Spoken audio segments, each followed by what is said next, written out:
Ladies and gentlemen, the curse apple has changed and we have a storm coming your way today in an unstable form. Just Cap, I'm going to be hosting today in night shift number 45, joined alongside me by two very dapper, very handsome gentlemen waiting on the NA show, of course, as I'm left here with DDK and Jake. How you two gentlemen doing today? Dan, how you been? Good. I'm not prepared for this, Jason. We had a big patch drop. I mean, I know they're minor patches, but there's a big patch drop. There's loads of changes. I haven't had the ability to process it in my brain. There's too much going on. Yeah, Jake, I mean, it's crazy with what's happened and what they consider to be a minor patch these days.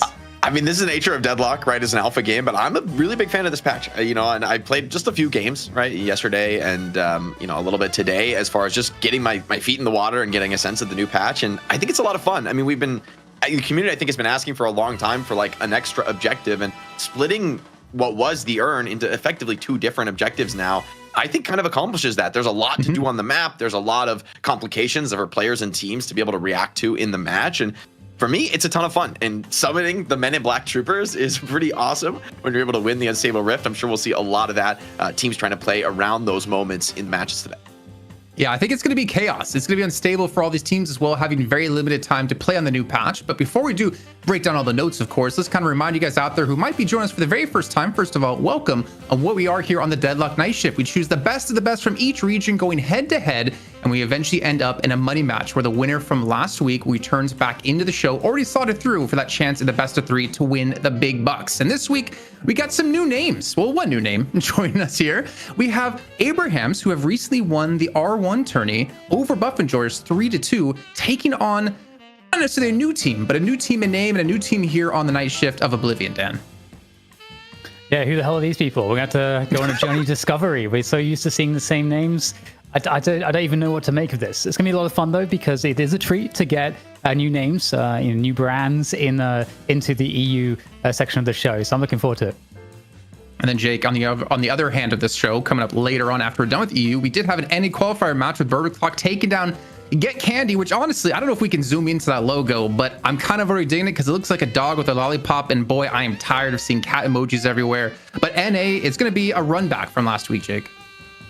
Yeah, I mean, I think this is always going to be an interesting one to see, especially after a hot and fresh new patch. And let us take a look. Get Candy also. Look at that doggo. Oh, it's a cutie pie. I got the best name. Bird with Candy. That could be the ultimate fusion of these two teams. But it's about time we have some dogs here on the show on the Deadlock Night Shift. I couldn't agree more, Jason. I think that's a fantastic call. We need more dog logos.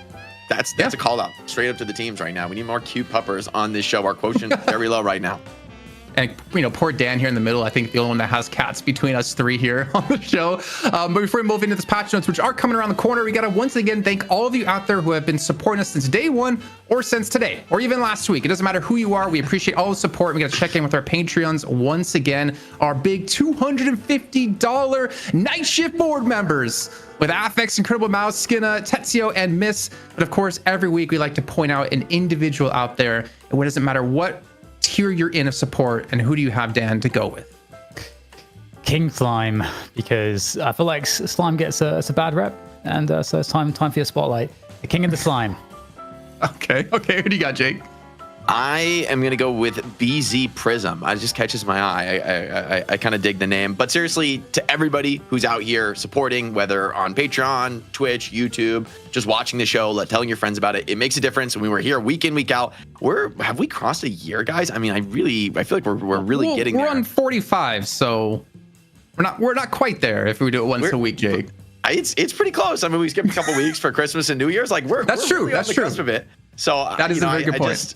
I'm proud that we've been able to come all this way and that we've got, I think a bright future in Deadlock. If this is the, minor update before, more significant stuff coming. If you missed it, Yoshi posted about that in the Deadlock official Discord. Then I think it's a great sign. I think the game is actually really fun right now. And I'm, a big fan of these initial changes. I'm really excited to see what the top players are able to do with it, how they work around them.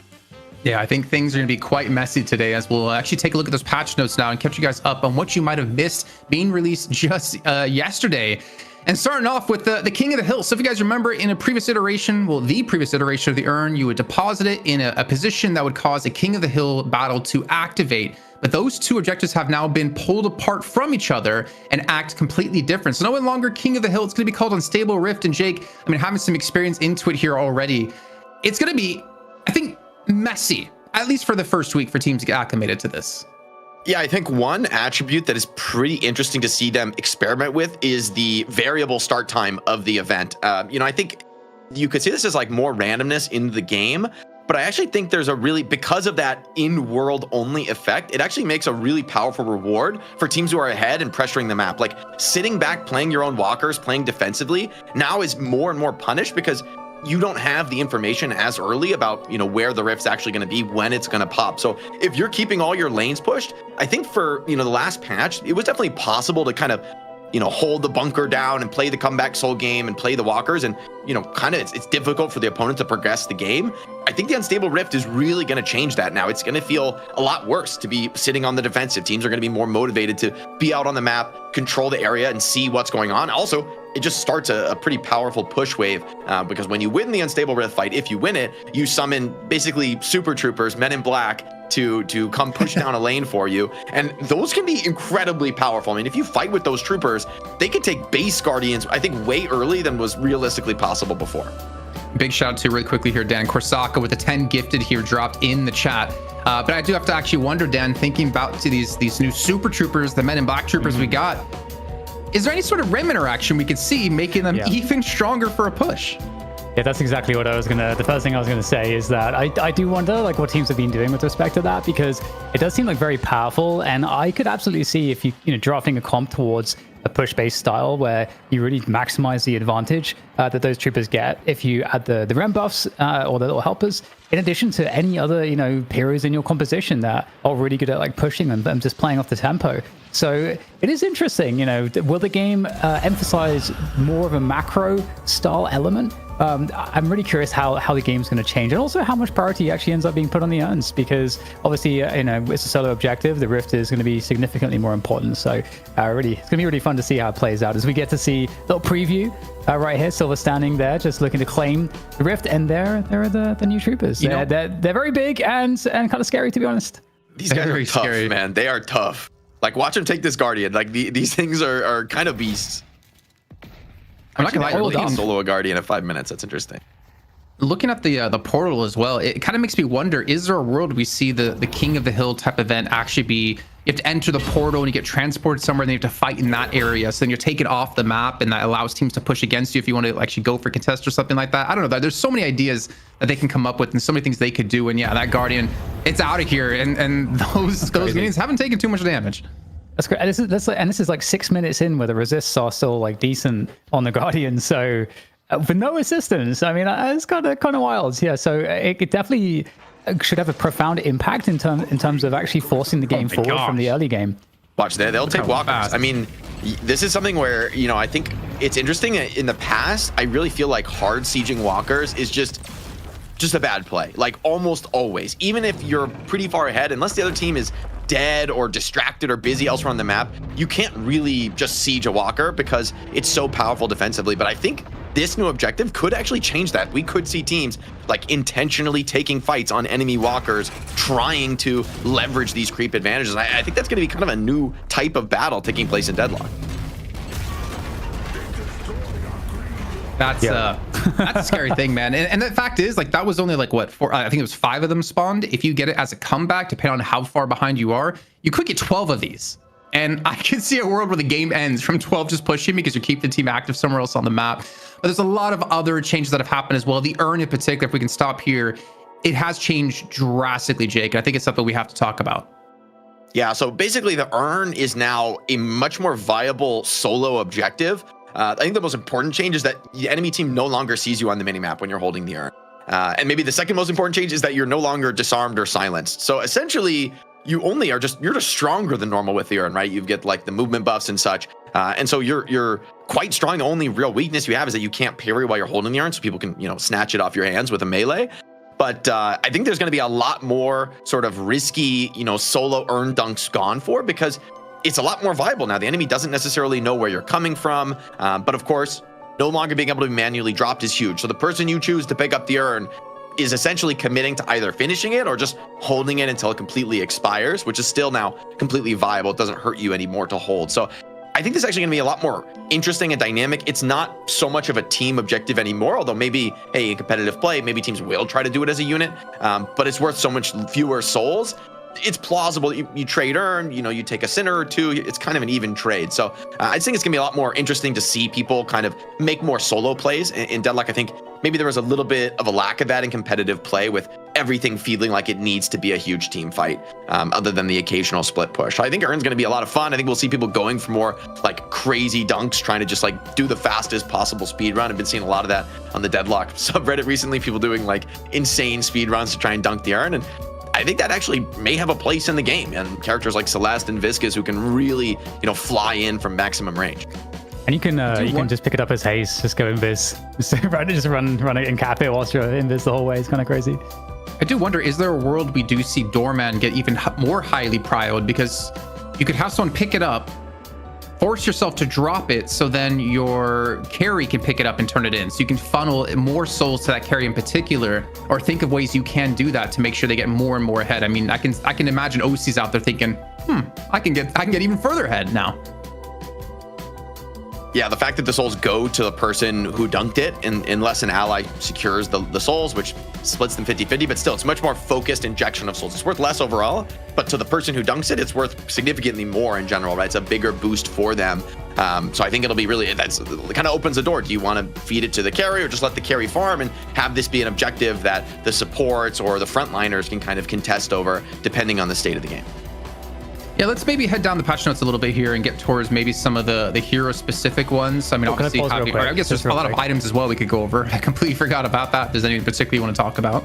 I just want to quickly mention, right above, we see that they removed the jump pads from the double center buildings. So actually, the invading to the sinners is going to be much more risky now. So I actually like that change, because the sinners invades, it felt very easy and very, very hard to counterplay if you're the team from behind to stop that.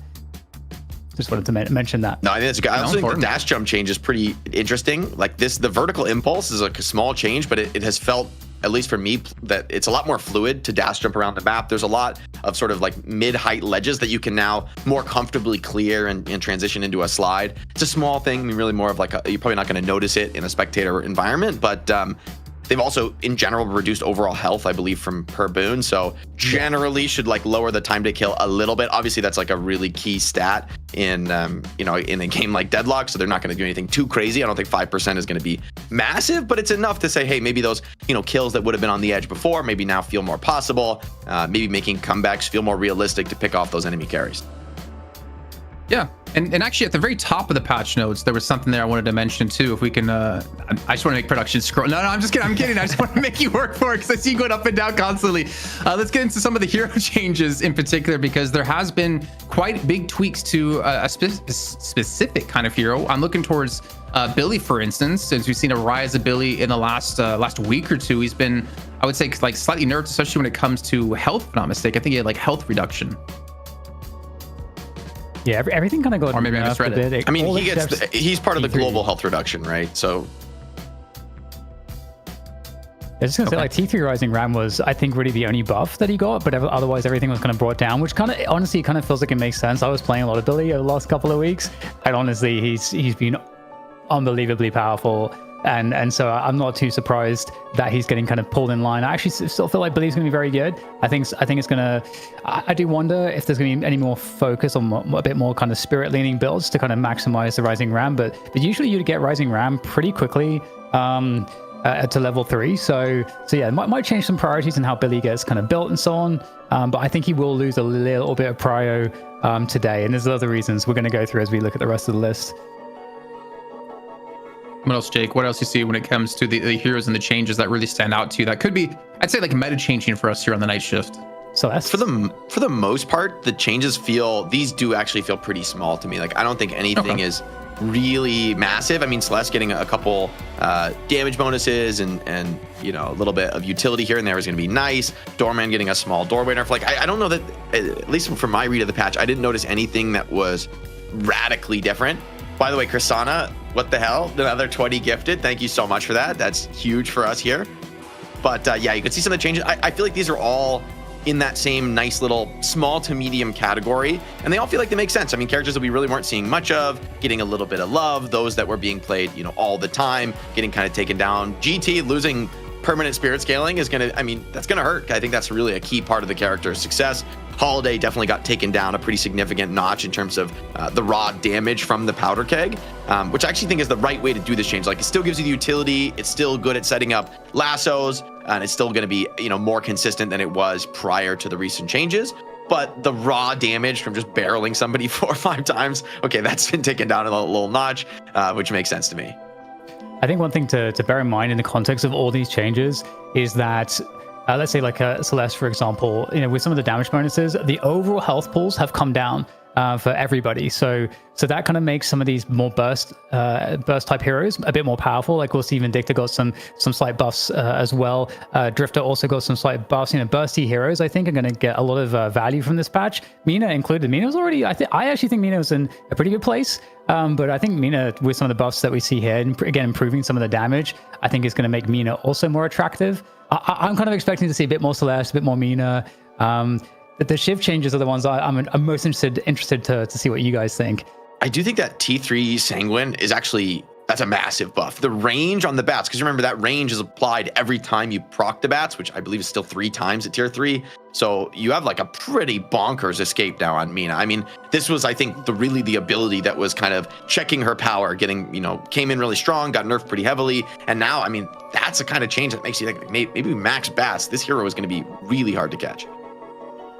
Well, you mentioned Shiv, and honestly, I think that might be one of the most interesting ones we've actually seen in the character-specific ones. Because I saw, like, I think it was Cosmetical talking about Shiv, and I just want to I'll just say the tweet really quickly. He said he thinks the old Shiv is more fun for his own playstyle, but the new Shiv definitely isn't awful either. People are very prone to overreacting. People just need to get used to the new Shiv. You have to build differently, which is interesting. And I think what's also interesting is the fact that now slowing Hex stops his alt fire from giving the extra movement, but also you can't right click as much to get away, considering it costs now more ammo. I think that's a really cool change, but also Slice Nice with a change as well with damage amp. I mean, it's you just have to play Shiv differently, but I'm really curious to see if we're gonna have any teams actually play him today with these changes.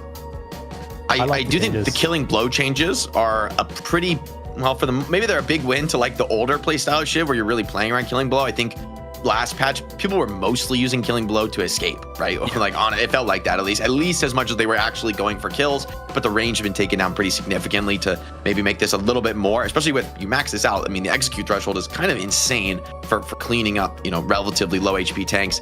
I will say damage amp, even though it's global damage amp, which seems really, really good, damage amp is worse than shred. So like something like escalating exposure gives damage amp, but that's considered generally sort of an early game of the 6,000, you know, cost items, because it's, you know, shred still works no matter how high you stack the damage. If you have a super high resist, you're still resisting a high percentage of that huge damage value. So I would argue that that moving from the resist shred to damage amp is actually a pretty big nerf to Shiv. as well. I think these bloodletting changes are pretty big nerfs because I think the incoming damage deferred is in fact the more significant value to change. You kind of need to get to tier 3 on that. So I feel like my thought is that I like the way they're going with these changes. It feels like melee is going to be a more important part, well, it has to be now, a part of the Shiv build. But I think in general, I still feel like this is a bit of a nerf and it might take a minute, but this is Shiv after all. So it's like, you know, you'd be kind of crazy to think there's any change that'll make this hero, you know, not very relevant in competitive play. How many times has he been nerfed and changed, and he's still like a decently high priority pick when it comes here to the night shift?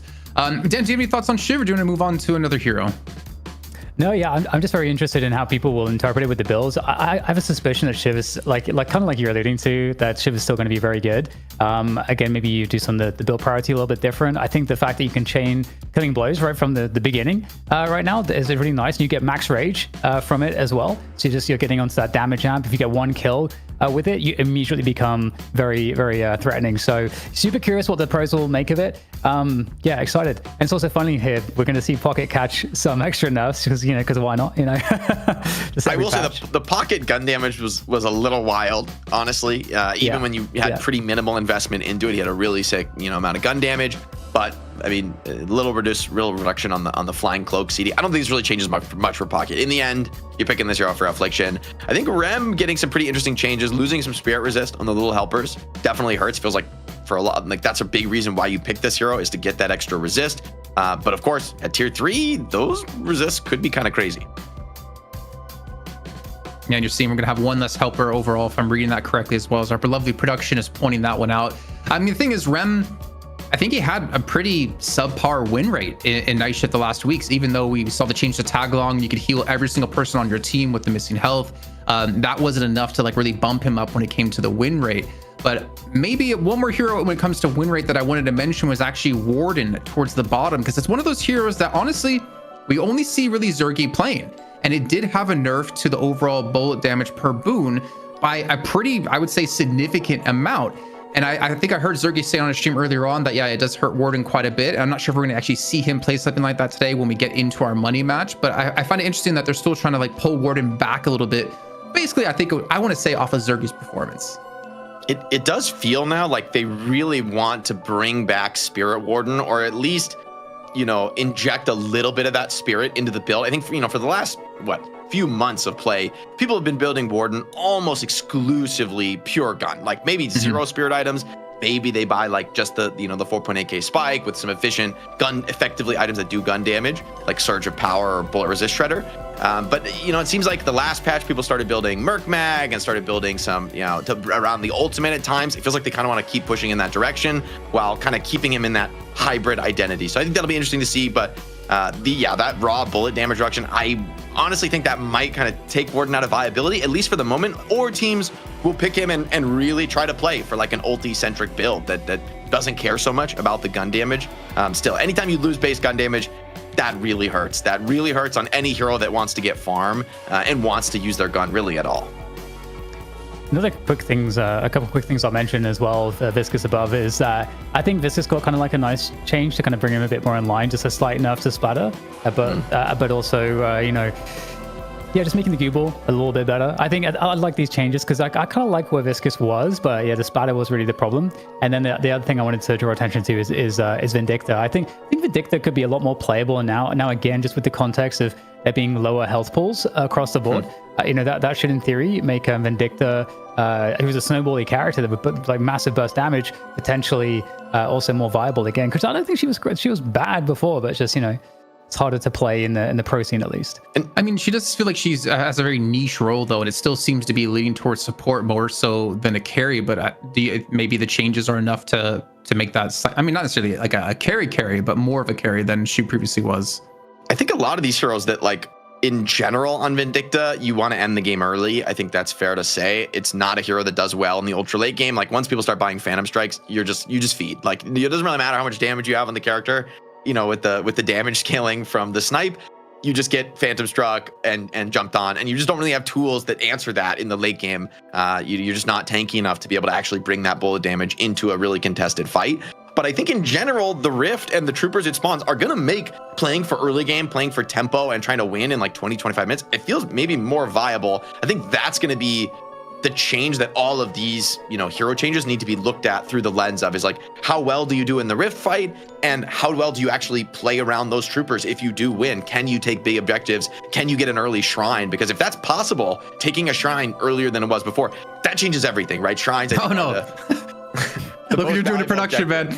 But so I just think overall, I really like these changes. A lot of buffs and nerfs to the same heroes to kind of make things more interesting build-wise, where people were just, maxing the same abilities every single time on a lot of these heroes. And now, okay, there's a little bit more thought to be put in. Okay, maybe you should change the priority order of your points on characters like Warden or Vindicta or even Viscus, right? And I like when they add that kind of complication to the game. It keeps things interesting, is the perfect way to keep things, worth playing and worth exploring while we're waiting for bigger content updates down the line. All right, well, gentlemen, I want to wrap up this discussion now because we've been going on for about like 20 minutes, it feels like, and we got games to play and we got teams waiting for us. So we're going to wrap up the patch notes. I know it's a lot of information for you all to digest. It's a lot for us and a lot for the players as well, but we'll see how it plays out over the course of the today.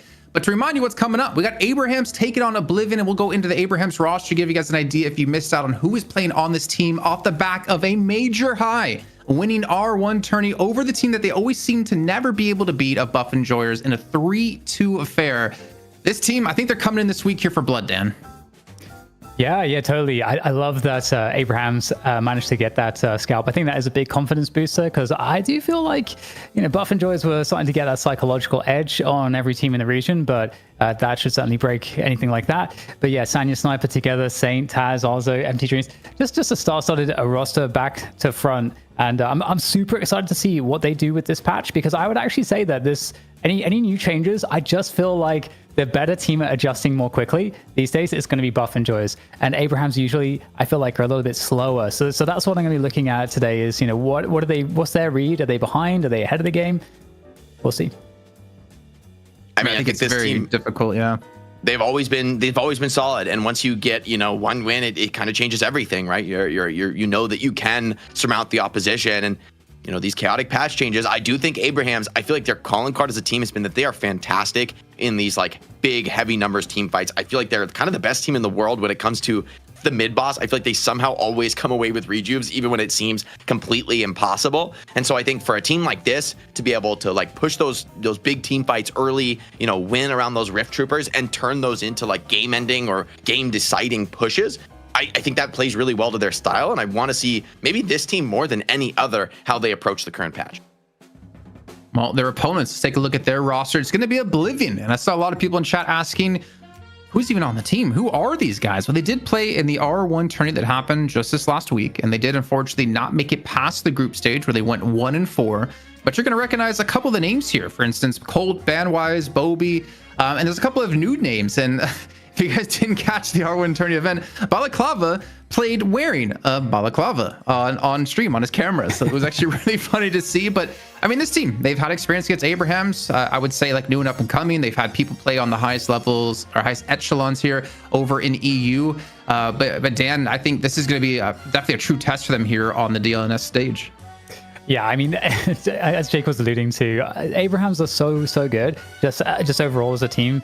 They're just highly robust in every part of the game, so it's very hard to out fundamentals them, and that's kind of where you have to start. Can you win the macro game? Can you be better at the team fights? Can you be better at finding these individual picks and finding nice setups and good invades and also what's your hero pool like? This is always something that's going to separate teams at this level, is the ability to be versatile and get banned out as we see Balaclava there. Got the tracksuit too. That's iconic. Still be strong. Yeah, I mean, it's the whole thing. I mean, the problem is right now, that's branding right there. That's branding. So you got to do that for the rest of your career, like however long your career is. Yeah, I think what's interesting to them for Jake is the fact that this is a best of one, right? So with the big change, with the changes that have happened in this last minor update, there is a world that Oblivion surprise Abraham's with something different or play a different style they're not expecting and catch them off guard. I think for them, this is maybe their biggest opportunity to really show what they can do here and take down, basically the number 2 team in EU for the last 3-4 months.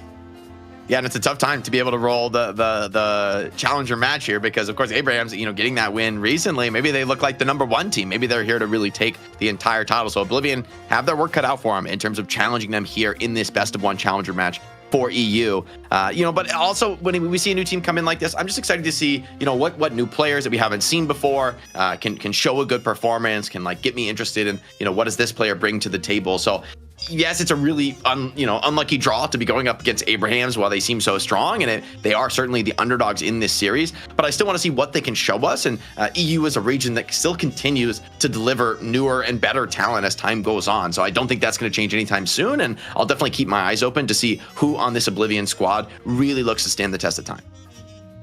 All right, well, do we have our Mo 1v1 ready so we can see how this one's going to break down and who's going to be representing Oblivion? Because we know it's almost guaranteed to be Saint every time when it comes to Abrahams, though he has had a very bad track record lately. I think he lost 2 weeks in a row, and I actually can't tell who's on who here, if I'm honest. Is that Sonya Sniper? It's long enough a name to be Sonya Sniper.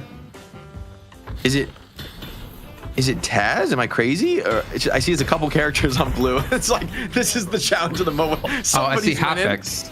Okay, I see Orange is getting wrecked. It's down to the absolute wire, though. I mean, basically one heavy's worth of HP for the orange Mo, for the Hidden King Mo, and the Archmother Mo has a little bit of tankiness, but it's going to come down to one parry. Heavy's traded here, though. And that'll be good enough to get the win with just a sliver of HP. One of the closer Mo 1v1s I think we've had on the show.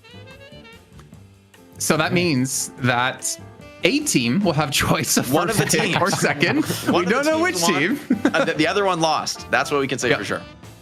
That is the best commentary I've ever heard on the night shift. One team won and one team lost. But the draft, I think this is what would be really interesting. I think probably the most interesting part for me is actually seeing how teams now approach the draft maybe differently. Has priority changed for certain heroes? We saw Holiday being a very favorable pick. We saw Doorman as well. We saw a lot of pocket bands coming out.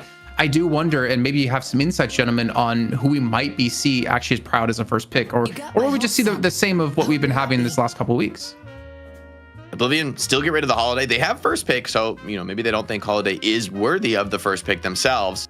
See what the response is from Abrahams. Will it just be Billy, which I think probably would have been the case last week, but could be seeing Doorman as well. Doorman got just a very minor change. I think it's just a cooldown nerf to the doors just ever so slightly. So Doorman is still a pretty high tier problem, I think, at the top level. But Pocket, yeah, just that slight gun damage. I mean, that's not the problem really. I mean, obviously it's kind of wild, but it's not really the problem with Pocket. So it hurts the early game for Pocket, but in the end, right, it's not going to be hugely a game changer. Oblivion goes with the Billy. Silver also, I believe, got no changes in this most recent patch, so I expect to see her still a top prio choice. Abrams getting some pretty minor nerfs in my view. I mean, the radius nerf on tier 3 of the book is, I think, pretty significant, but that's relatively later into the game. But Abrams, go with the Mirage, a carry that has been really rising back to prominence over the last few weeks. Also, if I'm not mistaken, no changes to him. And speaking of a character that fits in well to the current meta, this is always has been Mirage's strength, is that he can be macroing, he can be pressuring the map, farming as he pleases, and he's still going to be there at the crucial moment of the team fight. Let's see it. Is that going to be together or Sonya Sniper? I'm hyped. I'm excited. But before we hop into the shift here, Dan, I wanted to bring up the fact that Mirage, we've seen him not being played anymore, at least last week alone, as a primary M1 carry. It's been more of a secondary carry. And I found that adaptation teams to be very interesting. Yeah, Mirage is really interesting as well because with the Scarab changes, I feel like that was something that needed some time for people to really understand how to maximize the playstyle around that, because it does allow him to be a lot tankier and more brawly, and that global teleport is still a unique ability that's pretty powerful to teams that can really understand how to exploit the macro. And given that Mirage can still get to that late game and be a really huge threat in terms of how you play him, I think teams just had to kind of figure out how do we optimize in each portion of the game and figure out the builds. And yeah, so interested to see if it's worth the first pick. Viscus going to be picked up here for Abrahams, getting some very, I would say, minor nerfs in the patch, but still, I think, really the top tier support, given the amount of damage he can bring, and the hard save from Cube looks really valuable right now, especially playing around those rifts, being able to keep somebody alive when otherwise they would be certainly dead to rights and heal them back up. Massive impact, of course, for the game. So you can say the same about Rem, though, right? The ability to kind of turn those difficult fights when a frontliner seems to be going down, and you can actually kind of change the momentum of that fight with one or two skills. Super important, and that's why I think both teams picking up those support options. I'll be ready. Wow. See, we forgot Dorman wasn't banned, and Dorman wasn't even picked in top 3 out of either team. Though I don't know if that's going to stay true when we get into the Buff Enjoyers match coming up after this best of 1. But now we have our final bans coming on through here, Dan, into the next pick. Abraham still missing like a true M1 carry at the moment, unless they do want to play Mirage. Or, you know what? Infernus is also still really good. I don't know your thoughts on him recently, but I'm so happy to see him kind of come back into the meta, though I think a lot of people out there aren't happy to be playing against more Infernus. You know, I like Infernus right now. I think it does give pretty massive DPS. I mean, Napalm is one of the scarier skills in the game when it's maxed. I mean, it's giving like, what, I think it's 33% damage amp. It's something monstrous, and it gives it to everybody on your team, who, you know, focusing down a target. So it's really difficult to survive when you're getting focused down by Infernus. So he's a great tool to have when you're trying to burst down these tanky options. And Oblivion have quite a few heroes who I think kind of want to tank through that damage. So I like the choice of Infernus here. Yeah, I mean, I'm interested too, Jason, because we saw that Oblivion went for the Rem in the top 3, which obviously I think Rem was still like, I think, one of the priority supports, but I just feel like there's that extra dynamic that we're going to be looking at now of the rifts and which team's going to perform better than the rifts. And you've got to be taking that into account. So with the Infernus and the Flame Dash, obviously the area control's nice there. Lady Geist, she's got some good AoE, some good circles, as that becomes important in this meta with the way the rifts will operate. So I am curious though to see the Geist performance, because I feel like Geist has been more underwhelming in the recent last couple months. Mm-hmm. So where's Paradox been, man? We see Bebop being picked up here as the last choice for Abraham's Jake, and then going to the last pick for Oblivion. I mean, is Paradox on the cards for them, considering they don't really have that strong pick hero? It'd be a good option if they go with the Drifter instead. I think we've seen a couple teams actually start to integrate the Drifter little by little more into their style. And, I do think Drifter does provide some unique options as a character. I mean, the blind is still pretty relevant, even in big team fights, even in competitive play. But also the infinite gun scaling. Drifter can actually, I think, utilize it decently well. So it's a hero who you get down to these like messy trade fights, especially with Calico, Silver, roaming the map, setting up opportunities. Drifter can quietly amass a ton of stacks and become maybe one of the more serious threats on the map, since he kind of scale forever, which definitely looks like a threat. Abrahams, though, they've got a pretty mean scaling lineup themselves. They have a ton of late game in their comp, and the Viscus, the Bebop, I think the picks that are kind of designed to ensure that they actually get to that point where Geist can really come online, Mirage can really get those debuffs rolling, and even Infernus, right? Getting in towards a late game, getting past the point of just doing insane damage and, starting to pick up those Unstoppables, that, Ethereal Shift, these items that make Infernus really hard to punish and bring down. So I like the draft Abrams got. I think for them, it's going to be a very comfortable one. For Oblivion, it's something I think quite a bit different than normal, especially with the Drifter pick really setting the stage. But I think there's also nice setup for it with Rem to support, Calico and Silver to assist in the front line, and Venator, always a stalwart carry, right? If the Venator gets really farmed, this is one of those heroes that can almost like 1v6, it feels like, in the late game.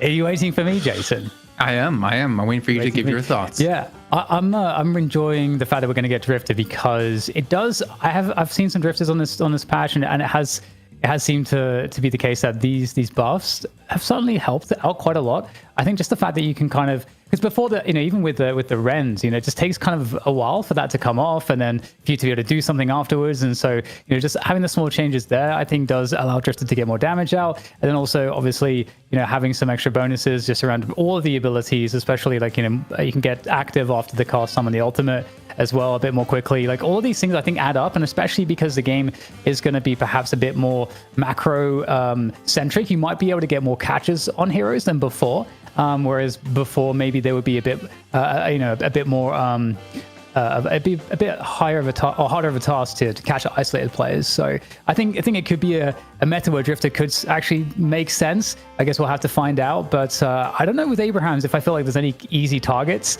because there's a lot of options, especially with the cube. You can dash away. Like Mirage has tools to escape. Like people can uppercut you away. Guys can hell swap you. Infernus can flame dash away. So I feel like there's a lot of like defensive options to prevent Drifter from being a crazy nuisance. Also do seem, I'd say almost decently beefy as well. I mean, the pseudo beefiness obviously out of the cube, as you mentioned before. The one thing that does stand out to me though, Jake, looking at Oblivion, is that if you're Venator, you're going to have a field day. Like realistically, who's going into that backline against you, because you have such a strong, aggressive front line, and then Rem to balance between your tanky heroes. I give a little bit of a weird, connotation to tanky heroes considering the global health nerf across the board. But you do have a 4-man frontline squad with Rem to just jump between the Maul and Venator, who should have all the freedom in the world to play with. Yeah, I think the ease of execution probably favors Oblivion in a way, right? Like, it feels like their path to success is a little bit more deathball-y, a little bit more of those, like, heavy committed group team fights, where I think there needs to be more finesse on the Abraham side with Bebop finding hooks, Viscous, making plays, making saves, Mirage and Shiv kind of pulling a lot of attention to themselves. And Infernus and Geist, although they have some tools to survive, these are like relatively easier to bring down kind of carries if you do get on top of them and lock them down, as characters like Silver and Billy absolutely can. So like they're more reliant on things like health swap. But if it's down, okay, Geist is vulnerable, she can be attacked. So I think Oblivion have a more straightforward comp, and I like that considering they're the underdog. I don't think they want to get too fancy, but Abrahams are such a strong team individually and as a unit that I really think the playmaking from Bebop in particular is going to suit them. Also, I'm just very curious to see Shiv, how it feels getting played, like what the build is. I'm sure whatever build, maybe it'll be together. I assume from this draft to be together playing the Shiv. Whatever he builds in this, someone's going to have that build up as like the top build in Deadlock for Shiv within 15 minutes. So together, there's a lot of responsibility on your shoulders right now, assuming you are the one piloting the ship. You hear that, ZP? You better get on it. I mean, you do our hero builds over in our public Discord server, which you guys, if you haven't joined, you can type !Discord in the channel and actually go join it, and you can talk to everyone who's watching the show. But this could be, I'm gonna actually ask you guys the penultimate question here, as I believe we're just waiting for 1 or 2 players to get in the lobby. Which comp are you favoring? Like, if you were to ignore the team names, right? Because I think that does play a big factor in this. Also, Legend wasn't me. Thank you so much for the 10 gifted subs. If you ignore the fact it's Abraham's, how they're such a steady and strong team, and you ignore that Oblivion's a newcomer, what comp in general do you kind of favor maybe for the current state of the game? Let's go with you first, Dan. The current state of the game, though. We haven't seen that's a little kicker at the end. It's pretty tough. I feel like Shiv will tempo faster depending on how you build him with some of the abilities. I want to talk more about that later. So I kind of want to lean towards Abraham's roster. I'm going to lean towards Abraham's roster. I think they're going to be a little bit better on the tempo. I feel like they're going to be a little bit better also on the objective play. So I'm going to go with the Abraham's roster, I think. I don't know if I can quite successfully put myself in the veil of ignorance here about which team is which. And so Abraham's, their strength is pretty hard to deny as a team. I do think Mirage is going to do really well this game. I think this is really what Mirage excels at, is dealing with these heavy tank comps, because it is so incredibly difficult to run down this character, I would say uniquely in the game. Like, double tornado, and then when you get Echo Shard online, I mean, he can be really exposed in enemy territory and still be able to safely get out of those fights. And stall things out, start building up stacks on the enemy. And so I think that late game threat for Abraham's is going to be really scary. Like, if we get to that point where Mirage is kind of ahead of the game and starts to feel a little bit unkillable, starts to create macro problems for Oblivion.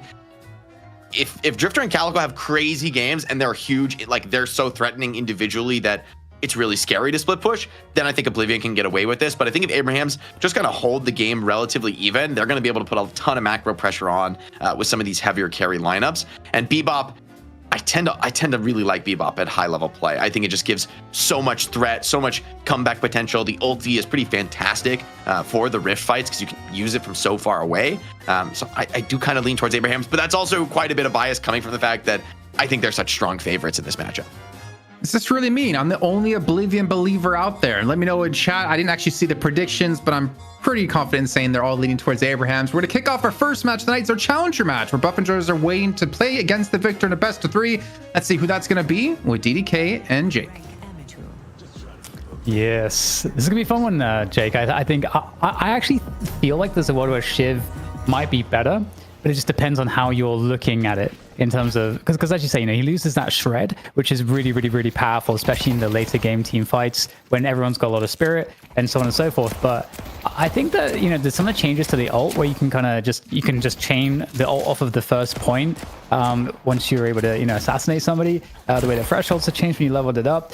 I think some of those changes are really nice, and it works really well off of the new slice and dice, because yeah, he's not going to be able to get the shred on multiple different targets and so on and so forth. But let's imagine like you actually get into a fight, you get a killing blow, you have max rage, you have the echo, and then on that one target, and you're just like building up the damage amp. It just feels like there's a more snowball potential on the individual, these individual fights. So I don't know. I'm kind of bullish on Shiv. I don't know. I could see the chain execute being kind of insane on the Rift fights, right? You know, like there definitely do feel like moments in those Rift fights where everyone's low on both teams. It comes down to like some low HP clutch factor moments. And, you know, there's probably no one better than Shiv if his ult is indeed maxed in cleaning up a bunch of low HP enemies. You know, that I think it's kind of like a forgotten playstyle in a way, since Shiv has really not been so ult focused since they've made those big changes. Definitely curious to see how it in fact plays out in this one. Venator, though, can be kind of a scary hero for Shiv, right? Like, the worst thing that can happen to you as a Shiv is getting locked down. But by the way, okay, the melee lifesteal hits like crazy. He just healed 100 off a slice and dice, and seeing that alone, I'm like, okay, maybe this hero is pretty scary. I was gonna say, and I don't know, we're gonna get another death. It looks like that's not gonna happen, but yeah, being able to benefit off of the melee items like the Spirit Snatch as well, which I mean, that's just such a good melee item for Shiv, because he's still doing spirit damage as well. Yeah, I definitely feel like there's so much ground to be explored with Shiv now, that I do think that he's gonna be really scary. I'm super excited to see it. And I didn't even think about the Rift fights like you mentioned. And again, we talk about the fact that the health pulls are going to be lower overall. That means that people are going to get to that 30% threshold where you can get executed much more quickly. So again, I feel like that's going to be pretty benefiting the Snowball's playstyle of that killing blow. Yeah, it feels like you maybe really have to prioritize Shiv in the fights, make sure he's dead before you kind of get to that point. But I mean, Shiv, not an easy hero to bring down, even in the best case circumstances. Sonya and Arz are getting some nice early pressure, but I think Ram and Billy are doing a very nice job trading a little bit of Guardian HP, but staying relatively healthy in the lane, keeping the damage going back the other way as well. Oh, nice grab coming through there onto Baby, making life a little bit challenging, although we'll get punished. So pretty nice. Arian able to get both kills there with Calico. Very well done. And I gotta say, Jake, another thing that I do like about these rifts, though, is that we're gonna get to see more objective-focused action earlier in the game. Oh, the next parry on him. He's getting kind of dominated here on Drifter, which kind of sucks. I mean, Drifter can still have some nice value off the ultimate, but definitely a hero who wants to have good starts. And an additional parry, this time from Saint. This lane has gone from bad to worse. This feels like a bit of outplay from Together and Go. Yeah, it's interesting. We're not really seeing it reflected on the scoreboard too much just yet, but now the waves are getting cleaned up. We're going to start to see perhaps some of the missed souls from the Oblivion side. Again, we'll see kind of how it turns out, because, if I feel like, you make some mistakes, there's definitely a lot of world of, good rift play for the first rift that comes up that is so early in the game, to 6 to 7 minutes, that you can, I wonder if this is going to be another way for you to kind of bring back some of these, the worst starts, like, again, I just feel like there's a lot of potential in the way that can change the game, especially early on. Yeah, definitely curious. I mean, I feel like that's maybe the most key lever in Deadlock right now is Sonya getting run down by Balaclava. Picks that one up. It's going to slow Infernus' roll just a bit. But as you're saying, like, I think that's the key of Deadlock, is how much does having a lead help you? Because there are comeback mechanics in this game. Like, most MOBAs don't really have comeback mechanics. Maybe there's ways that, playing defensively can feel good, but Deadlock is full of genuine comeback mechanics, right? Like Mario Kart level stuff at times. But you kind of need it in this game, because otherwise, the lead would just be too oppressive. And so it feels like that's always the key lever they're pulling as the devs, as far as, getting these patches going. A really nice burn on this Billy. It's a lot of damage on him, but they haven't really been able to convert to key kills. Ooh, the parries. Just Drifter is getting worked over. Cold is actually suffering in the parry battle. And Sonya comes right back into the lane, gets that counter kill on Balaclava, and grabs a small clamp for his trouble. Yeah, looking pretty far behind on the Drifter. Now 2.6k, that's pretty impoverished, but we'll see if there's any recovery to be had again. See what comes of this first rift. We do get both bridge buffs going to Abraham's, of course, off of that exchange, and I suppose the casting buff on Empty Dreams kind of nice for that extra damage. And already looking to take down this Guardian. Flame Dash, not quite as powerful as it used to be against objectives, but still has to be respected. And there we go. First Guardian going down in favor of Abraham's. I mean, this is pretty rough right now, Dan. Like, they're getting kind of owned. Losing seems like both side lanes pretty handily, although Viscous Shiv aren't doing too much tower damage for it. Mid lane is theoretically the bright spot, but a lot of burden on Arian to not just win this lane, but kind of spread himself around the map and do yet more. But it's tough when you're rotating into lanes that have done as well as the Abraham side lanes. Pretty interesting too, actually, Jake, because there's more importance placed on these side lanes because of having that macro advantage going into that first rift as well. Like, you really need to win your side lanes. This Drifter is not winning a damn thing other than a quick death, and this Inferno Ult is going to be brutal. I'm not sure Billy can survive being this deep. An additional parry. I mean, the parry game alone has, I think, been a statement from Abraham about the individual skill on this team. It feels like they are 9-1 or something in parries, and a lot of rebuttals bot, which makes a ton of sense given this Oblivion roster. There's a lot of characters that want to slip in some cheeky melees, and the way this early game has gone, they're really going to have to think twice about that. Yeah, absolutely. It's been a drought of success.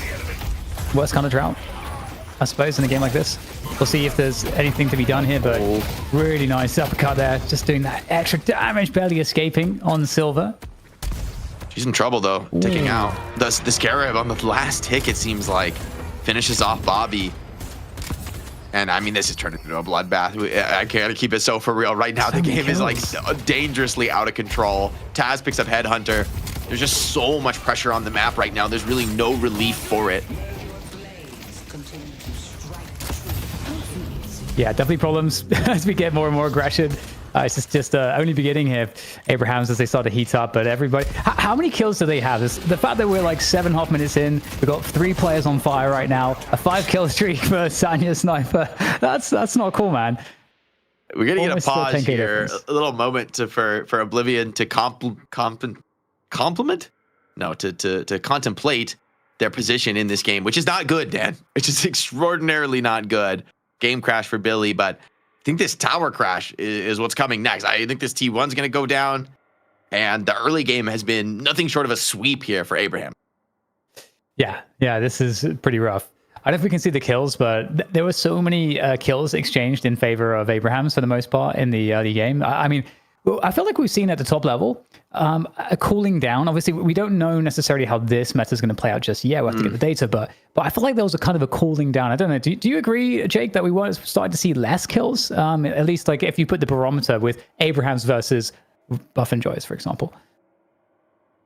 Yeah, I agree. I think top level teams have started to recognize, like, it's easier to defend than it is to, be hyper aggressive. So whenever I see this kind of a game where, very early on in the game, there's some pretty dominant, like, kill exchange, I tend to feel like that's a really bad sign for the opponents, right? When, the game doesn't favor this kind of a dominant advantage, these kind of, like, kill after kill after kill snowballs. And so when you're able to accomplish it says to me that you are a really strong team, where there's maybe a big difference between the two squads. Those alt fires from Shiv, I mean, it might cost more ammo, but they hurt.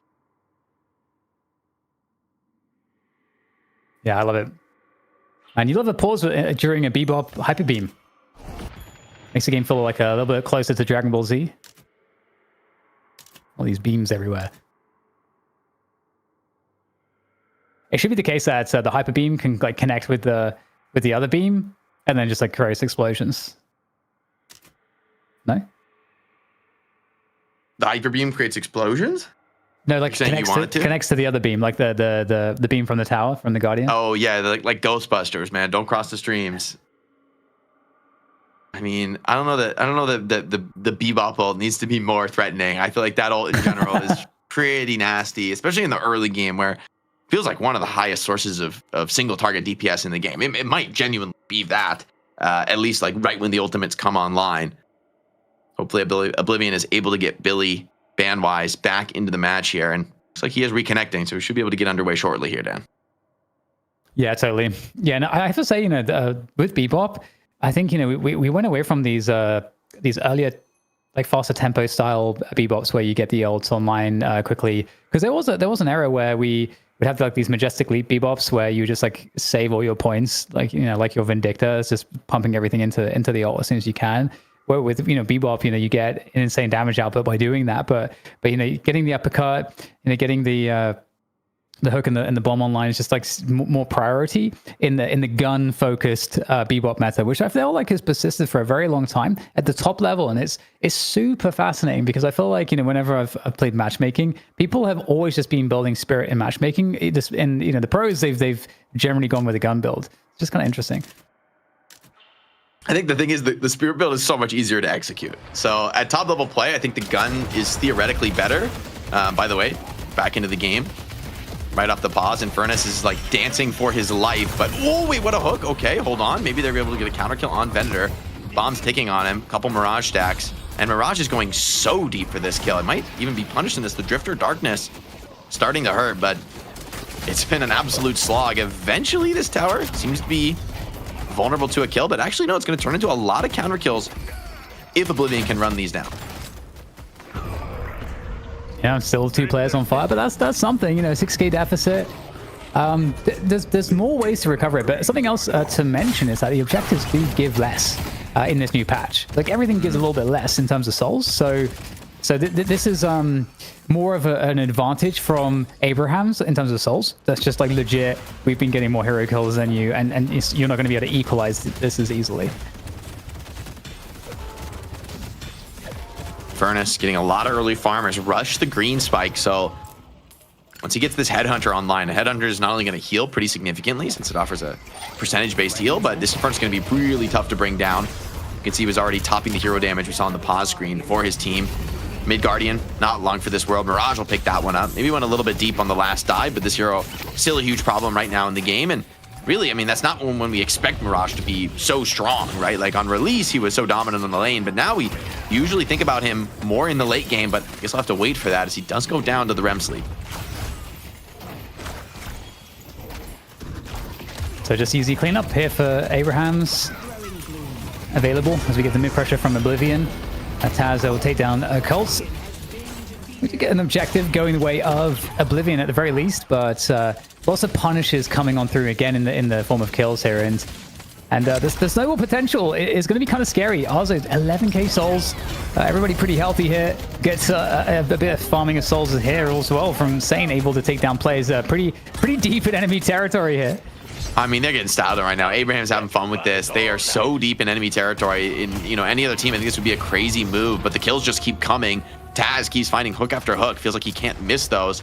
And Saint has some really nice active items, right? It looks like he's got Decay and Disarming Hex. So wherever this Viscous shows up, it is going to be really challenging to fight back. Mirage moving over to the side lane, which is going to be a very comfortable place for him to farm towards the late game. Same for Geist. And it's interesting, like Sonya, he was once like very much an M1 carry player, and Infernus can be thought of in that role now, but he's been spending a lot of time in the mid lane. You went for the green spike first. It feels like this really is kind of a brawling Infernus as Bebop now picks up the urn and is going to threaten the dunk. Yeah, it's going to be interesting to see what level of challenge is put towards this from Oblivion. So I felt like you're not thinking about the urn near as much now, and so it might be fairly unchallenged.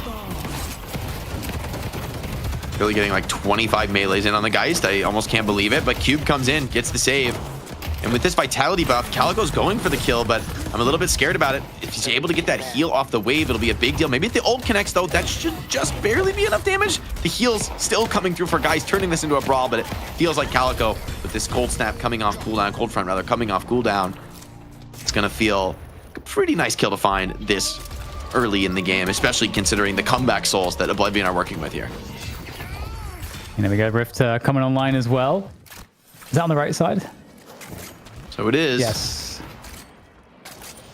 Furnace beelining for it. He's really built for this moment, I think, in terms of the strategy he's gone for. Very much ready to hit a power peak here and now. Bebop with the max uppercut, too. He's gone for a rush max on that skill. So he is very tanky with the lifesteal that provides. You can see the value in Furnace. I mean, he gets pretty much full gone on here and still has about half HP to work with. So much lockdown for Infernus, and has definitely made it a little bit scarier, and got to be careful with positioning there, but both teams really fighting it out for this one at the moment. And so far, health falls looking not so great for Abraham's, actually. They're going to lose Arzo together very low as well, so actually looking like the Rift will get secured here for Oblivion. Okay, Men in Black spawned in, and the comeback, look how many of them there are. There's a real opportunity for a heavy counter push. Abraham's such a confident start to the game, but now the punish is coming in. A lot of impact felt in that fight. Look how fast, I mean, that Guardian dies in seconds. I mean, I'm really curious to see how those troopers go. There's like a heavy defense here of so many players. They need the Bebop ult to clear it. I don't think this is an overreaction. I think you need this. Yeah, what's interesting is that it was a complete pullback from Oblivion. They decided not to kind of put anything behind that, which is interesting. What are your thoughts on that, Jake? I mean, I do think there would be no way to deal with the, like they would, there's no counter to that, right? In terms of clearing the wave. So I think maybe they're smart to not commit on that particular case. And maybe that's another reason why you maybe feel like Bebop could feel like a good pick this patch, even without, I don't know if there were any changes to Bebop. If they were, they're pretty minor. But that laser, one of the best anti-pushing tools in the game, and might have to deal with those heavy push scenarios more often than recently. And Billy's stuck in the closet. Yeah. I mean, some recovery was certainly had, I think, here for Oblivion. I think it's fair to say, 7k souls behind. It's not insane. It's not too crazy. At this point in the game, we do have this counter push coming onto the left side Walker. It does seem like there could be trouble, though, together coming in from the side. I think with Shiv, this is like such a good spot to get some kills to convert. And that Walker is not going to take too much damage here, I don't think. But there is a lot behind this push from Oblivion, so we'll see what they can do with it. I mean, they show that they can win a fight off that urn tray, or rather the Rift battle. Now they're looking for a dive on the Walker. This feels kind of crazy, especially with Shiv here turned up. Maybe they recognize there's just no way out at this point. They're going to go all in for the Geist kill. A nice parry from Shiv further slows that down. The Walker Stomp just decimates him. And even with the parry, Bobby finding that just doesn't have the health to stick around in this fight together, getting a ton of souls off that. Yeah, that didn't seem that did not seem too fun for Oblivion. The outcome's certainly better for Abrahams, as Abrahams will also get the Walker in mid. So, it felt like maybe some small respite, perhaps, 6k difference, but now it's just ballooned up to a 12k advantage for Abrahams. So they've managed to just take full control of the game. And right now, I feel like there is a real snowball threat that could start to be, coming the way of Oblivion. I mean, you look at the health of Mayonnaise on the farm. I don't think your Venators are heading up here. Furnace trying to run this one down, get the trade, but the other does go down. So job's done by Colt, finding a kill on a very rich opponent. That's going to be very worth, especially with an additional kill coming in on Sanyo. Tried to bail him out of that scenario. Abraham's bringing a couple more players here, but it's tentative. They do not want to lose more numbers in this moment, as it feels like, despite the 10k soul lead, the last few fights have kind of come up the favor of Oblivion, which gives you a ton of souls when you're down like this in the economy game. Still, Abrahams, they are getting farm on the key carries, and even a couple not the best trades here and there aren't really going to break the bank. Yeah, sort of the 1v1 battle going on the right side lane, which is where Mayonnaise has been trying to get that solo Venator farm, is up against a Mirage. Definitely a hard target to play the 1v1 game against, but at least there's a soul advantage for Mayonnaise. So maybe, there is something to be said still here, that you're not getting too far behind. We keep getting situations where the lead gets close a little bit, but here's a buff now going to Colt's, actually a good steal away from Abrahams, taking the casting buff away. And in the meantime, Arzo does pick up the vitality buff on the other side as the urn drops. And again, we'll look to see what priority is placed on that. Another urn dunk potentially here for Taz. I mean, Bebop gets so much movement speed naturally in this build in the early game. You're kind of a perfect urn runner. Also a scary hero to try to come up to and contest and try and steal the urn away from. You risk just, especially now, right? You're not silenced anymore. Bebop could just turn, hook you, and go for a kill. Shiv taking a ton of damage. The deferment is nice, but if the damage keeps coming here, he's going to find himself in real trouble. Getting attempted to be bailed out by Mirage, but it feels like Billy's got that one dead to rights. Saint pushing on the other side of the map alongside Geist, and you see here's the damage coming in. Asleep under the tower, but there's a lot of health on these Abrahams players. They're not backing down anytime soon, and it looks like they'll be able to take their second Walker of the game. Heavy meleeing for just that maximum damage output before the next stomp comes through, and that'll be a nice little bounty of souls delivered in. Infernus even taking a fight here with Venator. The debuffs stacked up from Mirage and Infernus are really starting to bite. As strong as Venator is, he is struggling in this one. Ooh, looking to eke out the kill, though. Again, Sanya Sniper. Oh, he's so low. He's eventually going to go down, but he does get traded out. Insanely close, actually, because if the kill comes in first on Venator, then the heal bane comes in, and Sanya probably walks out of that with just the little extra HP he would find through that kill heal.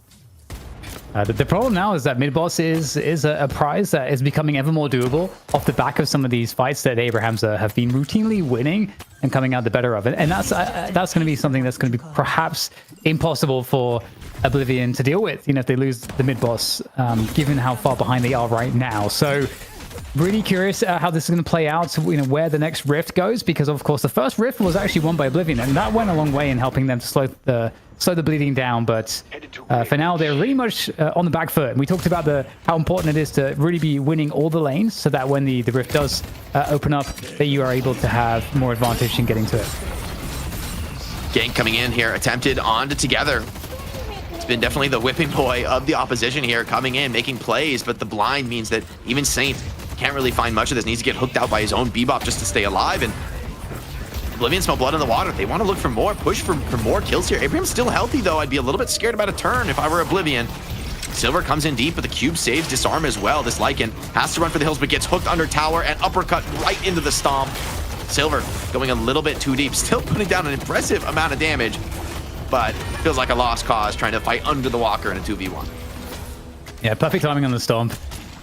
Absolutely perfect. Oblivion with the loss of Silver. I mean, that's a nice counterplay from Abrahams, and we'll get to see Colt trying to get some revenge here. Had a very, very hard start to the game, and Ren comes in. Good damage. Nice setup there for Billy to take the finishing shots onto Empty Dreams. And yeah, there's, I mean, every time it feels like Abrahams are about to kind of cross that threshold of maybe like an unrecoverable advantage, Oblivion finds something. And credit to them, Jake. They're taking the initiative to find some of these picks. Do you think that what I'm scared of seeing the draft now is what a winning rift fight rather looks like for Abrahams? Because we saw when Abrahams lost the rift fight, okay, they Bebop ult, and even if they didn't have Bebop ult, right? You think Geist is pretty good at wave clear, Infernus pretty nice at being able to defensively clear waves with Flame Dash. But on the other side, it's like, what do Oblivion do if there's a heavy wave of the Super Troopers pushing down a lane? They don't, to my eyes, really have the tools needed. And this Bebop, he's got both Hunters and Heroic. There's going to be massive assistance for the Troopers on the wave here if Abrahams win this fight. So Oblivion, this one, as good as they've been doing in these skirmishes, I think this one's do or die. Oh, that's a good start as well, finding the hook, isolating. Oh no! Okay, that's an insane pick. Bobby down one of the key players to create space in this small circle over the rift. And surely now, Oblivion are going to find it to be very, very difficult to displace the remainder of Abrahams that are just sitting in position here.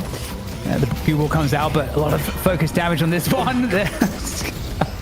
Saint goes down. Evaporated, bounced off the backboard, but I mean, he did enough. Pulled a shot of the Urdamini and the shotgun as well. That was go sign on the Victor.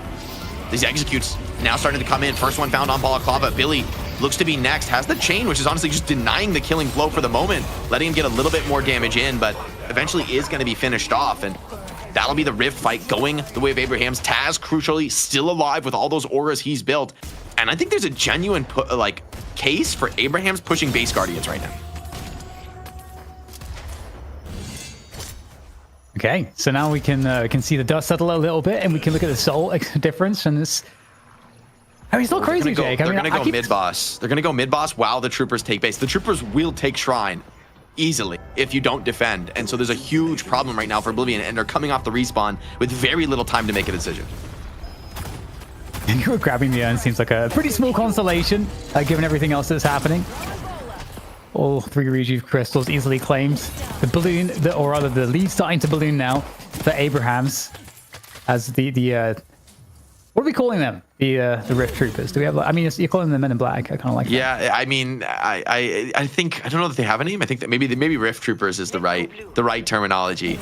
But I do love the VFX. I mean, they feel so badass. You're like, I gotta help these guys. These are my homies, Silver finds a catch on Viscous, but talk about a difficult kill. I mean, so much ability to survive and escape, and gets out through the teleporter, and even forces the Lycan Curse to come out. So that's not gonna feel amazing here for Bobby on the Silver, who going to be on a little bit of downtime with the recent changes to the Silver cooldown. Well, the 1v1 chase down. That is kind of very scary now, I would say, for reasons we talked about before. Some of these Shiv updates. And again, like massive pressure on the map, and the being carried as well. And Shiv with movement buff. pushing this Walker. They're going to go for it, and they even get a kill on Sonya, who loses a rejuve, so they actually might be able to convert this. Additional sleep coming in. Mitigate things, but still got the concussive off and still connected on a couple targets. So Sonya showing a lot of fight back here as maybe more players could rotate into this fight for Abrahams. Playing off the back of this rejuve is a lot of confidence from Oblivion to take this fight, but I don't know that they've actually got the strength to back that up. Looks like Bobby is going to be left and killed, but hey, one for a Walker doesn't feel the worst, especially considering you're running down the clock on these rejuve.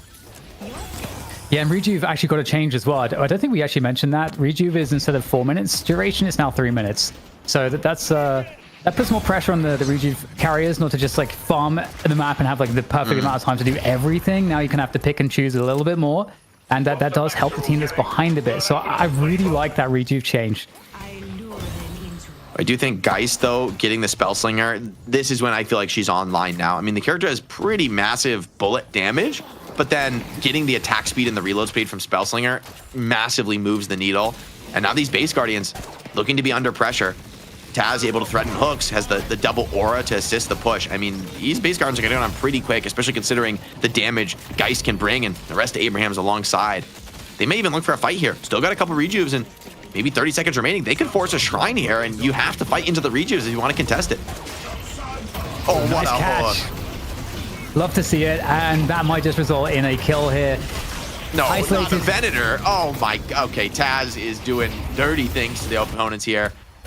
Pops the aura, keeps things pushing, and Furnace going to clear out the other side of the map, and Venator getting run down. The executions now coming through from Together.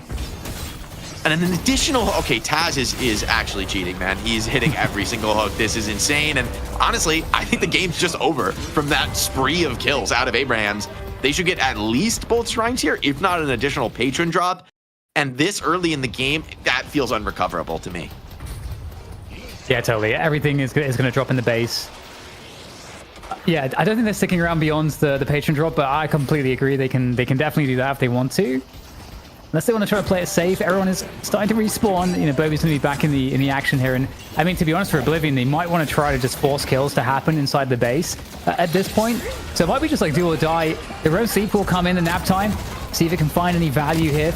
But there is just too much. Ending, troopers. Yeah, there's like 10 million troopers here, and this is the lack of D-push, right? Oblivion, we talk so much about Circle Lock, but they don't really have any D-push. So when they're this behind and there's troopers crashing the base, they don't have any efficient way of clearing them. I mean, it's like heavy melees feels like the best way to clear a ton of troopers, but you can see it's just not enough. The roll comes through here from Saint. Sonya is down, but if Mayonnaise falls, and so he does, really starts to feel like you're gonna have damage issues in these fights. Empty Dreams and Arzo both still very healthy, very strong in the fight. Yeah, clean game from start to finish here from Abrahams. Started out with a lot of kills, ended with a lot of kills and kill streaks, and they will take the victory. And once again, we'll be in a finals match here on the night shift. I mean, I would say I'm not surprised, and I knew Abrahams was going to be a heavy favorite coming into this, but this was a tour de force. I mean, to be able to not just dominate the early game in a fashion we don't often see, as you were mentioning, right, in top-level competitive Deadlock, that kind of aggression that early into the game, but also then, closing out a game that maybe in another series, you would have backed off, you would have spent your souls, played things a little more carefully. There's a little level of disrespect to stick around in the enemy base and just close the game out and say, you know what, we're ready for the real money match here. We're ready for a real opponent. Abraham's in it to win it.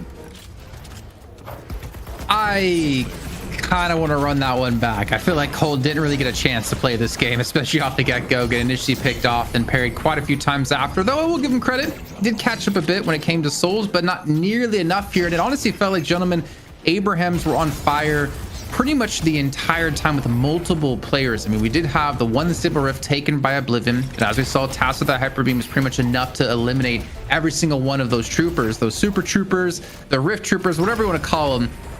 It just felt like it was going all the way Abraham's pretty much the entire time, with some small glimpses to Oblivion. I will say I like the laning on Shiv. Like the melee lifesteal first item feels pretty insane, considering you kind of already want to be getting as many slice and dices off in the lane as you can. Now you get a pretty massive reward of proccing melee lifesteal, which is an incredibly strong item. The characters that can reliably proc melee lifesteal without being vulnerable to parry almost universally buy the item, and to have Shiv added to that list, it does seem to look pretty good there for it together, although I don't want to draw too many conclusions from this game, just given how dominant it was. Well, I did like the Spirit Strike picked up out of him too, because obviously the Shred, you were talking about, you know, global damage amp versus Shred earlier on today, you know, towards the top of the show. But the fact that one slice and dice through, and I believe you're proccing Spirit Strike across all of them as well. You're just making them take even more damage. So you're getting damage amp and Shred at the same time. So it's kind of win-win. This hook was crazy, so nasty. Hit him like mid movement scale and then follows up with another hook onto Venator. I mean, this just breaks the back of the opponents. I think without these hooks, Oblivion can at least defend this push. But losing those two crucial players, like right at the start of the base siege while the Regives are still online and Abrahams can fight fearlessly, this is the game over moment. And an added insult to injury, another hook on top of it. I mean, Taz is just on a different level. Yeah, really Taz, impressive. we know, Dan. Yeah, it's a really impressive performance. Definitely not too much to worry about. It is interesting to see the impact of Hyper Beam against, you know, some of the nasty Men in Black troopers. I feel like there should be shades, actually. Just stick some shades on them, make them even more badass. But yeah, Well, 32k damage. Yeah. Some nice sunglasses on the troopers. Wait, that would go crazy. I mean, they're going to be wearing suits as well and have some like memory eraser. They should. Imagine they're wearing suits. We got to do that for a night shift mod. The Men in Black troopers with suits and sunglasses, that would hit. Calm down. We got to save some of these ideas, you know. Take a look at the match stats, though, gentlemen. I mean, we had questions about Shiv. We heard, you know, nerfed. We heard not that. I mean, it's just a different play style now. Together, it doesn't seem like it doesn't matter what iteration of Shiv currently is. Together, we'll make it work. 14 kills, 32,000 player damage, leading the way the entire game here, with ours right behind at 31k. It was a bloodbath, and I want to ask you, you know, straight up here. Let's start with you, Dan. Do you think Together would have this performance on Shiv against, let's say, buff enjoyers, or do you think there was some sort of advantage going up against Oblivion with them? I think for sure, you know, they were able to take full advantage against Oblivion. We all saw the start that Together got to have against Cult. Felt really bad for Cult there. Got really abused in the early laning phase. But I do think that, you know, something that I was mentioning earlier on is that Shiv, I feel like, is much more coded to being stronger and being able to tempo out early a bit more with some of the changes. And I think that's really dangerous because, you know, Shiv, if he gets a good start, is going to be kind of monstrous later into the game. So I would expect that we could see this again. You know, I think you got to be careful. I totally agree with what Jake said. The melee lifesteal and the melee items are an incredibly strong addition to how Shiv can, you know, start his build out. I think it just gives him a lot of power to be more aggressive. So I love that. All right, well, gentlemen, it's time to find out who our MVP of this match is. And I think it's quite obvious who we're choosing in this one. It's going to be Together once again, finish off with 14 kills. And again, coming into the very first match on the night shift with the minor patch that recently happened with some pretty big changes to Shiv, and he made it work. And I mean, Jake, I'm pretty sure someone's out there is making this build, putting it up on the build finder in game right now, and it's going to be #1 by the end of the day. Yeah, none of these item buys are actually, I mean, there's one item I want to mention other than the melee lifesteal and the Spirit Strike, which, like, sure, you know, makes sense with the changes. Shouldn't really shock anyone that he's building those. One item I really noticed and I like here is the recharging rush on Shiv. That was not an item people were really building previously because you just weren't dealing enough gun damage to reliably proc it.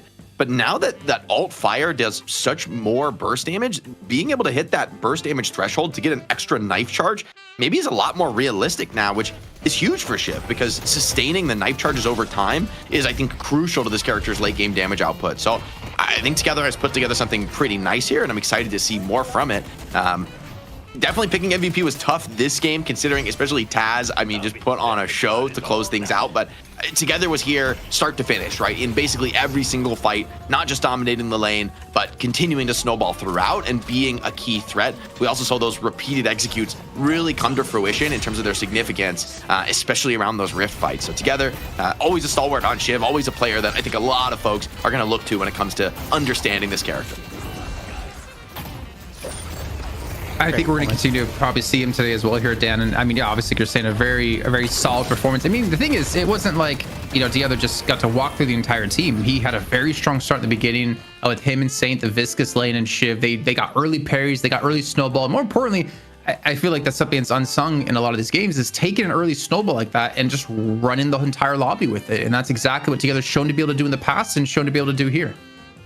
Yeah, and I think to be fair as well, I think that Abrahams did get a little loose at times as well. We saw some pretty deep dives into enemy territory, and they were having fun with it. And I feel like there were certain spots in the game where they had advantages that against an opponent that's got more reps, that's got a higher profile, that maybe they would have been playing a little bit tighter, as we know Abrahams tends to. Because I think the game actually got a little close in certain spots that were kind of surprising. But regardless of that, I think Shiv's going to be a highly contested pick. I do think he's very dangerous, and I think it's very interesting how his role might be now kind of viewed in the composition based on some of these changes, and just in terms of how you prioritize him against other frontliners. I don't really understand how teams are going to decide where he fits now, honestly. In a permaban spot, maybe. Yeah, maybe, yeah. I also had here, gentlemen in chat, Kalaris. Of course, we talk about him, R&D and some things for like 6 months. He managed to turn this one around for us in a day. The Night Minions and the Night Rift. I like that. I like that nomenclature. That works for me. As for Shiv's place in the meta, I feel like maybe these changes in a way bring him more in line with some of the other frontliners, like playing around melee items, kind of like a core element of a lot of the characters we see in the front line. And yes, they toned down his mobility, I think, relatively significantly. And so maybe Shiv's ability to just escape from any scenario is not going to be quite as ridiculous as it used to be. If you do catch him, maybe he's going to be more vulnerable, but maybe he has more power to fight back in those moments too. So I like these changes overall to Shiv. It feels like maybe this kind of brings him into a more understandable state for the average player and even for the highest level players to be vulnerable to things like slowing hex. It's a pretty big deal. Well, I feel like Jake was talking to me when he's like average players, and he's like really looking at me down the camera there. Let's take a look at the bracket one more time to get you guys caught up on what all went down the first game and what's come up later on today. With Abraham's win against Oblivion, they take on Buff and Joyers in a best of 3. But of course, over in North America, we do have Melee Creeps taking on Bird Clock in a best of 1 to see who takes on the defending champions of FPS Lounge. That all is coming on the other side of a break. You're not going to want to miss this final match, because I heard if Abrahams beats Buffingers, ZP did confirm he is going to wax off his eyebrows. We'll see you then.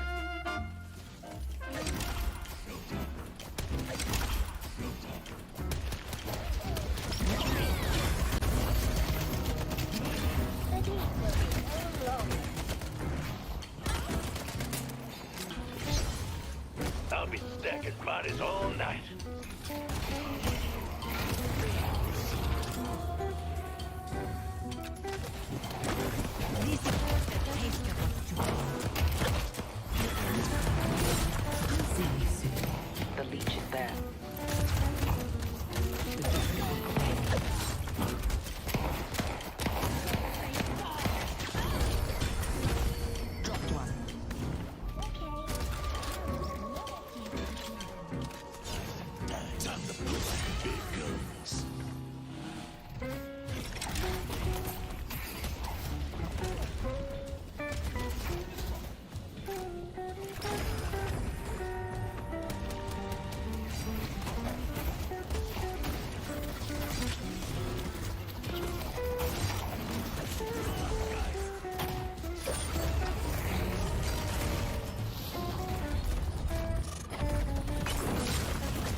One more body for the pile.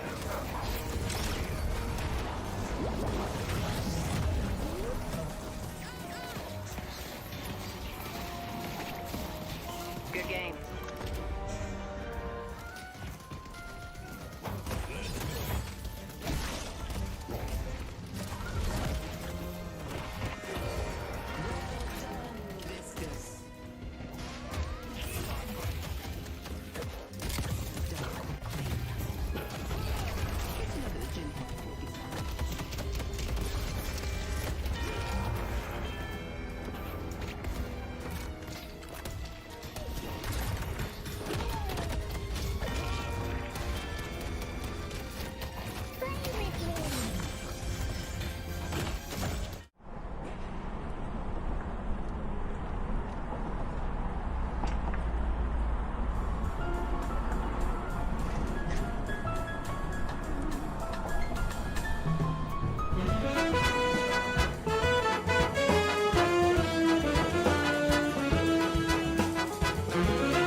Chrisana 14, no, I do not know how many times ZP's eyebrows have been under fire, but it is a very high number, and it will continue to be an even higher number as we go through the night shift, and inevitably he does wax them off, maybe for charity one day. Welcome back, everyone, to the night shift as we're number 45 weeks of shows, but it's been longer than that as we've been together as a company and been loving it every single week, and we continue to love it as we go forward. And moving on forward, we have Buff Majors taking on Abrahams here in our defending champion, albeit though, damn, this last weekend they weren't able to defend their title in the R1 tourney, losing 3-2 to Abrahams. Sounds like a banger. I didn't manage to catch that one, but you know what, Jason? Does it even matter if it wasn't on the night shift? Was it even important? I mean, it does set a precedent, but the fact that it was done in a reverse sweep is like, that's a powerful sort of mental game moment, because that's a big L in the Buff Enjoyers column, right? To have lost 3 straight when you're up 2-0 in the series, feels like you should be able to close it out. Sets the tone, I think, for this match. It also maybe allows Buff Enjoyers to say, look, we should have closed this one out. We should have won. Maybe we like lost steam, lost momentum. Playing those long best of 5s can be pretty crazy in a game like Deadlock. And then, of course, now you've got a new patch on top of it. So throw all your predictions out the window. This one is too close to call. I will say it was definitely a relevant result. However, their ban system is different than ours. They do 3 bans on each side, so they have 6 bans total, and we have 4. So I think that does change a little bit when it comes to the drafting phase of like how you approach it and how you actually do try to get what you want to play. But before we head into the match, here, let's take a quick look here at Buff Enjoyers roster, though. You will notice something a little bit different. Hoot is going to be subbing out today. And Zergy's subbing in? No, Demov is actually to be subbing in for the team in favor of Hoot's position, who cannot be here this week. So this is going to be interesting. We've wanted to see, potentially Demov back in this roster, basically creating the old Buff Enjoyers. Cosmetic will also get an upgrade to his Mina, of course, as I believe that's Super TF, if I'm not mistaken, gentlemen. I almost didn't notice it because it was so well done. That one slipped under the radar. It slipped under the radar for me. But yeah, I mean, adding Demov to this team is pretty awesome. There's very few players who I'd be able to say, hey, look, this guy can sub in for Hoot, and you feel like the team is going to be just as good. I think it does hurt to have the sub in, if only just because it's a change, right? And it's just like, a different person. The communication can be kind of affected by that. So maybe Buffenjoy is not in exactly their strongest form, but a player as good as D-Mob, I'd give him a lot of trust. And obviously, so do the Buffenjoyers when it comes to a new patch, figuring out the game. I feel like D-Mob's the person you want in that spot. And finally, he is in fact subbing in. They tried so hard and got so far. And I thought in the end they were going to give up, but they did sort it out here. There we go. D-Mob coming through. But Jake, you're giving very, very valid points. I think Hoot and D-Mob were just very interchangeable in the past. And the thing is, they did have very specific roles they played on the team, but the hero pool between the two, it's so similar that, Dan, it's sometimes eerie. And I think they're the same person. Yeah, I can see that. I can see the logic behind that one. Do they perform as well as each other, though, Jason? Do you feel like it's that close? I would say probably. I think D-Mob, we'd said, is probably one of the most consistent players, the most consistent player we've seen in EU when it comes to Deadlock, and probably in the world when it comes to Deadlock. But I think Hoot is right there up there, maybe at second place. And honestly, I'm still looking at this cosmetical, and I'm just, it's like perfect. I can't even tell the difference between Mina and Super TF. Like, whoever helped him with this cosplay did a phenomenal job. Also, I think my wife might want that purse. So if Super TF, you can send that on over to Italy, I would be appreciated. But as we go into this one, gentlemen, this team, they're star-studded. Even more star-studded now, having the support of Super TF. I don't know what really can take them down. And I think, Dan, you brought up before, does that, best of 5 really count? I think it does have some validity, but I think it also pushes Buffenjoyers to work even harder. Yeah, I think, like I mentioned previously, I do think that there is a lot to having or creating like a psychological wall against you when a team just can't quite ever seem to beat you. And I feel like Buffenjoyers were getting close to putting that Abrahams into that kind of mental place, I suppose. So it's definitely really nice to get a win. And I think also what's interesting is in a best of 5 in Deadlock is so interesting because, draft to draft, you're picking up a lot more information about the other team. And so, stretching it across to a best of 5, best of 5, obviously you're playing more. So it is such a legit win. But to reverse sweep it in that way, like Jake said, is really powerful. And in just, you're winning in the most confidence producing fashion. So that's really exciting, actually. But of course, I would also say at the same time, we've got a new meta that's developing. Buffenjoyers, to me, are probably the best team in terms of dealing with a new meta. So I'm curious to see what their take is. All right, let's take a look at their opponents here on the other side. We just saw them participate and saw them slay, as Super TF did, especially when it comes to together in particular on the Shiv. Honestly, this team, I think we talk a lot about how, in our opinion, Buffenjoyers are probably the best team in the world, but I still feel like Abrahams are like a close second behind them, but somehow Buffenjoyers do seem to eke them out. I'm curious, Jake, in your opinion, what do you think like the gap is between Abrahams and Buffenjoyers? If you were to give it like a percent, right? If Buffenjoyers like 100%, where would you say Abrahams are behind them? Because I'm curious in your thoughts of like how close these two teams actually are. I think like between 0 and 5%. I think it's a very small gap between these teams, even though Buffenjoyers they've enjoyed a recent run of success over Abrahams as an opponent. Abrahams, I think they're probably one of the winningest teams in Deadlock's history. Even when they've had to make roster changes, they've kept, I think, the same core of players and continued to grow that, and continued to show strong results. They've been one of the most consistent teams in the history of the game here, especially in Europe. And I think although Buffenjoyers may be on top right now, I have some doubt that that's going to last that long with competition like Abraham's nipping at their heels, especially now in a moment where, hey, maybe these big team fights, the early game aggression could be rewarded more heavily. That could be enough to put Abraham's over the top. But as you mentioned, the new patch, you'd got to give a lot of credit to somebody like Lightbringer in terms of being able to theory craft and find the best way to approach, even when the game changes so radically and so quickly. So for Abrahams, they got their work cut out for them at this moment off the new patch, but I would never count them out just because of the success of all these players and their individual strength just put on display in that last game. All right, well, hopefully we can head to the draft soon here, because this is going to be interesting between these two teams. Obviously, talking about like cutting edge meta, I think I can confidently say that I think Abrahams do adapt quicker to metas, like to big shifts in the meta. But Buffenjoyers do have a more solid control of it over the long term and are able to, I think abuse it isn't necessarily the right word, but are able to just kind of run with it a lot easier than other teams. Also, a big shout out here to Durango for the 10 gifted we just had dropped in chat. Big thank you, big love to you for all the support you're giving us here on the night shift. But the pick bans have started here in Abrahams. We'll be taking first pick here, Dan. And as the first ban comes on in, we're going to find out, is Holiday still prioed here between these teams? What was I thinking? Of course. Pocket, but I would agree that Holiday should surely catch a ban. Still really ridiculous, even after the patch. I feel like you could have probably nerfed him more, but honestly, Holiday's was so wrecked for so long that maybe Yoshi was reluctant to just, you know, not allow her to have that spotlight still for a little bit longer.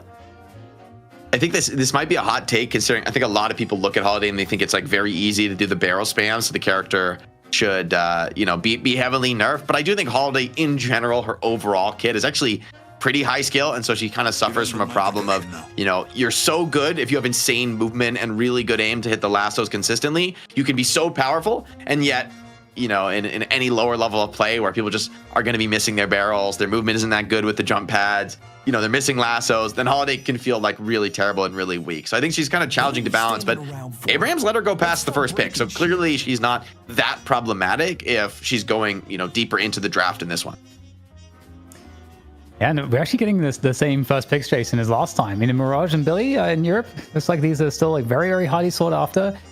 So curious to see if Buff Enjoyers is going to detract too much from what we saw from the last game. But the Viscous pickups showing that the nerf to splatter really didn't matter at all in terms of how Viscous functions for the core. Because Buff Enjoyers have always had Viscous, I think, be a really important part of their core. Damn, I got really excited. I saw Viscous and I was like, wait, Demov subbing. Could we see Demov Viscous for the first time in forever? And then I remembered probably gonna be Vraic. So probably not gonna happen. But we will see Shiv come back in for Abrahams. And I do wonder, will it be a together Shiv? Because normally I would say when we see Shiv, it's a Sonic Sniper on Infernus, but I don't know if Infernus is gonna be necessarily a top 3 worthy pick for them. And they do round it out with the Holiday. I think, Jake, this puts Buffingers in a precarious position because now you almost need to lock in a Bebop before the turn of bans if you want to have some sort of pick. Yeah, I don't know if they're too worried, right? Because you could get Bebop or Paradox, I feel like, and be okay with it, even though we haven't seen Paradox so much lately. I don't think she's bad. I like that Buff Enjoyers snatch up the Infernus here, but I do think Viscous is going to be great in this draft. I mean, we talked about how much Mirage is a hero who's invested into debuffing the opponents, more so than really hard carrying, and having the reliable purge on a cooldown when Cube is maxed out, it's going to be really helpful, which by the time you get to the late game, you're definitely going to have that unlocked. Buffingers ban out the Vindicta, which is actually pretty interesting, suggesting, hey, maybe they think Holiday, Shiv, the aggression these characters can bring could be pretty threatening to have a Vin behind them. They're kind of hitting Saint's pool a little bit here, though, as well with the Vindicta ban. Does that mean we're going to see an Abrams picked up for Saint going forward? Is that going to be like a Rem fallback for him? By the way, was really Abrams interesting uncontested in the last game? I believe he was, right? Yeah, no one went for him, which is... That's, I mean, I thought the changes were, the nerf is real, but not that bad.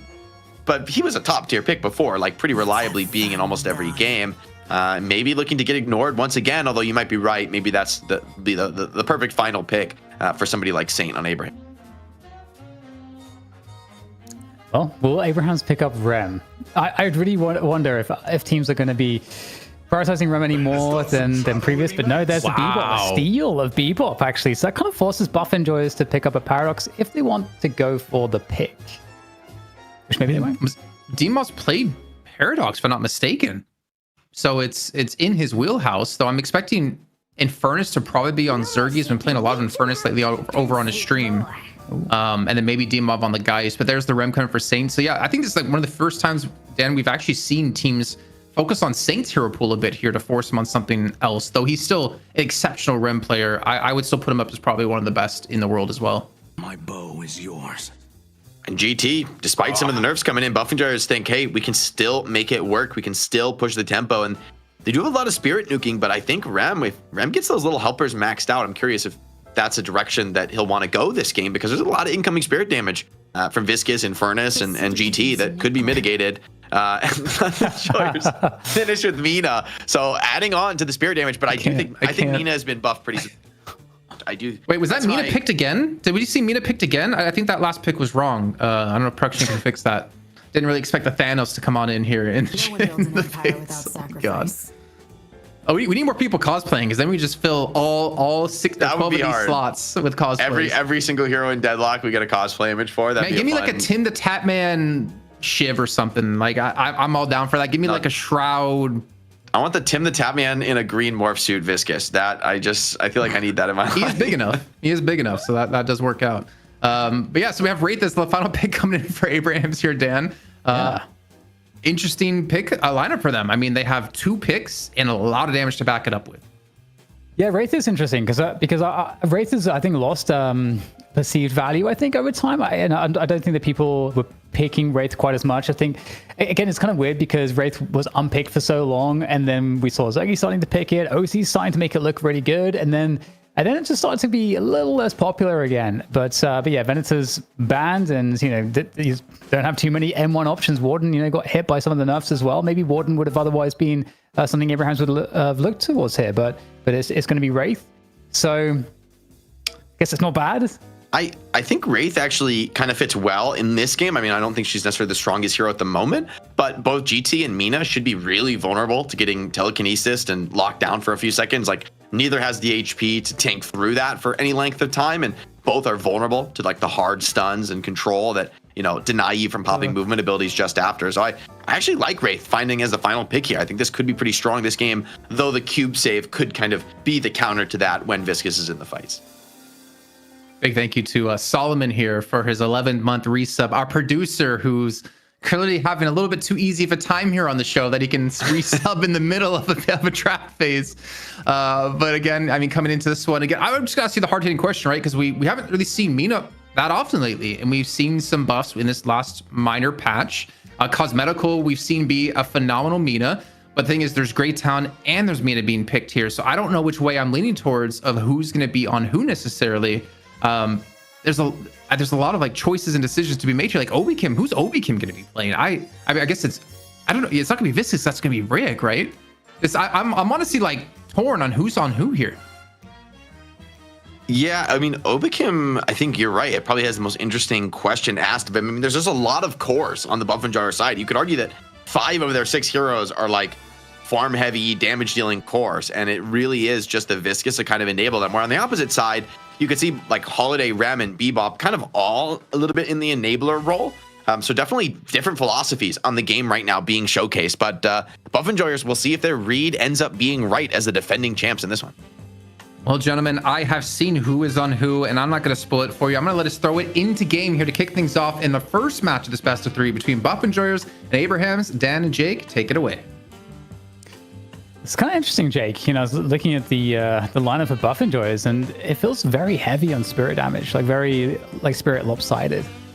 Yeah, Ram is going to do God's work in this game without like maxed out little helpers. I mean, right, the base resist has been nerfed, but when you max them out, the resist is pretty crazy. It's almost like giving people the Spirit Resilience 3200 item just an additional to whatever they have. So I feel like if Rem gets farmed this game, the mitigation is going to be crazy. It's not a stat that's easy to track, but the impact of it, I think, is very much felt in a fight. I'm actually kind of curious which way you land, because I actually prefer Abraham's draft. I actually think Abraham's draft is very, very nice, but I know Buff Enjoyers are going to play their draft well, but like, do you have a draft that's preferred? I agree with you, actually. I kind of like the Abraham's draft more. But Buff Enjoyers have been a team that proves me wrong a lot when it comes to unconventional drafts. So I'm like, I'm hesitant to trust my own read, but I will say the eye test, like you said, like Holiday has been nerfed a little bit, but still think the character is quite good. And I think there's a few heroes here on the Buff Enjoyer side who are going to be super vulnerable to lassos, to hooks, to wraith ults, to any kind of initiation. Like Mina and Billy and Viscous, I'm like, okay, they can kind of play their way out of it. Maybe Zergy can stand up and fight, but Infernus getting like hard lockdown, same for Grey Talon, like that's kind of a death sentence for these characters. And that's a lot of work for Viscous to do on the saves, right? There's only one cube available. Yeah, it's kind of crazy, all the setup pieces. Yeah, like you're saying, like lasso, hook, and telekinesis, and nap time as well. I mean, there's a lot of problems for these squishies to deal with on the Buff Enjoyer side. So it'll be an interesting dynamic as we get started off here. Things looking relatively even across all lanes at the moment, but let's talk about the tempo then. The early tempo game. Do you feel like these one of these lane setups is going to be better than the other team, or do you feel like it's going to kind of well paired across the board? I will say, despite maybe some of the greed in like a late game sense in the Buff Enjoyers draft, given like that they have just a lot of heroes that are more focused on dealing damage than setting up their teammates, I do think the lanes look pretty good. Like I think GT is a pretty strong laner. You know, Mina and Furnace can both do a lot of damage in the laning phase, and so I don't think, at least for me personally, that their weakness as a comp is going to be felt. I think it's the mid game where I'm worried of them. Like when the ultimates come online, you know, who's, I guess the Billy setting up team fights for Buff Enjoyers and maybe Viscous to assist as well. But the pickoffs that can kind of come as rotations start to become a factor as ults come online, you know, the 5 to 10 minute marks. That's where I feel like Abrahams are going to be maybe at their strongest and maybe need to develop some kind of a lead. All right, well, I guess we'll see how it plays out. It's going to be really interesting, too, to see Together on Shiv once again. Making the Shiv stocks rise, perhaps. I'm kind of enjoying like the new playstyle. I mean, I felt like the previous Shiv playstyle was becoming pretty stale. You know, we're just like maxing knives and just... I felt like just like the tempo of it and the scaling of it, as you know, into the game was just a lot slower. And I think there's a lot more explosiveness to this. So I like that dynamism. I think it's a lot more fun. Yeah, I think Together has been pretty focused on damage with this build. Does miss a slice and dice, and so Billy's gonna waste no time in getting right back into the trade. Gets a cube as well to dodge that alt fire blast. But I mean, Rem Shiv, there's a ton of sustain, a ton of aggression in this lane, especially with that new melee lifesteal build. So you can see Listic playing quite conservatively, staying under tower, making sure that if Together wants to connect that slice and dice, he's gonna expose himself to some Guardian damage, which honestly hurts way worse than you would think at this early in the game. You really can't take winning trades under the opponent's Guardian. Nice pressure coming in again. Just so much threat. There it is, connecting the slice and dice. Getting an easy connection with the knives afterwards. And Billy actually in some trouble. In quite a bit of trouble there, getting ticked down by the knife. I think the knife wore off in just the last second, but slice and dice up onto the rooftop to see maybe there's a position to keep that pressure or maybe find that kill. But I mean, looks like Listic will get out to base, but I mean, it's clear dominance in this lane. Yeah, that kill's not going to come through, but the damage is done, right? Listic has to take a base reset quite early in the game. Still, Shiv and Rem are very aggressively postured for quite some time. I mean, Shiv's going to have 1600 to deploy on the buy, but oh, those Mirage procs. And Mirage is kind of devastating the mid lane right now. I mean, it looks like both Cosmetical and Zergy have to take a base trip at the same time. The Mystic shot from Mirage is just too threatening. So there's going to be creep wave crashing on the lane, and they're going to miss creeps in the mid lane, which starts to add up. A lot of tower damage is additionally going to come in. Maybe the fortunes, though, can be changed by Demov in the side lane, the sub called upon in the team's moment of need. No Sanguine's going to take the damage from those bats, and Taz punishes Oblivion for trying to help. Scary. I mean, you can see why Shiv's prioritized. You can see why Mirage is prioritized. We're going to get the both buffs picked up by Abrahams. Hey, man, maybe it's the era of the Abrahams. Looking like they're starting off pretty strong here in the early days, though. But the chase down. Oh, he's in trouble here. I think he's going to get run down. Connection comes in on the staircase. Some nice movement from Sonya, but maybe just one last shot, and Geist won't be able to find it. So smooth moves from Sonya, pulls a lot of attention, and walks away with the gun buff. Double buffs, and especially the spear buff to Empty Dreams, I think feels amazing at this moment in the lane on Mirage. I think Empty Dreams got the casting buff in the last game, too, on the Mirage for the first one. So, yeah, really having a good time on Mirage. So early days definitely looks good for Abrahams in some of these lanes. The Shiv lane, the mid lane, and that's scary too, because once Holiday gets unlocked from the mid lane, I mean, the ganks that are possible and the pressure that's possible is pretty scary. And the dive ability, I think, with the new Shiv is again even stronger than it used to be, I feel like. So, and also you got Rem for backup for the dives too. So there is an enormous amount of, I think, tempo threat that Buff Enjoyers will have to be wary of going into this 10-minute mark. Wow, monster rounds really paying off. Not always an item that gets bought on Mirage, but Empty Dreams, really good choice from this time. Helps him take that T1 Guardian, the 6-minute mark. And he's off to a heck of a start. Going to be going towards that Healbane next. It's going to be tough for just about anybody to stand in lane against Mirage. Curious to see if Empty Dreams sticks around mid, or maybe wants to throw his weight around in a side lane, trying to clean up one of those towers. But definitely advantage Abrahams right now. Buff Enjoyers on the defensive, and I think earlier than they would have liked to be. Yeah, just have to manage the pressure effectively. Make sure you're not taking bad trades. Sonya Sniper getting somewhat ambitious there, but of course so much space here around the Guardian itself. That's going to get taken out pretty easily. And look at the differential on souls right now. And I feel like, you know, what's good from Buff and Joyce is they haven't given up too many kills, but at the same time, they're getting sent back to base in a lot of these cases, and they're just getting heavily pressured on 2 lanes. Mid and the left side lane went extremely well for Abrahams. Okay, that was a little scary close. The lasso ended like just before Zergy went down. Maybe just couldn't quite get in range for the health swap. Would have been a game changer there, but doesn't get it off this time. Now Infernus starting to get active, diving in quite deep.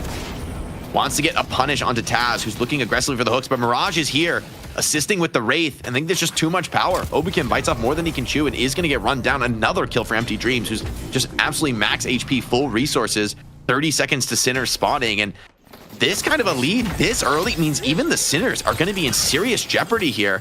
And Abraham's maybe wanting more in this fight as well. Sleep setup. They may chase for deeper kills onto this Billy. The execute threshold is there, and the connection is good. GT is going to burn, maybe needs to get this kill, lest the fight come back the other way, but seems like the bloodletting damage is just going to be too much, overwhelms him, and just 1 stack found off the kill. Empty Dreams is 7.6k. That's kind of a nasty start to be up against. Mid, dealing with the mid pressure at the moment. And this Guardian is not really... Like, no one seems interested in defending it, so that's going to be a win for Buff Enjoyers. Yeah, I think Abraham's tried to get some kills in the mid lane, but they couldn't actually find any. That's just being able to escape out of that engagement. Looks like Vrake makes it back to base for a full heal. The goo ball pulling some of the attention. That play alone gets Buff Enjoyers some of the way back into this game. Still a 5k soul lead, 6k now before the 10-minute mark. So this is a kind of a scary moment. Doubles considering to be stolen away here. Billy goes for the chain to try and turn some kind of a fight around, but Mirage is here throwing his weight around in this fight. Cube is now out, so no more saves to be found, and it looks like it was turning into a big engagement for those doubles. Yeah, I love the aggression. You know, you were mentioning this, that maybe the Sinners will be under threat. The headshot coming in there for some extra damage and really making this invade quite problematic for Buff Enjoyers to deal with. I feel like they've definitely been doing a decent job, but there's still more threat. You can see the aggression still there.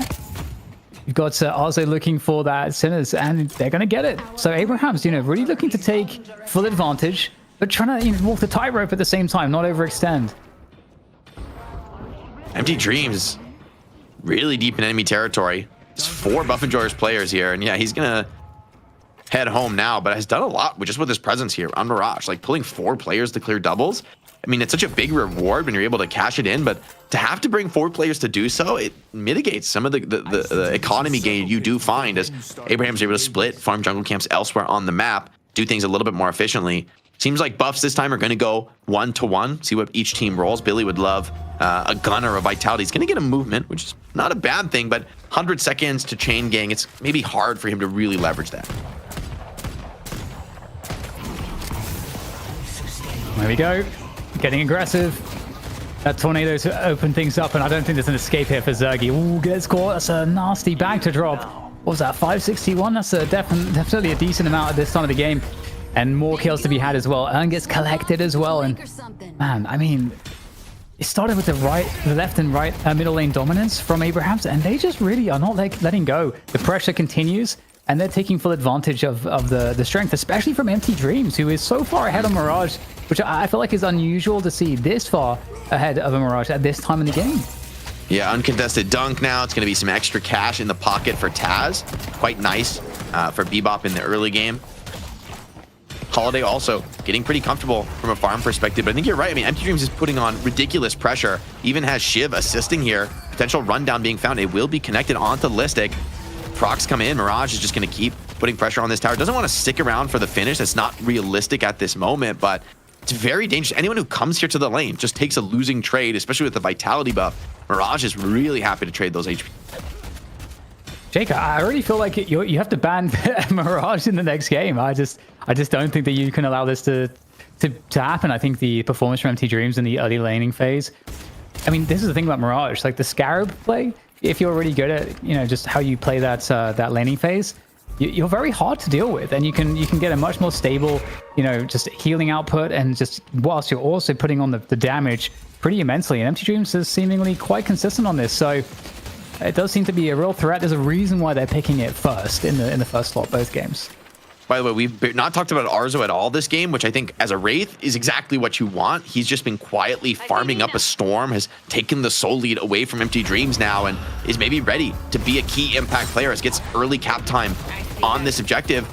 Taz is being run down potentially on the Bebop, chooses to try to live, getting back to his teammates, might live to regret it as the enemy team comes forward, but the Rift is just hold on. Secured by Buff Enjoyers. There's not enough players maybe here as Empty Dreams elects instead to go for a push on the other side Walker, which I don't know that is even going to be successful. So a big fight back for Buff Enjoyers, and the super minions are crashing through the Guardian, and maybe more to be had, although the AoE spam is eventually going to clean them.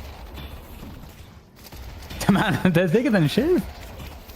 These guys. And Empty Dreams goes down too, trying to push that other side Walker. What a comeback fight from Buff Enjoyers, getting their cake and eating it too. They're right back in this game now. Yeah, massive plays to get them back in for sure. And that's definitely going to keep Abraham's pretty honest here. And like you said, I feel like we're getting into the perfect spot for Arzo, where Arzo is going to start to really improve this farming speed. And if you have a high farming speed and your teammates are keeping the pressure like really hard on the opponents, no one is there to stop you from farming. So that's like the most dangerous place that Buff Enjoyers could find, the Wraith on the other side of the competition. So it's going to be very problematic if they allow it to continue, but they'll be in a position to start putting the pressure back on, correct the macro game significantly, because now they can force respect. There's not as much of a stat check anymore. Although Lasso found connection coming in, trying to bring player in for some follow-up damage, and there will be plenty. Obikim finds himself in the wrong neighborhood. Finish kill for Sonya. I'll say that, Jake, Listic's kind of far behind on the farm on Billy at the moment. It's definitely recoverable. Of course, we'll have to see if that's a possibility, but if you're behind on Billy, I mean, it just feels kind of rough because you can't abuse the health bonus as much. The damage output is not quite as much. Oh my god, the splatter from Vrake. I think that hits him 4 or 5 times. Empty Dream just evaporates. The damage more than enough here from the Viscus to assist that Billy kill. And speaking of comeback kills, right, that kill really gets Listic back into the running. Ooh, and the hook goes just barely wide, but together still has enough to finish off the... And again, that sucks for Listic. It's just kind of struggling this game to stay super relevant, but... Oh yeah, of course. Yeah, I guess I like you can that use Killing Blow efficient to farm. farming with the extra use of Killing Blow. I like that a lot. That makes sense. Oh, concussive combustion covered into Nice a lock down Taz. Able to block it with the truck. Oh, that might actually be killing it here. Obikim goes down. I mean, Obikim, I hate to say it, but he's kind of getting owned here on the Infernus. He is on the struggle bus this game in a very big way. Buff spawning in a few seconds. Wraith would love a gun or a spirit buff here. Could be a perfect moment to really bring her timing onto the map, and it will be a gun buff. I think that's the best role here possible for Wraith. Although, I mean, I wonder if she takes it into the jungle and continues to farm for a later timing, or decides that the time is now. Definitely expecting that next Rift fight to be a pretty crucial one in this game. Yeah, we're back to Taz just getting every single urn to deliver, so that's very deep dive with sleep. Like, I don't know about this dive. That's so far past the wave, under the Walker. And yeah, together you're committing on it too. I think there's going to be a punish coming in for Buff Enjoyers here. Infernus happy to trade with his old foe Shiv, but Shiv maybe with enough mobility to just slip his way out of there. Rem to make sure he's stabilizing the heal. Oh, comes in. Nice punish here from the Bebop, is just dominating Cosmetical, who just does not have the HP to take a trade under Walker like this. They will get the Walker down, but a nice... Is the lift actually connected onto Mina? No, she may have batted that one. And that's going to be big. Getting 1 kill for the Walker doesn't feel too bad. If you found the second on a Demov, I think you'd be quite happy on the Abraham side. Maybe they still will anyway. Together, wants to find this finish. Mina, though, too much mobility, is going to get out. Good presence here from Abraham's pretty deep on the left side of the map. Zergy, the one getting a lot of the farm, the solo farm at the moment for Buff Enjoyers. So, if Obikim's going to be a bit behind. I mean, that's not somewhat expected. Demov and Zergy looking quite strong. Another thing, though, to mention, just like checking on the farm there, Talon as well, another hero that, you kind of want to see being a bit more farmed than currently Cosmetical finds himself. Cosmetical is the iconic Grey Talon player as well, I think it's fair to say, in Europe. Yeah, definitely one of the best.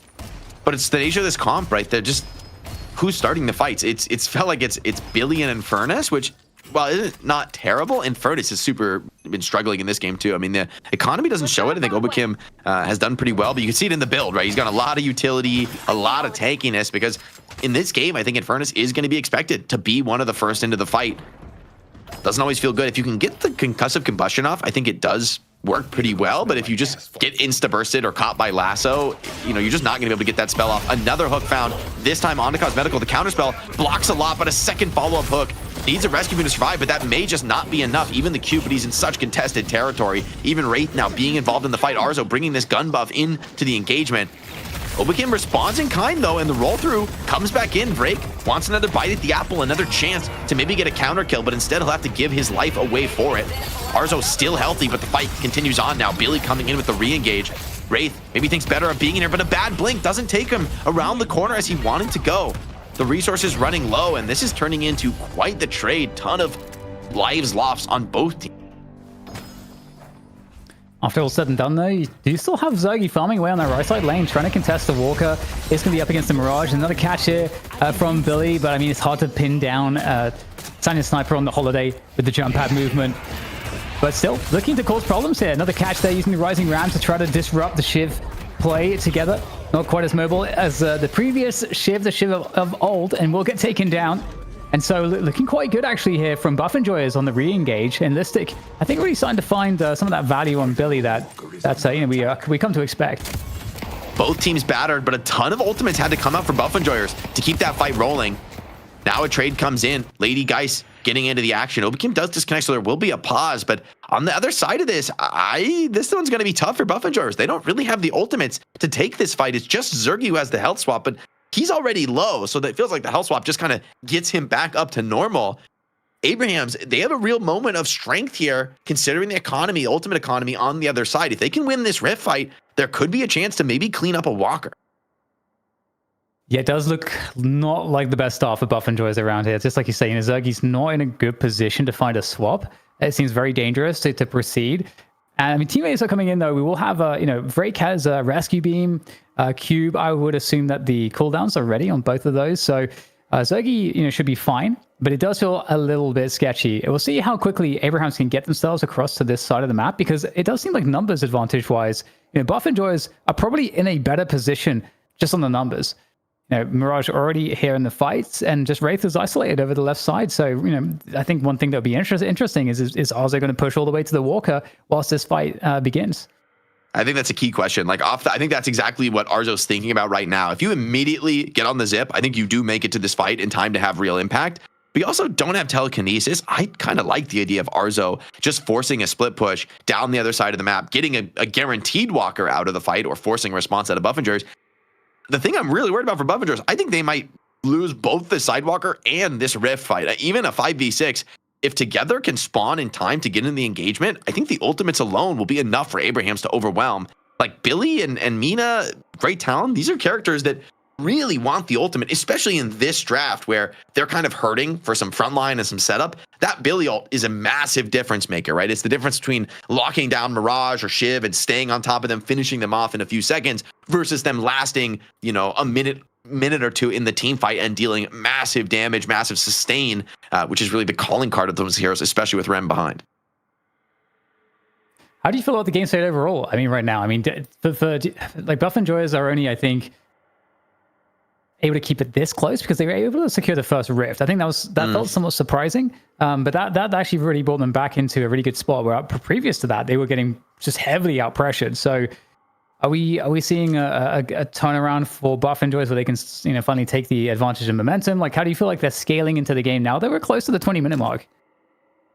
I feel like in theory, Buff Enjoyers have a better late game comp because they have more carries, but honestly, I like the Abrahams draft. I think they're more well-rounded overall, and the fact that they were able to do so well in the early game set their cores like Wraith up for success, who I feel like Wraith's biggest weakness, she's kind of already passed, which is the very early game. She is considering coming back on the zip to the fight. Looks like she's mostly going to play the farm game, but Infernus responds in kind, and so no numbers advantage to be had on this Rift just yet, but I wonder if Buff Enjoyers even want to contest it. They've got to get in here in the next few seconds, lest this one just be free capped by Abrahams.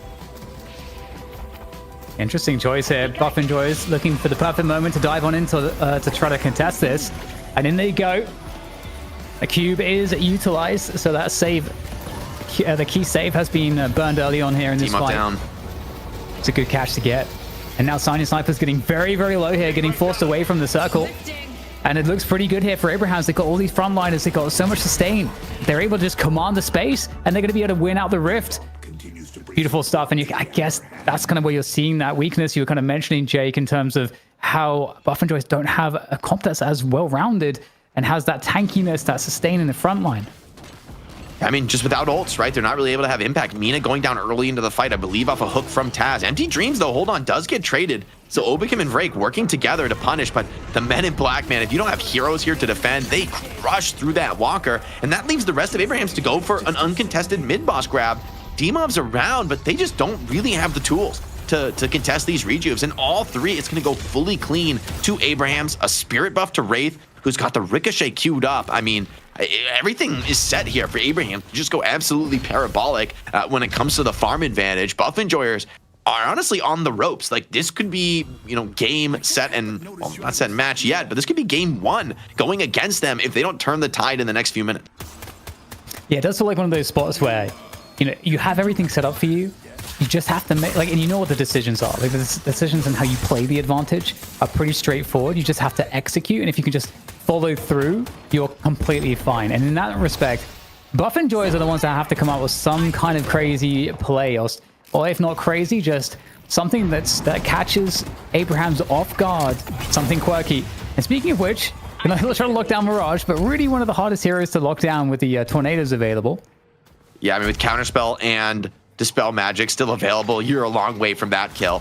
Bebop Shiv looking on the other side of the map. The sleep comes in to set it up. They get a catch on top of the Billy, but Listic with a lot of mobility is going to try to play his way out of this. Still seems like the connection's coming in. Wraith here for the assist and even picks up the finished kill. So Arzo really starting to show his impact in the match. Zergy, though, has also come out of the jungle with a pretty massive net worth advantage. Some kills towards him would be great, but Sonya so mobile on this holiday. They have a ton of players coming for the punch, but they haven't found it just yet. Maybe the slowing X, the knockdown, the owl, eventually all of this thrown together. Surely it'll be enough, but who's come into this fight but Arzo? Big lift onto D-Mob, who's out of this fight before he can really get to playing. And even Sonya hasn't gone down just yet. This is going absolutely horrific for Buff Enjoyers. Yeah, D-Mob is going to feel robbed not getting the kill onto Sanya there. The telekinesis saving Sanya at the pivotal moment. And all of these kills getting cleaned up. That's so unfortunate for Buff Enjoyers. It did not even get the extra rejuve charges away from Buff Enjoyers. And again, new rejuve, 3-minute expiration as opposed to the 4 minutes that it previously had. So I think that's going to be making a big difference in terms of how much Abrahams can kind of leverage the advantage. But they want to use it. Here we go. They want to force. They're going to go down mid. Billy Chain Gang, you don't feel too much impact from it. It kind of backs off Mirage for a moment, who's going to TP back to base for a quick reset coming into the fight. But elsewhere, Obikim goes down, found by Sonya Sniper without even leveraging the lasso. Cosmetical now in the crosshairs, and Shiv desperate to find this finish. That knife connection should be enough to do it. And yes, Cosmetical indeed bleeds out in the safety of his own base. Buff Enjoyers 3 on the deck. And now it's just up to Abrahams. What objective do they want to take? They could have just about anything on the map. And it seems that the call is going to be to go for a collapse on this left side, maybe find the last walker, although time isn't exactly on their side when it comes to that push. Rejuve going to expire before another engagement can really get underway. And it's pretty rough. There's so much farm up on the map as well. There's a decent command of the enemy jungle. So Abraham's just, again, is that easy decision making for them in terms of how do they play out the advantage. And, you know, any top team worth their salt are going to have these protocols as to, you know, what are our priorities in these positions. Everybody knows exactly what to do. And again, it falls onto Buff Enjoyers to do something that's unexpected. And it's just very hard, especially at this point when the difference in net worth is so enormous. And I mean, Abrahams, I mean, they had a great start, Jake. You know, there was only really that one moment, I think, when they lost that first rift where things started to equalize a little bit. But at the same time, they still managed to maintain the lead.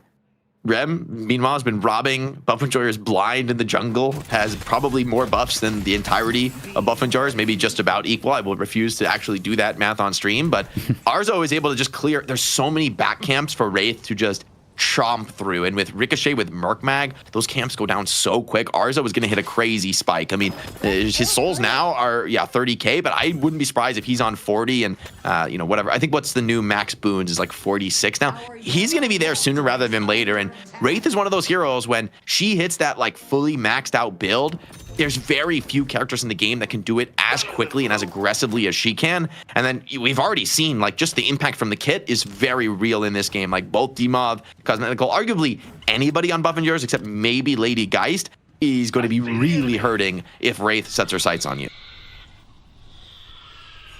You got to guide it down. Plus 24. You gotta just clear a wave with it. I mean, there's not much else you can do. Scout things out. Buff Enjoyers know, I think, that like one really bad fight goes against them, they're going to lose shrines. And with Wraith's DPS, that's not going to be a problem whatsoever for Abrahams to clear. So Abrahams are patient. They're farming the map up. They're playing for the economy game. And you can see the lead is just expanding little by little. At 25 minutes, buffs are going to be contested. Obikim trying to contest the left side. Lucky to dodge the first hook, but may still be in trouble. Hold on, Wraith. Maybe gets gone on elsewhere, but you're able to win on both sides of the map simultaneously. Definitely a sign of strength for Abrahams. Let's see what you catch, my friend. The rift is opening up here as well for right lane, so we'll see a potential battle. I don't know if Buff Enjoyers really have much of anything to contest it with, though, at this point. Saint has Echo Shard Scourge, by the way. It is going to be rough to challenge into this. I mean, even Scourge with the nerfs, right? It does have scaling now. Oh, by the way, Lasso found it onto Viscus. One of the ideal picks. Doesn't have the save when he's the one stunned down. And before the fight can even come in, this looks terrifying now for Buff Enjoyers. The game hangs in the balance. This unstable rift coming out. Big Billy chain, but where's the damage follow-up? Arzo still healthy, still pumping the damage here on Wraith. Cosmetical has to run for the hills. They've tried to stay inside this rift. They know how crucial it will be for the game, but it looks to be the end of Buff Enjoyers in this game one. They will eventually find the kill on Arzo, which is something. I mean, mitigates some of the D push coming into your base, but with the entire team virtually having to give their lives for it, it doesn't feel worth it in the end. I think we got some chain killing blows there, looking absolutely disgusting around the rift fight together once again. Very, very strong, and once again, we're going to see Taz running the urn. It's kind of just what Taz's job is about 50% of the time in the job description, just run the urn. These troopers with the assist from Raj, I mean, these are going to crush through the base guards. Like, this is, it's something we've been sort of waiting for. I think teams haven't been too aggressive about like committing in, but the rem assist on these troopers, I mean, they just don't take damage from the enemy base. Like, you need very serious wave clear tools, and Buff Enjoyers don't exactly have that. So I believe a shrine, well, they don't want to commit for it though. I mean, maybe they recognize, hey, if you die here, mid-boss spawning soon, it could be a massive throw. But like, look how hard these troopers are to bring down. I mean, Viscus is like struggling in a 1v1 right now. Oh my goodness. This is crazy. This is insane. He literally can't kill it. Come on, man. Oh, that is just disgusting. Okay, what do you do? What do you do right now? Buff Enjoyers in serious trouble. They don't have like comeback heroes, you know what I mean? Like they're reliant on a very greedy draft, getting a ton of farm and having items to solve their problems. But on the other side, like Taz and Sonya can just look for picks with complete impunity. I mean, they're not scared of a thing.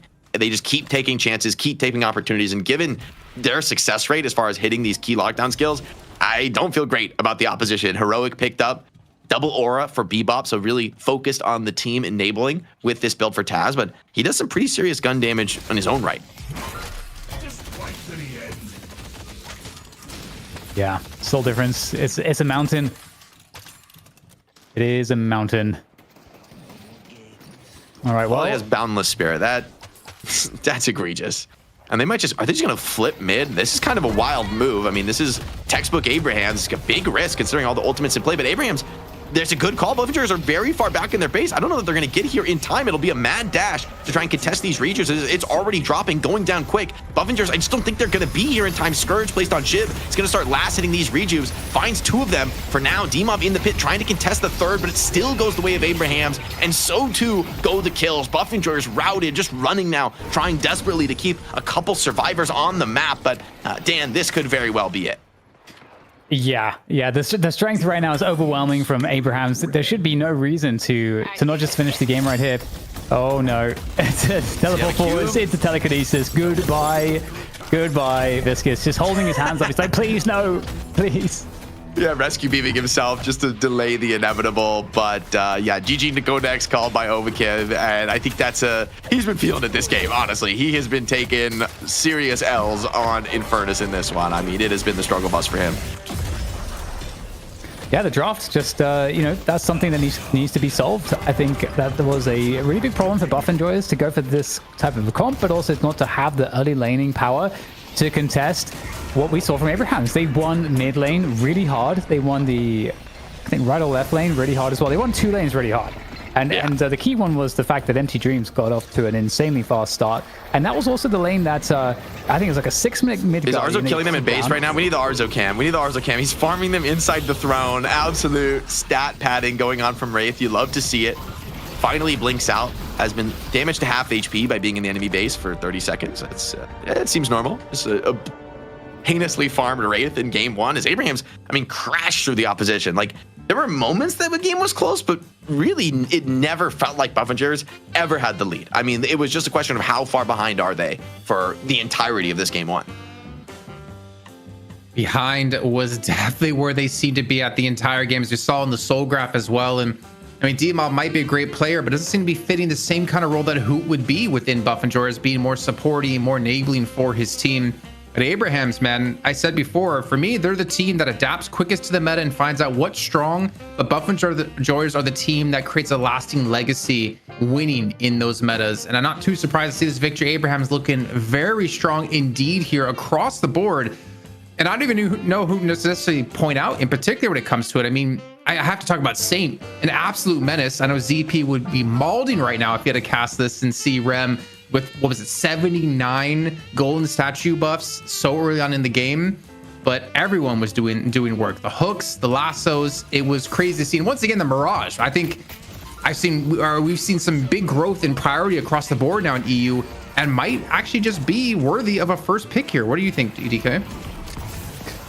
It seems like that. I mean, the value was on the server. We asked the question at the beginning, is it going to prove to actually play out in that fashion? I think yes. He managed to have a 6-minute Guardian down, and being paired with Holiday when you get a 6-minute Guardian down is insane, because the amount of roam that you unlock your Holiday to do by having that control in the game, I think is extremely impactful. And Holiday obviously is in a very strong state right now, and not to mention the fact that Mirage has the ability to kind of just macro off of the ultimate as well. So I think that's just an insanely strong start to get, and it's got to be dealt with somehow. Jake, it's obviously easy to talk about like the positives of what Abrahams did well, but maybe in your opinion, let's talk about the other aspect of that, of what do you think Buff Enjoyers didn't do well? What do you think they underperformed on in particular, if anything?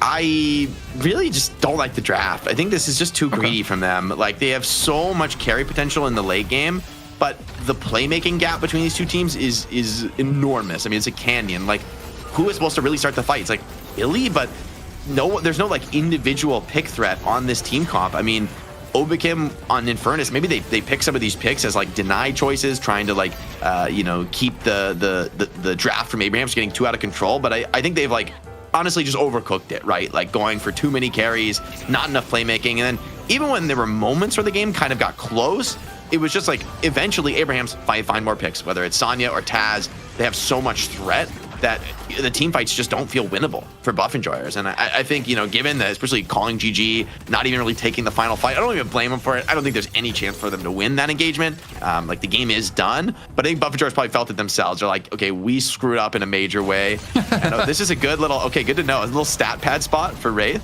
This is good to know. He is taking base damage. He's just soaking through it in this one. But, I mean, this is the nature of a very farmed Wraith. Yeah, and you guys were talking about Arzo. I mean, I think one of the things you said in particular was just being quiet. But that's kind of exactly what you need, I think, is what you guys mentioned. Because Arzo was quietly getting farmed up consistently, constantly building up the souls, build up to the actual lead overall in the lobby, and of course, most damage. But I think one aspect of that is the fact that Together was also creating a lot of focus on himself as well as Empty Dreams, and Arzo could kind of go under the radar, Dan. Yeah, and that's what you need for the...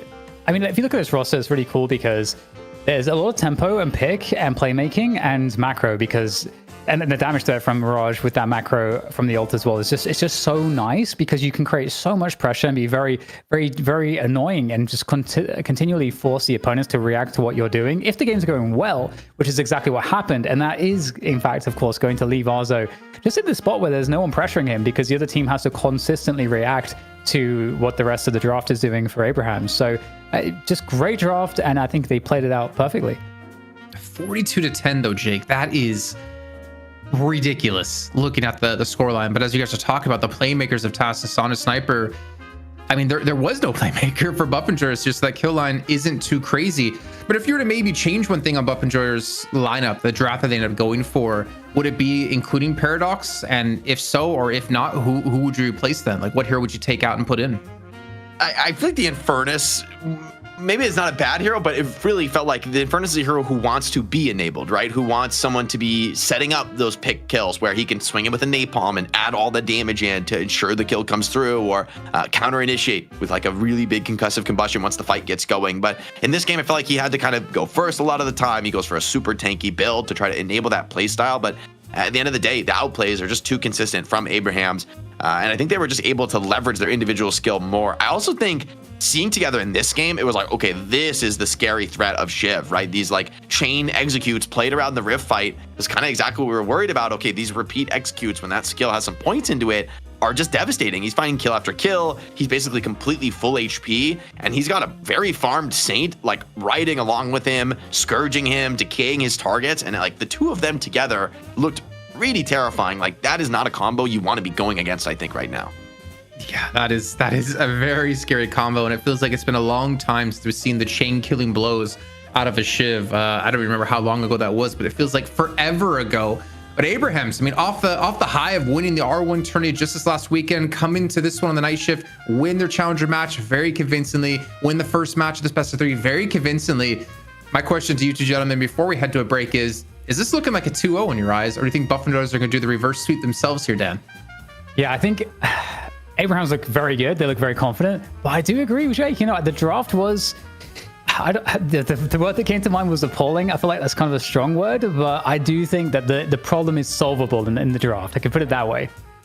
Yeah, maybe if they had like a way better laning phase, it could look a little bit better. I think we will see some pretty significant changes given the tenor of that first game. But if this isn't like what sets you up for a 2-0, I don't know what does. I mean, this is as dominant as it gets at this level of competitive play. And so, yeah, I think the stage is set for Abrahams to reclaim the throne here in Night Shift.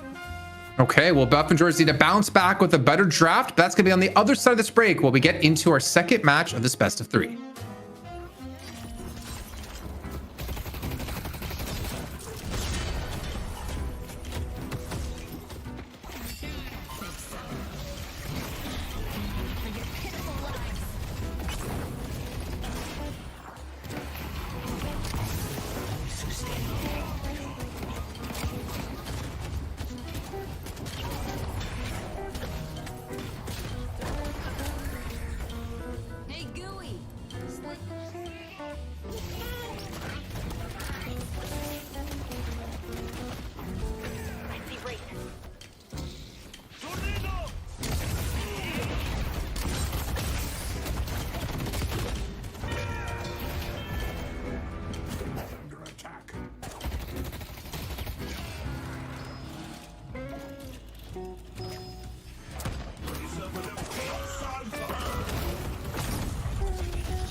Well, we are back after a quite devastating loss here for Buff Enjoyers in the first match of the money match here up against Abrahams. But honestly, Abrahams are looking good. They're looking rejuvenated. I think that victory took a lot of weight off their shoulders over this last weekend here, and they're looking revitalized, which I think is important here, Jake. But again, it's early on in the meta with things being changed up and shifted around. But one thing always stands true. Well, there's many things that always stand true in life. Three things in particular: death, taxes, and Shiv always being strong. Yeah, the rumors of Shiv's demise seemingly greatly overstated. Those chain killing blows really, I mean, that's like part of the kill. I think everyone, when we looked at the changes, it was like, okay, slice and dice melee, this changes everything. That's what everyone is really focused on. But I feel like in that last match, I feel like the killing blow, and feels like more realistic to go for those chain executes now, which felt really scary, felt explosive. I do think, though, it's another game where Abrahams blow out the early game, maintain a lead pretty much throughout. And so I think our conclusions meta-wise are limited, other than how good Abrahams are right now. And really does feel like the winds of change are blowing, and we may have a new champion here in Europe for the first time in, what, a month of dominance for Buff Enjoyer. And Dan, does that mean we might see Shiv being banned out or taken away from Together here in this next draft? At the very least, they shouldn't allow them to have, like Holiday and Shiv and Bebop, I guess, at the same time. There's a lot of I feel like faux pas in the that previous draft that just criminal activity that was allowed to be gotten away with on the Abraham side. So again, I think there's different ways they could go with it. But yeah, Shiv definitely seems really, really nice. But Holiday too, man. I feel like Holiday is well, also Mirage. Hang on, we should be talking about Mirage. Maybe True. Actually Mirage is kind of more of the problem here. I mean, Mirage feels like back in the day used to be not only a great late game carry, but also amazing in the lane. Now I think the lane is not quite as dominant as it once was. And so when you are able to have a really really well executed, fantastic laning stage, and snowball into the mid game, you can make so much space where, you know, Arzo was not punished at all. I think we can say this game on Wraith. He had a very comfortable early game, was able to kind of get past that phase where Wraith feels weak, and then just be able to, when he starts showing up to the team fights, you know, rip and tear at the opposition. And for Buff Enjoyers, I think they'll probably be picking a little bit more playmaking, a little bit more individual catch, just get active on the map. Well, one thing I did want to bring up that we've seen now in both matches is the unstable rift as a comeback mechanic. Both times we've seen it now, we've had, you know, like 12 troopers spawning on in with their tuxes, their sunglasses on, and they've been immediately shut down. They've accomplished nothing on the pushes. It feels like teams have responded properly to this, and I'm curious on your thoughts when it comes to the comeback of the unstable rift here, well, Dan. We've seen teams kind of, actually maybe Jake, since you already want to jump into it, it seems like teams are just, when they're so far ahead, they're more than willing to just let it go for free and then just kill the minions. I do agree with that. I think even as a comeback, it's not going to be, you know, so backbreaking, but I will disagree that it did nothing. I mean, in that game when Abrahams was able to successfully take the rift, they didn't push with the troopers, but there was such a need to respond to that huge trooper wave that they got a free mid boss out of it. So it's like it's the comeback version of it I'm mostly talking about. Okay. Is that we've seen it twice now, and like the first game was just Bebop, Hyper Beam. The second game it was just Shiv dashing through them. It doesn't seem to have accomplished much when it comes to comeback, is maybe what I was looking towards. It seems like teams just respond with, okay, you have it, and we just kill them, and then guess what? You didn't really accomplish anything with the comeback. It kind of makes sense, because when you're behind and you win this comeback objective, the last thing you want to do is like go for a big committed push. You're probably still behind, and like then you just throw your bodies away into the fire here. So it does, I agree, maybe mitigate some of the value that could have been found if it was just like a pure economy thing, the way it was in the previous patch. Well, we do see the Mirage being first picked again here. Yeah, but by Buff Enjoyers this time, and Buff Enjoyers banned opened with a Rem ban. I don't know the last time we saw a Rem ban. And so that's going to definitely nerf Shiv some Viscous, of I'm calling it. the power of Shiv, because obviously the Rem Shiv combo, like you guys said, was pretty damn strong. And also they get denied the Mirage. But Holiday surely would be a follow-up here post the Shiv to kind of counter what Buff Enjoyers have done. I think Viscous is giga premium right now with Rem banned, because these have been the two supports of the patch, right? And with one banned out, you get to be the only team with a really powerful saving tool, especially against Mirage. I think is a good matchup for Viscous, since you know you can purge and get rid of all the debuffs that Mirage applies to you as the game progresses. You can only run from good old Shivkus as a combo, but that does leave open Holiday. And as you guys were talking about before, there was no pick potential out of Buff Enjoyers in the last game, at least securing one. Though I do wonder. I want to see. I'm kind of looking at this, Jake, and I'm like, Buff Enjoyers, if you don't pick Bebop here, ban Bebop on the turn if Abrahams don't take it, and then you deny them really any pick potential. Because honestly, Paradox has just disappeared, it seems like, from the meta lately. I agree. I think Abrahams, it doesn't feel great grabbing Bebop. I think you'd rather get like a Venator or some kind of hard carry that's like really top tier, but I think you need to get the Bebop now or it's getting banned. You know, even if the Venator gets banned, there are other options in the carry pool. They do go with the Venator though, so I think they probably give up the Bebop in order to grab this. I agree with your analysis. I don't see why Buff Enjoyers would let that through, especially given Taz, like how well he's playing on the hero right now, how many hooks he's hitting. It's like you got to separate this guy from Bebop, or else he's just gonna do terrible damage on the server. How? I'm so sad because I want to see how Vindicta actually plays in this meta, because I do think she's probably strong. I mean, she's got banned twice by Abraham, so they agree. Well, no, it was Buff Enjoyers that banned it last time. Oh, and I thought that was against Saint in particular, but to see Abraham's ban, I think, is the really interesting part, because obviously Obi Kim does play good Vindicta as well, but maybe they know something about Vindicta that we didn't necessarily expect coming into, you know, today's games. I mean, Buff Enjoyers are going to ban the Doorman instead of the Bebop, which is not something we had talked about, but that kind of makes sense. Maybe Doorman is even scarier, potentially. But Abraham's, they just go for another carry. They're doubling down on like the heavy carry meta here. Buff Enjoyers options are starting to run thin, and now it gets weird because I don't know if you want to pick a Bebop for yourself. Maybe you do, but especially with Demov subbed in, I don't know that Buff Enjoyers are going to be as keen to have the double pick hero. That I wanted to see it, man. Demov was the best Bebop in EU. We talk about overseas, we talk about TAS, we talk about who. Demov was crowned the best Bebop by me. I don't know if you guys think Taz is pretty damn good. I think Demov's very good at a lot of things. I don't know. He hasn't played that. It's been a long time since he's really played Bebop, right? It's been a very long time. Yeah. Okay, Apollo getting buff after buff in the last like 2 or 3 patches sequentially. I'm not shocked to see him getting a place here, and it feels like a good draft for Apollo to shine. You've got pick, you've got carry, you've got team fight. There's room to be a little bit greedy with some, like an Obikim Apollo in this game. Damn, man. You're getting your top speed up at least. Yeah, totally. And this is going to be a very interesting game just because we actually have a much more rounded comp from buff enjoyers. So all those like dangerous problems were dealt with. I feel like they've dealt with the Shiv by banning the Rem to some extent, and they got the counterplay and not giving away Holiday. They took Mirage for themselves. This is looking way better for buff enjoyers, and I think Apollo is like a very nice pick into this, especially the capacity for the movement. I think Apollo has been missing, and I think the buffs have pushed him over the edge to be a great spirit like burst. Cariello, Seven's back. Okay. Seven got hit by the nerfs, right? I think the nerfs to 7 though are like nerfs that honestly don't matter much in high level play. I think they're really good nerfs because they address exactly that problem. That 7 was like just too good at the lower levels, but still unplayed at the highest levels. And so the nerfs that come in are, I think it's like to Storm Cloud, and then that's like the significant nerf. And then there's maybe a smaller nerf on I want to say like the lightning balls, but these nerfs, realistically, 7 and at this level is mostly played as a hard carry who is playing around Power Surge, and I believe that is for the most part untouched. So I actually think 7 could still be good. Lightning Ball charge delay reduced from 7 to 6 seconds, so it comes up quicker. But Storm Cloud time to expand increased from 1.5 seconds to 3.5 seconds. So it takes a lot longer for it to expand, make it a lot easier to escape. The damage interval also increased, but the DPS wasn't changed. So instead of every 0.25, it's every 0.3 seconds. And then Stormcloud Terror 2 increases the radius by 5 meters. I think, honestly, with the way Zergy plays 7, he pops the ultimate for a lot of like zone control as well, which is very favorable when it comes to these unstable rifts. But honestly, gentlemen, if I'm looking at these 2 lineups here, I'm kind of leaning towards a 2-0 for Abrahams. I don't know. I know Vrake plays a really good Apollo. I guess D-Mob would be on Holiday and Obikim would be back on Infernus. But honestly, I wasn't too convinced by Obikim on Infernus, though he obviously needs a bit of support here.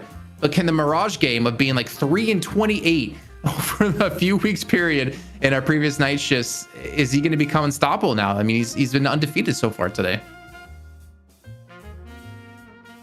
Definitely a lot of questions in this draft. I do think Abrahams, they've got a very nice lineup to play around a Venator. It's like you've got Bebop to kind of pull people in and assist Venator, who kind of creates a zone of control, I feel like, in the fights, where wherever's Venator standing, laying his traps, like holding an angle, it's very hard to just aggress into that kind of a location. And I think that is going to give a real good spot for Viscous, Bebop to kind of look for their opportunities in the team fight. So I think Abrahams have really good tools. Buff Enjoyers, the 7 has been tried here and there in the last like month or so, I'll say. And I feel like it's always been close, but it's never quite seemed really good to me. It just feels like maybe the consistency isn't there. Maybe the vulnerability to just getting your stun, dispel magic or cubed is kind of mitigates some of your consistency in the team fights. So for Buff Enjoyers, they're going to have to make something work that not many other teams have had success with, on top of a more experimental Apollo pick. But maybe these 2 picks could end up being their strength. We don't exactly know how they perform on the new patch. I feel like, so for the Spirit Burst kind of category, I feel like Yamato is being undervalued still, personally. And I think especially into this meta, again, health pool is a little bit lower. I feel like Yamato is still kind of nice, but we'll see if Apollo is going to be a better pickup. I guess it's going to be fun to take him out for a spin and kind of see how he feels, coming back into this level of play. So right now we can see who's on. Don't look at your other screen. Keep it on the camera. I already saw. You already saw? Okay, you can't answer. I'm untainted. I haven't looked. Okay, so Jake, I listened. Give me your rundown on who's on who right now in Buff Enjoyers. Okay, so if I had to guess, I would say the easiest one is probably Listic on Billy. That's probably the most straightforward. Well, Zergy, 7 for Zergy. 7 for Zergy. So I'm going easiest first. I would guess it'll be Obikim on Holiday, Dimov on Apollo, or maybe Vrake on Holiday, Obikim on Apollo, Dimov on Infernus, and who's my remainder? Cosmetical on Mirage. Okay, Jake, I can see your nose growing because you kind of looked. There's no way you got that. There's no way. I don't believe you. I'm actually the best. I'm the best. Okay, apparently you got 4 right and 2 wrong. Okay, I'll take that. I don't know who the two wrong are, though, if I'm honest with you. But we can see, unless things have changed, Oblivion is on Apollo and Demov is on the Mirage. Okay, so maybe it's Demov, Mirage, and Cosmetical and Furnace. So I swapped those two, which I think is a pretty good mistake to make, considering they're quite similar in a way in terms of like the type of player who plays them. But I mean, Oblivion, I think he has played Apollo before, and I think in general it's the lowest eco character in this draft. So like you were saying, Dan, about the Yamato, and I think Yamato maybe is undervalued by EU, but in this draft, Apollo is going to need to be a little bit lower eco, where Yamato needs a little bit more farm and a little bit more tempo. So I think that's why it ended up being picked here. On top of Buffingers maybe being just a little bit desperate, right, and wanting to take some risks with the hero picks in this game too. Well, Lightbringer did give us a smiley face when asking him what this draft was. So let's see how it's going to work out here for Buff Enjoyers. They can come back here in this series and tie it at 1 apiece. Jake and DDK, take it away. Yeah, one thing I'll say as well, Jake, is that Apollo still should be, in theory, like pretty good in lane, like in the early laning phase. Yeah. And that's I think, something that, I mean, Yamato is also good in the early laning phase, but I feel like Apollo was even better in the prime Apollo days.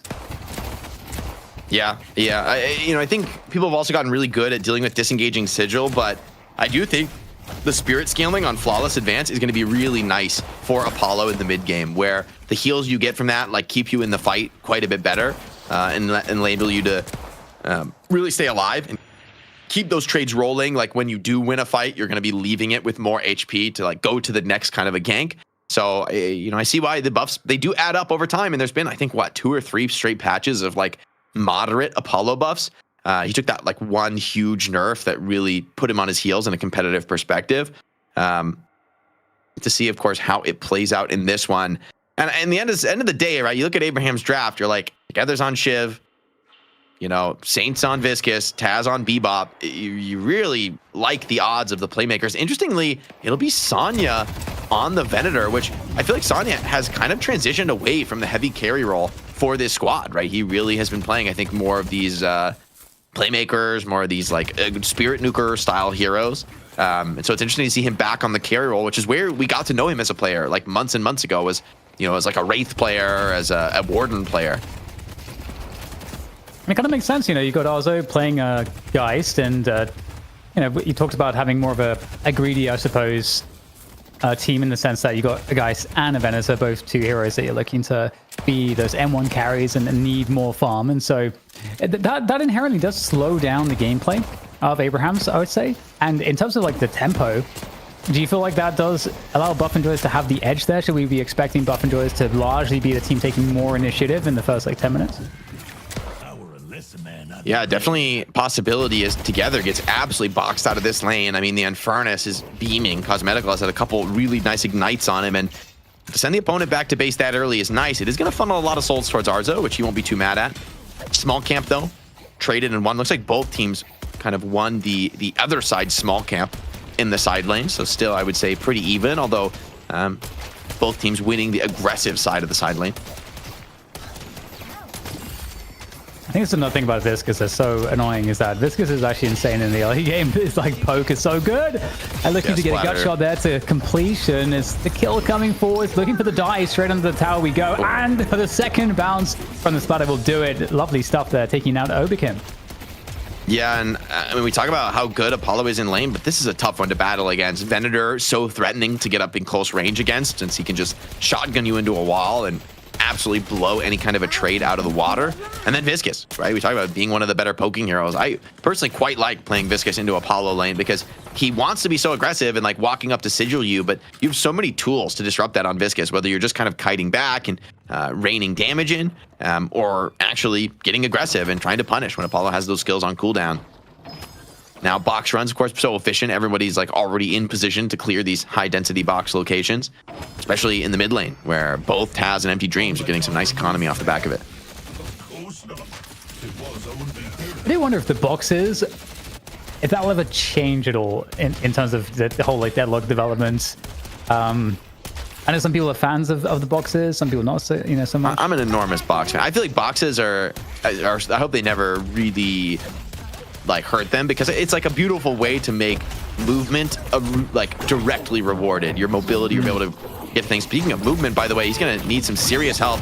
The riposte is missed, but the damage is coming in. Looks like a parry maybe did connect in the chaos, but with the rotation in, they're able to pick up that kill onto Viscous, slow him down. Sonya, though, more important hero, I think it's fair to say, in the lane, is going to be able to get away. And there is Demo picking up the Mystic shot. The Mystic regeneration alongside that.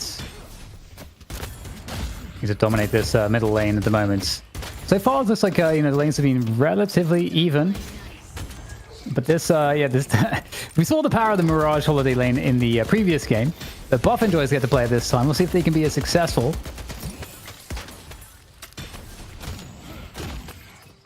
Sonya having quite a nice start here. Going to build straight into that crippling headshot.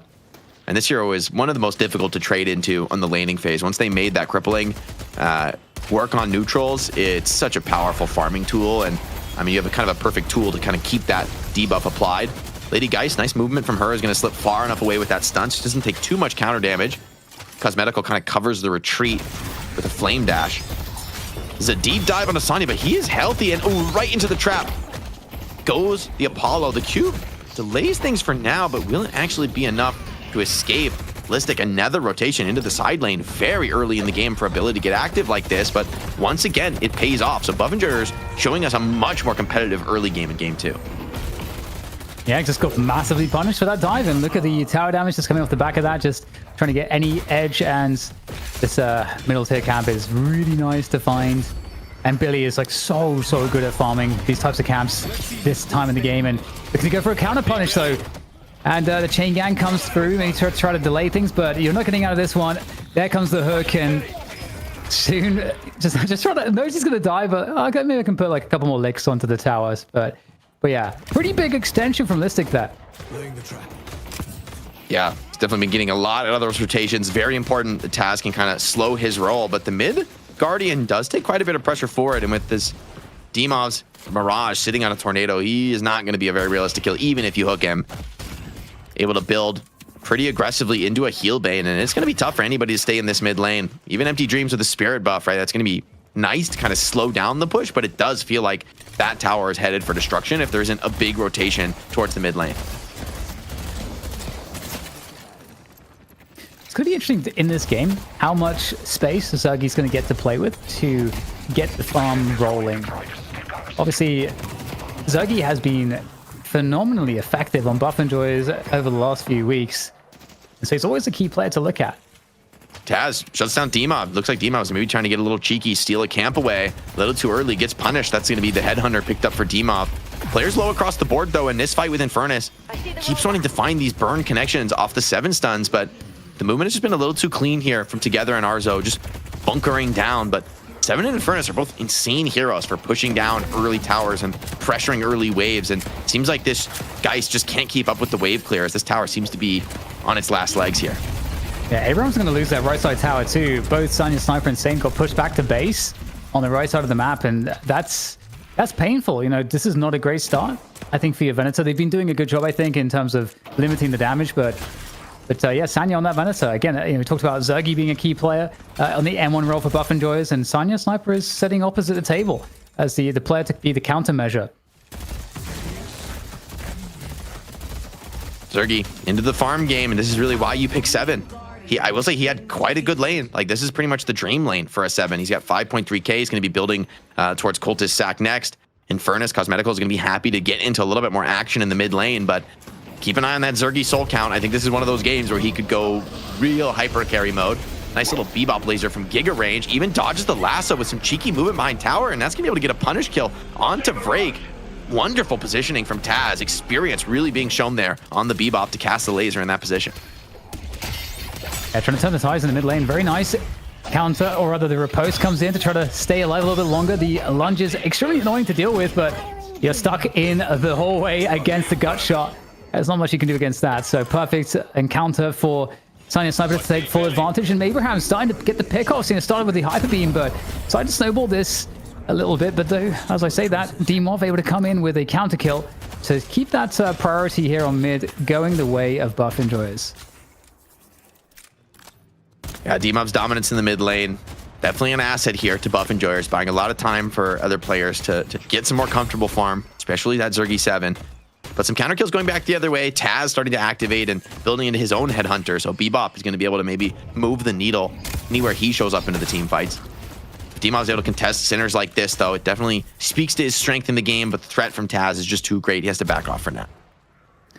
Something worth mentioning is that MT Dreams is having a rip-roaring start.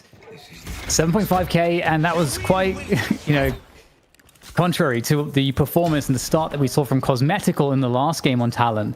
Much, much better start this game. We'll be curious to see how MT Dreams is able to leverage that. He's gone, the typical build that you'd expect, heavy gun invest early on. Yeah, even as a stack of the bird with 2 levels in it. And there's good players to assist the bird, right? If you get like a hook with Taz, if Together and Saint are around to throw a little bit of damage in, the bird is going to be all you need. There's like double executes, right? You could bird into a Shiv execute. You could be killing people from very high initial HP totals. Shiv now being targeted. Viscus shows up to maybe change the narrative. A cube comes in, but still the Billy Chain pulls Shiv into a compromised position. Hook onto Demov simultaneously, but ultimately Together does go down for it. Traded, though, onto the Mirage, and it feels like that's going to be worthwhile considering how well Demov has been doing in this game. After chasing down Apollo, oftentimes extremely annoying. But again, into the underground there. I don't know if that's the best place to find yourself. We'll get taken out. I didn't see the bag, but it looks big. And 5k advantage now, starting to go the way of Abrahams. They're taking momentum in this game, Jake. We talked about that early tempo, seemingly in favor of buff enjoyers in some certain respects. On the scoreboard, we can see that that's not the case. And with the Rift now soon to come up, Abrahams are in a great position to start to snowball some more. Yeah, and this urn looks like it's going to be dunked by Shiv. Especially with that kill on Infernus at the same time. They push down the mid. They grab the Guardian, which is nice for Dima, but he's too low to keep control of this mid lane. And Shiv is just going to keep it on rolling. Sliding right in. There's not going to be contest on this urn. There is going to be a bit of a challenge in the mid lane, though, which could end up being a key fight. Oblivion wants to get some revenge, but the mid boss is really helping Sane out, kind of providing some covering fire for him. But of course, the damage does just as good back the other way. And a real fight around the mid boss at 11 minutes. A pretty unique moment so far in the game. 2 for 1, winning trade for Buffinger so far, but bringing it right back to even is Sonya Sniper into a very early engagement. Typically, Venator a little bit greedier than this, but Sonya showing some of that experience on the playmaker role, comes in, activates himself, and is rewarded. Yeah, very unusual battlegrounds at this time, I agree. So many players turning up for that one. Now again, Rift is going to be coming up at some point soon. And so you're looking to really prioritize that side lane wave priority. And so buff enjoyers, something they do have going for them on the left side lane is they have their Guardian up still. So they would love the left side to be where the Rift spawns. They would absolutely love that. By the way, what in God's green earth is Zergy's farm? Zergy has 12k. I mean, he is the standard bearer for the team. The tough thing is for Seven right now, it feels like you need to come to this fight. I don't know that he can afford to greed. He's so much of a huge percentage of his team's strength. It feels like if Zergy's not there, they won't be able to fight. But they brought a lot of numbers here. They're going to assist him, and that Storm Cloud could really hurt. Stun-wise, there's not much to work with. It's really the Grey Talon Bird, which I actually guess is probably earmarked for the 7 ult. But even without the ultimate, I mean, Zergy is a threat. He is the biggest strength. I like that Buffingers are going to go for a fight around the 7. And with only 4 players here for Abrahams, I'm not sure they even want to contest. There's some players looking in, but yeah, they seem pretty skeptical about their ability to commit. They will just give up a full trooper cap. And I mean, Bebop is going to be here to defend with the laser if he needs to alongside Geist. But once again, yeah, neither team trying to really make value. And the troopers, I guess they're not that strong in the first Rift, right? I think that's maybe the lesson learned. Later in the game, maybe they can do a little bit more, but the buff's just not enough to make a push worth it there. Yeah, and that's just unlucky for Abrahams. Again, like, you don't know where the Rift is going to spawn, and Buff Enjoyers had the tower, they had the wave priority, they had all the players there. They just kind of got the better side of the variance there of which side of the map the Rift will spawn on. So that's going to give them a little lifeline here, because of course Abraham's starting to run away with momentum. And speaking of Zergy's farm, Silent Sniper 2k ahead. As I say that, Listic's going to find that pick onto Taz, and still good command on the left side of the map if that's where the Rift was captured by Buff Enjoyers as they start to fan back out into mid. Yeah, Zergy, this is about as comfortable as a game as it gets for 7. Win your lane, have a whole half of the map that you're just able to free farm, and even have your team show up when you need it to not only win that fight, but also protect your Guardian, right? Because if that Rift goes the other way, it would almost at least be a Guardian going down the other way, right? Maybe the Walker push is too much this early, but the Guardian, another story. So Buff and Juries both get a little bit of advantage off that and prevent a potential comeback moment. Now, Oblivion being tested here. Getting a decent amount of damage out the other way, but it looks like he just has to use the Atali Lasan to try to escape. No jump pad here anymore, though. Gotta still play his way out of this one. Escape far from guaranteed, especially with Empty Dreams sitting on that owl, considering potential chase down. Yeah, potential gank here, though. You know, taking the teleporter across. That is going to be a very vulnerable Sanion Sniper on Venator. There's nobody near him. The zipline not accessible now with players surrounding him. I don't think Sanion Sniper is going to get out of this position. He's got 17k as well. Very, very strong. Massive pick to find as they can lock him down. But it looks like Sanion Sniper's managed to actually evade capture from 3 to 4 players on the right side. That's pretty key to keep himself going and just keep building this huge advantage that he has. Yeah, you're definitely looking at a very long spawn if you go down here. So I think you're right to call that out. If that kill does come in, it really changes the tenor of the game. But speaking of changing the tenor of the game, I mean, we're dead even now on souls. The advantage the Abrahams once had has been completely nullified now. A couple of stacks for GT. I mean, not a bad game by any stretch of the imagination, but it's certainly slowed down some. Abraham's now looking for only the best of opportunities as buffs spawn. Looks like it's going to be 1-to-1 Dima picking up a vitality buff. It's going to enable him to be a little bit more aggressive than maybe he otherwise would be on Mirage. Mobility, though, on GT is pretty nice. What a hook from downtown, but that's a vitality buff Mirage. Not an easy kill by any stretch of the imagination. Yeah, not sure that he got the slowing hex in time as well, but wow, multiple kills there. Going the way of Buff Enjoyers. Looking really nice here. Going to be stealing away the urn as well. And they're looking to run that across the map. Not really all that much to stop this. In the middle of the map, you're going to see Empty Dreams here on the Talon, but again, not too much to do there. But in comes the Hero Domini.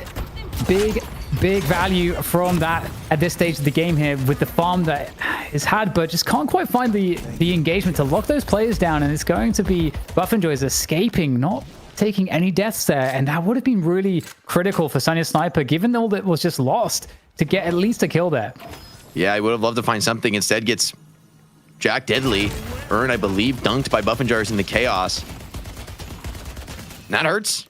You know, and just missing those Air Domini shots. Feels like if he hit all those, maybe he would have had the kill. On to Vrake. Vrake's going to be pretty happy to get out of that one. Still has Lasso now. He's going to be able to get active once again on the map. And it feels like from, you know, in comparison to game one, the activity gap on the map is much smaller, right? Buffinger is able to be a lot more aggressive in terms of where they challenge for fights. Sonya, though, able to maybe sneak away a center on the opponent's side of the map. Always a nice little bit of farm to pick up in a contested game.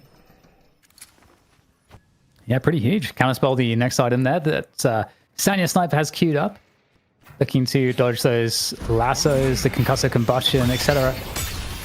Speaking of dodging stuff, you've got to get out of this position. Talon, Empty Dreams, able to escape.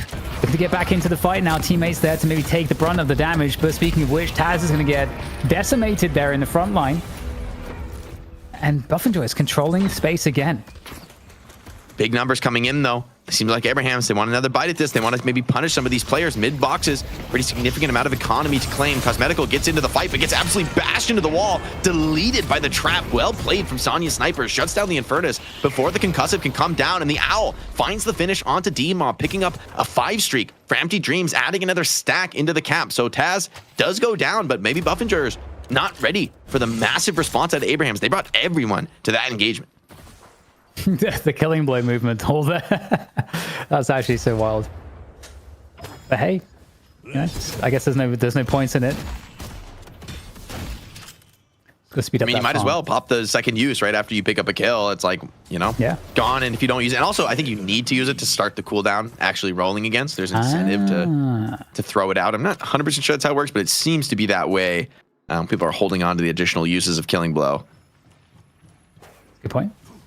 Okay, well, with that, you know, Abrahams with a nice sequence of play, that's going to bring them back into a spot where, you know, the momentum was kind of going back to Buff Enjoyers. Buff Enjoyers were dictating all these fights, but that feels like that really brings it back even. And I got to say, you know, Sanya Sniper playing very well on Venator, like finding the key fights, key positions to get the damage in, and also staying alive, honestly, in a lot of the spots where things could be problematic. And speaking of which, getting chain ganged here, can he stay alive in this? Is there any save? The Sanya Sniper pulls out the damage. Iridomini coming on through. There's a connection onto the Billy, but it's got to dodge these lunges, and this is getting very dangerous. No ultimate there here for Apollo, so can't shut him down. Able to take the fight. Honestly, 1v1 gut shot does do some extra here for Sanya Sniper, but it might not be enough here. Trying to dodge around. Sanya Sniper, can he get another cooldown off for the gut shot? No, denied, and his bag is stolen as well. Yeah, nice run down here from Obikim. Just overwhelms the carry on the side of Abrams, and there's an unstable rift to be claimed for the victor. Zergy also goes down in that contest, but with so many players split around the map, this seems to be another rift to go the way of the Buff Enjoyers. They bring numbers, they get rewarded. Geist, it's unfortunate timing for her to come into the picture here. Gets stomped by the Walker. In the end, though, she's still going to claim that prize. She has barely in time to avoid a second stomp. D-Mob, though, maybe wants to punish that as well. And Al comes in to maybe slow the chase down from Billy. But as players come back off the spawns, Abrahams may want to get some punishment kills off this. Italia Lausanne pulls players out for a moment, but Obikim feels caught dead to rights here. I mean, surrounded by Abraham's players. Some nice movement to delay the inevitable, but Empty Dreams just too clean to let that kill go. Yeah, and I gotta say, you know, we've talked a lot about Sanya Sniper and the impact with that heavy farm, but yeah, I gotta say, you know, Empty Dreams has been a really class and consistent act in terms of damage and really picking up these key engagements and fights and damage. So yeah, great performance from him so far, and I gotta say, you know, is Sanya Sniper in trouble here? There's a few players he's gonna be very careful. There's no support in the immediate vicinity. I believe there could be a cube in his future. There we go. Saint has arrived to keep him alive. Gotta be very careful though on the carry. You do not want to find yourself going down early hit. Yeah, nice counterspell usage from him to block the 7 stun. Solid counter for that. Earn contest. Billy trying to battle for it. Does be able to just snatch it off the back of Bebop, maybe thinking without the possibility of getting some kills, but Arzo is also here pumping damage as much as Billy is running for the hills. There's assists coming. Billy has gone quite deep for this. A few seconds for that rising ram as he gets poked on his way out. The bird is going to connect, and the finish is there for Together. Finds that execute, and maybe there's more to be had. It seems like a big fight now for Shiv to really get snowballing, really get this ball rolling in the game. Still a lot of time to use those executes. Does miss, actually. D-Mob a little too clean on the movement. That'll end the kill streak, but maybe still more to find. Shiv, HP available. No one's really looking for the kill. They're all trying to bring down Sanya, but he's done enough. Not gone down just yet. Obikim once again really desperately hunting for this kill. Does find it in the end, but Together may find some cleanups, although no, hold on. Buffingers is continuing to bring numbers. They are going to lose a Walker for bringing so many to the team fight, and in the end, it's a 3-for-3. In the meantime, though, Empty Dreams picking up a lot of damage on the right side lane, pushing this is them speculative. right I don't to the like base this. pavilions. He's just losing all his health. No one's helping him. Okay, somebody's helping him now. They're going to start putting some damage down on mid boss, but I don't know about this. I'm scared. They're going to go for it, though. Hold on. Maybe the timers are long enough. Mirage even in. Billy's there, too, now. Okay. Maybe this will be a clean mid boss take. Talon's looming, though. And also, the bird is available. Okay, here comes a challenge. Looking to meet the challenge. The lunges, just forcing them away. Crystal's dropping. Is there anything to stop this? In comes the ball to roll on through. There's some stuns. There is 2 for Buff Enjoyers, and 1 crystal goes to Abrahams. So Abrahams actually doing a good job on the challenge. Doing decently, but Buffinger is still fighting this one out. Needs some kills for Abrahams if they want to stabilize this fight. Buffinger is holding on to a double rejuve. 7 going to be coming back into this fight, loaded and ready for bear. So there's not much time. Abrahams, they need to find these kills, but instead they find only death. Buffinjoyers, a confident mid-boss call from Obikim, and it looks to pay off big time as they seize a huge advantage in this game. Sanya wants to claim that last rejuve back if he can. Maybe try to escape with his life, but it feels like that's asking a lot. Buffinjoyers choose instead to just kind of reset this position, take that rejuve into the next team fight, and they do come up the victor in that trade. I gotta say as well, for me, I think 2 of the deciding factors, like bringing Buff Enjoyers back into this game, was that they got really fortunate on the rift spawns in both occasions, in terms of the timing and also the side of the map. And I think, just to stand on my soapbox for a second, I do not like variance in objectives. I feel like a change that I would love to see is just knowing which side it's going to be on with more time in advance before it spawns. That would be a change I would want to see. Yeah, the randomness from the rift is significant now. definitely something that teams have to take into account, at least on this current patch. Gentlemen, speaking of patches, I have breaking news. Shiv has been nerfed.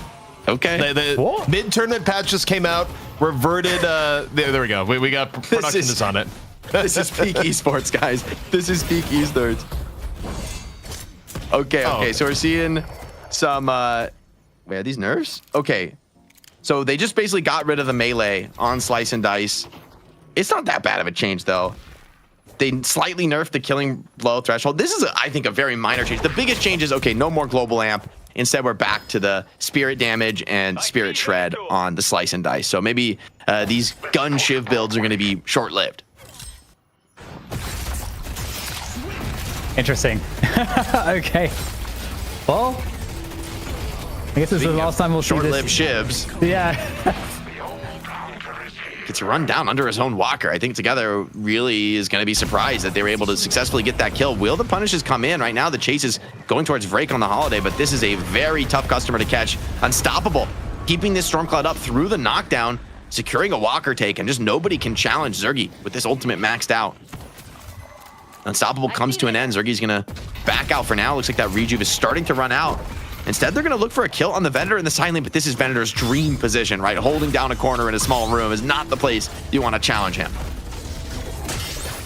Yeah, it's starting to look pretty rough here for Abrahams. Going to be losing another walker here as well, and not too much to stop this. Holding on as long as possible there for Nice the burst. ult, and it's perfect. Oh, it's a cinematic finish with the lunge. Beautiful He's stuff out there. on him now. But does he have the skills to get out? Everything's on cooldown now. The rundown gang is here. Nice use of the sigil, though, really showing off what's possible momentum-wise. But Shiv, Bebop are going to ensure there is a finish there. And oh, hold on. Who came in to help? Little Save Your Buddy Syndrome Cosmetical also goes down. And honestly, MT Dreams has got to be doing pretty nice on the owl stacks. Even with the nerfed 8 spirit power, he's been getting a ton of owl kills. Yeah, we definitely have to peek at that in a moment. But I gotta say, for them to make that change so soon after the patch, it feels like it was like a mistake that it made it in. I mean, it feels like the stats must have been crazy, right, in pubs. For them to hotfix just one character like that, maybe the pub stats are a little out of control for Shiv. And those 2 kills, I mean, speaking of the stable riff, right, the last couple have been pretty favorable for buff enjoyers. This one looks to be uncontested. I mean, just off the back of getting those 2 kills, like, yes, you get a walker on the other side of the map for buff enjoyers, but these are some very buffed minions.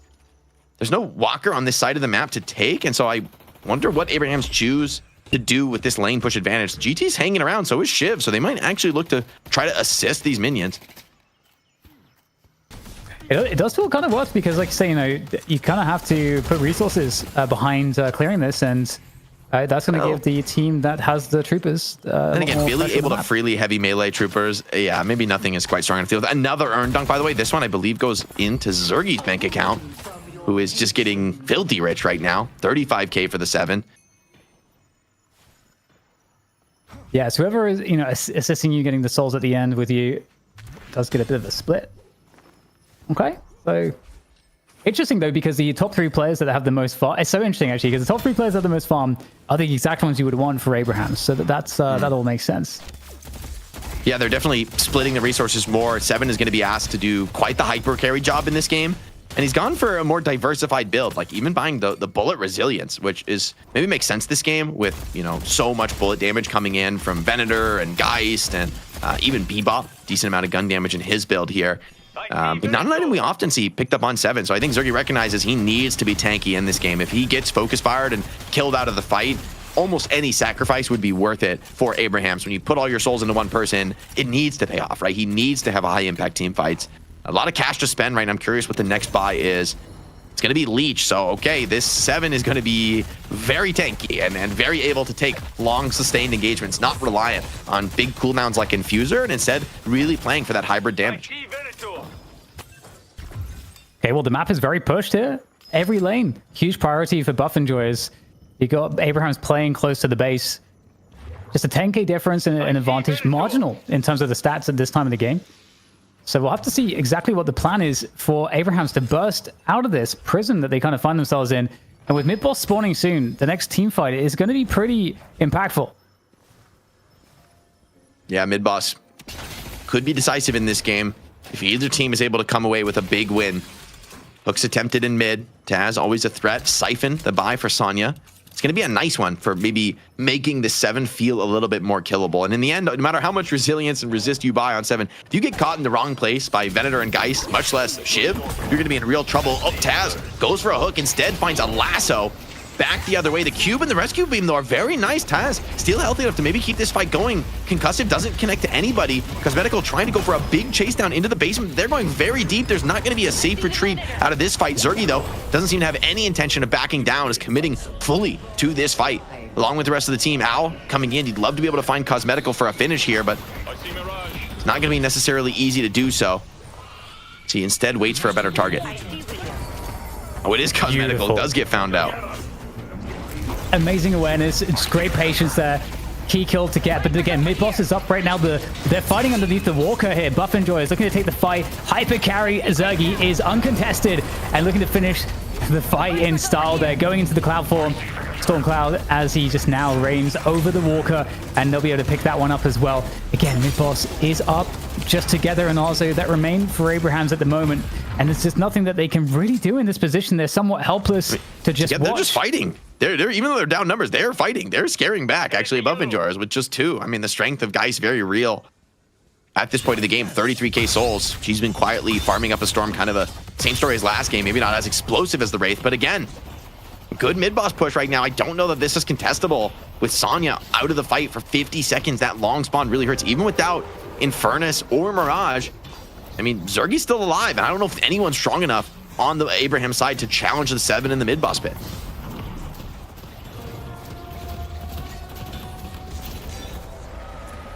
There we go.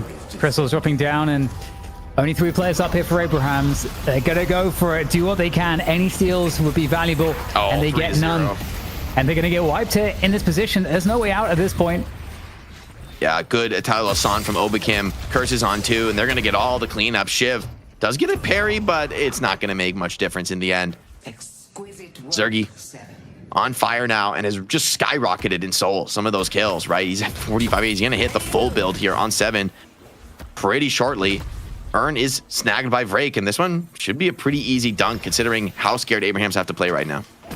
I do actually wonder, Jake, if the math is a little bit different on how much you value sacrificing lives for the lower percentage chance to steal a rejuve. Now the rejuve is 3 minutes instead of 4. Yeah, you wonder, like, maybe Abraham's, you know, in the fullness of time, maybe not going for a contest like that. That's, you know, relatively low percentage, I'd say. But it comes down to the parries, and Buffingers are able to find them this time. They're in a pretty strong position, I think, to equalize this series now.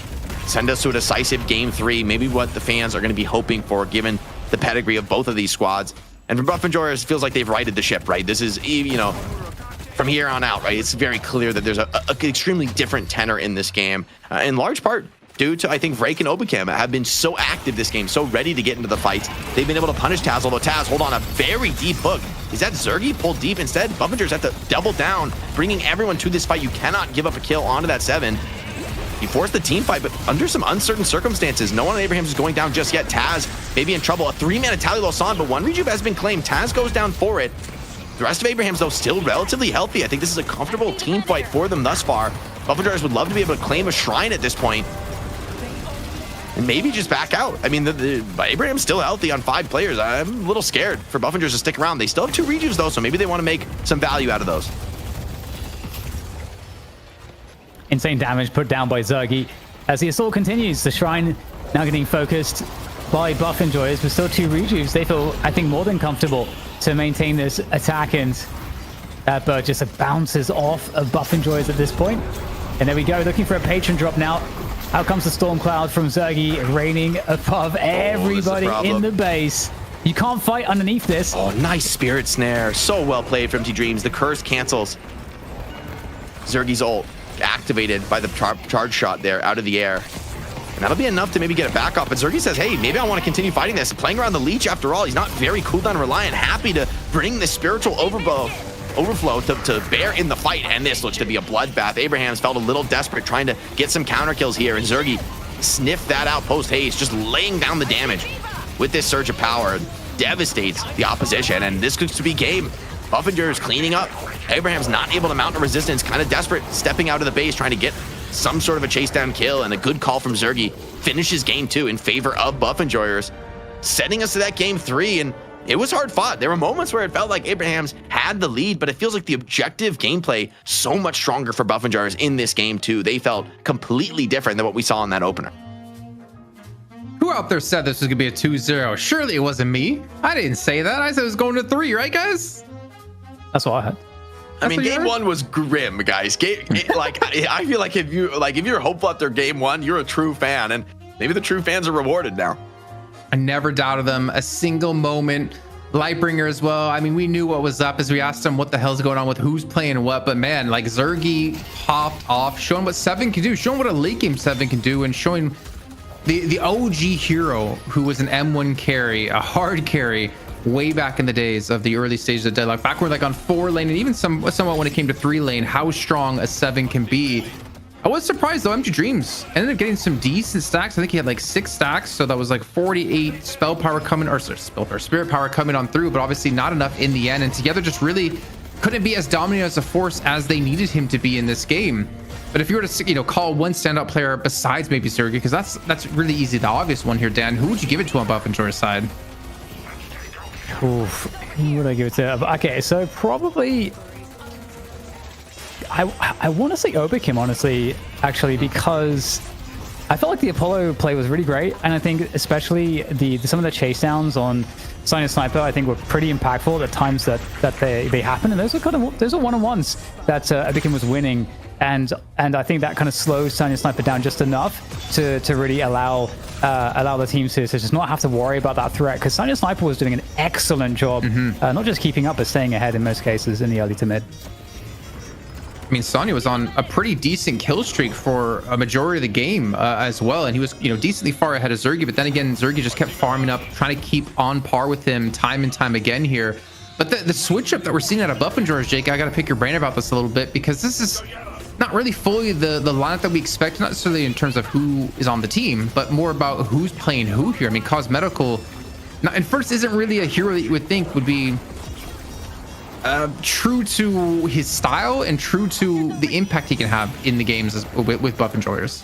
I mean, Infernus stocks have just been seemingly only rising in, the last weeks and months. The lane feels really good from him, like putting out a ton of pressure on the opposition. That, I think in large part it's Cosmetical's performance in the early lane that puts Zergy on such a fantastic trajectory into this game. Although, of course, it's the big team fights in the late game that really seal the deal for Zergy. I think Dan's right to talk about Oblivion, though. I mean, the aggression from him and Vrake as well. I feel like the two of them really have to be given a ton of credit in this game. Like, you see Listic's game on the Billy is night and day compared to our opener match between these two teams. And I think a lot of that comes because things are set up much more comfortably. Like, everyone groups up, they're trying to punish Vrake and Oblivion, they're trying to get these aggressive flankers and punish them, and that's where Billy can really shine when, he's not necessarily having to tank every single skill himself in this game. So Buff Enjoyers show us a much more balanced draft and a decisive win here in game 2. I think this one is going to be a banger for game 3 in the series. Both teams have had the opportunity now to kind of see what the opponent is bringing and try to adjust.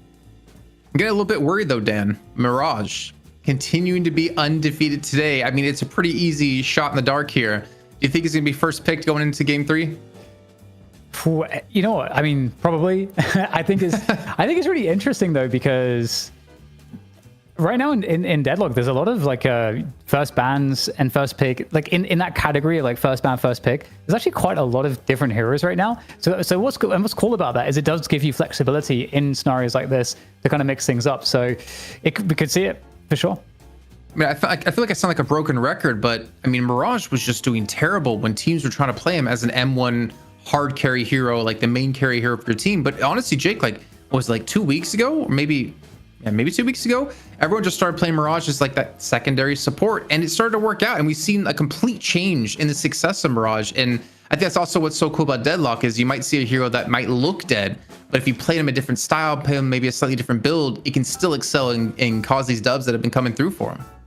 Yeah, also to see the hard carry 7 do so well. I mean, I think it's a testament to just what you said, that there are yet unexplored depths to Deadlock. I mean, we're still so early in this game. There's a high rate of patches. Things are changing. I mean, like we're having a new patch between last game and this game, right? With at least a very, very minor change, Shiv being kind of reverted in some ways. Although to me, that doesn't look like a huge game changer. It maybe shifts the build, but I still think Shiv could be still quite good, and still the killing blow looks strong to me. But that's the nature of the game right now. I think you're absolutely right. You know, there's a huge benefit to being a team that can figure out something new that really works and find the way to implement it into your game. You can win tournaments off. Well, ladies and gentlemen, we might have to head to a slightly longer break than normal, because that means all the players, all of our spectators and observers need to update their clients to make sure everything is on par and ready to go. But I promise you, when we get back from that break, we're going to have a cracker of a match here to finish off our EU series before we head over to North America. So go get some water, go get something to eat, go stand up and have your hydration break, and we'll see you on the other side of this break. I see Biscuit. Let's take out Biscuit.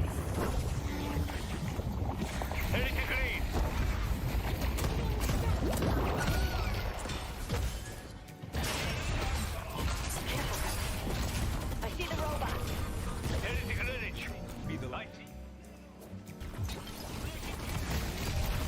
I see Viva. Viper's over here. I see the better.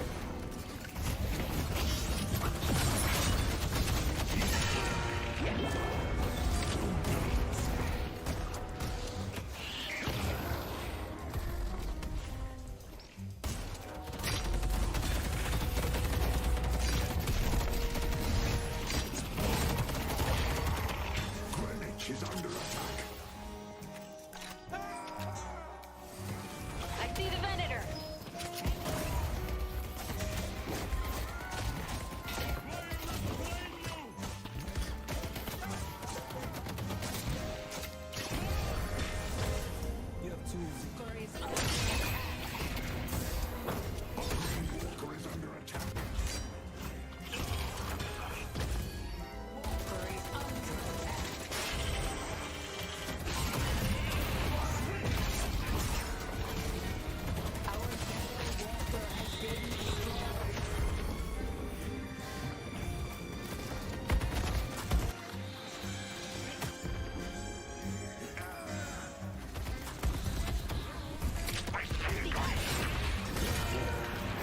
I see the robot.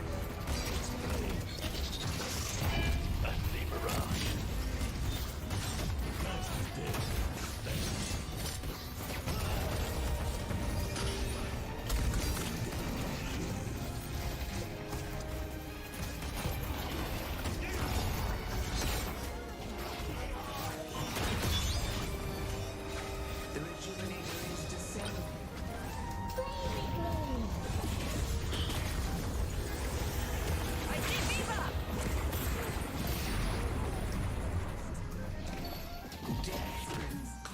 I see his head.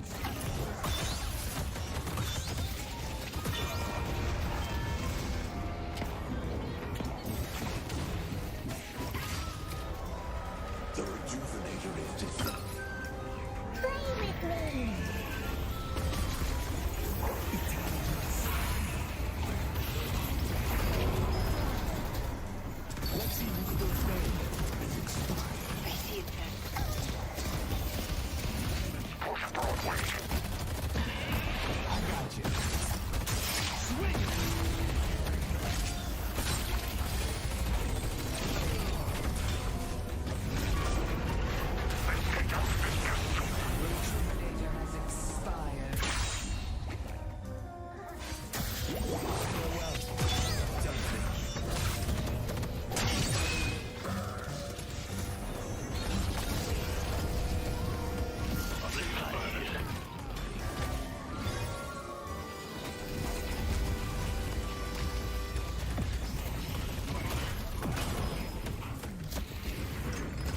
I see the Venator.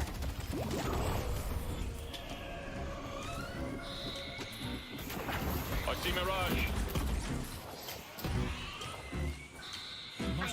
I see Leo. Let's go yellow. The biker's over here. I see Great Town. The biker's over here. I see Venator.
Well, ladies and gentlemen, welcome back once again to another patch update. We're going to go over the entire patch that just dropped between Game 1 and Game 2 here in our money match. And it is Shiv-centric and only Shiv-related here. So why don't you jump us into it, Dan? I'm just wondering if the devs will drop. They should just drop another update just to troll us. So we just have to keep doing this over and over and just extend the show. It'd be kind of amusing. I could get on board with that. But yeah, so Shiv, I think the main thing really is, production's directing me. So we have less ammo consumed from 5 to 4 for the right click now. Fair enough. And then also, I think the other big one is that change to slice and dice. No longer being in melee. Something that will proc melee items, I think really is pretty significant in how that impacts how we were about to see Shiv played and developed in the builds. It's interesting to me because even together in the last couple games, it wasn't going that hard on the melee items. I mean, he built melee, he built 1,600 invest in melee. I think he did build Stalker one time, which I don't know that you would typically build on Shiv, maybe without the melee being able to proc that item when you connect that point blank range. Slice and dice, though, it does just get a flat damage buff, which is pretty nice for Shiv, right? In terms of just, hey, a little extra damage goes a long way, especially if you're able to chain that slice and dice, over and over again, as Shiv is wont to do in the team fights. So a little bit of back to normal, but it's also a back to normal with a couple buffs. I do think this bloodletting change is probably a nerf, but still, the other than a very slight pullback on the enemy health threshold, it's just as good, I think, as it was. It really is just maybe we won't see the gun invest anymore since you've taken the melee off. Maybe it'll just be back to the pure spirit Shiv, but I still think Shiv is going to feel pretty good. I think Killing Blow is still going to feel a lot more consistent and effective in team fights. I swear, if you're one of those viewers out there that was watching the first 15-20 minutes of the show, and then you're like, oh my god, I'm gonna come back when these casters are done talking about the patch, and you came back right now at this moment, I swear the last 3 hours we've not been talking about the patch. We had something drop between Game 1 and Game 2 here of our money match, but we're gonna head into the draft soon momentarily once things are ready to go. But yeah, some just subtle adjustments to Shiv once again. Won't be surprised if it didn't pick yet again, though, to be honest. Obviously, Tia didn't look that good when it came to it here in Game 2, but sometimes you have good games, sometimes you have bad games, but together more so has good games when it comes down to it. But I'm more curious, ban Mirage. If you don't have first pick, if you don't have first pick, Buff and Joyers maybe ban it away instead this time. But also, interesting to see that Abrahams is just doing pocket bans consistently because they're that worried about Buff and Joyers playing it. I mean, it's a signature hero for cosmetical, and it's just Pocket is one of the most terrifying late game heroes. I think you're able to get super farm into this hero, get the Spirit Burn online, Max Affliction, a refresher, right? It just starts to be devastating, and it just feels so bad when you get a 3/4 mana Affliction. It feels like the fight is over. It's so hard to come back from that. Hey. But Buff and Joyers respond. They say it's our turn. We're not letting the Mirage through. What was the one that was banned in this slot last time? Rem. Yeah, it was Rem, which, actually, in hindsight, kind of feels like a weird ban. So the Mirage feels I don't feel like you're at all upset about this for Buff and Joyers. Interesting. So Holiday is available. Doorman is available. Kind of crazy to see the drop off in Doorman, because we've had a couple of games now where it's been open to be chosen, but it's just been nowhere to be seen, and it's not being actually highly prioritized when it comes to bans. Cosmetical Shiv. I do think, though, after the reversion where, okay, Shiv is not such a different hero anymore. He's he's a spirit damage hero, right? With Slice and Dice in particular. But it is just buffed, right? He has better killing blows. He's got, more damage on the base Slice and Dice. This is just, I feel like now you kind of look back, it's not a Shiv rework. It's just a Shiv buff. I mean, I guess the ammo cost on the secondary fire is that sort of hurts, but even that has been buffed a little bit in the most recent change. I am not mad at that. Doorman, though, does go right back the other way. Abraham saying, hey, this character is still viable. I'm curious to see how they combo around it, what they end up picking to support this Doorman. Are they going to ban Mo and Krill now on the turn? Because remember, Doorman, Mo and Krill, Abrahams, I believe, did that to Buff and Joyers, or was that Leviathan? I like it. I got you. I will say, I think Holiday is pretty good against that since you could lasso the Mo out of the ulti, but I agree. I think that is it. I think they're not going to pick it early, but they might just grab that 12th. No one's really playing Mo right now, so I do think there's a threat for Abraham grabbing it. I don't even know if Buff and Joyers can justify the ban on it, because it may just not come in anyway. Have someone like me fight for them. All right. became Apollo again, perhaps. The interesting thing about Zergy, by the way, is that people don't tend to ever contest Zergy's picks. So like, he doesn't have to get the Venator, it doesn't really care. Like, oh, I'll play 7, I'll play Warden. Like, no one else has really been doing that. So it's kind of insane to have that capacity. And as we see, Rem wants to get banned. Are you going to go for Viscous here off the ban turn for Buffingers? I think they might with the Ram ban. I don't hate the Viscous here, but although like maybe the rubber band snaps back too much if you go Viscous here, because that's a lot of early game, right? And with game 1, we criticized them for not really having any playmaking, but this would be 3 kind of early game tempo playmakers. Not the end of the world, but that is relatively heavy investment from Buffingers if they pick the Viscous here. With the Ram ban just kind of suggests that they are thinking that way. No, they grabbed the 7 right off of the ban turn. Pretty interesting. I think Viscous is fantastic for Abraham. I'm calling it out. Demov's going punch build 7 again, like he did with Abraham's in his, I think, final week with them as a team. And Zergy's going to play a Warden here. But I like how you brought that up, Dan, because I think Buffingers are one of the few teams out there in general, I'd actually take a look at NA, that does give Zergy like last pick a lot of the times, and they're fine with it. They're more than okay with that because he shows he's such a master of so many different heroes, and he makes pretty much anything really work in those situations. So I'm glad you brought that up. It is a unique way that they can orient the value, like what they value at which point of the draft, which is unique. So it's a very interesting facet of why Buffingers maybe have been on top for a while. Though again, we're trying to find out if that's going to change here because Abraham's in this last game. Oh my god, I was kidding about Demov 7. It might actually be. Well, I will say I could see. I actually don't mind in a way. I don't mind 7 also as a secondary carry. Or like a dual carry alongside Venator, because especially with 7 with like a shred focused build where you don't play so much for your own damage, but instead for the shred is nice. And the Drifter, okay, so Buffingers gonna gamble pretty heavily on their ability to play the tempo game. But I actually think Drifter is pretty decent this game. It lets you chase Doorman when he escapes through his door. It lets you chase GT down, get on top of him when he's up in the air and putting down that damage.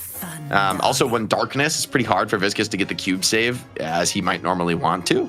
But Geist is going to be the pick for Abraham's, giving them a really strong late game carry response. Drifter games, though, always a spicy one, right? It feels like whenever this hero comes out, things are going to be explosive one way or the other. It feels like he either falls flat or just completely takes over the game.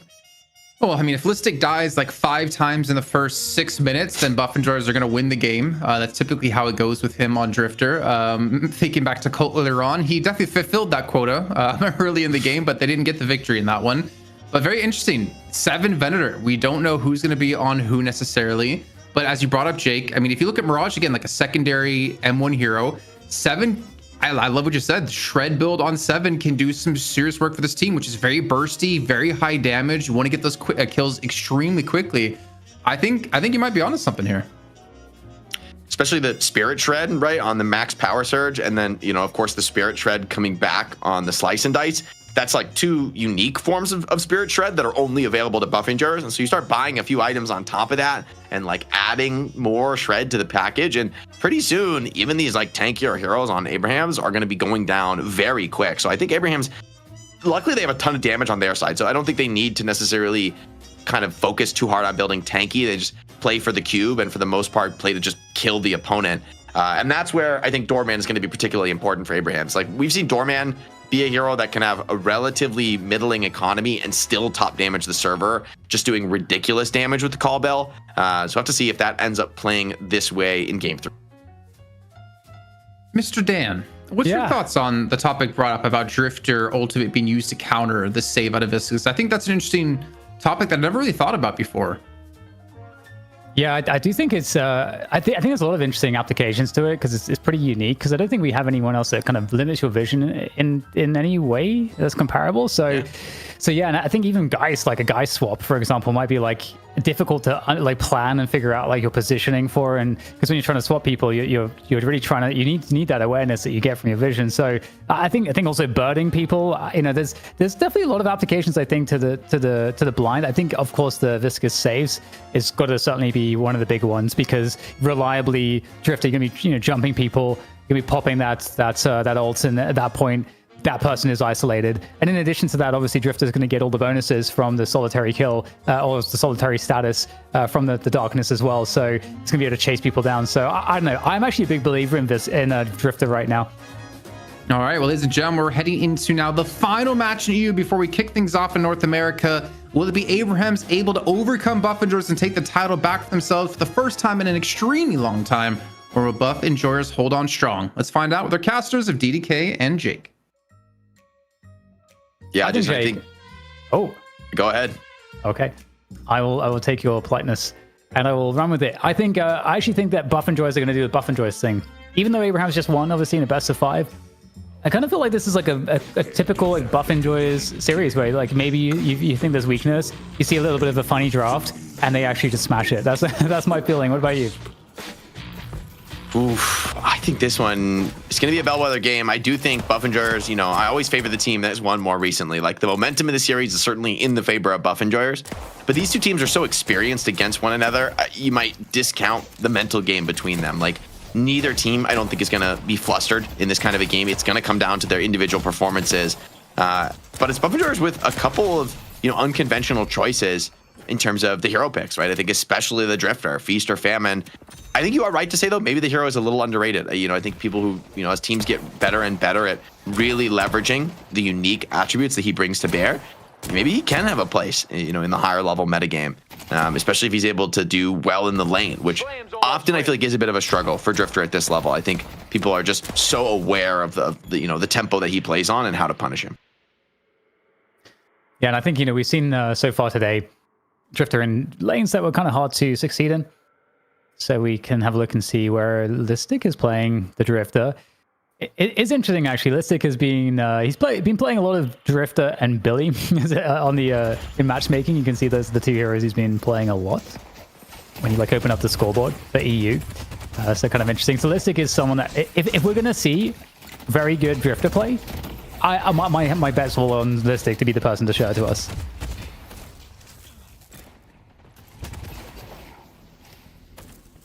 Definitely a player who's got the confidence of his convictions in terms of being willing to play stuff that others maybe aren't willing to touch. Sonya on this Infernus, though, could be a real problem for Zergy. I mean, we were just talking about this before, how Infernus, kind of a beast on lane, and Zevin has a huge head hitbox. It's very easy to ignite him, and that's why he's playing so passively against Infernus. But ultimately, Infernus is always going to get those opportunities, right? Just to threaten those creeps and, pressure players down. And Sonya has been playing really well today, I think, overall. So I think if he can have a hot start and slow Zergy down, this could be a very different 7 game than the one we just saw. Nice call bell, hits on 2, and GT wants to be able to turn these into some more kills. Hits that power shot, connects in, and maybe a second kill on the cards. I don't think the burst is going to come in for Listic. Harry, though, is missed, but it's not enough. Taz finds a 2-piece on that one, and so Torman has been banned out for so many games, and we're seeing a little bit of the reason why. Even going to steal away the additional small camp and door their way out of here. Really nice play here from the two players in Abraham's mid lane. Yeah, honestly, Doorman and Empty Dreams on Talon. I mean, that's a pretty disgusting combo to be laning against. The poke is ridiculous and highly consistent. Oh, looking to go for a punish here off the rip. Okay, is this... I don't know, they can chase... Is he going to try, though? He's going to try to chase it down. Oh, so close. Ren comes in, and there's the luggage cart to save Taz from dying and going down there, but... That was very close.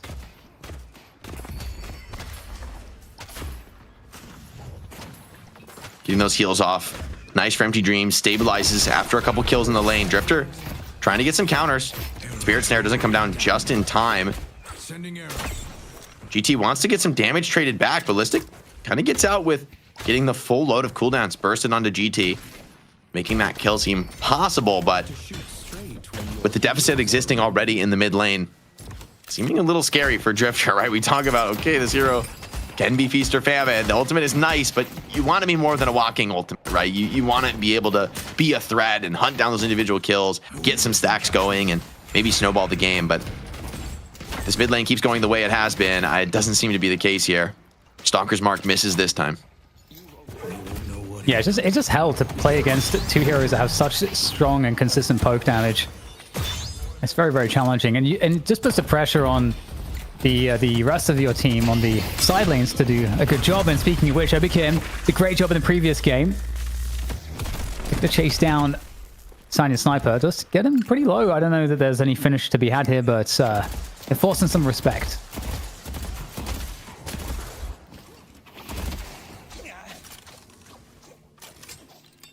Sorely needed here. Sanya takes a lot of damage in some trades there, so Oblivion doing well to maybe suppress this Infernus by a little bit of comfortable room for Seven to work as he builds towards a suppressor. It's going to make those ignitions a little bit harder to find for Sanya Sniper. Oh my god, just again. Shots just keep connecting. Another missing the Stalker's mark too. Listic does still get in with a nice high damage connection. Unrelenting pressure, and now into the bridge buffs. See who gets the better of these. Abraham's typically a very good team at those bridge buffs game, but we'll have a chase down here. Sending... Oh my god. Okay, you gotta be careful. The Cosmetical gets caught there, slapped with the club a couple times. And the prize is a vitality buff. Both teams battling over the boost pad, knowing that whoever can stay alive through the fight is going to claim a vitality buff, and that's perfect for Billy. He gets a kill, and now he's going to be able to sustain through the lane. I mean, this is the dream buff to find for Billy. And speaking of dreams, man, mid lane is annihilated. Tower down at 530. MTGs and Taz both going to open up their ultimates from that take. But talk about two heroes who love to snowball, who have a lot of damage to bring into these fights. Mid lane for Abraham's going fantastically. Side lanes also very hot starts for Abraham's. I mean, Buffingers find themselves already in a little bit of a scary spot this early into the game. Yeah, definitely. It feels a lot more difficult. Riposte, though, looking to get that stun. Extra damage from the lunges. It's not going to be enough, though. Sanya will survive, and Vikim will go down for his troubles. And Abraham's off to another great start. I mean, we've seen it quite a few games of them today where they get off to a very, very solid pace. And I think that mid lane is just so ridiculous. Arzo takes down Listic in the meantime. Listic, who is just struggling to just be in this game on the server at the moment with how the mid lane started out. Yeah, it's a nightmare scenario for them for sure. Doorman. I mean, Doorman and GT, like, that is a rough look for Drifter, right? This is not a tanky hero who can really sustain with that much incoming damage. Billy Chain comes in. They're going to try and commit on this Venator. They're going to pull him back down to a potentially killable location. The bash down's really starting to hurt, and the damage here comes in. Empty Dreams assists that kill alongside Saint. And D-Mob goes down. Definitely one of those key players to get farmed up, but it feels like with the lead Abraham's has, it's only a matter of time. Buffinger's got to feed some of their players to the Wolves. Doesn't seem like they can take a stand-up fight until they can get some kind of comeback objective. The other thing I'll say about Listic is I feel like he got kind of did a little dirty having to play Drifter in mid, because he's not only is the lane matchup horrible, but in mid you're kind of a close range hero, and mid has like all these big ranges, so you can't really like on the side lanes at least there's this play that you can kind of force some close range trades, but that's just not possible really in mid in the same way. So yeah, it just kind of sucks for Listic. I feel bad for him. It's no apologies in competitive play. Maybe Listic would like one, but I don't think he's going to get one. He's going to get a fight. Taz, though, super low. Has a lot of farm on the Stormman. This would be a really nice kill to find. So Obikim looking for that. Doesn't quite have the Italios on just yet, and so won't be able to finish that kill. For Taz to get a nice reset and come back into the fight, potentially scary. Buffingers are looking for a battle back here at this moment. They've got a little bit of an ultimate economy advantage, and they want to leverage it for kills. Quick pause comes in, but off the pause, it's going to be right into the battle. Vrake does have lasso. Definitely some power to fight back here, especially alongside Shiv. Billy seems tanky, but could go down pretty quick with Shiv and Holiday wheeling on him under tower. Let's go to Broadway. Okay, can I get out? That's the question. Rising Ram, Nice just cube. escaping the killing blow. Really nice cube to block the execution there. Uh-oh, bug comes through. Oh, close. That actually might be enough. No, the bloodletting's not going to kill him. Okay, he's got enough tankiness to survive through it. Okay, but this is a 6k advantage for Abrahams. You know, they're still powering forwards here. You got also off to a great start here on the Geist. There's been really good kill attempts by Buffingers, but Abrahams has been much better this game at holding on to the lead. They aren't giving these key kills back. And now at 8 minutes, right, they're a lot stronger on the map. They're going to be able to claim the lion's share of these Sinner sacrifices and be able to convert that into a bigger net worth advantage. A lot of damage done on this Guardian, but without Lasso, there's no genuine threat really for Buff Enjoyers here. Shivolt also down. Listic super low. Has to go back to base. Nearly goes down and, adding insult to injury in terms of his net worth. All I can say is Buff Enjoyers are really going to need that Rift to go their way. That's going to be very important. They have some decent Rift fighting capabilities, though, so we'll see if they're able to do it. But, comeback Rift would be pretty huge. So it's going to be important to get the lane priority into that 11-minute mark. Not quite there just yet. This is the guy's dream. He's living the Zergy life of last game. A free side in the map, able to just steal a ton of farm away. Billy has gone very deep, needs to door his way out of there. Drifter does have the mark on, but he's a little bit scared to hard commit. Darkness online, though, so maybe there's an opportunity for Buff Enjoyers, but with Billy slipping out of that, I wonder if there's any other genuine kill opportunities, and they seem to think the answer is no. That's a Tally Lawson and the Drifter all both out. Contest for the buff does go the way of Listic, but can't really stick around to make use of it, at least not yet. It's actually kind of nice, though, getting the gun buff for Listic's going to help to make up for some of the lack of farm that he has right now, to make him a bit more relevant in some of these fights. And again, we've got a potential rift at that 11-minute mark. The urn has been collected in the meantime by Together on Billy, carrying that one across. And there is a fight for position here. This right side Guardian, a Buff Enjoys. That's not going to last for too much longer. Although the lunges come on through. There's the cube to keep Taz in good stead.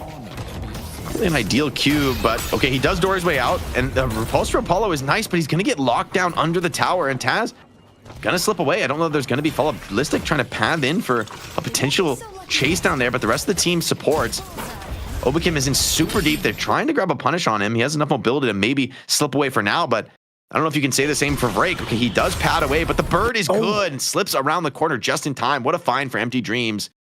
Empty Dreams, though, is found while vulnerable in the bird form, and now even Together called into question. This could be the comeback fight the Buff Enjoyers were looking for. They're up 2-1 in the trade for now, and there's a healthy and ready to fight Demov here on Venator.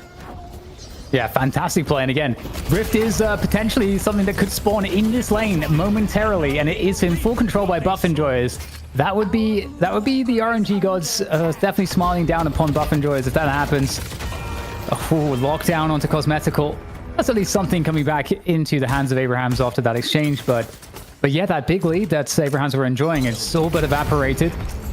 As Buff Enjoyers will lose that right side Guardian. We'll see what is possible here in these future team fights, but both, yeah, they're really enjoying those buffs as well. Demov and Listic, yeah, they picked up those buffs which will be expiring. I mean, Taz has had a very solid game so far, though. He's like been in every fight pretty much, still doing pretty comfortably well on the farm game. Arzo and Zergy neck and neck from a farm perspective, and Zergy has farmed almost all of his camps on this side of the map, so it's going to be hard for him to keep this same pace of farm as he defends his walker. Guy still has a lot of camps over here to clear, so still advantage Arzo, I'd say, in the carry head-to-head. Game, though, too close to call. Minor advantage for Abrahams, but as we've seen, Buff Enjoyers absolutely have the capacity to fight back. You can see both teams pretty chill right now because, again, they know that the Rift is due to be spawning sometime soon, so making sure to keep that those waves in check, and it's going to be on the right side here where there is Abrahams with the initial position, but enough time for everybody to get across as well.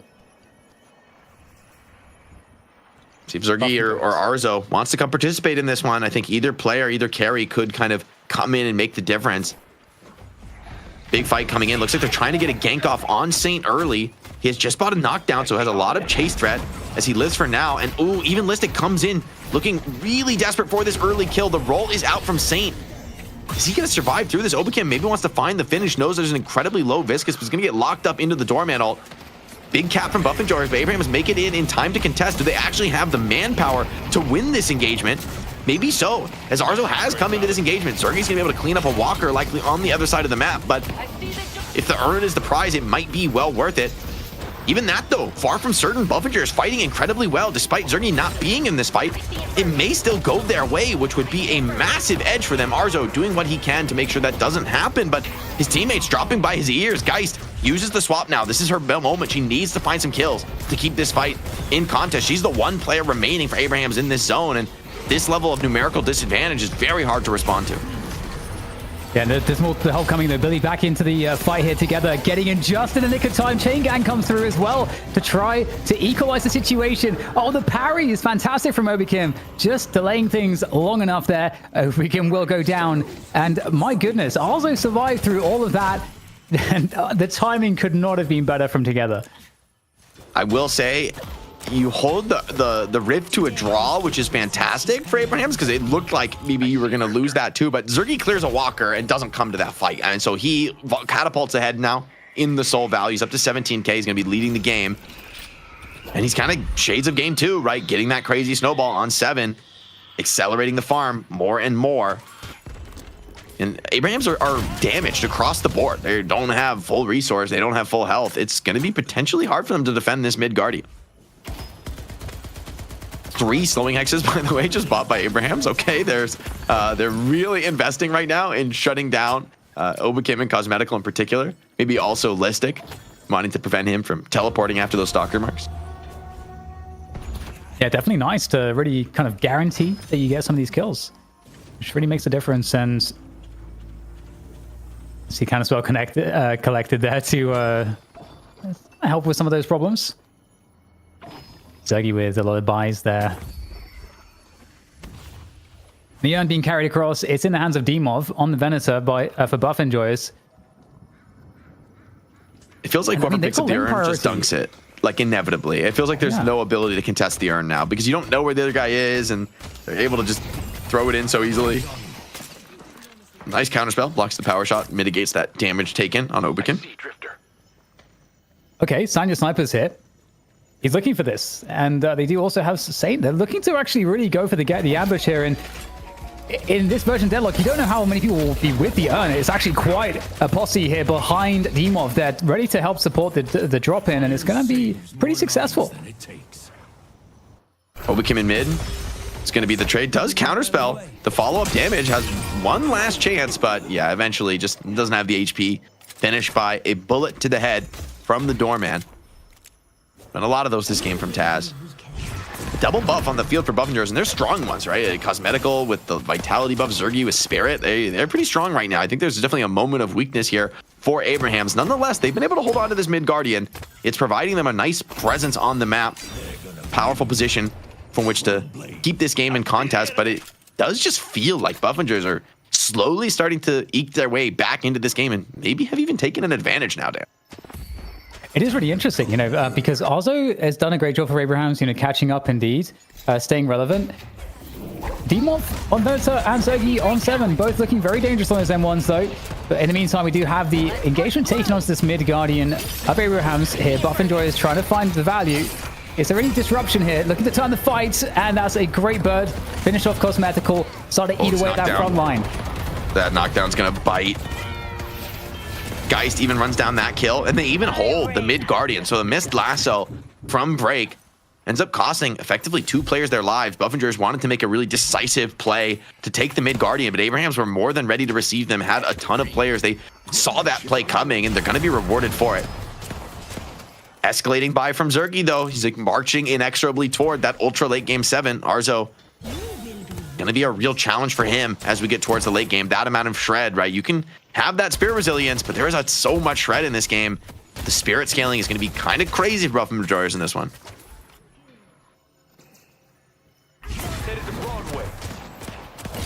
All right. Game gets a little bit calmer here. Arzo, though, still powering forwards. I feel like it's been a minute since we saw a truly successful hypercarry Geist game. I don't think that's crazy to say. I mean, she's definitely feels like very farm dependent, needs to have a really solid net worth status. I will say, though, I think if both Geist and 7 are like equally farmed, I feel like I favor Geist. I mean, 7 is such a better farmer that usually he's just going to be ahead in net worth in an even game. But if Geist keeps up, I think just the raw bullet damage output is going to be very hard to deal with. Like, Geist is a much better hero at just pure 1v1ing the enemy carry than 7 is. To see how that ends up going, I think Zergy really wants to be able to get items like Unstoppable online in this game to block some of those big stun and control tools that will be brought to bear against him, considering his farm level. Gangs on cooldown.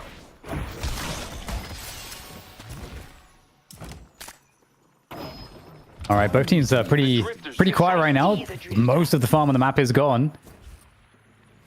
We can take things quite cautiously. We're getting close to that 20-minute mark. There's always boxes to farm, Dan. There's always this is Deadlock. There's always another box. There it is. And the rift in the left lane. It's going to be a one-on-one on the other side of the map. Sonya versus Listic. Isolation should help the Drifter, but sole advantage for Sonya. So see if that one plays out. Or Sonya just decides to join the team fight. These rifts have been hotly contested this game.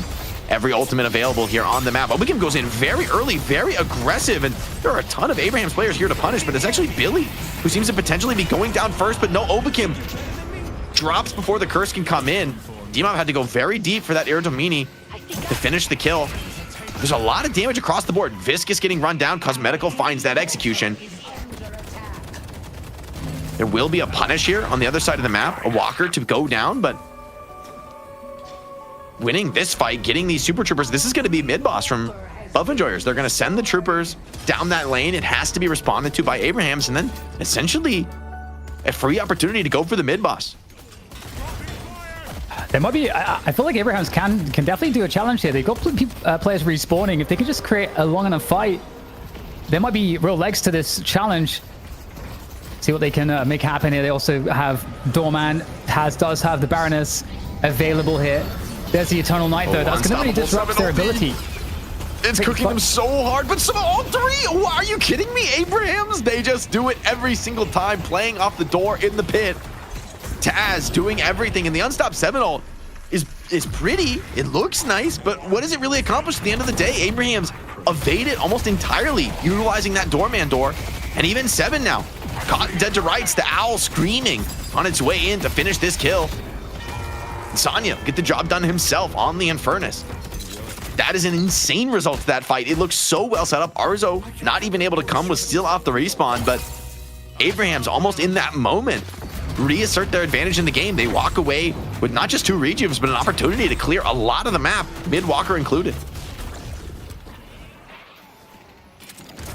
Abraham's in a really good position here to just absolutely tear up the map. Also 25k, gonna be able to farm a lot more. And by the time Demov is up here, like all the waves of lanes are gonna be pushed against them. There's gonna be no map control. You can see basically there's this huge just void of jungle, which is on the side of Buff Enjoyers map. Like there's just like no value there. You're gonna have to go deeper and be at risk if you want to get farm outside of the safe territory. So crazy fight there by Abraham's. Great timing. And now in an insanely commanding position, really. Yeah. Empty Dreams. These bullets hurt, man. And he buys a superior stamina now, so Great Talon's going to be a lot more capable of like sticking around deeper into the fights. Dispel Magic queued up next to deal with whether it's 7 stun or the Shiv Knives or the Stalker's Mark. Definitely a highly valuable item in this game for Abrahams. An attempt comes in from Zergy. Dispel Magic available for Infernus. He's going to hold it for now. Doesn't respect the 7 stun. And for good reason. The rest of the team's here behind him. They're coming in to assist. Natalia Lawson up into the sky for Obikin, but there's a bird coming to chase down anybody who falls too low in the HP. Counterspell's out now. Looks like a free connection, and Obikin just absolutely popped. I was surprised that actually finished him in 1. Yeah, some serious stacks actually. I think almost at 50 spirit power from the birds. Empty Dreams has been showing today. The King of the Talons. Oh no. It's going to get deleted coming out of this one. Oh my god. Oy, oy, oy. Absolutely deleted off the server. Goodbye. The darkness is thrown in to try to like inject some uncertainty into Abrahams, but instead it just accomplishes almost nothing. And now you kind of genuinely consider a base siege. Still, the rejuve timer, you can feel that change. They just don't really have time to convert this into a base siege, at least not with the rejuves. And considering the HP across the board, they're going to choose the safer play. Definitely a lot of respect between these two teams in contrast to the Challenger match where Abrahams were kind of styling on their opponents. Now it's definitely much more of a battle of equals. Still, winning that rejuve fight so decisively and so shockingly, I would say, by Abrahams has given them the real edge in this game. By the way, I love that if with Doorman, that the doors have the portal sounds. It's so awesome. It's a lovely thing that Valve can do because Portal is their IP. Yeah, I wonder. I hope that's an asset that stays in the game. I mean, it's kind of a beautiful callback to one of the iconic games, really, of recent times, really modern times, I would say. It's fair to say for Portal. Game definitely is a bit of a lull right now. Definitely probably the next key objective is going to be buffs spawning in 1 minute. Warpstone picked up by Taz. That'll assist him in getting the rundown set up for the Baroness Hotel on some of these more mobile flankers. And it feels like the Doorman has really changed the game, especially for Oblivion and Vrake, where the punish now is so much more consistent on them. When they come in deep, they try to, you know, pull some attention, set up a team fight, and you can get locked up in the Baroness Hotel and just finished off on your way out. Tentative stuff for buff enjoyers, you know, since that Riju fight, but they've managed to keep the deficit pretty reasonable, all things considered. And given the fact that Abrahams didn't take away that left side walker, the fact that they've still got a walker up as well is a win.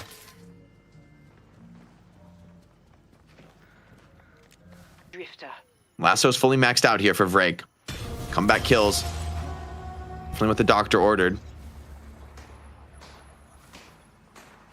Movement buff for Listic. Not sure that means much of anything, but I don't know that the spirit buff for Billy is that nice either. I guess the cooldown reduction could be helpful.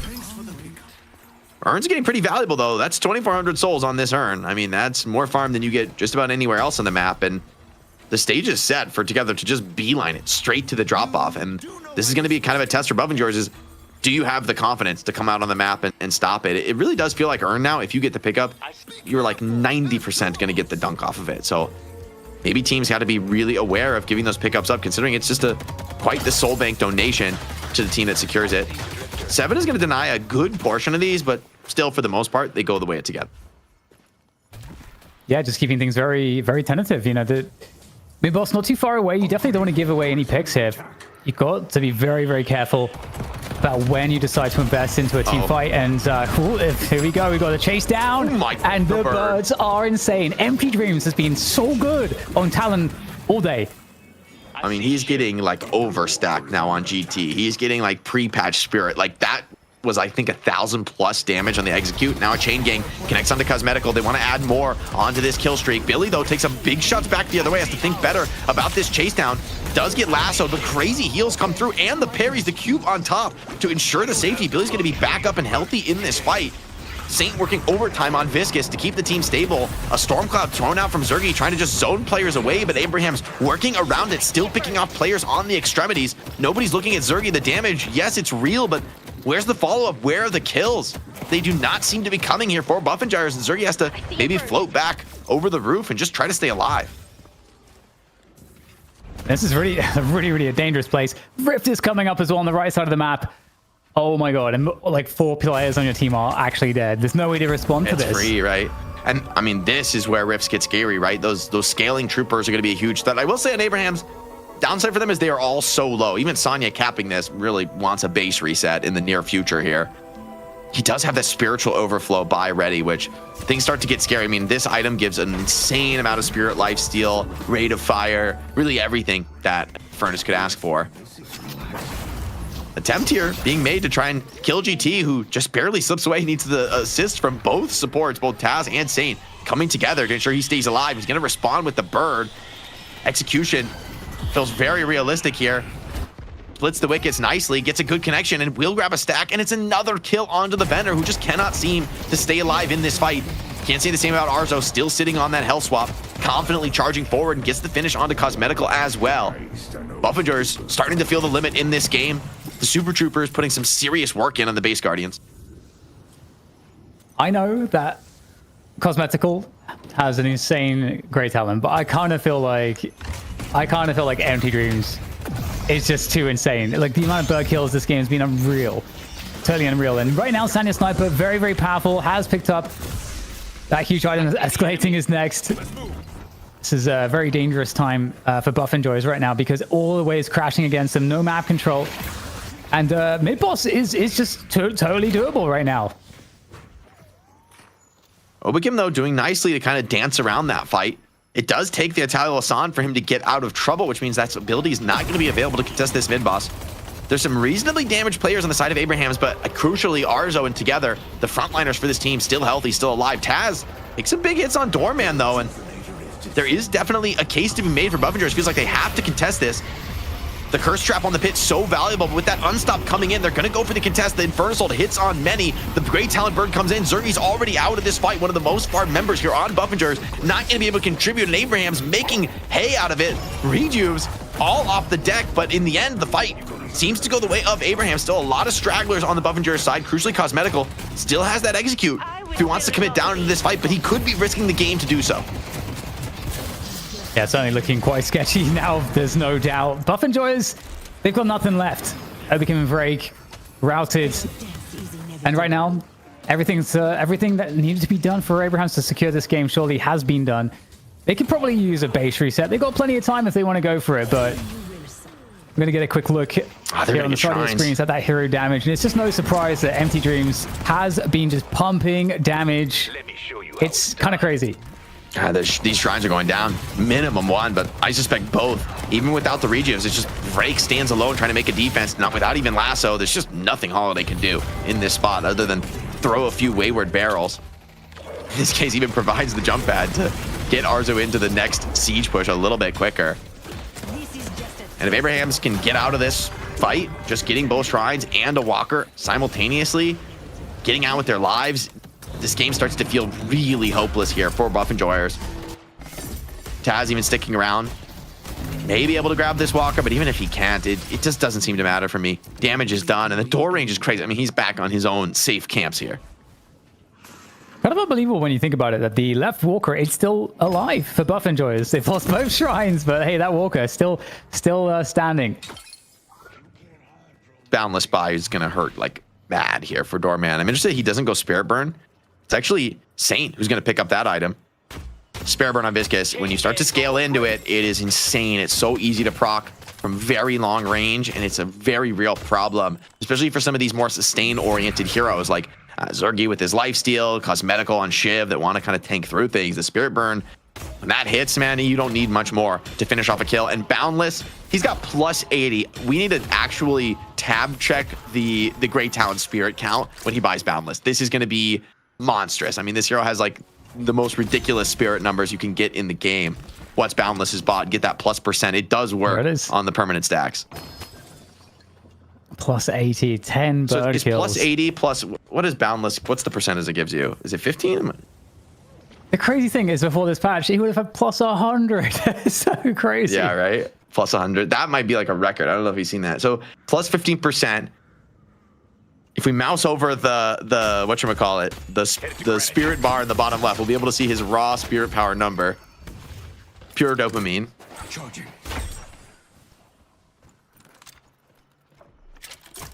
What is it? 298.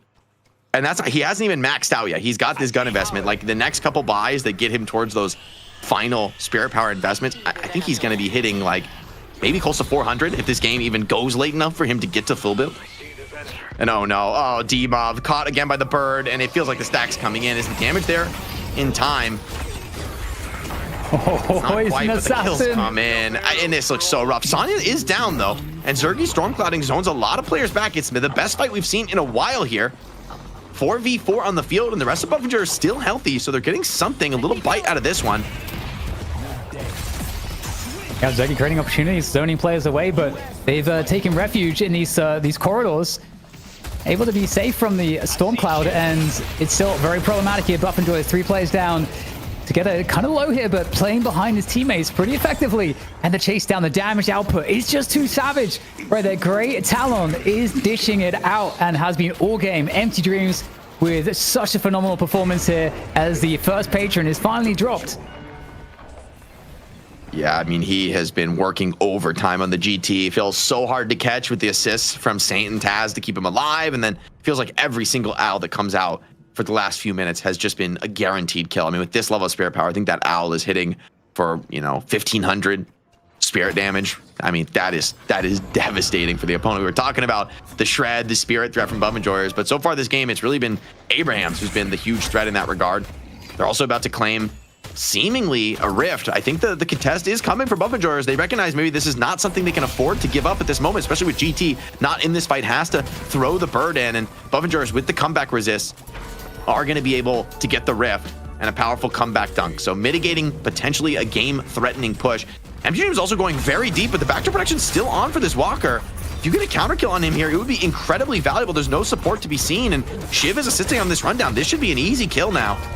And the finish is found. I think that's not worth it all for Empty Dreams. Yes, you get a Walker, but at this phase of the game, GT down for 90 seconds is a way back in for Buff Enjoyers. This has felt so brutal for so long, but finally they have a genuine new lease on life. Yeah, mid-boss is up in 30 seconds, so Empty Dreams will still be dead. That could be a moment of complacency that could absolutely cost them a 20k difference. I mean, Buff Enjoyers, they've done a great job in keeping that difference marginal, and especially at this time of the game. I mean, 20k souls, it's not an enormous difference in terms of what that actually gets you in fighting power. And so right now, Buff Enjoyers, all they have to do is engineer the correct mid-boss fight, and they still can absolutely win this game. Taz has been such a thorn in their side, though, as the doorman threatening the mid-boss. They still have that mid-walker, so they can door straight from the mid-walker into the pit. And that value alone has been massive. The counterspell crucial, actually, there for Listic, because those call bells hurt. You do not want to take all that heavy damage. A little bit of an awkward move off the pad, though, means it's a comfortable spirit buff picked up for Doorman. Drifter ult is out. Maybe Vrake can find something off the back of this. Needs a lasso connect. Is going to find the Viscous, but not before the roll comes out. A little bit of resist coming in, but Saint still pulled in way too deep. And even that roll, not enough tankiness to secure the fight. Abraham's throwing players in, just desperately trying to stay relevant around the mid-boss area. Buff Enjoyers considering a contest on it. Haven't committed just yet, though. Yeah, that final Viscous, that was what they're looking for. Empty Dreams is coming back up, though. He is spawned, and so maybe enough time has been bought, but still doesn't change the fact that it's a 6v5. Buff Enjoyers still with the best opportunity that they've had to maybe find a way back into this, but win or lose, the mid-boss is the result here for the team that comes on the better ends. And right now, Abraham's in position. Again, just trying to zone away Buff Enjoyers from that mid-boss.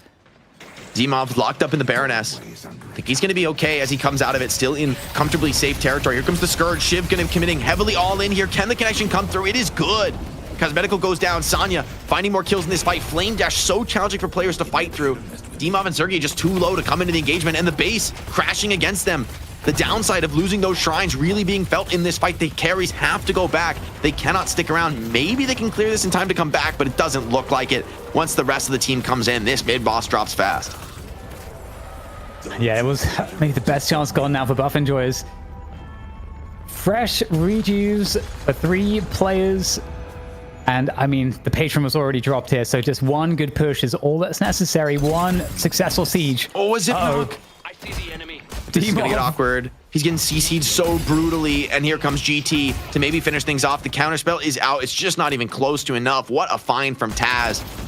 And honestly, Dan, I think that's game. Arzo forcing the fight. Buff Enjoyers has to fight this down massive numbers. Zergy with the refresher ultimate over the top.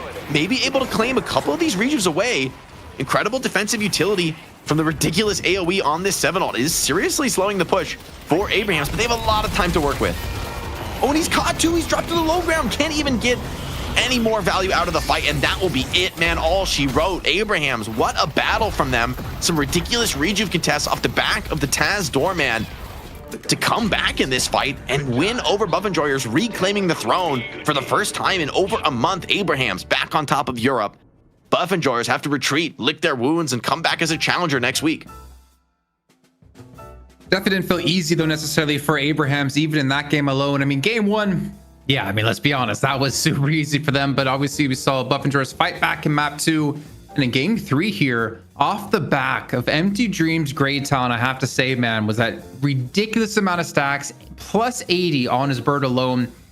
You know, I talked a lot about Cosmetical being the star and pretty much the only star of Great Talent when it comes to EU, but man, Empty Dreams is making me rethink my thoughts here. Definitely a pivotal pillar, I should say, of the team here to secure this victory, Dan. And honestly, if you didn't have him on GT, I don't know if they necessarily would have won that. Yeah, I totally agree. I think it's always hard because there's so many pivotal players that really, played into these moments. I think, like Jake highlighted, Taz on the Doorman, absolutely, pivotal for that very key mid-boss fight that turned the game around. But I mean, do they even get to that point without the consistent output? The amount of consistent kills from the bird. I mean, of course, 80 It's 8 per stack now. So yeah, that's 10 kills just from the bird. It was incredible because when we saw the flight of the bird, there's so much skill involved in having the awareness as you're piloting the bird to ensure that you actually find these kills. It's very challenging to be this good, and we did see that level of performance, even though the previous map was lost. When Empty Dreams was on Great Talent, he still had a huge impact in terms of the play. So I totally agree with you. I think Empty Dreams really is, he feels like the GOAT off of 2 matches. It's just too clean. Yeah, Jake, I mean, we talked about before, it's not easy necessarily to fit a GT into your team and make it work. You have to play around it, and play around it they definitely did. Tass, though, we talked about him on Bebop quite a bit. This time going to be on Doorman. What was your thoughts on how he played?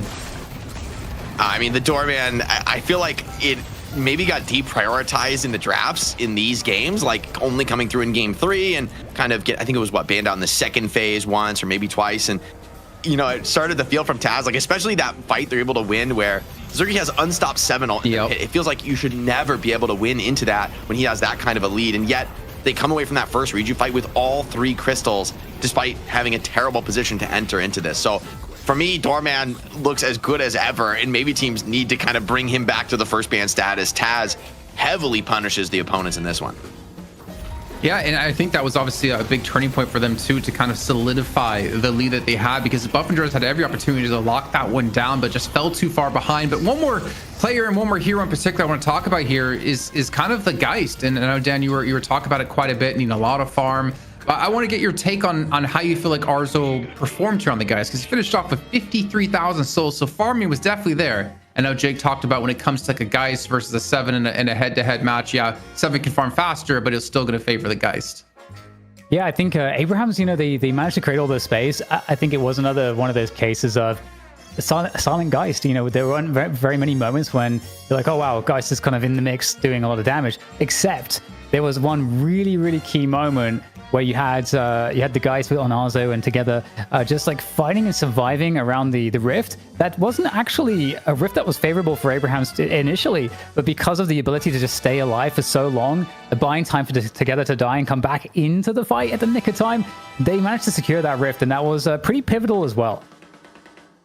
We can see here, speaking of pivotal, 62,000 damage being done by Empty Dreams, 14 kills, and it almost felt like those 14 kills were all bird kills. But also an unsung hero here, Jake, coming through yet again, and once again, every single time we see it, Saint on the Viscous. 3 deaths, 29 assists. Yeah, a lot of clutch saves from him in this game in particular, right? There's a lot of those moments where the cube, the rescue beam, they're able to turn the tide of battle. Also, I mean, the utility item is able to be bought up on the Viscous. Like, it feels like that early decay puts so much pressure on the map. The knockdown, so crucial. Forces 7 to always pop the unstop if he wants to get ulti value. And just puts a lot of pressure on the opponents constantly and keeps the deaths so low. You see that across the board. I feel like Abrahams did a great job in this game, not only with their early lead, but also as we got later and later into the match of playing with each other, like not giving up free kills. If somebody does go down to a pickoff from Vrake, Obikim, or Listic, there's always a punish because Abrahams are always there supporting one another. And it felt like in this series in particular, their experience as a team playing together, playing deep into those challenging games was tested, but it passed, right? They were able to come through those moments where it felt like, hey, maybe Buffingers had turned the corner. The team play was what made the difference. So hats off to Abrahams. You know, they've always been such a solid team. Maybe they catch a lucky break this week with Buffingers needing a sub. I mean, as good as Dimov is, he's subbing in for Hoot. You know, there's not like a major quality difference between those two players.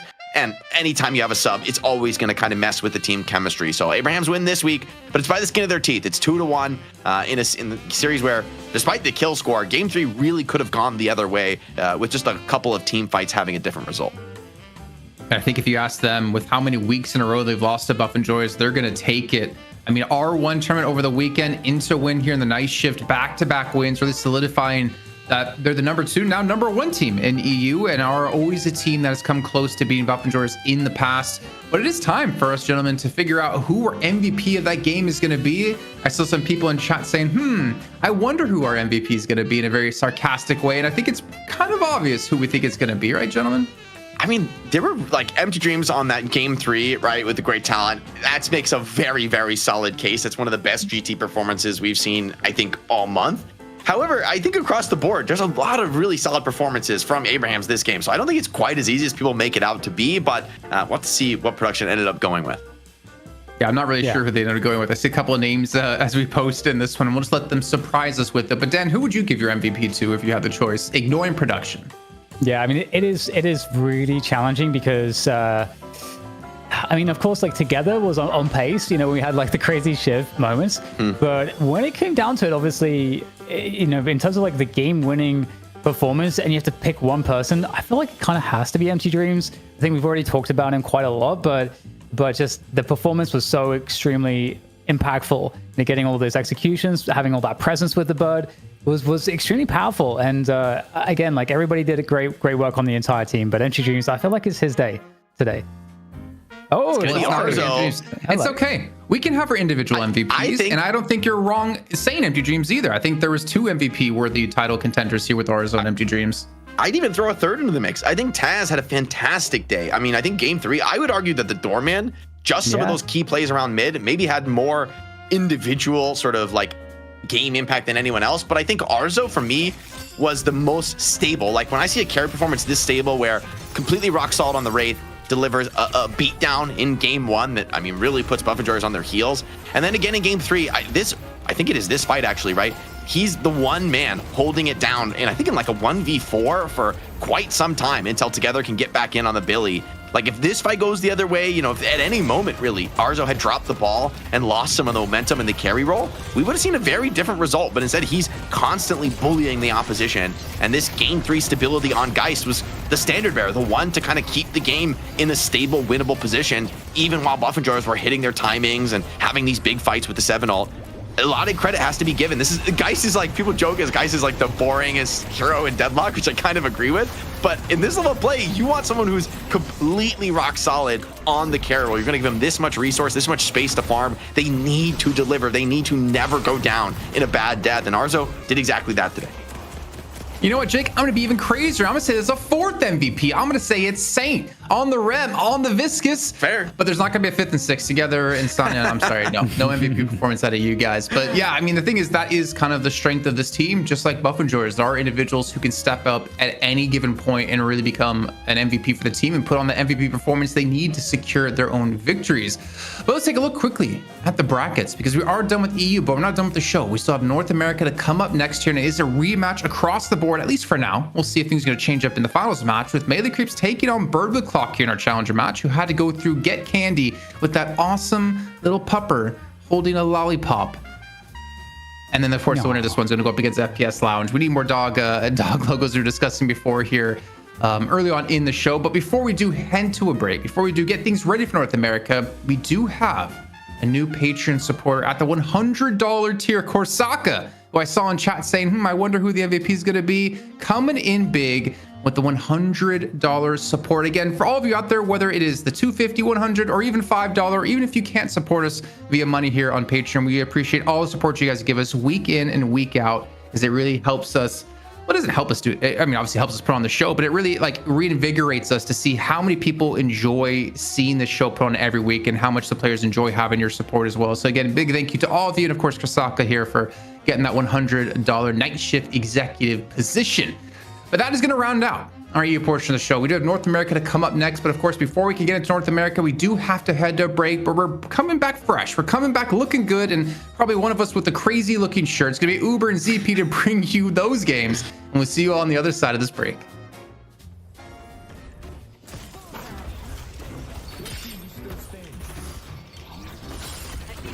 Let's take out Billy! I see the enemy. God forgives. I do not.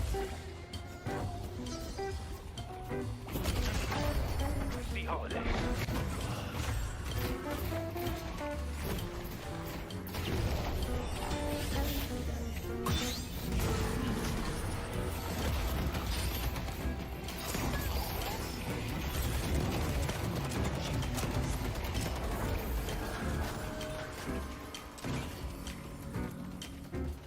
I see great talent.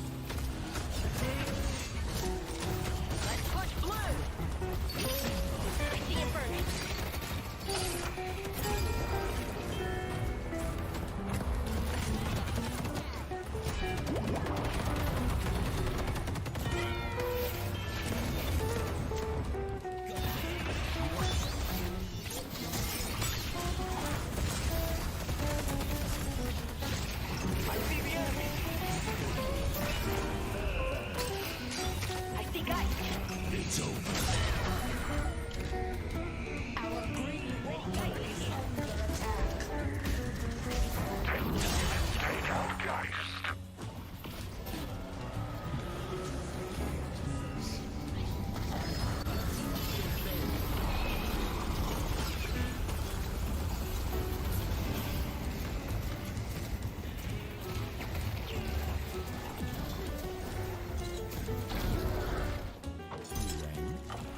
I see the Venator. I see Holiday. I see Shield.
I will not be forgotten.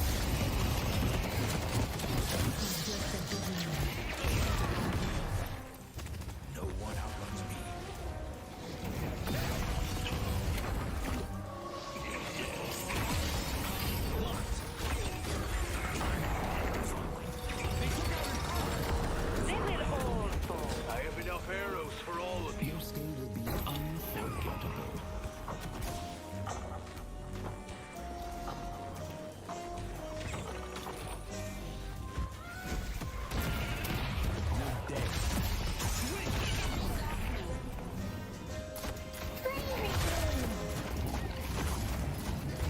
Let's take out Biscuit.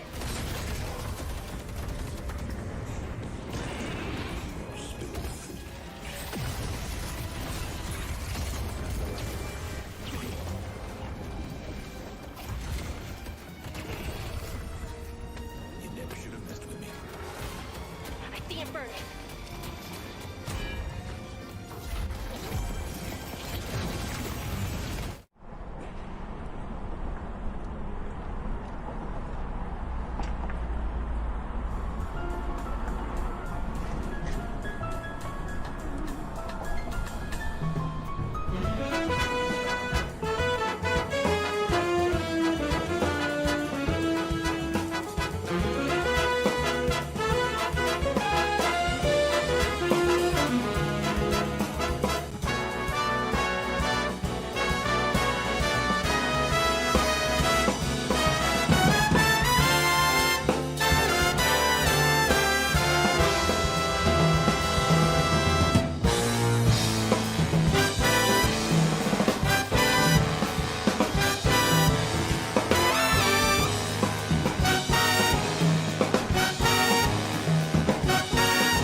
Welcome back to the Deadlock night shift number 45, and it seems we have been treated to a very real treat this last month, CP. We've had Uber for what, 4 or 5 shows in a row? It's my first try. When does that ever happen? I mean, it's been a long time. Mitch is the international man of mystery, always on a plane, but somehow has been grounded the last month, much to our benefit here on the night shift. Did he just compare you to Austin Powers? I mean, that's not my swing. Never mind. I'm going to make that line. I actually did fly at some point in between. I just managed to get out on Thursday night and come back on Monday morning. So great to be here. It's been fantastic to immerse myself, in Deadlock even more. And look, with a minor update today, I like the changes obviously to the Urn and the Unstable Rift Edition, plus some balance changes across the board. It's been interesting to at least see Europe experiment with a couple of heroes. Also nice to see Apollo make his way back in there, gets a couple of quality life looks. So yeah, I'm keen to see what North America's take is going to be on this slightly changed up balance state. North America's take on it, I think, is definitely the perfect way to point this one as we're going to move on forward into the show. If you guys are just joining us here on the night shift and you're unfamiliar with what we do here, well, you know what? We happen every single week, and it's kind of a king of the hill. If you win one week, you return the following week, and we have 2 new challengers every single time. Let's take a look at our brackets from our EU matches that you guys missed submit on or might have missed out on. Sorry, it's 2:30 a.m. here. And what matches are coming up today in North America. So Abraham's got a very quick convincing win against Oblivion, and if you don't know Oblivion are, we'll go back and watch the broadcast and watch the match, because we finally have some newer players coming into the mix here, and they did dethrone Buff and Joyous for the first time in a very long time here in a very exciting EU's finals match. But what gets more exciting is the North American side of things. We're running it back yet again from last week with Melee Creeps taking on Bird with the Clock, and of course the winner up against FPS Lounge, who defended for I think 2, maybe 3 weeks in a row. And gentlemen, I mean, NA is getting kind of interesting here, because again, we also see a team like Get Candy. We're starting to see some new names come into the ranks here. But Bird with Clock ZP, they have been grinding. They have been here on the show for quite a few weeks in a row now, trying to get themselves through the money match, which they did the very first week. But more importantly, get that coveted win. Yeah, I mean, there's a bit of a hierarchy that's been developing in North America, where Birth Clock have basically been the gatekeepers of the qualifying match, taking down Work in Progress, now taking down Get Candy, and it's never necessarily been easy. I mean, a lot of these qualifier matches have gone 2-1, but, Bird with Clock, they're a team that, they've never quite touched the top here in Deadlock, but they've proven to be reliable opposition for our teams, have taken maps off teams like Melee Creeps, and hey, that gets a little bit dangerous when you're in a best of 1 where anything can happen. Also, before we're too far from the subject, I do want to give a shout out to Oblivion, where it was going to be Leviathan this week. Leviathan couldn't make it, short notice, and Oblivion was able to slot in with all of 12 hours notice. So big ups to Oblivion for being able to come in on the EU side of things today. And I wonder who would have filled in for Buff Enjoyers then if Leviathan did play, since D-Mob was playing with them earlier on. But taking a look at Bird with Clock here, we talk about Shiv, and I think we've all kind of agreed from watching the EU games that it was just an overall buff, especially with the changes that just happened right after that as well. But when I think Shiv in North America, man, Arctic is definitely one of those people that comes to mind here, Uber. Yeah, absolutely. He looked fantastic on that Shiv, and obviously, like, Scourge has been sort of nerfed slightly in terms of just the max health damage and output. Still think it's like a pretty reasonable pick. We still saw it in Europe. And for Berber Clock this week also, Floss is unavailable. So Scout's actually going to be subbing in for him here. So we've had a number of weeks where like one of our teams has like had a slight change. Think like Melee Creeps last week, or integrating a new player. I'm still curious to see how they look. Berber Clock, obviously a slight tweak. Scout coming in there should be pretty much a plug and play solution. Yeah, very tried and tested player ZP, playing quite a bit with Melee Creeps. And I think if you're going to want to bring in any coach, I think he's probably the one you want to go for here. But in your eyes, ZP, looking at the roster here with Bird with Clock, oh my God, production, they're so good. They're so perfect. Who really stands out to you? And maybe I'll say like past Arctic, because we kind of touched on him already. But if he's the only one that really stands out, that's also okay.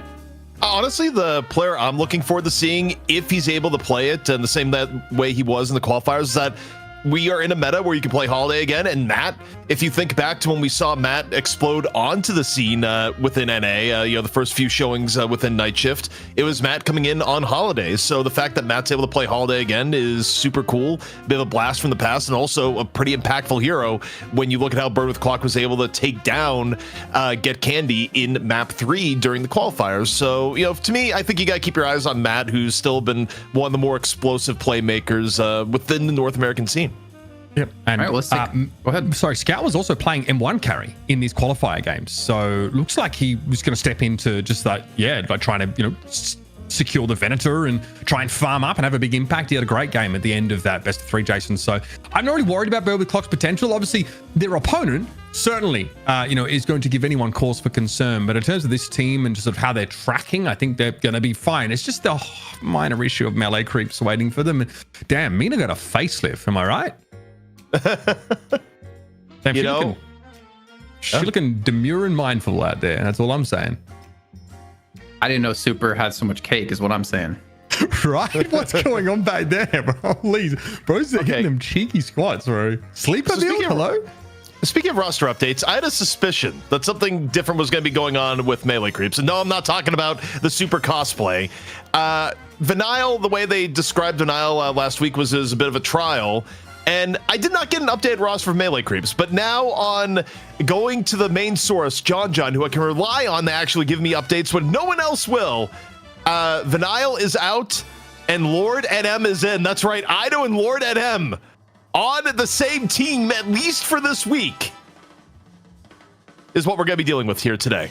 Okay. Now, will Lord NM commend Ido mid-game, even while on Ido's team? Remains to be seen. All right, well, Bird of the Clock advancing through into the money match up against FPS Lounge here. Lord NM with, I'm just kidding. Calm down, guys. Calm down in chat. This is going to be interesting, though. Yeah, ZP, to point that out in particular, Ido and Lord NM together. I mean, Lord NM, he's had such an interesting route, I'd say, in Deadlock, thinking about like his career, because he's played like a lot of different roles. He's had some success as like kind of like a spirit carrier for some teams as well in the past, but never really came to fruition when it came to like showtime to actually have those big games. But one thing we've been seeing with this team is like John, and Do are definitely heavily leaned on and needed, I think, if melee creeps want to have some success. Yeah, and I mean, look, you think about pillars of melee creeps. I think both John and Saya have kind of traded off who is the most important on the team. Oftentimes, you look to Saya for both the cerebral play, the shot calling, and also when support meta was more of a thing. I mean, Saya was fantastic. Now, of course, Saya's shifted over to the pick role. And I mean, John really takes care of a lot of worries that you have on a team where you know that your M1 is always going to be consistent, rarely get picked off, and generally, if left to his own devices, is going to deliver a good result. I mean, you cannot overvalue that level of consistency in the M1 role because not every team has that. And look, last week, John still had his pick of the litter when it came to M1 carries. It wasn't like he was forced on to Lash like he did in the previous week, and obviously that created an interesting scenario. He played fine, but he was getting caught a lot in that game up against FPS Lounge, right? And they just looked like, in the macro sense, they were looking really, really good. So we're going to temper our expectations in the longer run about this melee creeps team because they're clearly still in flux. I thought Vinyl stepped in and looked pretty solid on the doorman. And, the rumor was that he'd be able to fill a number of different roles here. So, we'll see how it pans out. Calling it now. Melee creeps are going to settle on their 6th player. It's going to be average. He's rejoining melee creeps. It's like the ultimate betrayal for FPS Lounge. It's going to be the most hilarious thing ever. Who knows what's going to happen? But let's take a look here at a Mo and Crow 1v1. And I kind of want to think that Lord NM's doing it for him. I mean, Lord NM... Scout. It's Lord. And it is Lord NM. Yeah. And he's getting parried. Like, he's actually bodied. The inside man. This is actually the sleeper operation to take down Ido from the inside. We thought this was enemies to friends. No. I mean, Lord NM, we've seen you do so much better. And someone called emergency meeting, bro. We have an imposter. That's crazy. Lord NM. How far you fallen? I feel so bad. It's so easy to be mean to him is the problem. It's so easy. It's so hard to be nice, but it's so easy to be mean. That's how you make friends anyway, Jason. No, not anymore. It's a bit harder for me to be. I've grown up. If you can't tell, I have some gray in my beard. I've matured a bit in my life, and I'm only nice to the people I like now, which is why I'm always mean to you, Uber. But we're only heading to the draft here in just a few moments of time, and I think we're gonna find out exactly how NA is treating this meta. Go ahead, Uber. What were you gonna say? I was gonna say.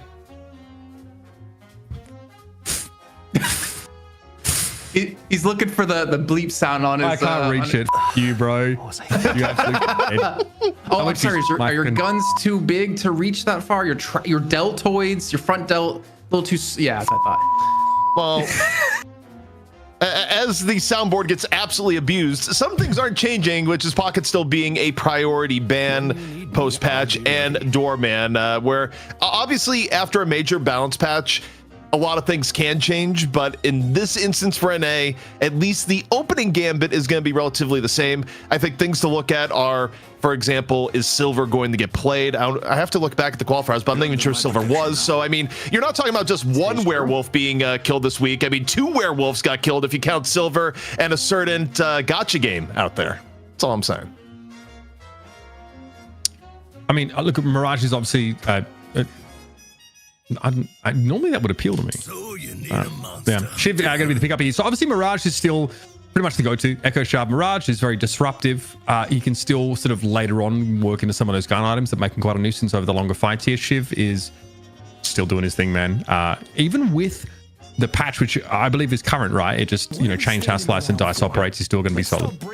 Also, I thoroughly confused Jason. He does not know about Valko. He lacks the critical information. Look, it's an entire thing. It's $1 billion game just exploding before your very eyes. But you know what you did to me right there? It's like basically making an anime reference to hexagrams, and it just goes over his head. Then again, everything does because he's so short. But Mirage, as a first pick, has been consistent. Consistent the entire day He's today. invoking the deep magic and then taking a big dump on it. Like, what's going on? It's almost 3 a.m. here. Come on. But Mirage has been at 100% win rate, if I'm not mistaken, in EU. Got banned in the final game of EU. Outside of that, 100% win rate, being treated as like a secondary carry. The Shiv coming through for melee creeps. That's gonna be exciting to see. Do on it as well. And we haven't seen too much Calico bar the Challenger match, which Oblivion did use, though it didn't work out too well here. Average was playing it a bunch last week and was really gravitating towards it through a lot of the drafts. I think Melee Creeps, or rather FPS Lounge, were trying to snap it up when they possibly could. We saw Lady Geist obviously perform pretty well in the hands of Arzo, of Abraham's over in Europe. And she, despite not being maybe the exactly most exciting pick, is still very potent. yeah, I mean, right now you're seeing a pretty big difference in draft strategies here between Birth Clock and Melee Creeps. And the number one thing between the two is that Melee Creeps decided we love Frontline. Frontline is king. Also, how often do you see Melee Creeps actually ban a Venator? And the only reason that would happen is if for the Geist, it was going to be John on Geist. So pretty rare for Melee Creeps, where generally they'd prioritize picking the Ven. They had the option. Instead, they go, nah, we want to be as tanky as possible. And you have to think at least a good portion of this is wanting to ensure that they have multiple ways of actually staying alive and winning within the Rift fight. And hey, I mean, in terms of the Geist pick as is, thinking back to one of the last games we just saw where Arzo seemingly lived forever to keep Abrahams in one of the Rift fights, I mean, it makes a lot of sense. Also some lash buffs that came through, widening the angle on Flog and also reducing the cooldown on Ground Strike. I believe that will... I kind of want to say it's going to be Lord of M's pick actually coming through, though he's been playing things more like Mina and like more squishy carry heroes as of late. But we've seen Infernus' response, and again, great to see Infernus. I know it can be a very frustrating hero, but I'm personally happy, and I know Dan and Jake were as well, to see Infernus kind of come back into the mix. What's your thoughts, Uber? Yeah, look, I think Infernus is still like a legitimate, split pushing threat. I think highly impactful, obviously, in all these fights when Caustic Combustion can come down. It's really hard to fight through Flame Dash as well when Infernus really sort of gets going. He's also a real pain in the neck, obviously, to lane against. There's a constant, draining effect of dealing with that level of attrition. There's no M1 carry picked up here by MLA Creeps yet, unless it's just like a John Lady Geist, which is pretty possible. But Silver does get picked up, albeit at far lower priority, and Holiday ban Paradox pickup here for Burwood Clock. So I think the interesting thing about the Silver pick in this team comp for Melee Creeps is that before Silver was getting picked, not necessarily with a whole ton of frontline around her, like maybe one other, like you'd see like Billy Silver. In this case, you've supported the Silver with both Shiv and Geist on top of it. So it's kind of recognizing, okay, with some of the Silver nerfs coming in and, lack of uptime, but we're giving other options. So it's not, hey, if Silver doesn't have ult up, we lose, but, still probably liking Silver for things like her lane priority and, thereabouts. But also Abrams coming into play, where you talk about a hero that's had very shifting hero priority. Abrams went from a must first pick, first ban in NA to now very end of the draft and, really not being seen much at all in Europe. So, big variability for Mr. Big and Blue. It used to be like, ban out like Silver, for example. Melee Creeps would ban Silver, then try and take Billy Abrams like 2-3 a lot of the time. I deny a lot of those like big frontliners away. I still don't hate it as like a round out to your draft here for Burwood Clock. Is like the comp is maybe definitely lacking some durability. Abrams, although, can sort of get exploited a little bit early on. So I want to see where they actually put him in the lanes here. You know, we're talking about variability, ZP. I wanted to ask you about the variability of Viscous, because we saw him, her, I don't know the identity of Viscous, the goo ball, being picked top 3 every single game in the Buff Enjoyers Abrahams match, even picked as a number 2 actually coming through in one of our games. But in NA, it seems like Viscous is really not necessarily an afterthought, but is one of those heroes that you slot in towards the end, and that kind of confuses me. I mean, again, it's just how teams are prioritizing things. Birth Clock, I mean, the things we've seen from them in recent times is that they really, really believe in the GT. Even when it hasn't worked out, they still think it's a good thing. They've actually seen more success with the GT since they were putting Matt on it over Arctic, although they do kind of vary who's playing what. Personally, at the team comp they have here, I'd probably rather see Arctic on the Mirage, which, you talk about Arctic Shiv a lot. Well, Arctic also used to play a very significant amount of Mirage before he fell out of favor. So, maybe put Arctic on Mirage and then you put Matt on the GT. That would probably make sense to me. The Viscous, like we saw from Lowman last week, was like this early gun investment, Mystic Shot, Express Shot picked up by Viscous. So like kind of disgusting harass pressure in lane and then sort of move into the more spirit oriented items later on in the game. And Lowman, I think every map that Lowman played the Viscous, it's like doing top damage. This is like so much consistent pressure over the course of the game. The splatters really start to add up. So I think this pick is really solid, especially like look for that Express Shot spike earlier on in the game. And you guys were talking about Average playing a lot of Calico in the last few weeks, but look at the Bird with the Clock lineup here, ZP. I mean, there is some support when it comes to frontline with Abrams, but I don't really view Calico as a frontline viewer as more of like an assassin. And I wonder, what is Calico going to be paired with to assassinate, or what is she going to facilitate here in this comp? I mean, I think you can actually set up things with GT, like you have GT Bird go in right before Calico goes in, also with Swap, with Charge. I mean, you have multiple ways of like giving Calico options. I mean, obviously, I would say the most prominent thing here is the Abrams Calico combo, where there was a point where getting those two heroes together was seen as super, super valuable. But you have other ways of opening it up.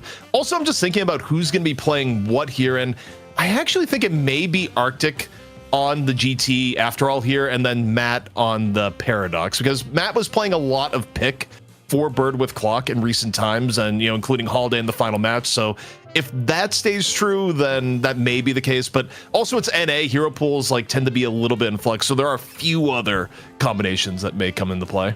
I also just think Calico is super like incentivized to be active and involved in like every fight possible, because like the Leaping Slash tier 2 obviously is going to give you some extra souls for heroes that like you hit and die within a certain window. So someone like Average, for example, we'll get to that later, is just roaming a whole lot, like carrying maybe like those supportive items like Cold Front, and just setting out for a lot of these skirmishes, or playing off the back of like at the Paradox here, you've got some pick potential. So as soon as those lanes start to break down, you get into the mid game. It's like, Calico's looking to get some action, looking to get involved, and obviously benefits a ton from that melee damage itemization, making her kind of annoying in lane as well. Like melee lifesteal just like stacks obviously with the innate lifesteal or Leaping Slash, meaning that like she's annoying in lane, and the dash range off the slash means it's pretty easy to consistently hit it. Now the Gloom Bomb's also behaving a little bit better, easier to get value out of.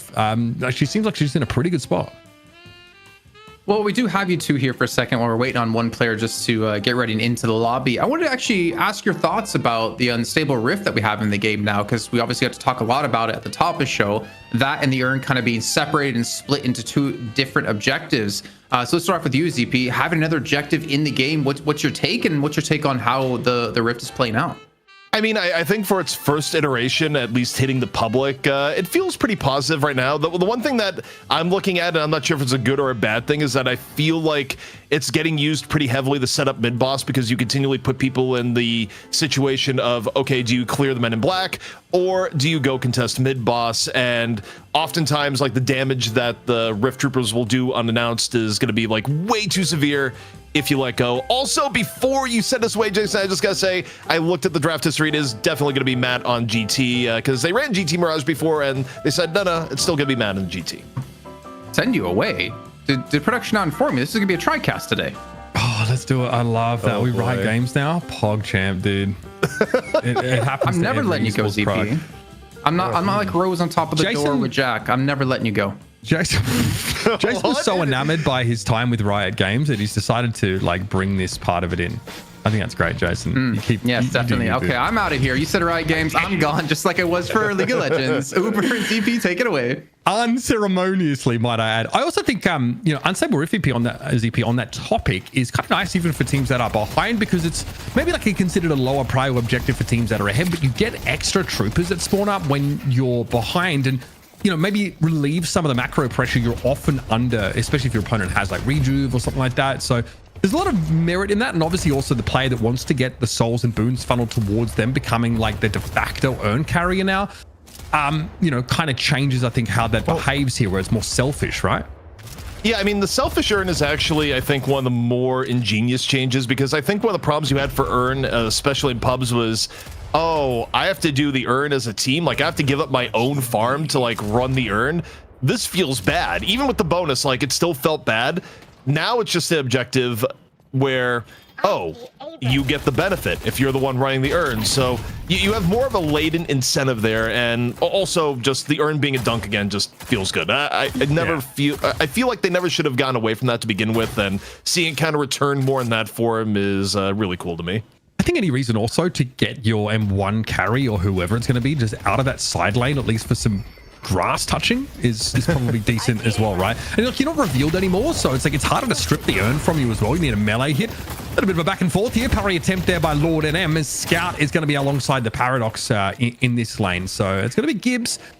Plenty of poke here in this lane, but this is high sustain from melee creeps, and Silver is just still very potent in lane, still very annoying to deal with, and God forbid you stick too close when Lycan Curse gets unlocked.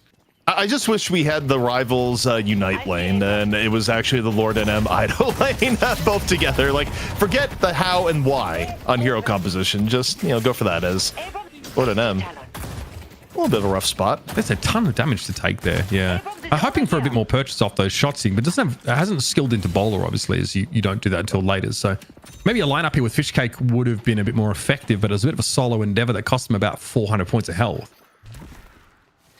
Also, in terms of hero pools and, things being picked, Bird with Clock had the option of going for the Viscous, which at one point was Gibbs's just absolute most favored comfort hero. And, to this day still may be, but instead they go, nah, Gibbs, we're going to put you on the Paradox instead. Where, it's where we're sitting in the draft thinking, okay, who's going to play what?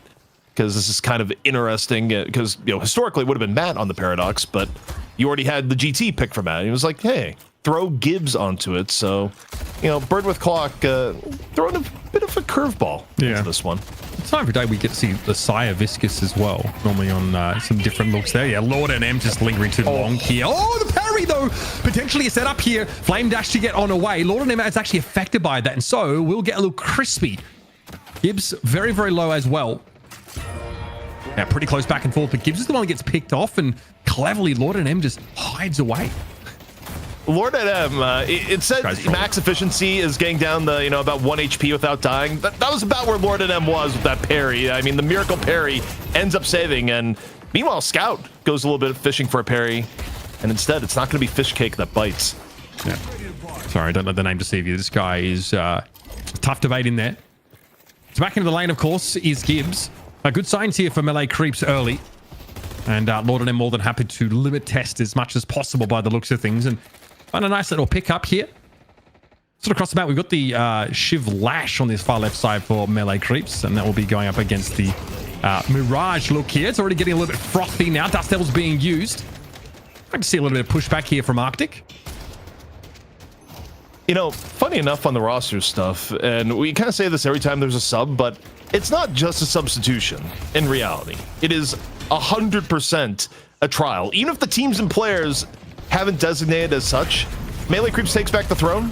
Lord NM on Melee Creeps could be a thing, but, Mitch, we gotta look at what's going on in the middle. And so far, both sides staying reasonably healthy, but, Tanner potentially looking to get frisky. Yeah, this is obviously an interesting lane, right? Like, Soul Exchange means that, like, the all-in's not really an option for you. Great Talon also would rather just poke you down incrementally, but you're going up against pretty high sustain. There's a drift here, though, coming through from Tanner towards this right side of the map, and I think Lord NM's about to find that out the hard way. He sees the Abrams coming, but good moves here from Sire. Is also in position to stave off the Abrams, send him back at mid, but it's a drift across now from Stride. We mentioned how Calico really wants to get active and involved in a lot of these fights here. This does leave Sire in a pretty far forward position. Looks like they all sort of retreat to their respective sides of the map. Bird of the Clock was able to get positioning on both buffs. You got the survival up to Tanner, and of course gun buff over onto Matt. So, you know, overall, I mean, it's a slight edge, but Bird with Clock definitely working with a little bit of advantage on the game here thus far. See if it turns into a Guardian kill sooner rather than later. As Lord and M point of view lands the ball, goes in on Furnace, fishes for the parry, doesn't get it, and down goes Scout. Geez, and that happened. That was like 100-0 kind of stuff. Scout thought he was fine. All he was doing was forcing Fishcake sort of, off that flank grab. And now there could be even more. Look at the die coming in from Lord and M. Man, Fishcake will eventually follow it up. Lord and M. See the grid activated here, though, by Gibbs. This is going to be able to fall off this. This is a lot of Guardian pressure. That's going to be parried off here. Still, the Carbine rings out, and now Lord and M might be a little bit overextended. Take some extra Guardian damage. This is pretty deep here for your Billy to be. Highly evasive, though, is Fishcake. Hard to catch, and Gibbs ends up getting picked off. Now a little bit dangerous. Flame Dash going to be used, though. A Scout wants to contest. He's got a full pool of health. Concussive Combustion comes up at just the right time, but like Concurse makes it hard to get through the silver. And Fishcake just dangling himself in front as a tasty morsel. Scout thinking about 1v2 potential here. Now out of Lycan form, Silver's going to fall back off this, and it might just be waiting for Scout to scoop both up. You know, for Scout, never forget there's a little bit of a rivalry here, because of course Scout used to be on melee creeps, but elsewhere on the map, taking a look at Mirage. Dust Devilin away as Guardian at half HP. Bird with Clock looking to pressure the last bit down. We had Owl also used through mid. Unclear if that found any connection, but Bird with Clock finding a couple of these ultimates coming online slightly earlier in some cases. Return to Shadows is sitting in the back pocket here for Stride as well. And there goes Tanner. John actually going to find some success here. That is big. That's in the mid part of the map. That means, especially with the way pushing as it is, that Guardian's about to take a couple clips. Yeah, I mean, Matt, especially Matt Sand's ultimate. You can Rain of Arrows to at least stave off a little bit. And actually, the Rain of Arrows is a little bit scarier than you might think. John down the below half. Soul Exchange unavailable. In fact, John doesn't even like the look of it. Says, nah, I'm going to go back to base. Simply because you stay at low HP, eventually the Owl's going to come out and things will end badly for you. Going back to base sometimes is the right maneuver. But things, again, getting frisky here off on the right. Yeah, double bash here. Time Wall going to be thrown up. Fishcake happy to sort of play back from that. Lord and M here, just maybe even a box run. Sinners to be taken now, of course. We are 8 minutes into the game.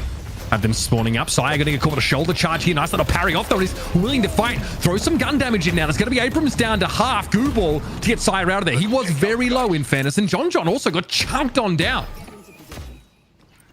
Yeah, Saya able to get the parry post-shoulder charge.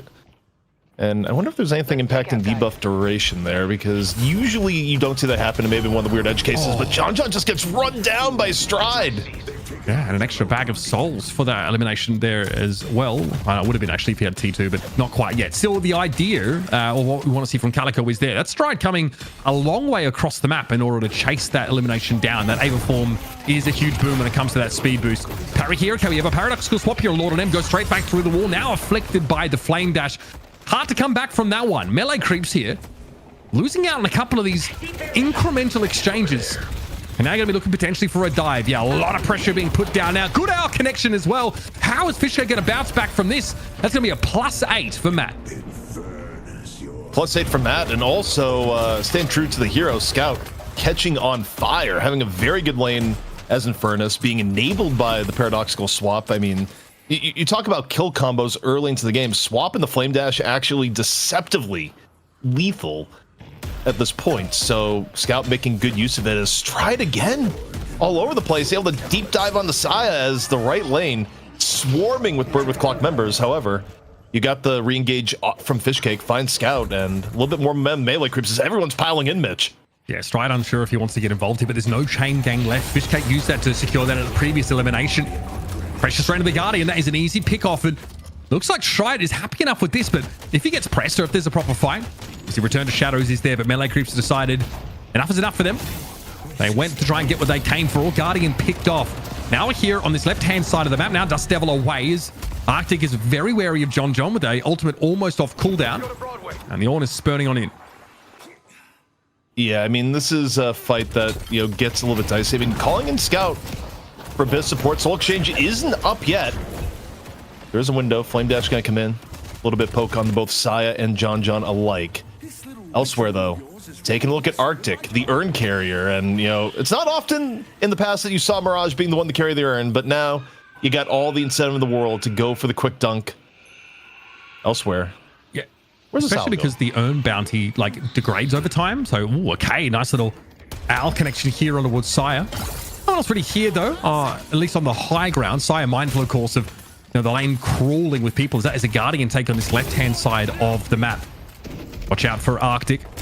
He's had that urn dunk sitting on 4K. Obviously something to pair with that Mystic Shot and the Healbane combination. Still trying to fight. Now look at how low Fishcake goes, but help is on the way. It's just not quick enough. Fishcake is blown up. And Bird with Clock starting to get some real momentum in the game. Taking a look once more off to Stride in mid. But Bird with Clock able to go a little bit deeper in the melee creeps territory, push limits a bit more, and extend the lead. But Mitch, we're getting close to the rift. We don't know quite the exact timer because there's a level of variability to it, but yeah, space-time, it's about to rip open. Yeah, we get a 25-second also heads up there, if I'm not mistaken. So I think, honestly, in these side lanes, pretty important, especially because that's where much of the action occurs earlier on, and there's a Guardian down on both sides for either team. So the compounding impact of having those Dark Troopers walking down could be felt and could leave ripples sort of across the map. A box run here for Tanner. Also, in terms of team comps, I mean, that's going to be the test for Bird with Clock, is that melee creeps, you look at the comp they came in here, Mitch, they are very clearly set up for rift fights as far as like team fight goes, and you know, it's effectively a comp that's real good at circle fighting, as the focus fire here on the Dew's in real danger, and completely taken out. And this is right before a rift too. Yeah, that's the edge, I think, of like finding an early pick and getting like a good chunk 600 plus damage, is that your opponents virtually can't win the 2v2 from that point, especially with relatively even souls. All right, so rifts on the left-hand side of the map here about to spawn up. This would make things even more uncomfortable for melee creeps who are already lacking their Guardian on that side of the map. And as you'd expect, Boba Clock are beginning to converge. There's 2 trophy collectors, at least by my count, in play.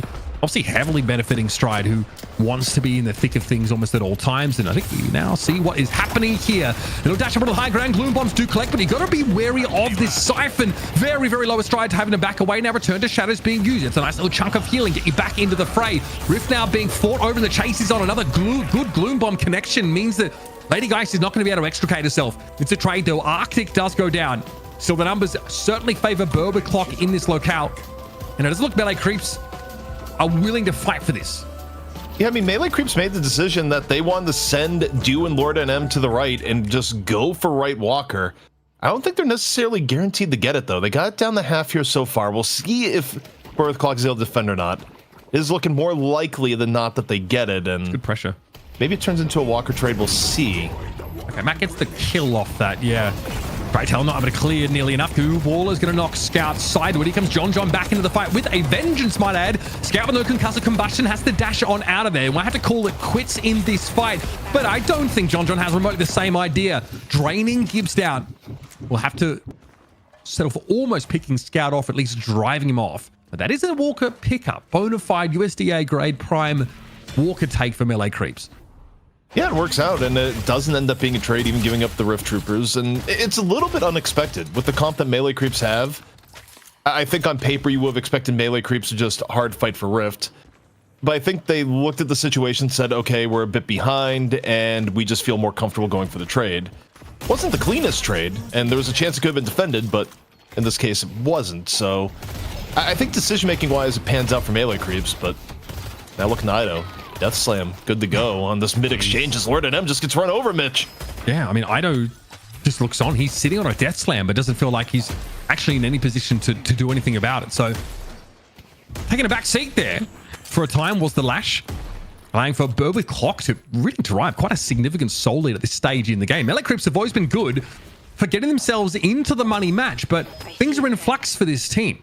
Still trying to find that 6th player. Lord and M obviously filling in this case. Oh, dangerous hit for Sire. Silence Wave connected with him in the chase. How are you going to avoid this? You're not. Q going to be thrown up, but John's already trying to get on out of there. No way to really assist. Sire picked off out from under his best buddy's nose. tragedy for Sai in that moment where you look outside the cube and you realize you have to leave the cube, but as soon as you leave the cube, it's going to be painful. Elsewhere, though, Death Slam being connected here by Ido. Is the fall through going to be there? Matt looking to be the target. Tanner, though, coming in for the backup, takes down Fishcake to help Astride. And Bird with Clock able to defend the intro here, Mitch. That's such a huge commitment there. Melee creeps down 2 right now, and Tanner at least is going to get a fair bit of attention here. Durable as he is, buy a little bit of time for this paradox to take effect, and of course, their taxes and Stride turning up there in that middle lane. Lone dunk here, attempt for Lord and them. With a bit of fight for it, but he does at least get it. Arctic trying to travel on out, but he's brought down in transit. A little bit of a window here for Melee creeps to make use of, but that flame dash is a problem, and Stride is always there. Rescue beam here to try and get John out of trouble as Melee creeps realize it's best to quit while they're ahead in this instance. Can we get a stack check on Matt as Scout, by the way, is in all sorts of danger here. John able to pick that one up. Ido, a little bit under the gun, but has mobility to get up to the safety of the rooftops. Bring himself right on down. Ground strike not quite going to be hitting. Okay, Sire down again. Pretty deep underwalls. That Walker, the wave not really favoring Melee creeps there at all. Pick opportunity here. I think Ido has been looked for. No, it's Do, who is very low, but still managed to pick Tanner off. That is cute. You've got to respect this Shiv. Now come the reinforcements, though. Arctic turning up, and yeah, Calico's there, by the way. Nicely done. Stride very much getting involved. This trophy collector benefiting greatly.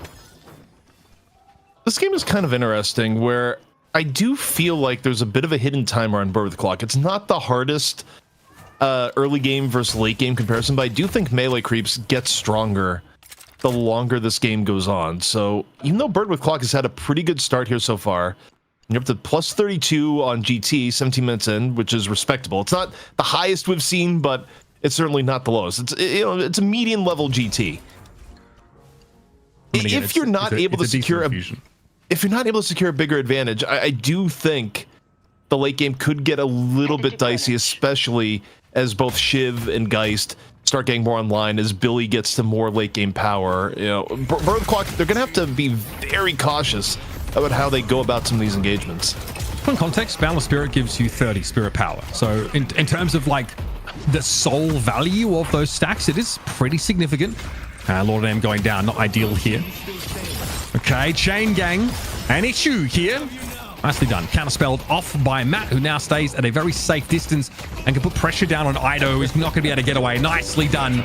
Silent Sniper strikes yet again, and Fishcake has to go upstairs to try and catch this guy, and it's just not going to happen, bro. That is nice stuff from Matt, and the double back from Tanner secures the elimination. Also, Bird Clock, they'd love to get their first walker after getting that big rush of kills.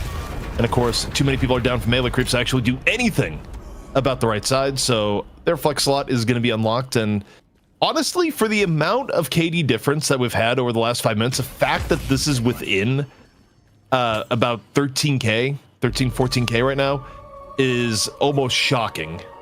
But we have the rift opening up, and to me, it kind of feels like this rift is a must-win for Melee creeps, because they cannot really afford to get too much further behind at the current game state. Nervous about just how strong Scout is looking already. The 20k souls. Matt, of course, at 19, but with a pretty healthy spirit buff. And already, Melee creeps are setting up for the CP, so they clearly value it as much as you do. There might be a pick opportunity on Ido here. He's actually off the play at the moment. How much are Melee creeps willing to give up for this? Because there might be a bit of a fight that involves Lord and M and Ido if they can't get there in time. He's a seismic. Crash down here. Yeah, Ido in trouble. Cubed up, but yeah, Tanner looking to try and throw down Berber Clock with the numbers now, but this fight is going to expand pretty drastically into Melee creeps territory, and there's Scout going down. That is the biggest soul investiture on Burr with Clock. Picked off early, and Gibbs is going to fall quick after. These are the moments at which Melee creeps start to claw their way back into games, and once they do, once they get a hold on you, it is tough to wrest their grip off you. Yeah, and off this fight, they're going to go directly in the mid-boss. And Mitch, that entire fight, Arctic was in Rift Trooper jail, stuck on the left side, couldn't come into the fight, or else they would have taken the walker. And instead, the fight gets lost. The mid-boss, now with Melee creeps having a huge advantage, they're right back in this game. Tanner, though, trying to come in and is immediately death slammed away. Still a bit of an investment here for Burbaclock, the remaining members. Not sure if this is supposed to play out. We have a rejuve credit burn, and Sire is quite low. Fishcake back in the fight. Tanner is given up as a result. Narctic can finally do some fighting. Unfortunately, it's in a very short-handed scenario, and he gets clapped. That little passage of play, the last minute or so, has remediated the soul gap entirely. Melee creeps now are even with a rejuve credit to their name. Oh, no way. Oh, I see. okay. Yeah. Credit burned. Does that count for stacks? It does, yeah. All right. There we go. I think, yeah. Is it 40? Plus it.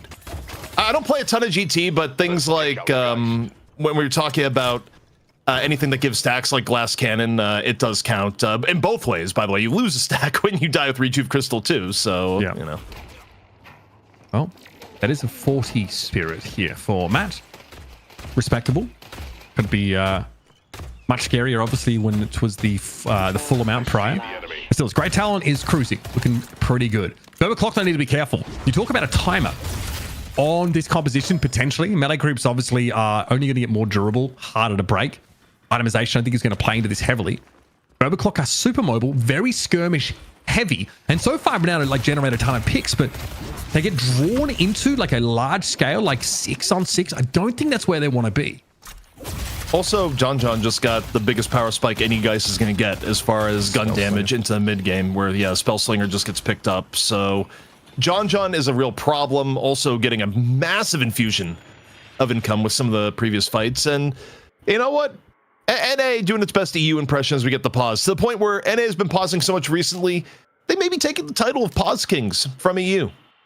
Yeah, honestly, last couple of weeks has been a atrocious showing in terms of the pauses, but it was a brief one. We're going to be back to action pretty quickly. Tank Buster, Dispel Magic. That's pretty darn nice here for Ido. Definitely a bit of a power spike, and he immediately makes use of it by flattening Tanner, who was caught out. This is what Burbaclock can't be affording. They need to be the ones that set the tempo when it comes to these small-scale fights. Arctic was forced away very quickly. John with a soul exchange saying no. I see that. John walks up, soul exchanges, and you just see the rest of Bird with Clock running in this instance. And still the front line backed up by the rest of his team. That is a low HP Mirage.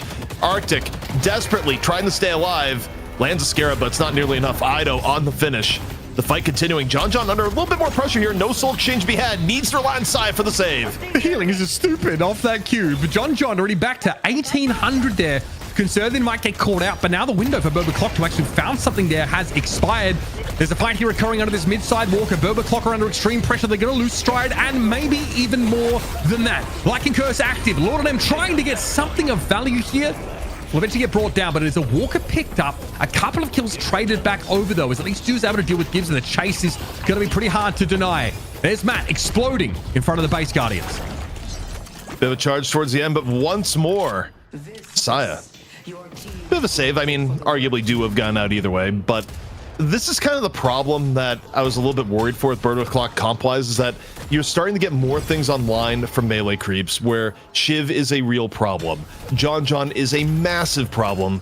And also, in terms of support utility, Saya being able to get Rescue Beam and just continually ruining some of the otherwise surefire kills Bird with Clock would have. I mean, the game has gotten dramatically more difficult for them, Mitch, even with it being within about 7k, just because of, you know, the evolution of some of the melee creeps characters. Yeah, it's the recent power spikes for melee creeps that should be cause for concern, right? Ido getting a couple important sort of tier 3s, and that Spellslinger into the inventory of John. Stride does not want to borrow this. No, sirree. Sees the Warpstone forward, though, from Lord of them, and has to imagine there's more behind it, and there is. There's an owl catching out onto Do, and Matt will get his stack. That now creates a 6 versus 5, and Stride might be looking for a way to wrap around this. Burbaclock with a tempo lead now, but the right side lane is of concern. There's a big stack of creeps, so that'll have to be tended to by Scout, which will limit their sort of all-in potential for the next few moments. Also, you have to imagine that there's a bit of a rift spawn, and I think we just got the visual alert actually on the right. You get the visual alert a little bit earlier, and that's why you're seeing Bird with Clock go to the right. It was on the mini map for a split second. I think in this instance, we'll see. Yeah. Either way, it's definitely a larger concentration of players towards the left. There's certainly some setting up for these buffs. Melee creeps trying to get there. Normally they are meticulous in managing to secure as many of those as possible. Burbaclock coming coming out of the laning phase looking a bit better and also looking far more proactive, have been able to pull one over in that stat. A lot of key ultimates are going to be aligned for this next fight, right? I can imagine that Gibbs is really going to be looking for a pick opportunity. There's actually pings on Fishcake's direction on the right-hand side of the map. There's just no follow-up in the vicinity for the Paradox right now, so no huge opportunity. Gun buff here for the Grey Talon. And Matt ready to answer any challenge at 56. Extra Spirit. So, Rift going to be off on the right. And Earn in control of Bird with Clock. Melee creeps working with a small edge. We'll see how they play this. Certainly not going to give up both. It's awkward because obviously the Earn gets worse the longer it's held onto, but Scout might want to hang around for this Rift take. So kind of, it's one or the other. I think you can't really have both. CP looks like they might have caught some Melee creeps players here. They're already a cube for Lord and M. Yeah, they don't want to give up the Earn for free, but also you got presence on the Rift. Do hanging out here, but the rest of Bird with the Clock coming over the play. Going to be a quick charge on the Do, courtesy of Tanner. We'll see how this one pans out. Both teams in and around the point, and the Earn hasn't gone anywhere. Also, yeah. John just off on the left. Yeah, split pushing this as well, so I don't know to what degree Melee Creeps can afford with their biggest soul player to actually fight for this. 99% encounter, though. Melee Creeps are going to go for a QB for Fishcake early on, but he's hit with a Spirit Snare. Going to be knocked back. Dangerous stuff there. Yep, well, Concussive Combustion is a hell of an ability. I'm not going to lie. Fishcake here can really not afford to get fully involved. Melee Creeps have 2 mines. 2 of their players hit by owls here. Doesn't look like a stack for Matt as Fishcake is able to slip away, but yeah, just really pinning their hopes on what John John's doing on the opposite side of the map. Fishcake goes down, though. If this gets any uglier, it may not have been worth turning up here at all. Yeah, I mean, the upside for Melee Creeps is that, okay, they've sacked 2 people. John got solo Walker farm. Now, if they can get away and not give up mid-boss, arguably that is worth. But it is a risky situation. Sai going down would be tragic. Sai is going to go down. And mid-boss is up, so I mean, this trade perhaps a little bit questionable for Melee Creeps. We'll see how it develops. I legitimately thought that John might have been going for shrines there, and he is. He's actually trying to work that left side shrine. He gets it. It's almost stride, is it? I don't know if there's much to be done here. Ido is picked off in the end, though, and now John is fully committed to this. It is just Tanner. Only 25k souls on that Abrams, so it's a fight that John recognizes he can afford to take. Oh, barely the Abrams is going to be able to get away in an attempt at an Essence Bomb finish off.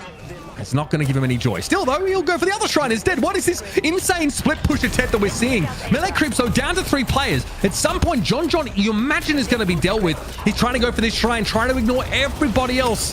He's the main character in his own story, but eventually he's going to have to give up on this harebrained attempt to break the base of Berwick Clock. Now there's a bit more attention. Going to get knocked up twice by those Dust Devils here and look for a hasty exit. I think this works out, though. I mean, John not only got tough farm by getting the Walker, even if he dies here, Mitch, getting Shrine down is such a huge power spike, and still he wants a few scalps before he goes out and away. Not going to get it. Was hoping to get at least 1 Rejuve Crystal, but we'll see how the sacrifice of John works. I mean, if Melee Creeps is able to prevent Shrines going down on their own, I think that play was probably worth it, but that's a big if right now. The reprisal swift and brutal, though. That mid-walker take there, Concussive Combustion, giving Scout enough breathing room to get on out. As the dust settles, Berber Clock in that exchange ahead. I think the walker take there towards the end certainly assists. And 3 rejuves. But the map is not theirs right now. They do not really have any map control. So it'll take some time for them to develop that. And Melee Creeps, this is when obviously they've got to be on their guard. They don't want to fall into that same trap of getting picked off. But they know if they can turn up in the same place, in force, they'll be fine even down 11k. I mean, the big thing is that if Bird with Clock is unable to turn this Rejuve into getting Shrines, objectively, Melee Creeps is in a really good spot. Like, you cannot understate what a big game swing it is to have Shrines up and have your lanes perma buffed. I mean, you're buffing 2 lanes from that exchange. So, for Melee Creeps, weather the rest of the storm, and it's a shorter storm now with the Rejuve change. Rejuve losing 1 minute is pretty significant in that we have seen even today that teams are just not getting as much from the Rejuve. For Bird with Clock, I don't think they're going to get a Shrine here barring a huge throw. They will be able to get the Walker, and they'll have to content themselves with that being enough. Yeah, I don't think Melee Creeps are really bothered about contesting this for the time being. But now that Rejuve reduction in duration definitely forces you to be a bit more proactive and make, more efficient use of the buff. Still a lot to take here, though, for Berber Clock. They just, again, need to watch out. Don't get drawn into a larger fight. Scout there. Going to have a Reju Crystal popped, and Ido's going to retreat here. Just for the time being, saw Tanner come on in, looking for a slam. Fishcake apparently was the target. This is a pretty hefty hour. Plus 64 spirit here for Matt. And now they start knocking on the front gate, CP. Melee Creeps. They lose sire there. Nice catch by Matt. That is massive. And that is a 70-second respawn timer for the Viscous. They might be able to get shrines now. These pickoffs, especially the last pick on the side, is huge. Again, John would be even bigger. Her 4-man death slam. Ido doesn't save it. Tanner goes down. Ido making big plays. The rest of the rejuves are gone. John, though, falls in turn. Lord and M, though, into the fray as Birth Clock starts to fall. Now, Ido really desperately trying to get back into the action too, if at all possible. Keep up with Do and the rest of the team. Looking for, obviously, a nice little perch for a ground slam, or at least maybe like a hyperline knock. It's Gibbs going down. Here come Melee Creeps yet again. Berber Clock down 4 players, and many of them for over 45 seconds. Mid-boss, though, still over 2 minutes away. But there's some waves to push back, and again, a chance here just to take stock of things as Melee Creeps are still in this game. You know what it is? Ido can't let Lord and M be right when Lord and M is in the same voice comms as Ido, is what I believe there. Like, the rivalry is somehow pushing Ido to find bigger plays, because that save there, Mitch, was so incredibly vital. Without a death slam of that level, the way that fight was going, shrines are down, and this is a very different situation for Melee Creeps. Yeah, look at this push on this left-hand side. I mean, Matt has been trying to address it, but can't extend too far out from the base when he is one of only 2 of his teammates alive. This unstoppable means that Lord and M is that much stickier, that much hard to peel off, especially when like Berserker gets active, Hanazora, you're in there with a warp stone. This guy's certainly going to be a factor in these fights to come, and an uncontested earn dunk here is going to help. Certainly. That's another earn dunk for Lord and M. Can we get a golden statue check? You know, I don't think it's going to be Rem-esque, but I think our resident werewolf has done a bit of gambling. Not as much as expected, actually, but still the leader for Melee Creeps. Yeah, I mean, also like 2.5k off that one turn in. It's a pretty significant infusion of souls over for Lord and M, who, you know, is definitely building himself into a very dangerous like factor in these fights. What are we waiting for here? Might have spotted the Ava form of Calico go past, and you've certainly heard it now. There's 3 Melee Creeps players here, all of them pretty good at achieving these picks, so they are looking to catch an isolated player, but Berber Clock playing pretty cagey now. A minute out from mid-boss, and oh dear. What has Do got himself into here? Straight through the time wall. E-shift pop here. This is going to shrug off the silence at least, and buy a bit of time. There might be a wider fight here. It's all about stall to get the rest of Melee Creeps in this engagement. Cube on John straight away. He's in there. Scourges for all and sundry popped. As Do is virtually impossible to kill. He was the initial target of scrutiny. Now, do Berber Clock, do they switch things up here? Tanner trying to reposition with that seismic, but he's gone very low in doing so, and Gibbs falls. Melee Creeps got this fight started on them, but you better believe they're going to be the ones to finish it. Berber Clock baited, tempted into a full-scale engagement that goes horrifically for them. Mitch, they went in on a 4.3k survival buff with E-shift Shiv. What did you expect was going to happen in this fight? That is the worst target to open up on if Do was going to get any level support, just because you could stall out with the E-shift and, again, your 4.3k HP Shiv.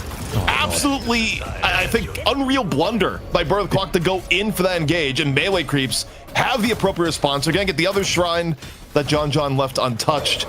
And now Bird with Clock maybe facing the beginning of the end here, Mitch, in a game where, economy-wise, it's even. The state of the game is anything but.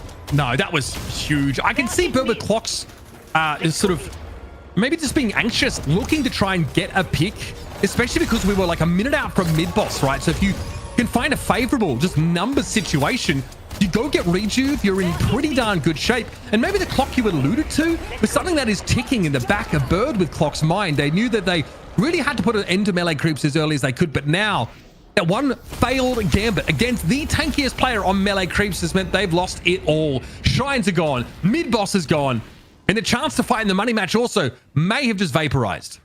And also, they got the Men in Black potentially about to be on their side with the Rift coming up and backed up via Rejuves. Now, I mean, look, actually the sad thing is you don't even get much of a comeback bonus for them going in here, where they're a little bit behind, but not as much. But either way, Bird Clock, they're all in on the contest. They don't want to face the Rift Troopers. Ido goes for the Death Slam, picks up 2. Ground Strike right there after. Matt, all sorts of low. John on the cleanup. And Mitch, this is getting ugly.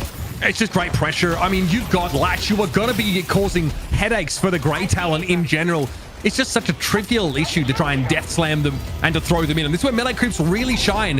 What an easy fight for them. Still, Scout able to secure the Rift, which may help. I don't know if we're not in comeback territory for the Men in Black here, though, unfortunately. So only the sort of nominal number of them.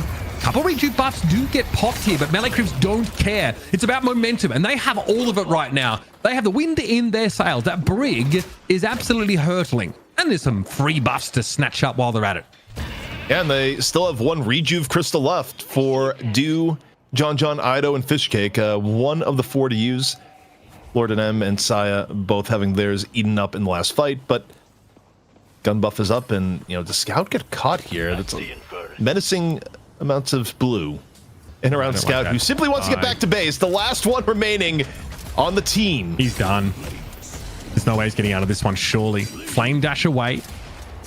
Shiv on the chase here. Patron also getting knocked down. Finally, this is the end of the game unfolding before Burberry Clock, and they can't do a thing about it. All they can do is look on in dismay as a big lead generated in the early game crumbles as melee creeps get to play their exact style. They get Magical Christmas Land ZP, a 6-on-6 when their Shiv is just unkillable. They've done it again, bro. Heading to the money matches, melee creeps.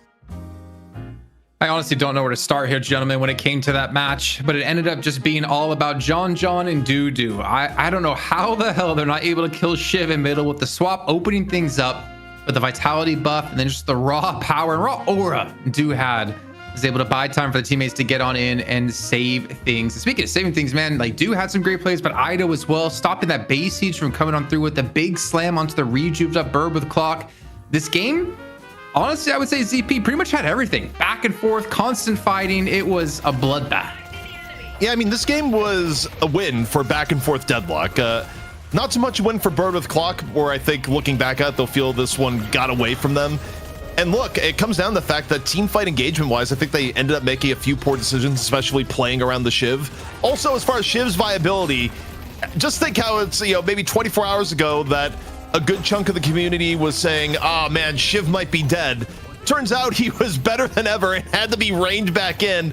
It's like that entire Simpsons meme where you try and toss Shiv out and he's right back in behind you. The Deadlock version of Barney, however you want to say it. Shiv is just that good, especially in comp.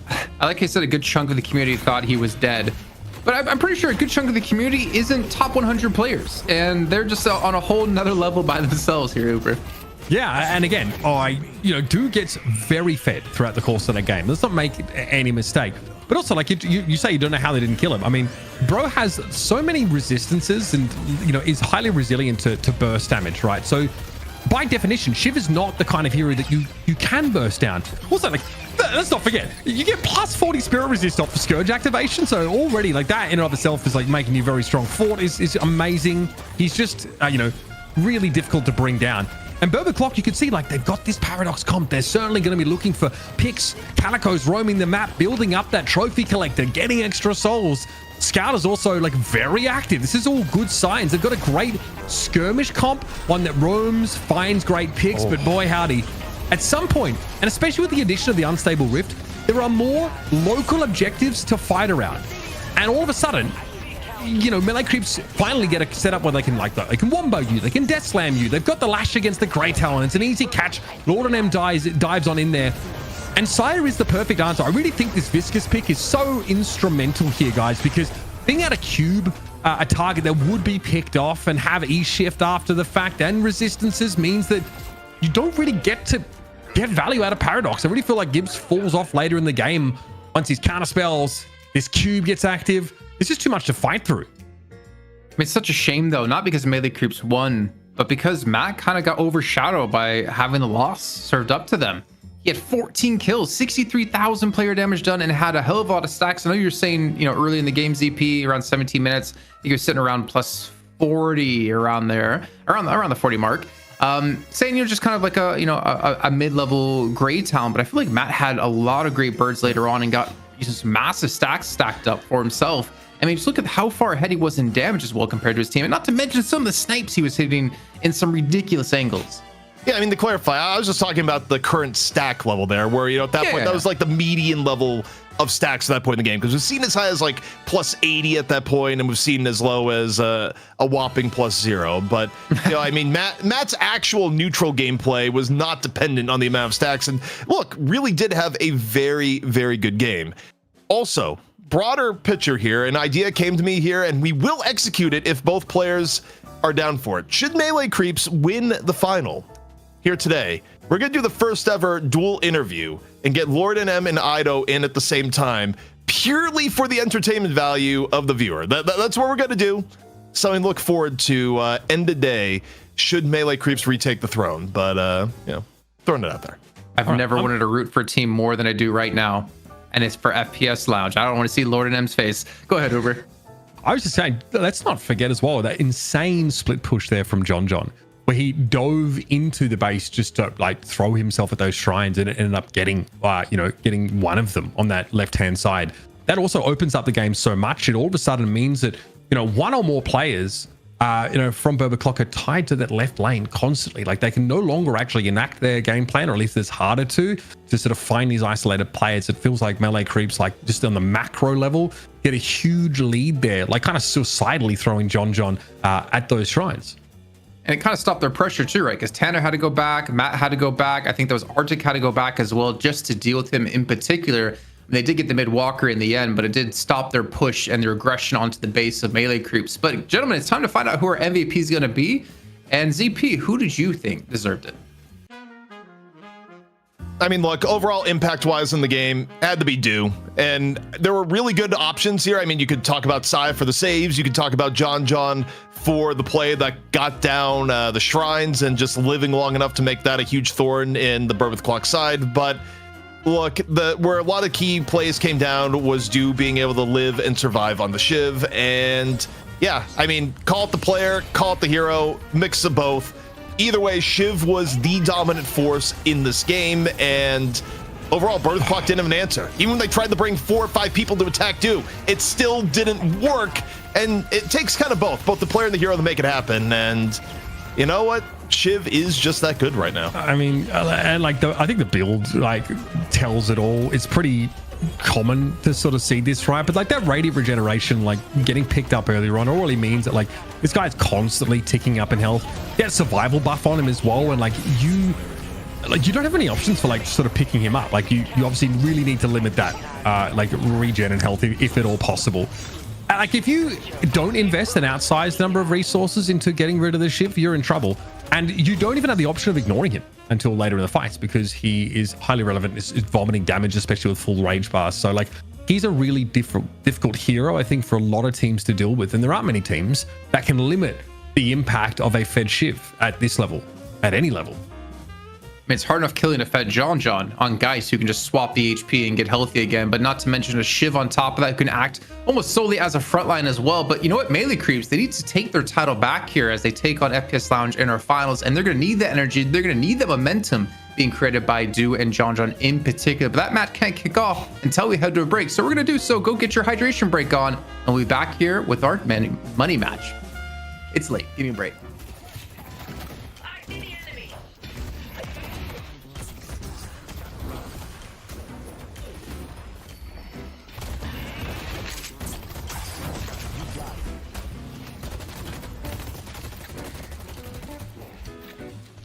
Let's see Paradox. I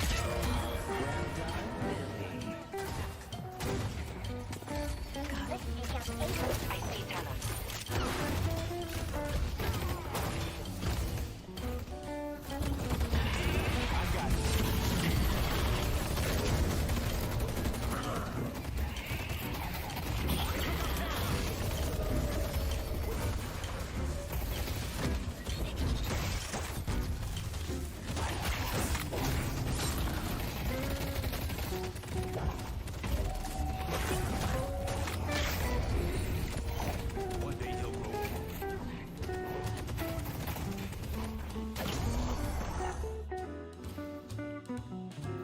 Let's take out guys.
Rig is right there.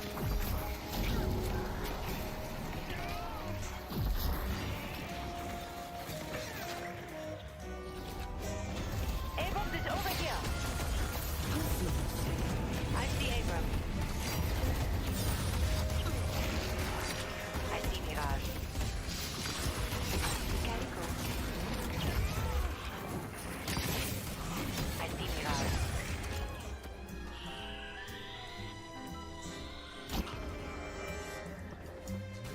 The rejuvenator has its. Let's go! Let's take out Paradox.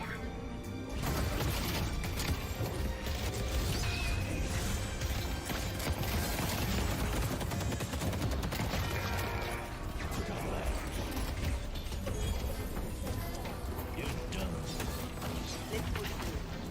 I see Talon.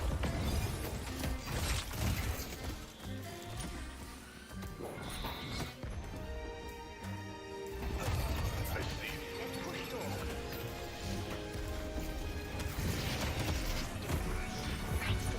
Let's push yellow.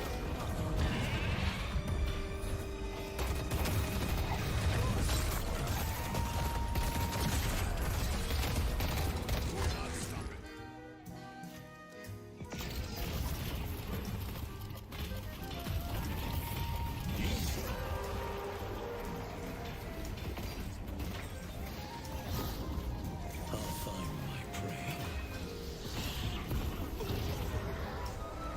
The rejuvenator is descending.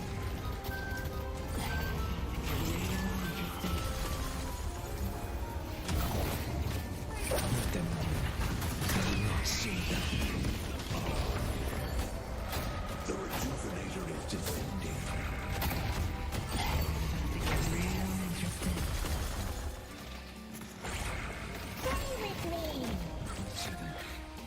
See what this book can do.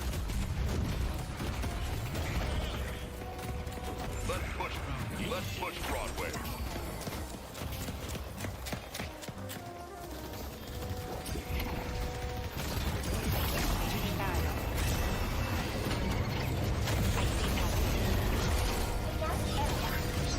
I see Mirage. I see the enemy. I see Calico. I see Mirage.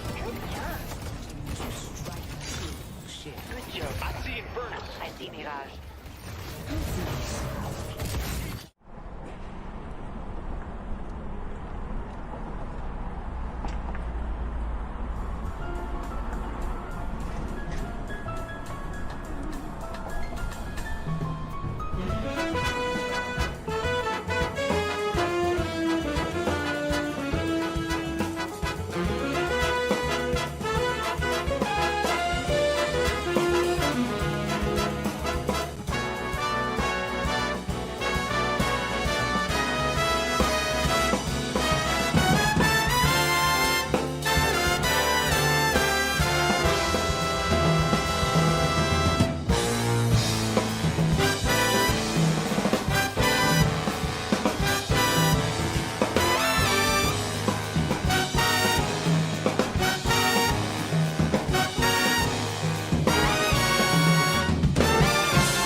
It is finally time to kick off the match that has been happening here on the night shift for a few weeks now. Melee Creeps look to take back their title, their rightful place on the throne up against FPS Lounge, or is that throne going to be calling itself a new owner in FPS Lounge, holding on for 3 weeks back to back to back? We're going to find out. Just Cap and hosting here with Uber and ZP by my side, bringing you all the action in these games, and action is definitely what we had in game number 1 of the day here in North America, Uber. Yeah, I mean, when you get two comps that are designed to do very different things that spike at different parts of the game, it's like a battle between those two paradigms. And, you know, the team with the pick comp is on a clock, and that clock ran out for the birds. It is going to be Melee Creeps advancing yet again. And after last week, like I'm really curious what they can do here. They're still in flux in terms of their roster, but they looked pretty clean on the finish in that previous game. Well, ZP, looking ahead here with the Melee Creeps FPS Lounge matchup, talk to me about these last few weeks, man, because it has been kind of crazy between these two teams. Yeah, I mean, it's been a little bit crazy, and Melee Creeps themselves have been going through roster change at the top of it, where, in terms of the roster change cycle, right, you had FPS Lounge really have to do some soul searching. They end up merging with Floormen. They have a rough first week, but they come together and be like, no, we really do have the best of both teams, and they knock Melee Creeps down. Melee Creeps elsewhere, they have Ranger decide, nope, I'm going to go back to coaching, and they sort of have the continual musical chairs at who's playing. They have League in for a week. They have Vinyl in last week, and then against all odds, you have Lord NM in this week. So, the roster mania has kind of hit NA a little bit hard, and for now, FPS Lounge is on top because I think they've found the winning combination so far. On paper, I actually think FPS Lounge is probably stronger here today, but, you never know what can happen in any given series. Yeah, and I think with the patch as well being pretty much a day old, you really don't know what's going to happen here going into it. As you can see, the last 2 weeks, I have to correct myself. Thank you, production. It was 2 weeks in a row that FPS Lounge has won, with Melee Creeps previously holding the title for 3 weeks straight before that. And it's been kind of back and forth now between these teams. I honestly, I would say, and it obviously looks like FPS Lounge has started to really kick into the honeymoon period, but also more importantly, kind of figure themselves out after going 2-1 in Shift 43 to 2-0 in Shift 44. I think Melee Creeps, though, Uber going forward, I think it's tough for them. I mean, having a 6th spot that you have to fill, having to find the talent in NA. They tried some new and up-and-coming talent, didn't work out. They're trying some older talent, and so far it has been working out, but I don't know how or when they're going to find that magical puzzle piece to unlock that, 16 win streak they had in a row at some point in Night Shift?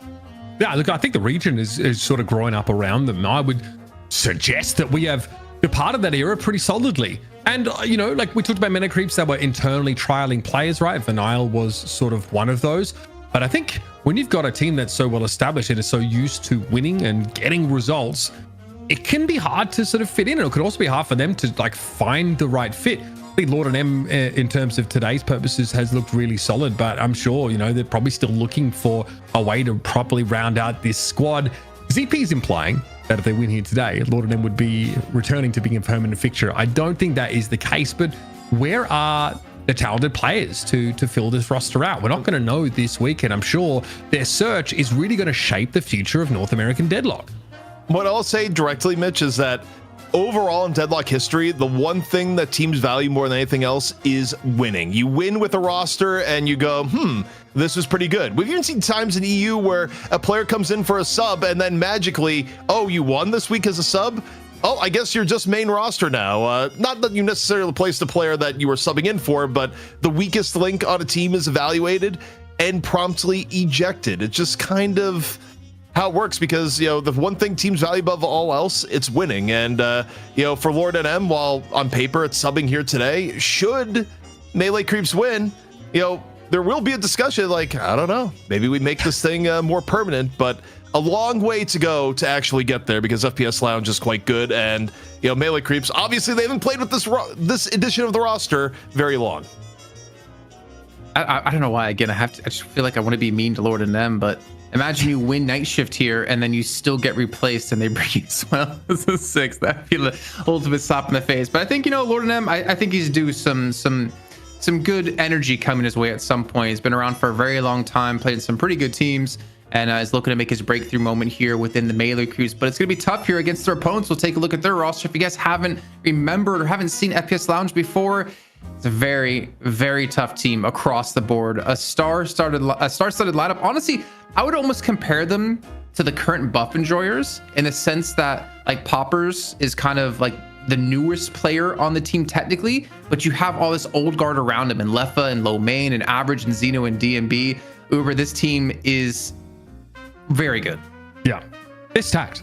Make no mistake. I think Average is continuing to improve as a player, and when we've seen him on these roaming, skirmishing heroes like the Calico, he's been reaching for a lot recently. That's been a huge boon to this team. Leffer showed us, I think, Infernus and then even Warden last week and looked great there. We talked about Low Main's Viscous earlier on. So this team is in a great spot. They looked very clean in the second game of that series, especially. They really slapped Melee Creeps down to sort of close out that series. Prior on holiday, right? And they were, just trying to get Shiv when they could, or Warden sort of folded into their setup. Still looks sick. They're great players. And honestly, I feel like they're in good shape, guys, to take our 3rd straight. Also, I have a favor to ask production. Can we get the target focus on the coach? That was our bad last week, where we, started added coaches into the rosters, and we left out pure content. Where overall it got noticed, like, hey, what about Pure? It's like, yeah, Pure has been a big part of this FPS Lounge team, and coaching them behind the scenes. Also, doing coaching, of course, for the community as a whole. So, got to recognize people behind the scenes that make it happen, and Pure has been part of this team for a long time now, and given the fact that we've seen them make good adaptations week after week, and the fact that they did improve rapidly after assembling this roster, it doesn't happen without someone pulling the strings behind the scenes. So kudos to you, Pure Content. The proper recognition is there today. Yeah, congrats to Pure Content. Congrats to ZP's PayPal account, as it just got an influx of money coming into it from a certain coach out there. We do have our draft coming up shortly here between these two teams, but really quickly though, ZP, I mean, thinking back to the FPS Lounge roster, who's like the standout player to you? For me, I mean, obviously they have a star-studded lineup, but for you, if you were to focus on one player in particular, who would you put your eye on? It kind of depends overall. You could argue that average is the heart of the team in large part because you talk to the players behind the scenes, they'd be like, yeah, in terms of like actually keeping the vibes of the team up and like making things good, a lot of people do look towards average. I think in terms of the actual gameplay and the eye test on screen, it's kind of hard to deny how good Xeno has been over the last few weeks. So, it kind of depends what angle you want to go for. Who's keeping the team together? Average. Who's making the flashiest plays over the last few weeks? Got to be Xeno. Put him back on the Apollo, boys. We're heading to the pick ban here, and again, we didn't really get to see much with only one North American game being played and having EU all under our belts now and done for this week. But a doorman to start things off for FPS Lounge on the side of melee creeps. I mean, the thing is, they're not getting first pick. Do you think Shiv's gonna be a contested for first pick? Is Mirage gonna be contested for first pick? I feel like we finally had our first loss with him in this week as well in that last game. What was I thinking? Yeah, Pocket obviously getting banned away, no surprise. I wonder, like, it seems like their priority in securing, like, Venator is definitely dropped, and melee creeps don't seem to be obsessed with this idea of getting, like, a holiday/paradox folded in really early. So I wonder if they just, like, get Mirage first pick, just sort of lock that away, because they ain't getting the Shiv, that's for sure.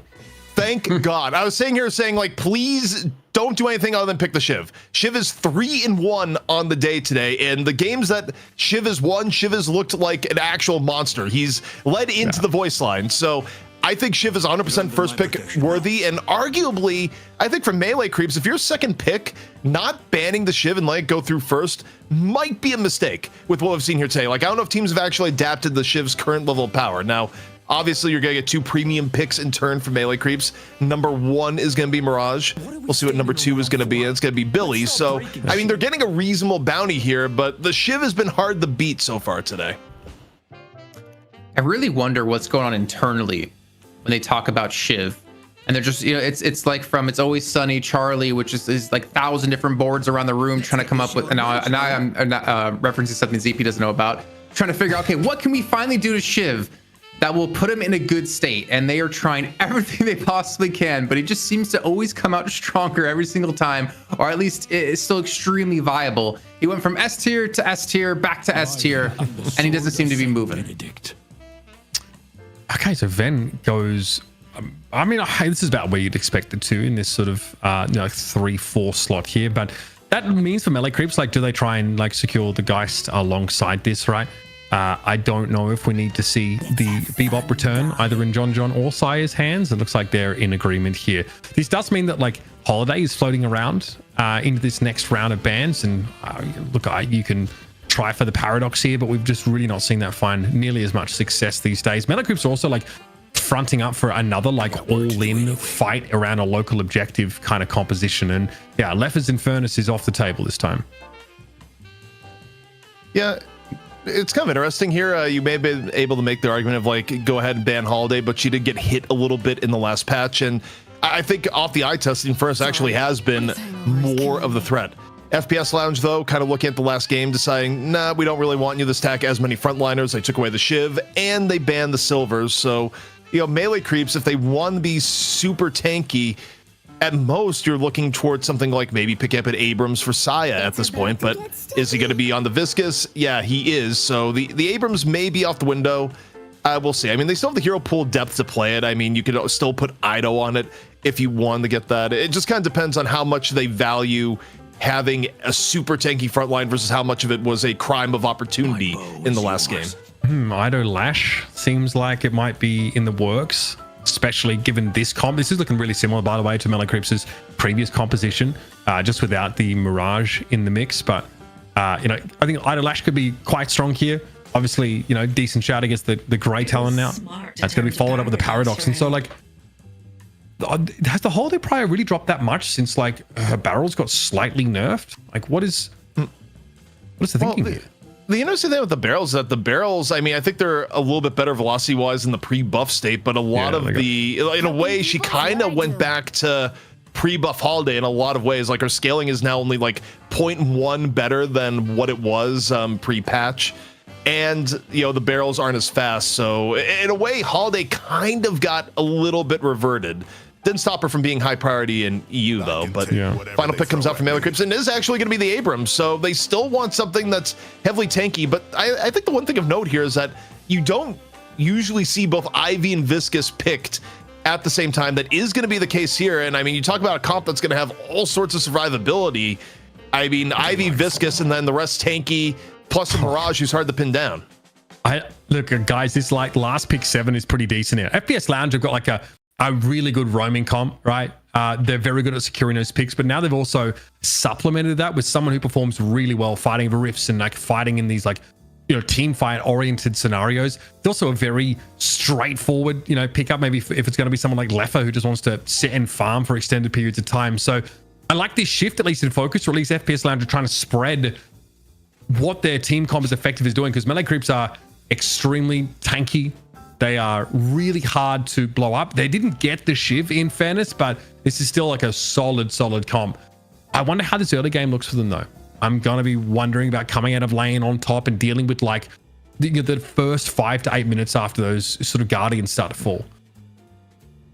I'm trying to think of what lanes we'll even see out of Melee Creeps here, because I'm not really seeing a super strong lane in my eyes.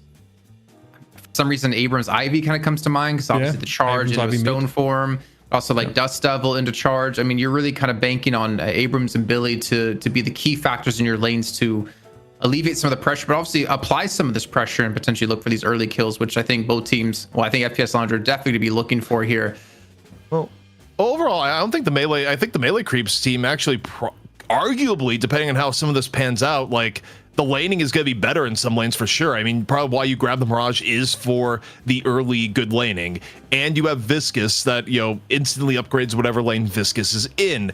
Abrams is something that at the very least, Abrams usually won't lose a lane because Abrams can play defensive enough that you have to give Abrams enough space that, it's difficult to actually push and kill an Abrams. Not impossible, but Abrams can be played in a lot of neutral lanes. So I don't know. As I look at Melee Creeps here, I think in terms of their lane composition, they're going to be able to engineer, I think, at least one winning lane, whichever lane the Mirage is in. And the rest of the lanes are good enough that they should be able to play not to lose at a minimum. So I kind of like Melee Creeps coming out of the laning phase here, personally. It's like Ven GT mid, right? Or unless Paradox is going to be there. Paradox GT, I think. Yeah. It's a lot of poke. Yeah. That's also, I mean, there's a lot of poke across a lot of these setups, right? Calico Leap 7 is a nuisance in lane there as well. We know that Shiv could be, can get by in those kind of setups here. But FPS Lounge, they get to set the tempo. This is a tempo setter's composition. Melee Creeps definitely want to be more reactive and they want to be in place in advanced. But again, their macro has always been really good. They are always able to set up early for this stuff, contest those key objectives. But it's do they have enough of a level of soul parity before we come to some of these big team fights? Or can they draw FPS Lounge into them? It's going to be a tougher endeavor than it was against Bear with Clock, I feel. I just had a premonition of how this game is going to go down, at least in part. I think GT is going to have a hell of a time trying to stay alive in this game, and not the least of which is that, think about when Melee Creeps has picked Ivy in recent times. They've played a very aggro Ivy that basically uses airdrop as a we're going to drop in on you and take you out sort of maneuver. I actually think you're going to be seeing Ivy use the skies to chase down GT, often with an Abrams or a Billy in tow. So, because that's one thing we've seen for the GT comps is that even when you're ahead of the game, a GT comp just loses if you're actually able to pin down the GT early, and Ivy actually gives you the ability to hem in the GT more often than you may think. Like, it actually really changes your decision making and how you have to position in this game. So I think for FPS Lounge, in terms of team fighting, like, you could look at paper and be like, wow, this team fight's really good. You can open up with an owl, you have space control at the bomb, you have 7, but there's also scenarios where melee creeps just able to go in, instantly isolate one person, and then actually make it more of a 6-on-5. Like, the opening the melee creeps initiation wise is actually unreal, and it's kind of up to FPS Lounge to not die off the combo of chain gang, off airdrop.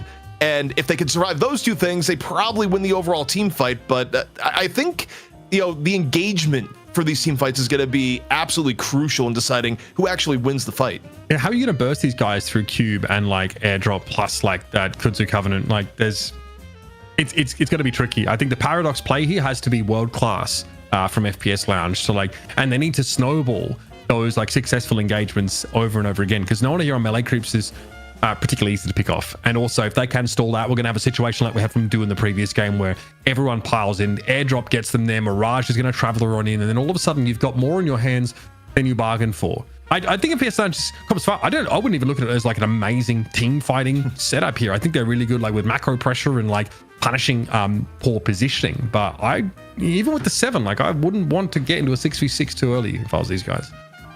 So are you both leaning towards melee creeps then? Because that's kind of the gist I'm getting from you. Look, ZP kind of sold me at least on the idea that like the laning is not too bad, right? I think that like that would be my only concern. Melee creeps just don't want to enter that mid game while they're like behind in tempo, I think. So if they can secure themselves like if they get 2 winning lanes somehow out of this, then I think they're going to be just fine. FPS Lounge have like a comp that looks really volatile, but potentially like really powerful. A few things need to go right. They need to funnel that sort of farm very well into the 7 and the Venator as well. Okay, well, gentlemen, it's time to head into our first match here in our money match of the Deadlock Night Shift number 45. It's FPS Lounge defending their title up against melee creeps, brought to you by Uber and ZP. All right, let's get this one started, folks. FPS Lounge have ruled the roost for the last couple of weeks, but melee creeps are never one to stay down long, always looking for an edge, and more than happy to retool if things aren't going their way. Honestly, kind of surprised they didn't actually lean for a lash at the end of this draft, clearly feeling like they still have strong initiation potential. And I mean, imagine Saya is going to be on this Ivy here, pretty scary prospect. Obviously, Lord and M, they had their silver band out, so that also could be a role for them. So I've got a good feeling about melee creeps here. I'm very curious about the first 10 to 15 minutes of this game, though. Yeah, I mean, I think the window for FPS Lounge, when you look at how they're set up, is that ideally you get combo plays between your GT and your Calico, right? Where FPS Lounge, you're looking to actually get pickoffs when melee creeps is in the middle of rotating. You're using Calico for crimes of opportunity in addition to the owl. Melee creeps, by contrast, they're looking for slightly more setup ganks using airdrop, and again, often probably going to be looking to the GT in the bigger battles. So I actually think how both teams want to engage is pretty interesting in how this game is going to break down. Also, okay, it has to be Lord and M on Viscous. I can't imagine anyone else on Melee Creeps that would be sitting here advertising Crayon's co-stream at the By the way, shout out to Crayon. Shout out Crayon. Friend of the stream that anytime we do co-streams, Crayon is usually along with us. But I don't know, I just... Well, we'll see what the names are, and yeah, it's Lord and M on Viscous. Dead giveaway there, Mitch. Yeah, 100%. And obviously, Saya over on the Ivy here is something well worth like staying glued to, I think. Can Xeno be the playmaker? Continue to be the playmaker for FPS Lounge here. It's obviously going to be a GT Paradox mid lane setup against the Ivy and the Geist. Very, very safe here for melee creeps with some nice CC in the form of that Stone Idol. Some shuffling here going on, though, as it looks like Do is headed out towards that left side of the map. Yeah, and a little bit of lane chess, as it were. Melee creeps looking to consolidate in on the left. And yeah, I mean, it's kind of interesting who's playing what, where, you know, if John's on Geist, it means that, you know, John won't be on something like the Mirage, and it's opened up for Do, who ends up playing it a little bit more actively. And on that note, for Do's hero pool, you know, the one thing that may be disappointing people is that Celeste got some buffs this patch, but not enough for Do to take up the mantle once more as arguably the best Celeste player in NA, at least of the players playing actively in competition. Yeah, definitely a pleasure to see Do on those movement heroes. So interesting. We'll have the Viscous move towards the right side. Maybe that's to try and keep the 7 Shiv quiet, or to maybe like put a bit of pressure on. But melee creeps are already investing a little bit in trying to get those winning matchups. We talked about how, you know, transitioning out of the early game safely for them is going to be very important. Already they want to try and harass for some of these neutrals here. Kudzu bomb thrown in, rudely interrupting here is Sire. John steps up, gets a kiss there briefly, thought about a parry opportunity. We're over towards the right side of the map, and you can see exactly why the Viscous is moved over here. A lot of pressure being put down. Lefa can't get too close. Those splatters are almost omnipresent. Yeah, I mean, the Viscous resurgence has largely been driven by the fact that people realized, hey, splatter, pretty darn good. Don't need to worry about landing puddle punches early on, or how that ability changed when just splatter. It's one more difficult abilities to actually react to, and I mean, any lane with Viscous is an instant upgrade. In fact, they spread out their lane power. Like, you could have done something like a Viscous Mirage lane, but that may have left the other lanes a little bit underpowered. So, yeah, instead it was split up. And, you know, lane phase is looking quite good for melee creeps here so far. Look how pushed all of those lanes are right now. Each 3 lane for melee creeps is getting a bit of Guardian damage here off the rip. They're all postured pretty aggressively. Obviously, Do is going to look to be, you know, pretty proactive in this role. And just a real nuisance here. He'll be alongside the Abrams. So a lot of harassment. Obviously, I don't want to take too many of those gloom bombs here. It's pretty high sustain sort of Calico they're going up against. But yeah, not always. It's not the most common to see Venom to move to a peripheral lane. But when you've got the Paradox GT, that's got to be done. FPS Lounge, I think their biggest power spike here, and it's not that melee creeps aren't going to have options also when they get their ults, but the 3.6k mark, a lot more important, I think, for FPS Lounge, particularly when looking at who we're looking at here right now in low main. And low main really struggling to defend territory here on the tier 1 camp, as once more, just a swift, efficient evade by melee creeps. Yeah, it's just Giga sustain on the melee creep side. A little bit hard to deny this. Although, on the push-ups that FPS Lounge have had, they've been able to put good damage down on this Guardian. Okay, a little leaping slash there. Nice little exchange there. Very much a favorable trade here for the Calico, despite the damage on the backside that Do was trying to amass. Still a very far forward push lane here. So again, if melee creeps do get too aggressive here, they do open themselves up to sort of roams in from this Paradox, for example. Have to be mindful of that.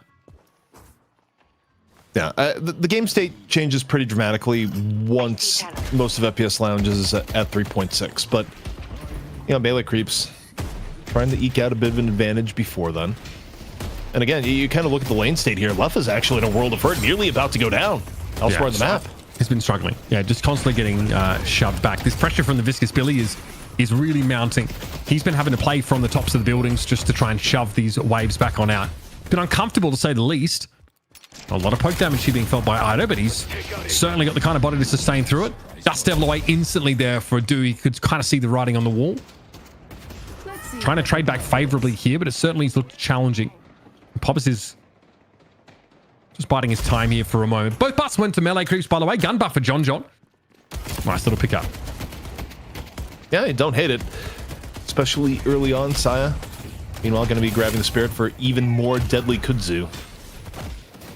Poppers kind of flirting with what could be an opportunity here. Do getting all sorts of low and like catnip to a Calico, really. But the splatter from behind doing all sorts of damage. Lord at M puts Lefa to bed.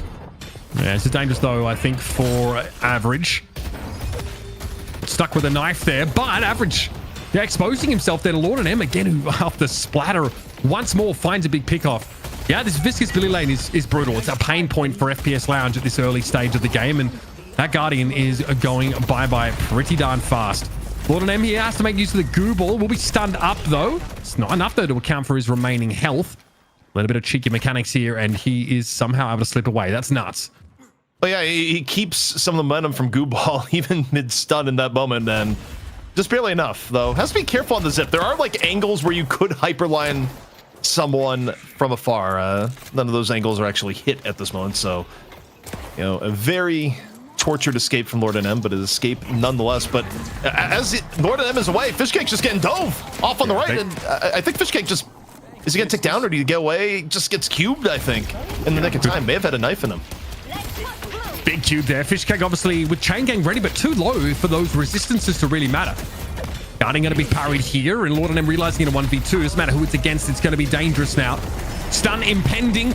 Oh god, Stormcloud also being used quickly out of line of sight. Lord NM gets, and now Fishcake's coming back into the lane with the chain gang ready.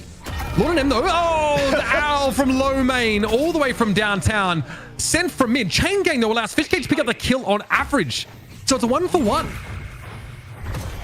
Funny enough, that just funnels more than Billy. And the dive in on the low main, was that an airdrop opening? Airdrop might have been used a little bit earlier, but either way, that was Ivy in on the hunt. And I feel like, Mitch, you're going to be seeing this a lot this game. You kind of call down the draft, but in terms of the skies, like GT is comfortable in the air, so is Ivy, and Ivy brings travel for 2.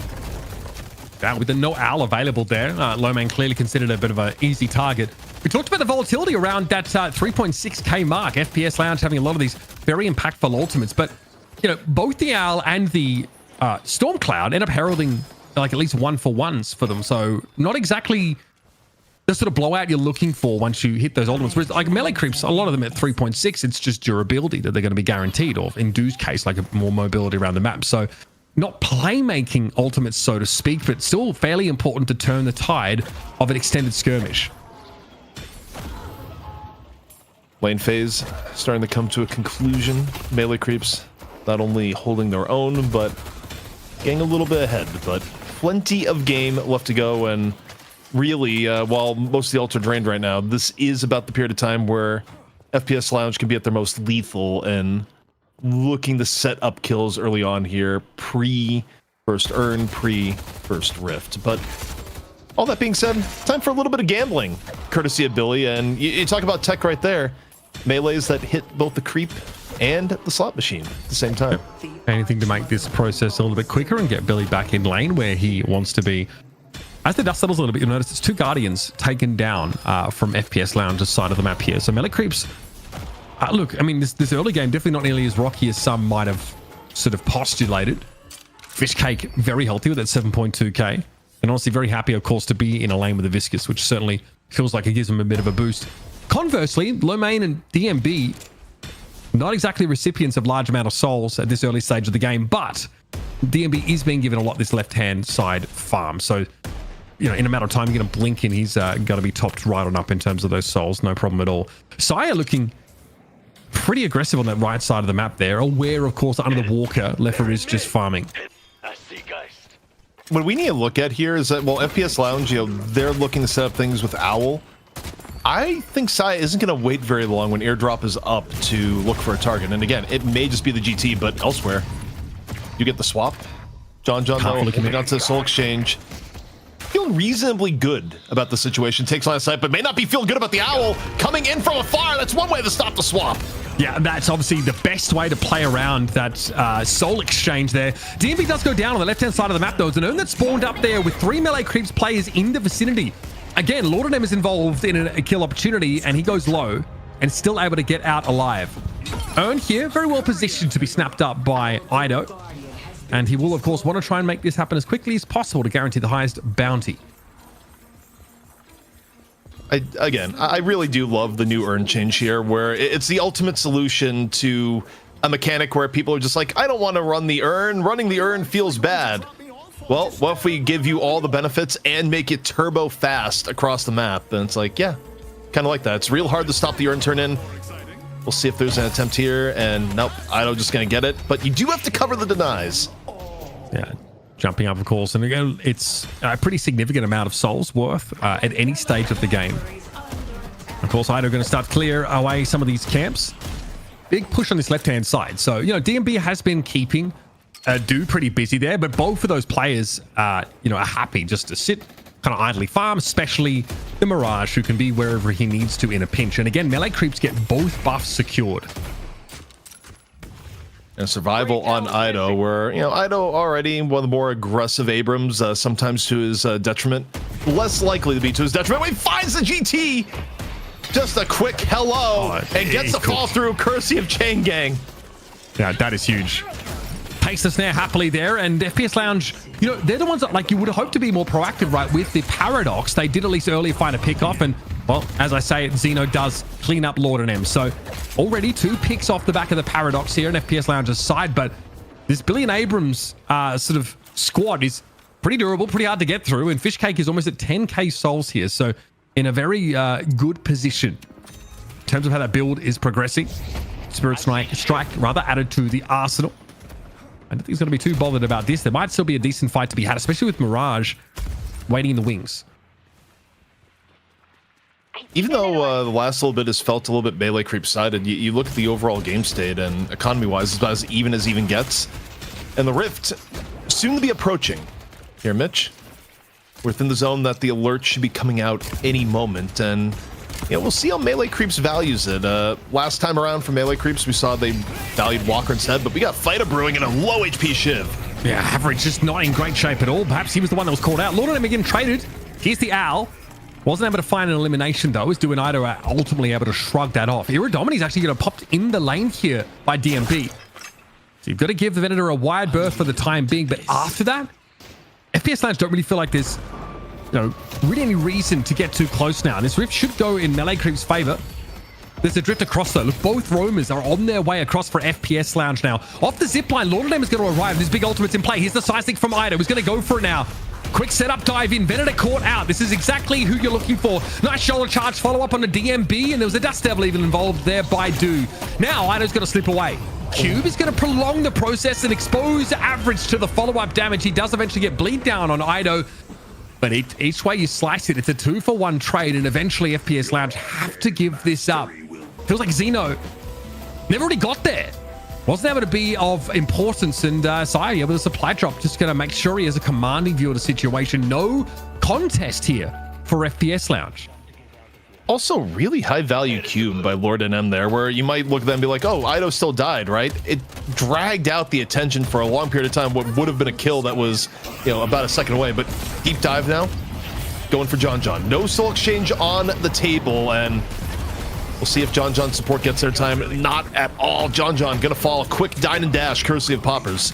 Yeah, there was the soul exchange very early there by John. So maybe took a bunch of burst damage, but either way, that was forced out pretty quick. And these shoulder charges are magnetic from Ido. Popper's one of the most mobile heroes in the entire game, wasn't able to escape. And now that Midwalker is going to get some attention. There's a drift across here, though, from Leffer. Stormcloud ready. He is doing what he needs to in terms of farming up and is just working on those neutral camps for the time being. There's a golden opportunity to snatch away a Sinner. As even gets here, Mitch. I think a few storylines developing that may be a little bit worrisome for FPS Lounge in terms of who's getting farmed. But even then, dudes at 14k, Ido grab on the Average. Shiv not the easiest kill, but this time they have the tools, Mitch. I can just see him over and over again, especially with the Billy turning up. There's like, what, 3-4 forms of like hard CC to ultimately punish the Shiv. And it's just not advanced enough in the game where the Shiv can shrug any of that off. No E-Shift, none of that kind of stuff to speak of. Time to fight for some buffs, apparently. Supply drop being used here to signal some threat, if nothing else. That's going to be a casting buff pickup here for Fishcake in a fight on the backside, you'd imagine. I don't know where Poppers is supposed to go here, and it's a pretty compromising spot for Leffer to be, but he's going to go for the Storm Cloud and catches out Ido either way. Still, even with the bullet resist, you imagine Leffer will fall, and he does. Lord M is able to snatch himself up a quick double, and here's Fishcake with cooldowns are plenty to use, but realizes perhaps he's overstayed his welcome. Low main, Big Owl pickup. Eventually, he's traded out for it now, and DMB is hot-footing it over there. Local numbers advantage here for FPS Lounge as melee creeps start to run out of steam a little bit. And yeah, mindful of Average, I think, is Xena. Do rather, but he's still going for that pick-off. Still gets the Paradox. Knows, though, that this is almost guaranteed to be traded. Well, Dust Deviling away and away. Is that going to be enough? You got four knives in you. You are bleeding all over the streets of the Cursed Apple. Average with some revenge. Difficult game for Average so far, but that definitely helps. And even more so if Average is able to get on the urn. Also, Mitch, of note in that last fight, that was a rare plus 16. One Owl. Yeah, 2 pickoffs there. The radius is pretty easy to understate sometimes. Iridomini, dangerous. Yep, warps it away instantly from Ido. Especially sees the GT very quickly converging on his position. I'd be pretty scared of DMV in this spot, but he doesn't have a clear sight line to Ido. He's going to get to hide away and slowly regen. Self-cube there by Lord and M. Doesn't want to tank any of that damage either because that mid walker is going to start to look pretty exposed if FPS Lounge push up any further. And Saya could be in some danger as well. Has to pop the airdrop to try and get away, but he's not going to escape this. Stone Idol, a little double up there. Not too shabby. Some time has been bought and he's slippery. Oh, even the slipperiest eventually will have to fall and Poppers will ensure it. Mendoza couldn't stop her.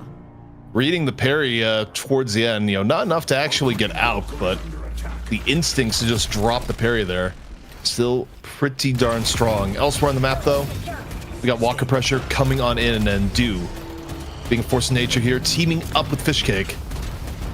See what, if anything, comes to defend here on the Walker. For FPS Lounge, you don't want to give it up for free. Here's that Return of Shadows. I see Shiv. Unaffected, ultimately. Do is. Fishcake, though, very low, being chased currently. I can't imagine you're going to escape the Calico, and no, Poppers will get to their intended target. Again, Trophy Collector. So we're going to be stacking that up quite nicely here. Xeno falls yet again, though. And still, Melee Creep's trying to fight back. You can see all these waves are pushed up at the moment. Large number of souls to be turned in here to a couple of key items now for DMB. Can we get a counting of both kills and then deaths in the game? Because this has been particularly bloody. I think a few people have been isolated a little bit more than others on both teams, and just getting the graph for context here would actually be kind of interesting for how this otherwise close game is going down. Okay, we got the tab screen here, and yeah, that is 6 deaths for average, which made the comeback kills of the cleanup of the last fight into Urn super important for getting a foothold back into the game. Yeah. Getting online with that Radiant now as well. So certainly represents a bit of power spike in terms of survivability. Okay. Sai will be shoved off that rooftop. But these lanes now have slowly crept in Melee Creeps' direction, or at least in one that favors them. John studiously farming away on this left-hand side has taken up the spot that Do previously held. And yeah, I mean, Leffa hasn't seen a ton of action. We've seen, I think, 1 Storm Cloud so far that did end up securing a kill. But he's up to 20k souls. A pretty phenomenal game so far as the back and forth goes, where we've been getting good fights, and neither team has really had a significant foothold over the other for any real period of time. And even this soul graph right here, don't be fooled, this is within a range of 3.2k. 3k, yeah. Okay, Rift on the left. FPS Lounge already set up for this. So Melee Creeps were hoping for some mid-side Walker pressure. Instead, though, they're going to start to drift over towards this left side. They got a comp that certainly wants to fight for these objectives. And maybe opening the way towards the left side Amber Walker seems like an appetizing prospect for them. They likely would have been spotted here crossing, though, by Lomain, who could be in some danger. Connected, bash down, also going to drop him. There's nowhere to go. Lomain just lingered a little bit too close to the sun. And a seismic here could start off the fight. Warpstone for repositioning. I'm not quite getting the connection, but with no Grey Talon, FPS Lounge have no interest in fully committing to this rift. To pick up for Melee Creeps. It's what I brought up in the draft here, is that Ivy was going to be the catalyst to be hunting GT the entire game, and it kind of came to fruition there. They identified GT, went in for the precision strike, and it puts FPS Lounge in a really bad spot. The engagement matters so much, as Ido not quite going to land that charge. Average going to look to even things up. Now Ido in a bit of danger. Yeah, already K damage off the back of this van, and I don't see Ido being able to escape, especially after using that seismic early, looking for an aggressive opening. What a gut shot to punish John. He is sitting on Soul Exchange, though, and he's looking to get close enough to make it work. But once again, the prescribed antidote to a Soul Exchange is an owl. Also, for someone not packing any range on them, what you get from Cultists, that was an absurd gut shot. That was max range from DMB. Talk about knowing your character. But it sets up the mid-boss attempt here for FPS Lounge. Crystal already coming down. However, you're going to have Sai here. A little bit disruption. Stoneform in. Yeah, he has to Stoneform early because of the activated item he's trying to avoid. But here's that Storm Cloud. FPS Lounge have a little bit of teamfight prowess baked into their comp. Sai already burns a credit and will fall down after the fact here. So 1 rejuve credit apiece here. FPS Lounge going with confidence, and Sai does very well to sneak 2 of them away. The play from Saya was, you cannot understate how impactful that was. Not only airdrop in, but the timing of the stone form. Just gave the opportunity for Melee Creeps to snag 2 of the rejuves. Now, FPS Lounge on the opposite end doing a good job to burn some of the rejuves and take down Dude towards the end too. So, you know, it's FPS Lounge that actually get to leave with 1. Well, they did have 1 intact, but Lomain just got dove again. Yeah, okay. Lord and M, though, does go down for that. That's the exchange for Melee Creeps. That leaves them with 2 players off the map right now. So a power play is in effect for FPS Lounge. They're still got a paradoxical swap available now. Left for under a lot of pressure. Chain gang used here. Ido going to be stunned up briefly, trying to play around this paradox wall. There's the swap. Return to Shadows also going to be too much for Ido to bear. Thought there might have been an opportunity to go forward, but Fishcake had to pull out of that fight pretty darn early on. Sire will come to the rescue, and they're going to have to set up to try and somehow defend this mid-side walker. Mid, not the easiest thing to take if Melee Creeps is able to go around here, but getting Saya would be huge. Average, sense a little bit of blood in the water, able to find Saya in the back. And now, can they get a little bit more? Shiv, harder and harder to deal with as the game goes on, but Geist just may be the cure. Yeah, John, a bit of a problem. It's not like you're sitting on an owl here to take them down. So this is where Geist can shine. John looks like he's happy to settle just for pushing FPS Lounge off this walker. The last remaining walker for Melee Creeps, as they've slowly but surely lost their grip on this game over the last 5 to 8 minutes. Yeah, DMB was able to get the left side while Melee Creeps was very invested in defending middle. If you have to give up one of the 2 walkers, you'd rather give up left rather than middle. But FPS Lounge kind of puts Melee Creeps in a tough position. And more importantly, anytime you get solo walker farm to your M1, it is a huge boon. Like, to the point that, you know, while you may be able to argue, wow, getting mid walker would have been better of the 2, getting solo walker benefit on your position 1 is one of the best things that can happen in the game. It's a massive power spike, and you see it right now in terms of DMB going on a bit of a shopping spree, picking up the E shift, which we're kind of seeing carries pick up early and earlier as time goes on. Pretty nice against this supply drop. It's quite telegraphed when Sire wants to swoop on in. So having that option to delay also makes it harder to pick DMB off, because outside of that sort of all-in approach, like a seismic or a supply drop, there's not a simple way for Melee Creeps to get these small picks, these little 1s and 2s. So working on Sinners here now. Venator with the Fortitude and the E-shift in inventory. So like you mentioned, yeah, like looking at survivability pretty closely early on in this game.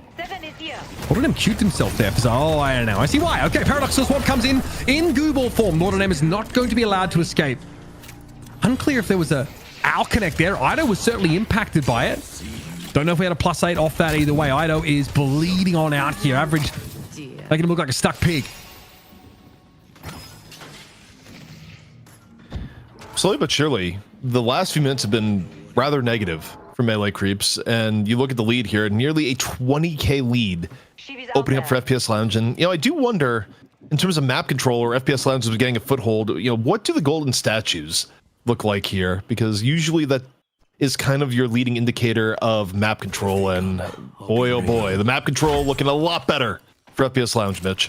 I mean, that 36 golden statues doesn't manifest in an obvious way in terms of souls, right? It's honestly just visually observed impact in these fights.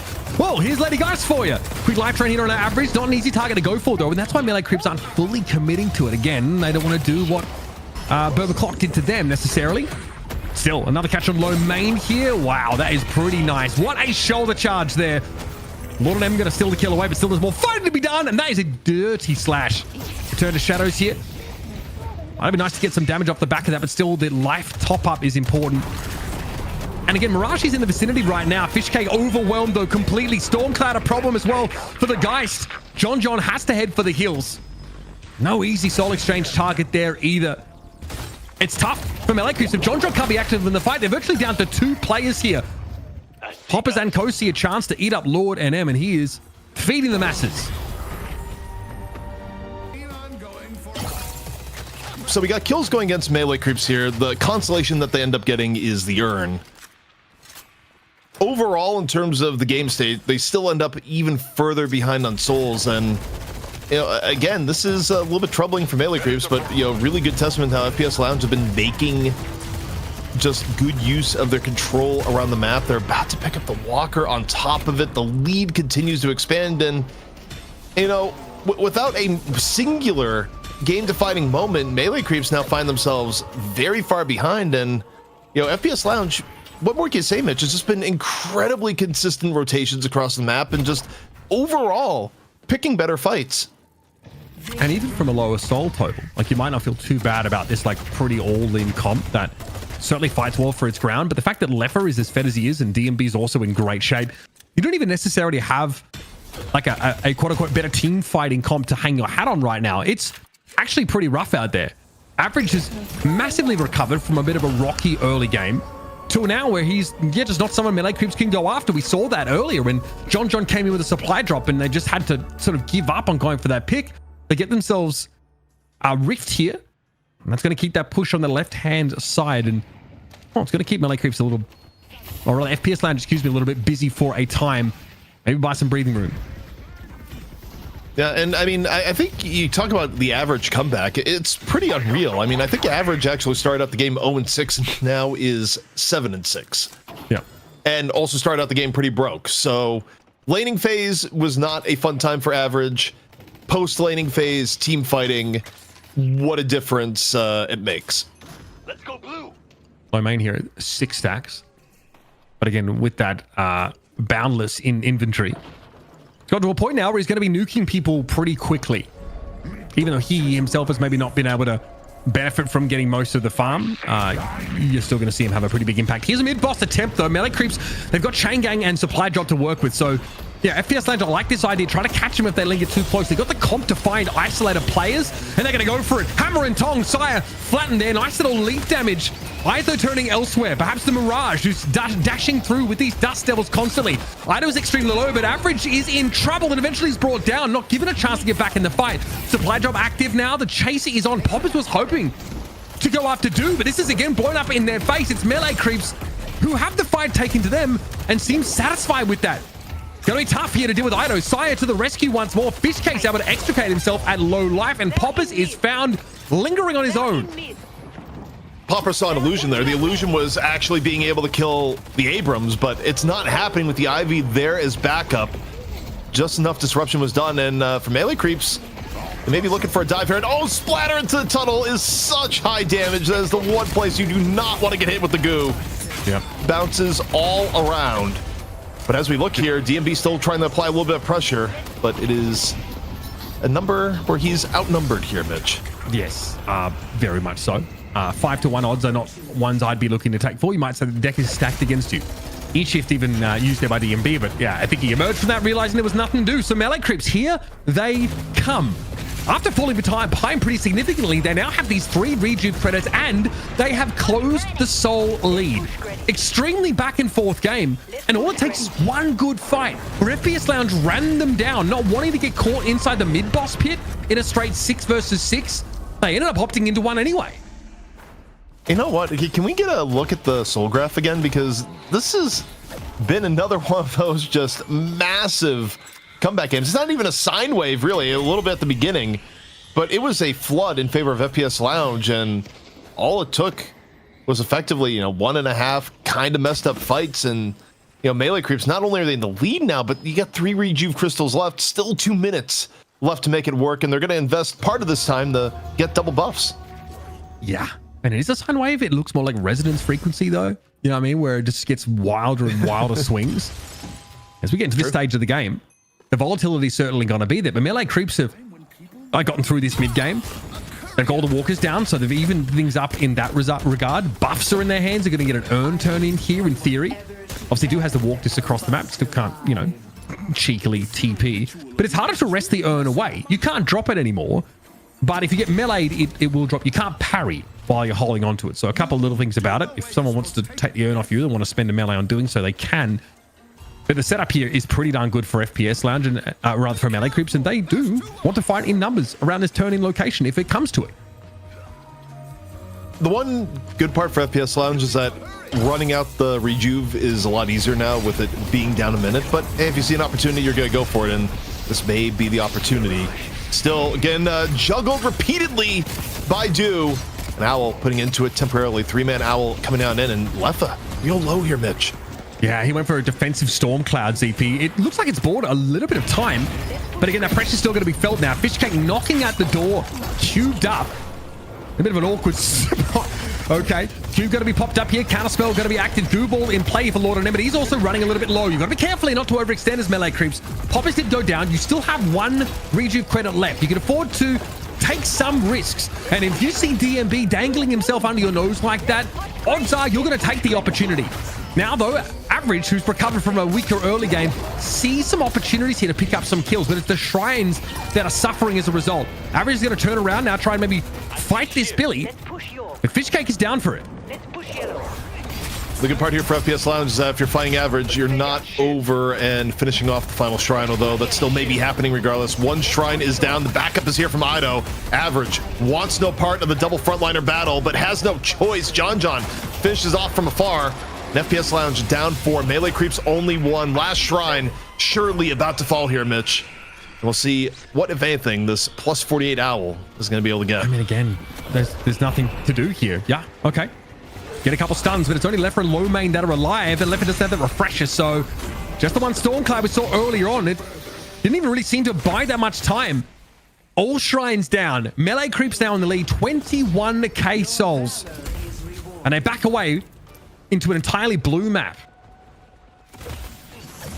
Part of the problem here is that scaling wise for FPS Lounge, some of their weaknesses become even worse. Low main staying alive when melee creeps is working on this big of a lead. When your Abrams is at 36k, it's easier said than done, especially when Saya is still going to be looking for airdrop engagements.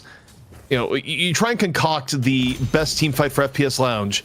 What you're looking for is someone getting bursted. Between the GT, the Venator, and the Calico, you actually do have some pretty ridiculous burst potential. If they can't do it, the Killing Blow can finish it off.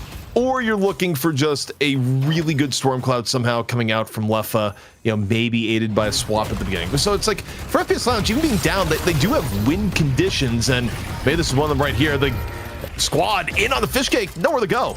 Yeah, a big bag as well, sitting on Fishcake. He was pretty confident farming away there. Obviously, no E-shift on that Billy. Okay, pause here for melee creeps.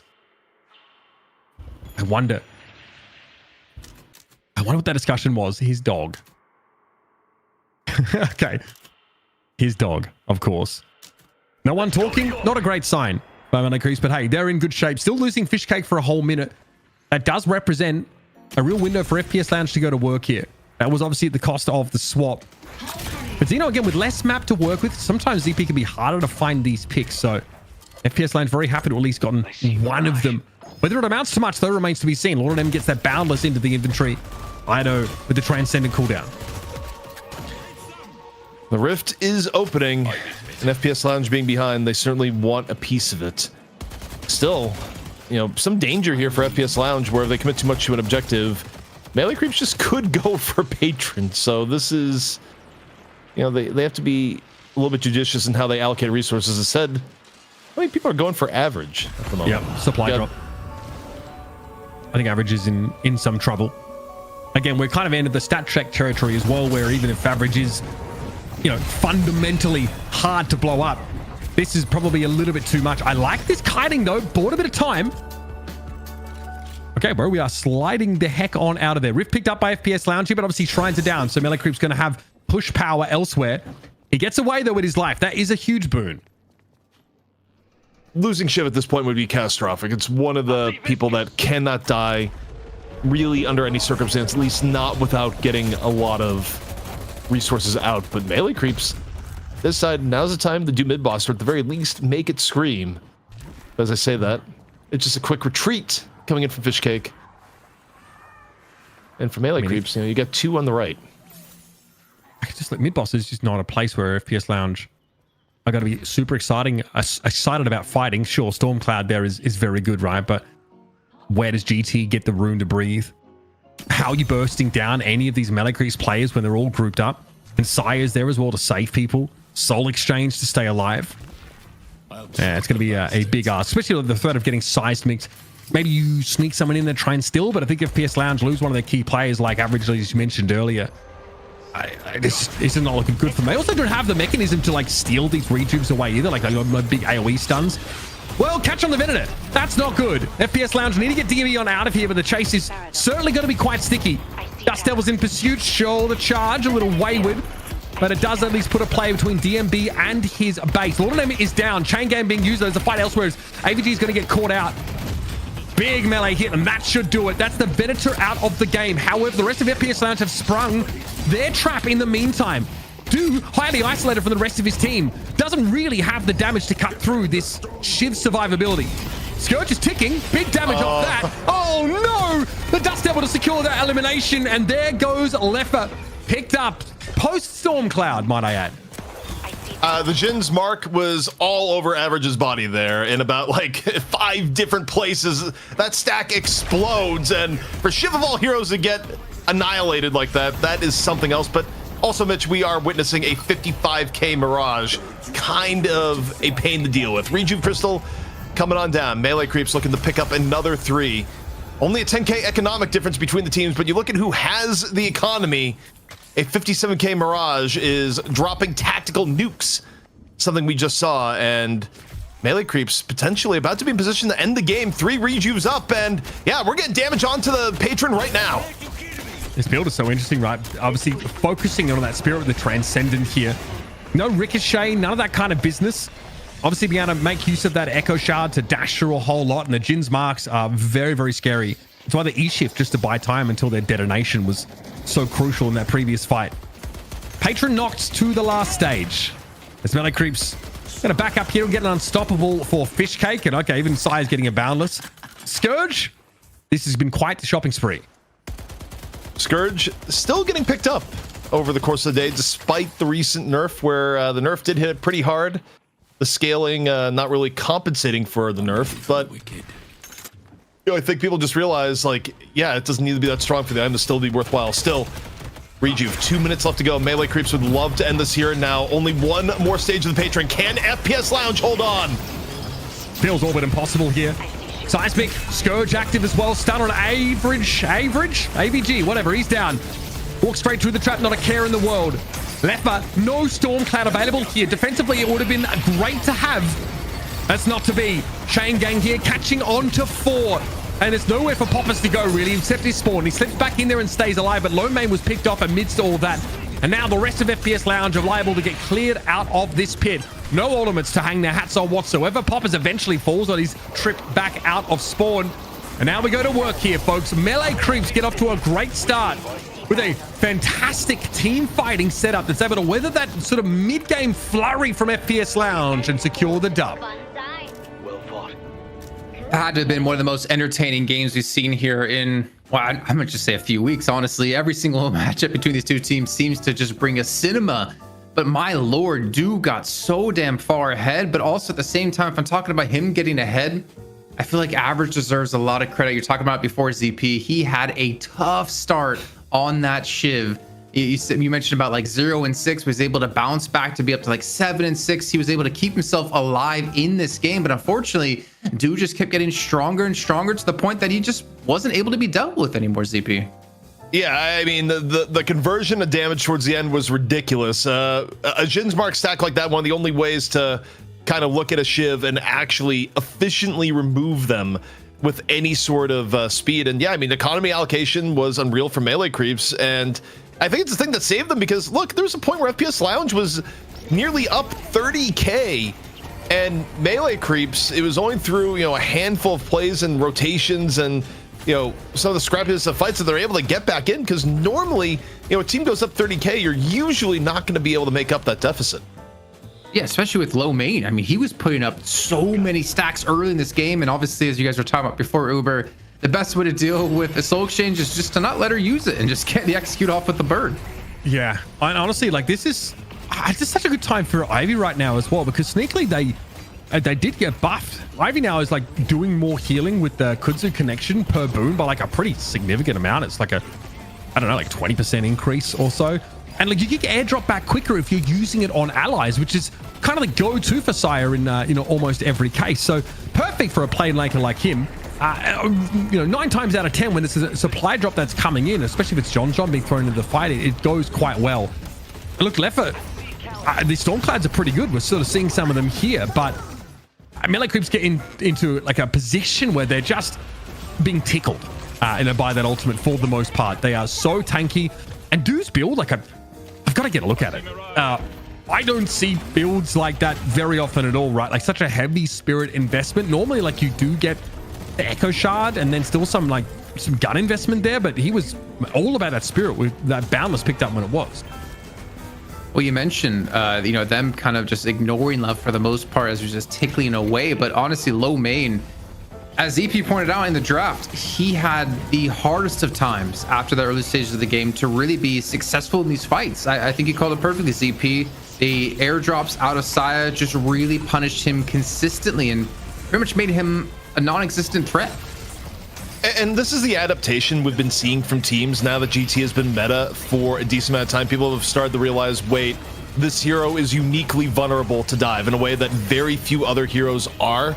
And one thing for Lil Main, I mean, we'll look at the final items. I don't know if Lil Main ever invested in an E-shift, but I do think that's the one itemization thing you need to like prioritize a little bit earlier. Okay, the E-shift did come in. I think some of these dives, it was just, even once the E-shift came online, the presence was overwhelming enough that the 6 seconds wasn't enough to save low main, at least by the time we saw it on camera. So yeah, I mean, this is kind of the battle plan that people have kind of developed to deal with GT, is that, yeah, you can pick GT, but GT now is to play a game of, do 3 people roll up on me and kill me before I do anything in a fight? And the answer oftentimes may just be yes. I mean, to be fair, Ido did it last game on Lash as well. He was able to focus on Matt quite a few times, able to get quite a few ground strikes on him too, to really keep him locked down and pretty much just always going into spawn. But here on the Abrams, he also had some like really early pressure onto low main with some great charges. Obviously, assisting out of side helps quite a bit here. And Uber, you're getting a look here at the build of Do that you wanted to see. Siphon bullets, boundless transient cooldown, E-shift, Scourge, Echo. I mean, he's got more like 6.4Ks than I could ever afford in my games. Yeah, it's not as crazy as I thought it was, right? Still very much like, focusing on the Dust Devil build, but yeah, kind of sick, right? Sort of how he wins that fight against Average there, where he E-shifts and waits for the Jin's mark to pop, and Average just loses like a K health like on the spot. So I don't think I've seen such a far ahead Mirage in quite some time. And it's so funny how we were sort of tolling the bell for Mirage's sort of demise, but it's being played in a different way right now, but still really impactful. Still found like a really solid niche here, and I mean it's terrifying to see that from Do now. Like, you even taking the Shiv away from him, he's always going to have an option to to threaten you. Yeah, I mean, yeah, for sure. He's been the MVP of the day for sure so far in the games we've seen in Challenger, and of course now into the money match. But ZP, was there anything special in the builds that you saw? Anything you wanted to point out in particular, or are you all good? Pretty much everything status quo? I mean, to me, it was kind of as expected. Not too surprised to see Mirage go the even heavier spirit build. In fact, like, NA was a little bit weird for a long period of time, where they're trying to make like more gun heavy builds work, and you just had people watching from EU going like, no, what are you doing? This is how you build this hero. And I mean, frankly, part of Mirage's bad win rate for a while, I think, was both a combination of the meta at the time, but also people's builds were a little bit weird and less optimal. I think people have narrowed that down a little bit more. I mean, to be fair, NA was also saying that Shiv is overrated and you shouldn't pick them. And then eventually they came around to the Shiv power. Well, ladies and gentlemen, we do have to head to a break where we let the players have their own hydration break and get ready for the next match, because May the Creeps right now are one game away from reclaiming their throne at FPS Lounge to figure out what they can do here at match 2. We'll see you in a few.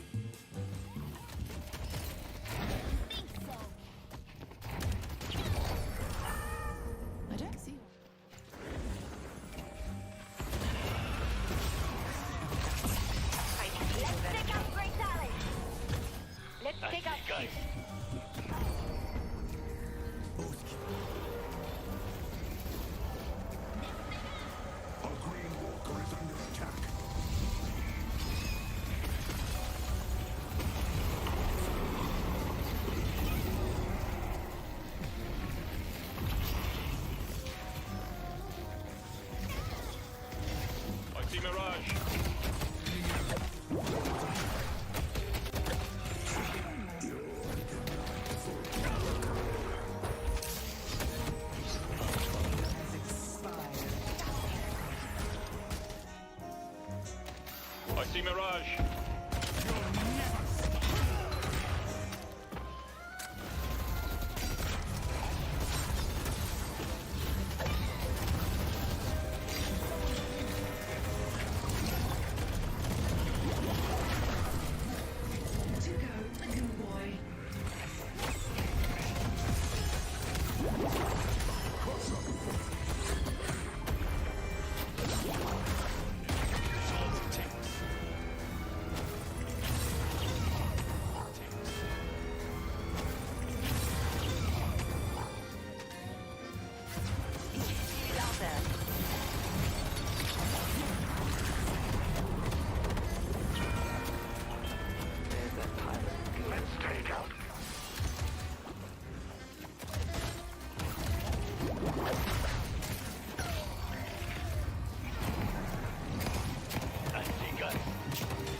take out Skeleco.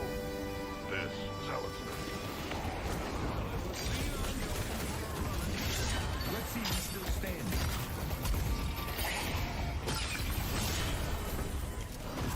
I see Talon. I see shield.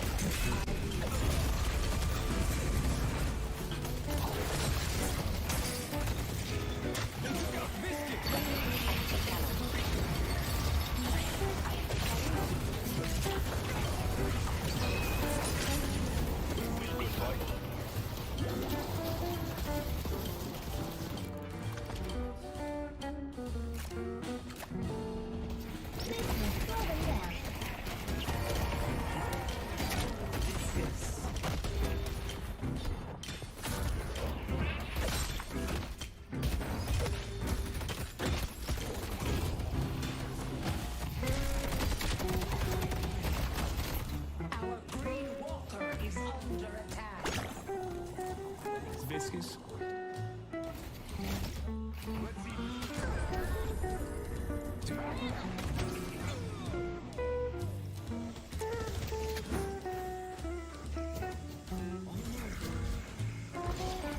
Let's take out Great Talon.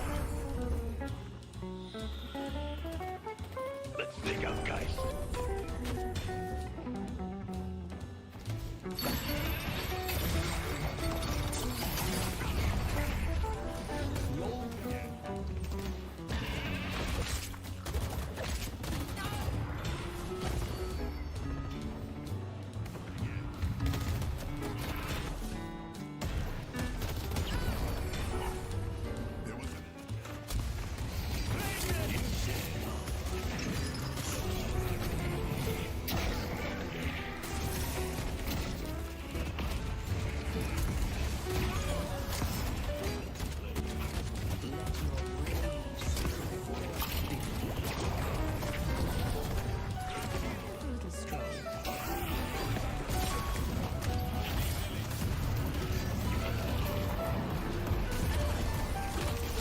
Take out Billy. Take out Billy. They've taken our yellow card. I see Calico.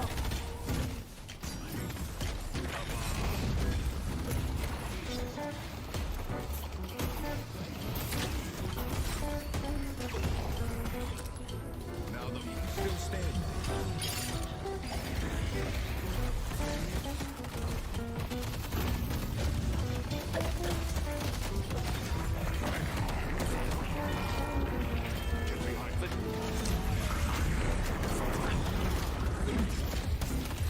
I see Calico.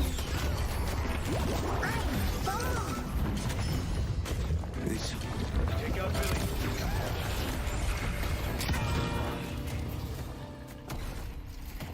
I see Ivy.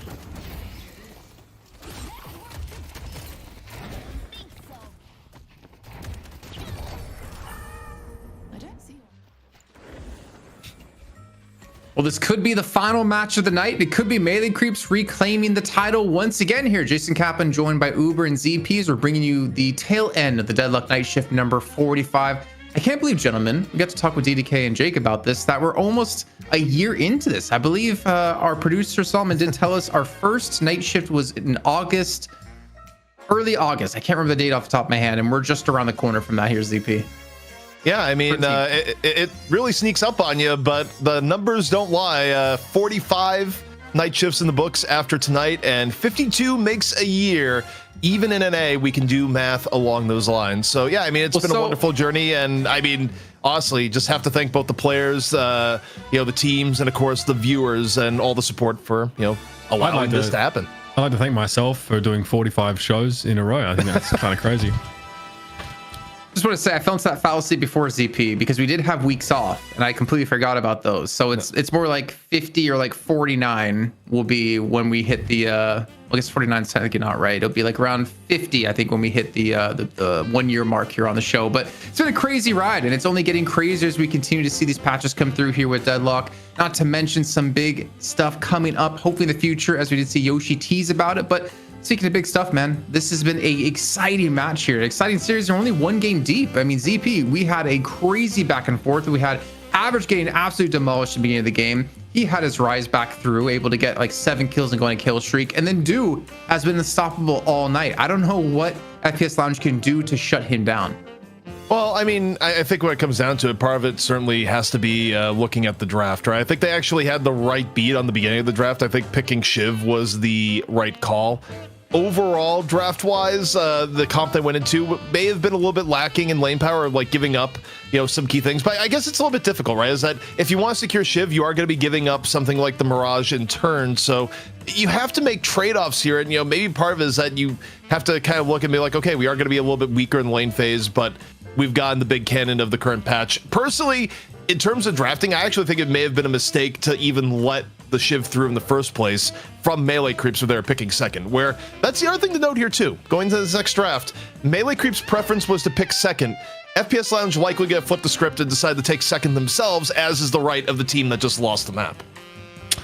And this might mean that something like Pocket gets let through if they're not going to get first ban constantly, or like the Doorman, God forbid. So it could definitely change the texture of the game. But honestly, what we've seen so far from melee creeps has really worked for them. And actually, when in games where the Pocket has gotten through, they have not really found great success. It's actually been in the tail end of a lot of the series we've seen from melee creeps. And it wasn't really able to be a difference maker. But seeing Do be able to do this on Mirage, someone who is ubiquitous and often left up, means that, yeah, you've got to consider that. I'm not saying ban it, but maybe your first pick and try and set the game state so you don't have to deal with Shiv either. It is also a concern of what you might let through in order to do that. That was actually my follow-up question is, do you ban Shiv? And if so, do you let then Doorman through, or do you let Pocket through? I mean, what's the worst in those two situations, EP? Would you rather have get through here for FPS Lounge? Well, I think if you're second pick and you are banning Shiv because you don't want to be a first pick, then you're kind of at the mercy of the other team in terms of what they're doing. Like, you're invested in the Shiv pick, and the other team basically decides what they want to play there by virtue of their first ban. Because, let's say you ban Doorman, the other team bans Shiv, well, therefore you get Pocket. Is where it goes. Or, you do the reverse, and, as a result, you could get Doorman. So you kind of get what remains in that instance. But there does seem to be like a pretty clear top three where you can almost take it to the bank that the first pick is going to be one of Pocket, Shiv, or Doorman. And it doesn't feel like there's going to be variation away from that. Well, let's see. We're getting to the drafting phase here. Melee creeps off with the first ban. FPS Lounge, like you said, ZP will be taking the second choice here in this situation. I'll be ready. And Doorman will be banned out first. So that does leave essentially Pocket or Shiv open here for melee creeps to choose. And I almost feel like a guarantee that we're going to see one of those two picked out of them right away.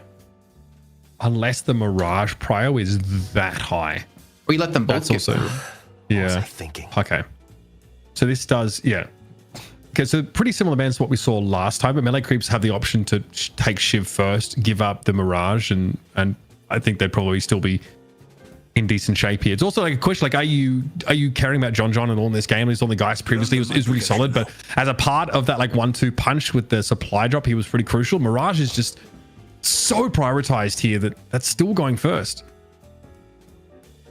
Yeah, and I do wonder about it because, no pun intended, is that you're now going to put Do on Mirage over Shiv. Like, this is basically the what does Do play? And FPS Lounge, I mean, they come in with the Billy, but you have to imagine what's going to be backing up here is the Shiv, unless for whatever reason FPS Lounge is like, no, we don't average play it again. But I feel like that would be a bit of a disaster if they do that, because the melee creeps will probably do Shiv Geist in response. So you need a monster hunter, huh? The melee creeps are still gonna be able to get the Geist here as well, and like it's a question of like how far up the draft order they're like prioritizing getting sort of tanks now, because obviously they don't get to play Abrams and Billy. I think Viscous is still certainly going to be on the table for them here. Also a question of like whether Sai's trying to play something pick oriented, right? Or do we get a reach for the Paradoxes? Melee creeps just not value that hero that highly, because that's all evidenced by FPS Lounge. Xeno was getting picks, like he was doing solidly, but I really felt like the Paradox just lost its relevance after 25 minutes. Well, Geist and Viscous do come on through here, ZP. So melee creeps I mean, keeping the viscous train going. And again, we're seeing it top 3 now, and it kind of went up in priority over the course of this series so far, kind of reminiscent of what we've seen in EU. But I'm also curious now, when we get into the next banning phase of this one, what will potentially be taken away here? Because you could hit Holiday yet again, you could hit Paradox. There's a lot of choices here when it comes to pick potential. Well, the question is, where's GT going to get valued? So melee creeps, whether FPS Lounge is going to have first pick out of mid-stage ban. So melee creeps. Okay, they don't have to worry about banning GT because FPS Lounge decided, you guys don't play it, we are not going to play it. And I think they had 2 options here. They could either ban the GT or they could ban the Ivy to try and make the GT better. But I really don't think low main enjoyed the getting dove 24/7 experience. And they basically said, just ban the GT. We don't want to play it, but we also don't want to play against it. I think the Calico ban is super heads up here, honestly. I think keeping FPS Lounge off that is pretty big. Obviously, poppers and both average can play it quite effectively. It's just a nuisance. It feels like every time you're trying to get a skirmish done, the Calico just appears, just turns up and starts to cause you problems. They also get Infernus Venator locked in here. So this is instead of the 7 and Venator. So FPS Lounge still very much are caring about getting DMB like a primo M1 carry. I gotta interject and say I think that was an overdraft on Venator. You know, melee creeps hero pools. There was no one else in melee creeps that was really going to conceivably play Venator at this point. Like, well, I understand wanting to like leave picks open for counter picks. I actually think FPS Lounge could have saved Venator to a later pick because it just wasn't going to get picked, and instead they could have denied something like the Lash, which is now in play for melee creeps. Do you think they would have picked Lash for them? Obviously, low main we know to be an extremely good Lash, and to continue to further that idea of not picking Venator right now, knowing that melee creeps won't take it. Was Lash on your card of what they should prioritize then instead of that slot? I mean, was it a super high prowl? Like they could go for it? Maybe, maybe not. I think if you're looking to deny tools that melee creeps go to, though, they do go to Lash quite a bit. And again, it's more so like draft maximization is that based on hero pool stuff, melee creeps wasn't going to go with the Venator really under any circumstances. So you had the opportunity to delay, but also the Drifter final pick, Drifter not only getting some buffs, but even before the buffs was coming more into focus, especially in EU. Thanks, Listic. It's been mostly him before today playing it.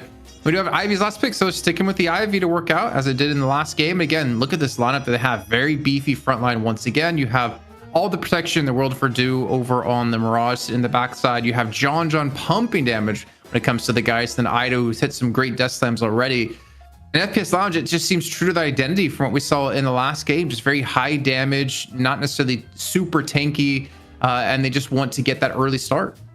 I just think it's so hard, like to not even to get that early to mid game lead over melee creeps, but to actually continue to push it, because it feels like it doesn't take long before they hit that critical mass of just being able to fight you and just being able to pile on in. And they've got even more ability to initiate now. Like it's not only the Ivy supply drop, it's also the Lash sort of getting over the fights. The death slams being highly disruptive now. It's like someone like Venator going to be under threat. Paradox also going to get mulched in a lot of these fights. And for me, the question mark, I think, is when I was surprised to see Leffa, go for the Infernus, just AFK farm a bit, is, how does Drifter sort of fits in here? I think in general, just like, it's just buffs across the board over on their kit. Maybe with like slight like Ren's increase of cooldown, but outside of that, it just feels like he's been given buffs.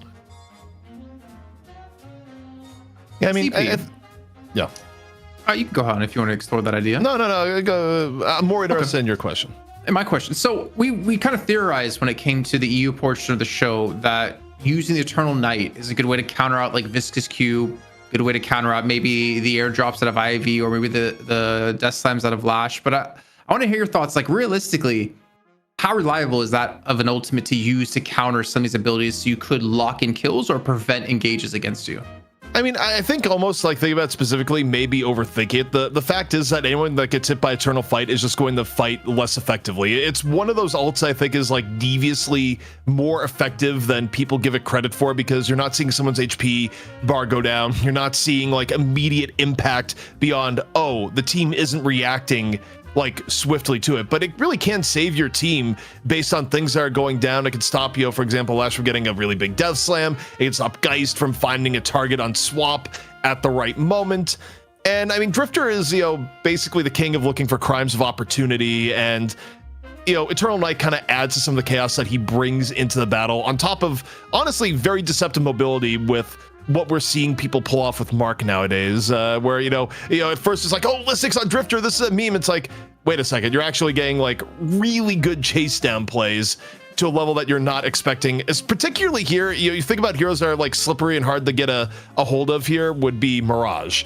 And Drifter actually has shockingly good ability to stick on a Mirage more so than half the cast purely because of Mark. So overall, I think you just get a character that's like generally really good at skirmishing that creates extra chaos with Eternal Knight, and it kind of works from what we've seen. And the hero just got buffed. It's like a Calico analog, I think, in many ways here. FPS Lounge still having like a roaming, like catch-oriented threat here. So again, like the game plan for both these teams is virtually the same. Like it's like try and set up strong lanes. We saw like a pretty long rotation for melee creeps, like moving someone from the right side all the way over to the left in that first game, just to try and make sure that they had the Viscous in a position also to keep, I think it was like a 7 Venator lane or something like that, just to try and like bully them pretty egregiously.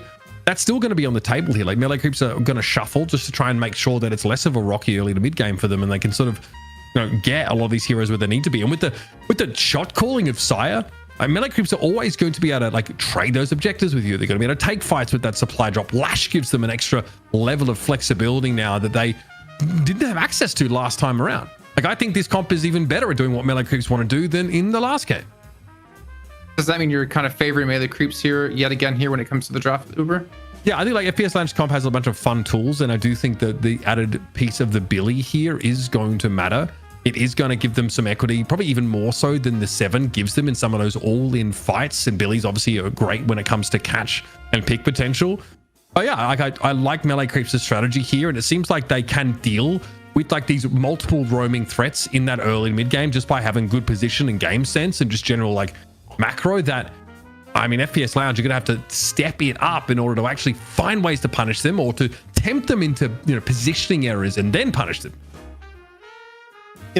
As I look at here, I think there's a good chance ranking the 3, and I think part of it is just we look at the big differences in draft between this game versus last game. FPS Lounge no longer has a very obvious dive the hell out of this character target in the way that they had with GT. And this time around, instead of facing off against the Billy, they have the Billy on their side, which is going to actually give like a lot more room for Shiv to work with, especially in the early to mid game. I don't think average is probably going to end up like 0-6 at the beginning here. I mean, you never know how lane's going to go, but I think it's a little bit less likely. So all in all, I think FPS Lounge got more of what they wanted. I think the big wild card here is the Drifter going to work out? But EU has kind of shown that it can work out. But can FPS Lounge, make it work here is, what we'll see. But if the Drifter works out, I just think Billy is that good, and I think melee creeps is actually a little bit on the back foot within this comp. On the back foot, it seems like where they like to be right now, being challenged, being pushed to improve even further. And even though they're coming in with a new tryout in Lord and M, they're going to try everything they possibly can here to take this into 2-0. FPS Lounge, as you heard from ZP, have a chance here with that Billy and that Shiv combo. Let's head into game here once again with Uber and ZP. All right, folks, game 2 of your finals match here in shift number 45. It's melee creeps, and his comp is very good at saving teammates. Cube, there's plenty of escapes there. Soul exchange, you name it, melee creeps have it. FPS Lounge want to find those isolated targets, even more so now with this Drifter in their lineup. We're going to be looking towards these early lanes and see how they perform. Viscous Abrams here for melee creeps on the left-hand side. It's going to be Ivy and Geist in mid again. And then, of course, the Mirage and Lash will be on that right. Also, Mitch, at stake, if FPS Lounge is able to extend the series here, regardless of who wins map 3, going to be one of our longest days ever, maybe the longest of the last few months, where it'll be our second day within, I think, the last month that's gone to 8 maps, but I feel like by length, this day has already been significantly longer, so, maybe a day of maximum deadlock here if FPS Lounge is able to turn things around, but also in terms of changing things up, it's not average on the Shiv. Poppers, they've done some reworking here. Okay. Interesting. Also, Billy and Infernus. that is annoying. That is a pretty nice duo here for FPS Lounge, even up against the Viscous lane. And you can see already, Ido is having to make great use of the cover here just to avoid this persistent poke damage that's going to be leveled. That goo thing is over there. Yeah, it's going to be super annoying. Also, there's a Viscous drift over there by Lord and M. Can be back in mid alongside this Lady Geist here. So Also, can do get super fed in this game and show us just how frightening this pick can be. Dorcas Marquis connecting. Dive here on towards Do. Looks like Average really wants to fight for it, but it's taken a ton of damage off the backside.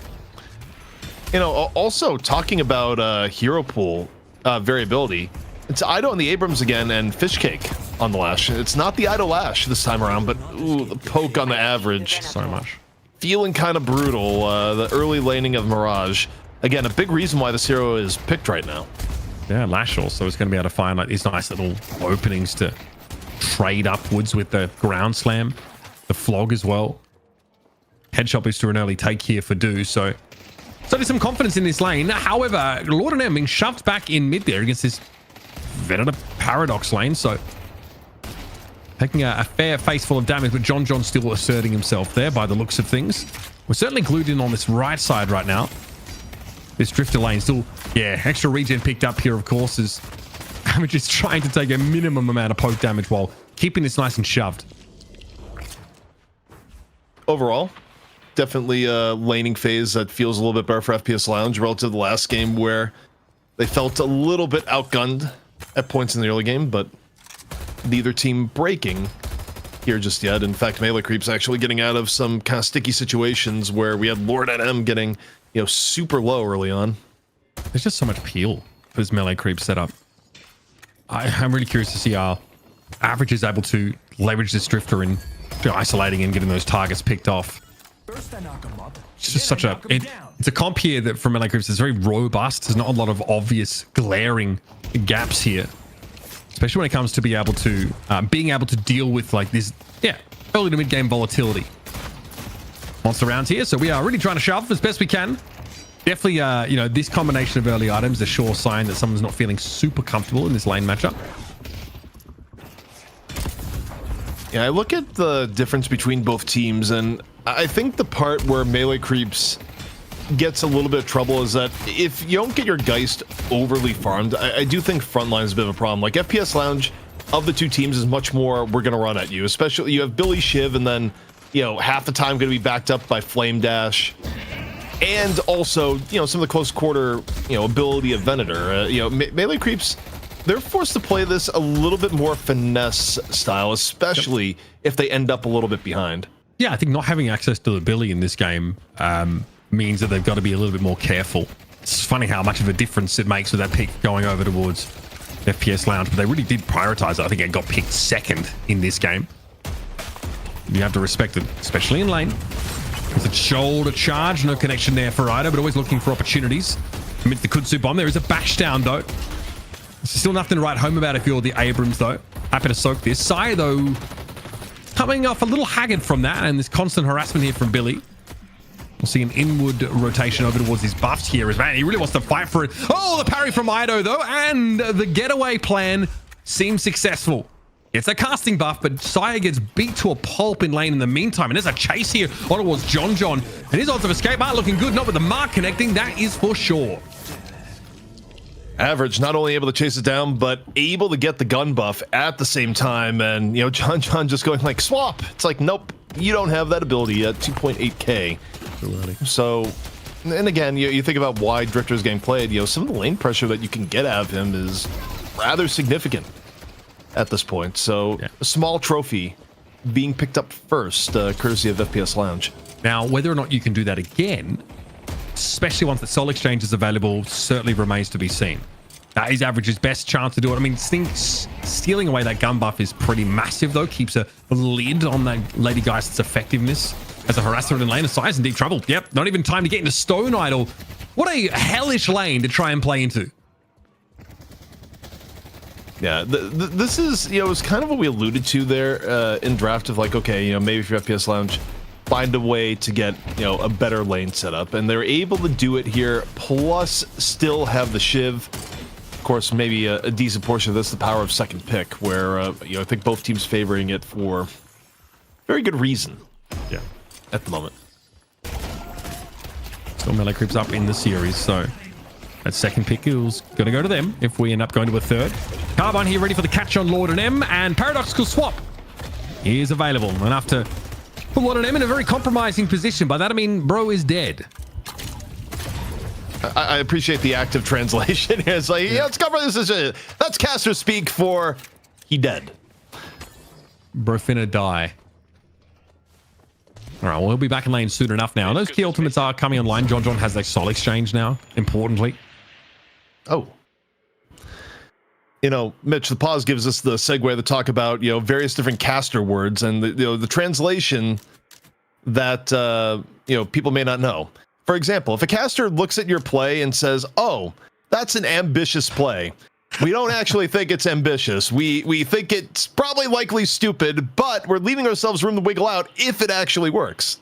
Obviously, Zeno could use that pause window to line his crosshair up to try and hyperline Lord and M, who made sure that wasn't going to happen. Zeno, good guy, still playing honorably, despite that random pause coming up. Obviously, it was something that Vindicta players were abusing with their, their Assassinate as well for a time. Okay, chain gank here. And it's going to be a supply drop getaway. Yep, and a quick re-engage right after that. Chains are gone, but Abrams back on in. Elsewhere on the map, you got the Death Slam happening. Popper's getting taken for a ride. Seismic Slam, though, here and of the moment. Poppers finds Fishcake. And let's see if Abrams can find the GOAT. Yeah, no, the GOAT is down. Lowman is dealt with. That was a nice little double back there by Sire. And I think it goes to show just how powerful that supply drop is. There's an escape component. There's also a stun component. Average picked up there, though. Ju in trouble here under proper scrutiny. However, healing up and with a number of those Jin Spark stacks on. Wasn't quite able to bait into the parry. Poppers does go for it and ends up getting brought down. That's a very good result for melee creeps here, getting that Mirage going early. Splatter, big damage. Parry, no good. Lord NM wants that kill, and he'll have it. Okay, that was about the most tragic 30-second window of get parried I've seen in my life. However, follow through from Average, back in the lane, takes down Lord NM, and the Bloodlust is still there. Stone form, a little bit of a tickle, but Saya in some real danger. No airdrop just yet, although it's real close, Mitch, being up. If Saya's able to make a little bit of room, however, the mark seals his fate. Yeah, caught by the Stalker's Mark long before. I think Sai knew that his days were numbered well before that actually came to pass. Jesus, I'm scared of this guy. Holy, AVG is a dangerous foe. Lord M comes in the lane, but best gets a 1-for-1. He probably won't have much follow-up there either. Billy's going to fight him. Unable to parry. He kind of knows he's done here. 2 for healing, but no escape, really. Mitch, we're assembling the use of, speedy, at least. We're assembling the speedy delivery system with the amount of burgers being served in this lane right now. I mean, this just turned into a full-on die, run back to lane, repeat, just repeated trade-offs. FPS Lounge a bit ahead as the smoke has settled, but elsewhere on the map, you got a mark on the do into a Dust Devil. Drifter gonna take the teleport in hot pursuit once more, and Average continuing to be a threat. Yeah, this guy's a problem, bro. Backstabber as well means that this is exactly where he is his best. Now onto the Walker we try and go, but Do is not going to escape. Bro, okay, that is crazy. What is it now? Lomain, what? Family. You don't need family. You're a Deadlock pro. Do something about that real quick. Can we inspect like the form of Drifter here as he's leaving? Oh, also, I don't know. Do you not talk? You know, look, living at home, perfectly understandable, especially in 2026. Rent is a pain, but you know, maybe talk to your parents and be like, hey, you know, look, big tournament, stay out of it. Yeah, but when bro is in them every week and kind of just wins them, I guess his family feel like it's kind of just another day at the office, really. Yeah, it's become very much a, you know, a fixture of household events. So no one too bothered either way. Lomain's able to shrug off the family aggro. Now fight over the buffs. Lomain forced to fold off this. Fishcake and Sire get them in the end. Lomain doesn't want to hang around. Unfortunately, will be chased down. Surely a little tech will get you out of this pit. And yeah, you'll be off to the races. One last shot of the revolver will bring the goat down yet again. Trade-offs continuing. Ido, though, able to get control of the urn. Lord NM dying elsewhere on the map. Guardians being pushed currently by melee creeps. But all eyes here on Ido and what could be a pretty quick dunk. Of course, seeing the new solo urn. It's not a pull all members of the team sort of event anymore, Mitch. Yeah, not quite. It's just hard to intervene with. Can't really stop the guy once he gets there. Yeah, just trying to deny some of those souls. Poppers gets a few. And there's a fortitude here for DMB, so going to be able to get out of combat region a little bit more easily. Where's the Drifter up to? Average there. Looks like he's been sort of sleuthed out briefly by Ido. Puddle punch attempt there. Chain gang queued in effect, but it'll expire. Here comes the goo ball now. Lord of M definitely has ways of escaping here, but would have loved some purchase on that ledge. Here comes Ido to the rescue, though. Is that going to be enough, though? They're just ignoring the Abrams for the time being. Lord of M is definitely been on the wrong side of the kill feed more often than not so far in this game. Death slam. Nice. No interruption. Flog. Let's take out the Shiv, though. Tough customer. And I think Poppers is in deep trouble. Average also goes down. John gets himself too. Actually, massive that John, and is that just going to turn to a Walker push right now? John not going for it because Rift is spawning and being taken as we speak. All right, well, this is a dead Ido, whichever way you slice it. Yeah, Rift being worked on here by melee creeps, though. No contest, which means that left side Walker, which has already taken a beating, is going to be on the menu next. Big push on that left side, ideally dragging FPS Lounge players over there. Lord of M got shot, stun, and will once again be put into the wood chipper. A surprisingly killable goo this game. If we could get like a death check at the moment here, yeah. Yeah. That's tough out there. Oh, it's Stalker's Mark. This is a kill. Surely you commit for this. Yep, there it is. Okay, I like the flog. Try and stay nice and healthy, but Average is continuing to rack up these eliminations. He's been busy on this Drifter. He's looking real good. Real sticky threat. Yeah, for those at home going, hey, when's Drifter going to get played? Average making him look mighty viable here, of course, on top of the EU play earlier today. Knives still out here from Poppers as Lord is just going to be another death. Lord is dying on cooldown, Mitch. Yeah, we are setting the warp drive to max speed right now. He's going for it. Ido's able to get himself one. Here's the supply drop to scoop the beleaguered Abrams out of trouble. Sire, though, was hoping for more. No stun off the back of that. Stone Idol would have been a problem. Looks like there was no catch. Fight another walker here on the right-hand side of the map. Melee creeps struggling to keep hold of this one. And not a lot the fish cake could do to intervene. Outslips Xeno. Mitch, Lord and M right now is averaging over 1 death every 2 minutes. It is a generational amount of just getting slammed as Viscous. I think the as Viscous part is probably the important thing to note here, because usually Viscous, has tools to get away, but a lot of, I think like half of it though has been the average on the Drifter who, doesn't quite let you get away. No, it's really hard to see. He look at him with the backstabber, like he's just born for that combination.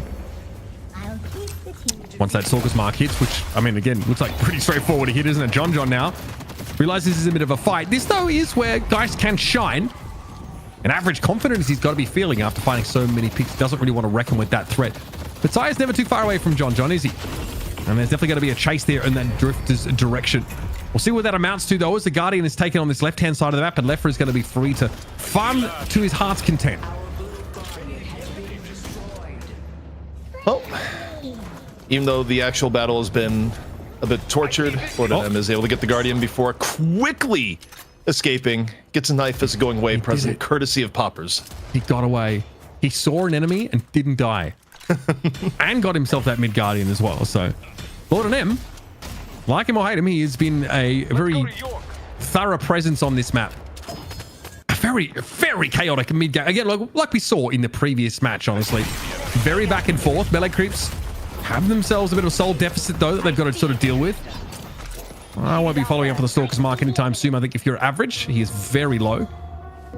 Sire is on the chase. Can they catch this Drifter? There's a buff here going over towards the Billy, and Ido's very low. Chain Gang going to be committed to this. Oh, yeah. We've been very serious about keeping this buff. So far, not too shabby, but the chase is on. John healthy. Lomane, not so much. Carrying that gun buff that I'm sure the Geist covets.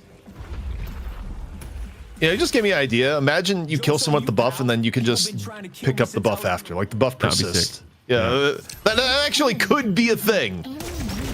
But right now, the buff just goes away.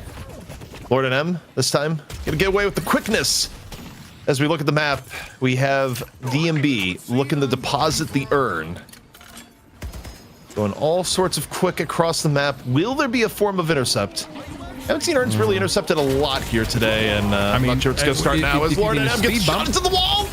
Yep. Well, nice little gut shot there. Lord and M taken down, and the urn dunked in.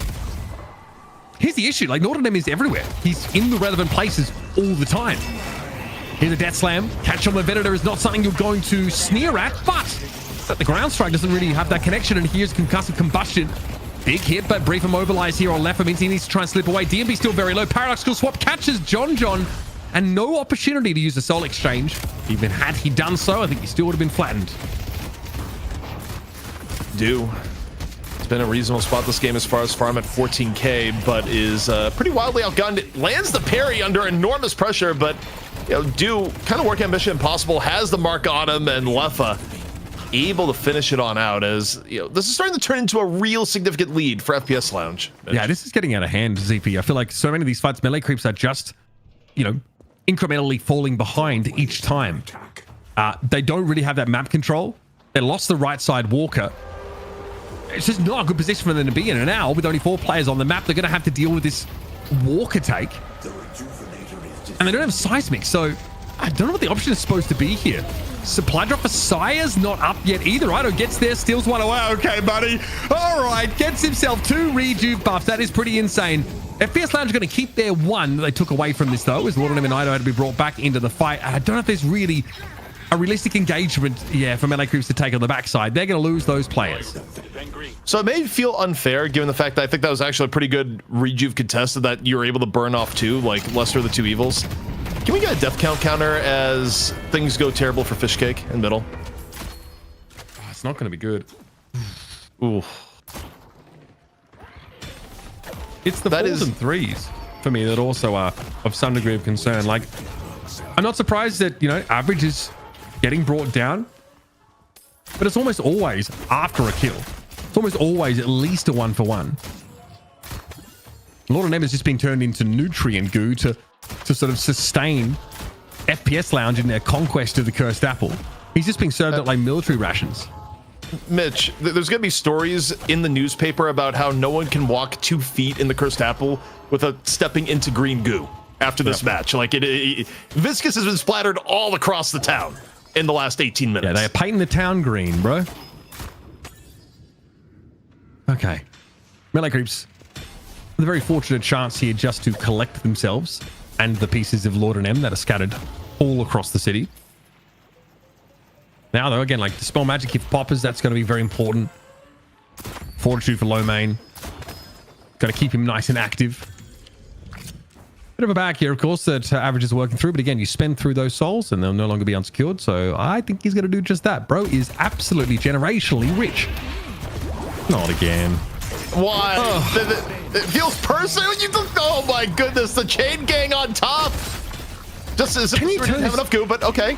You got Can he turn this into something favorable? Big parry. That's the reach of credit now burnt. Now, what's the follow-up going to look like? Are the rest of FPS Lounge in the vicinity? Yes, Poppers has turned up. They're still going for it, bro. Lord of M still ends up feeding. This time, though, look, I get it. You burn the rejuve credit. You're going to get... Oh, God, production.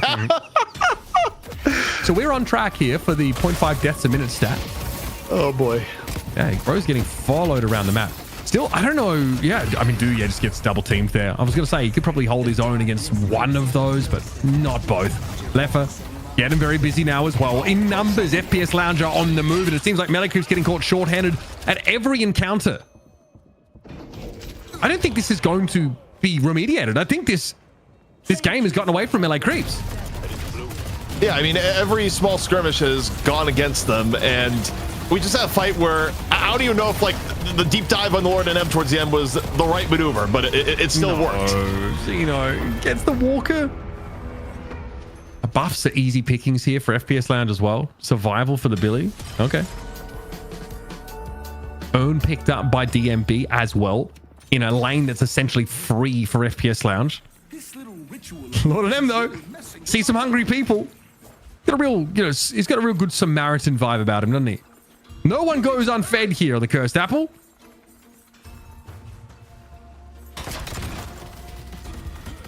just more souls for your position 1 in DMB.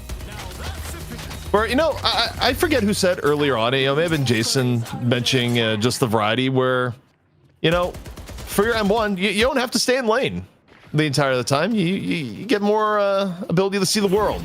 Yep. With the way You're incentivized to do so. Yeah, to take a quick trip across, cash in those freaking flyer miles. Let's push All right, something you know all too much about, CP. Here's another walker here. Served up. FPS Lounge might not be able to protect it, but they might have a bit of a fight off the back of it here. Concussive combustion, though, not available there for Leffa. Zeno does have a swap. It charges on. Drifter notice skulking around the back line, and everybody beelining for him. FPS Lounge got to be careful here. Lido going to be picked off, though. Billy, very healthy, very ready to throw down, but the Geist is in his way. Not exactly a small hurdle to cross. Getting average down early wasn't the worst trade. I mean, they were not able to get the rest of it working in their favor, but I don't know. I feel like for melee creeps right now, I don't think it is the win condition it used to be, but to an extent, it is hold on, let John do both get farm and go there. I think you actually need more of your supporting cast. I don't think you could have your Abrams be at 15k and actually have this work. Where in terms of farm, by the way, like for as much as Lord NM has just been stomped into the ground, Ido's actually the poorest on melee creeps right now is Abrams. That's not good if you want your Abrams to actually be scary. What we highlighted as well, that like the durability was kind of the issue here for melee creeps, and the sole sort of true tank is unfortunately just not really getting enough economy to fulfill that role. So they are, like, by and large, very squishy. Vale Walker Viscous, love to see that from Lord and M. Definitely wants to be proactive here. I mean, Vale Walker, you know, not the worst in engages. E-shift may have been the choice this game. Like, not that it's the most common of buy on Viscous when you have self-cube. I just feel like the way this game has gone, you know, get as much protection as you can humanly acquire, but yes. 30k lead for FPS Lounge right now. It is their game to lose here, Mitch, and you know, for melee creeps, they're hoping for a mistake and they're hoping for the wild pop-off from John or Do. Neither are impossible to have happen here, but again, it does mean, I think, for melee creeps, their destiny is no longer entirely in their own hands. No, it certainly feels that way. Especially because they're the kind of team comp that wants to verge into their stat check territory, like have these unkillable elements. They lost Billy. Don't get to sort of fold him into this like double front line, which is something they used to draft for pretty aggressively a couple of weeks ago, right? By like just avoiding the silver, banning silver, and then getting Billy Abrams like in like a 1-2 turn.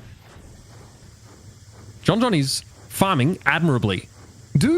I mean, again, I don't really know what like the thresholds for this build of of Mirage look like, where he needs to be, but obviously he's not nearly in a commanding position like he was in a previous game, and that definitely was a deciding factor in the outcome. Oh yeah, get him, Sugar Wolf Man, let him know. More of a vampire, but you know, he's like a lycanthrope, right? No, he's pure vampire, but he's like he's so ancient vampire that vibes. He's either, you know, at some point, you know, no one's entirely clear in history, but he stopped giving a shit about vampire society, and but he's actually quite ancient and powerful.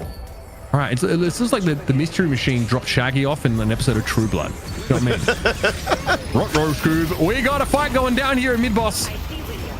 Well, fight is doing some heavy lifting. Big Death Slam, to be fair. Ido's able to get a rejuve amidst that. We got a double Dust Devil thrown up. Look at our FPS Lounge. They're very compact, though, and they're still quite healthy.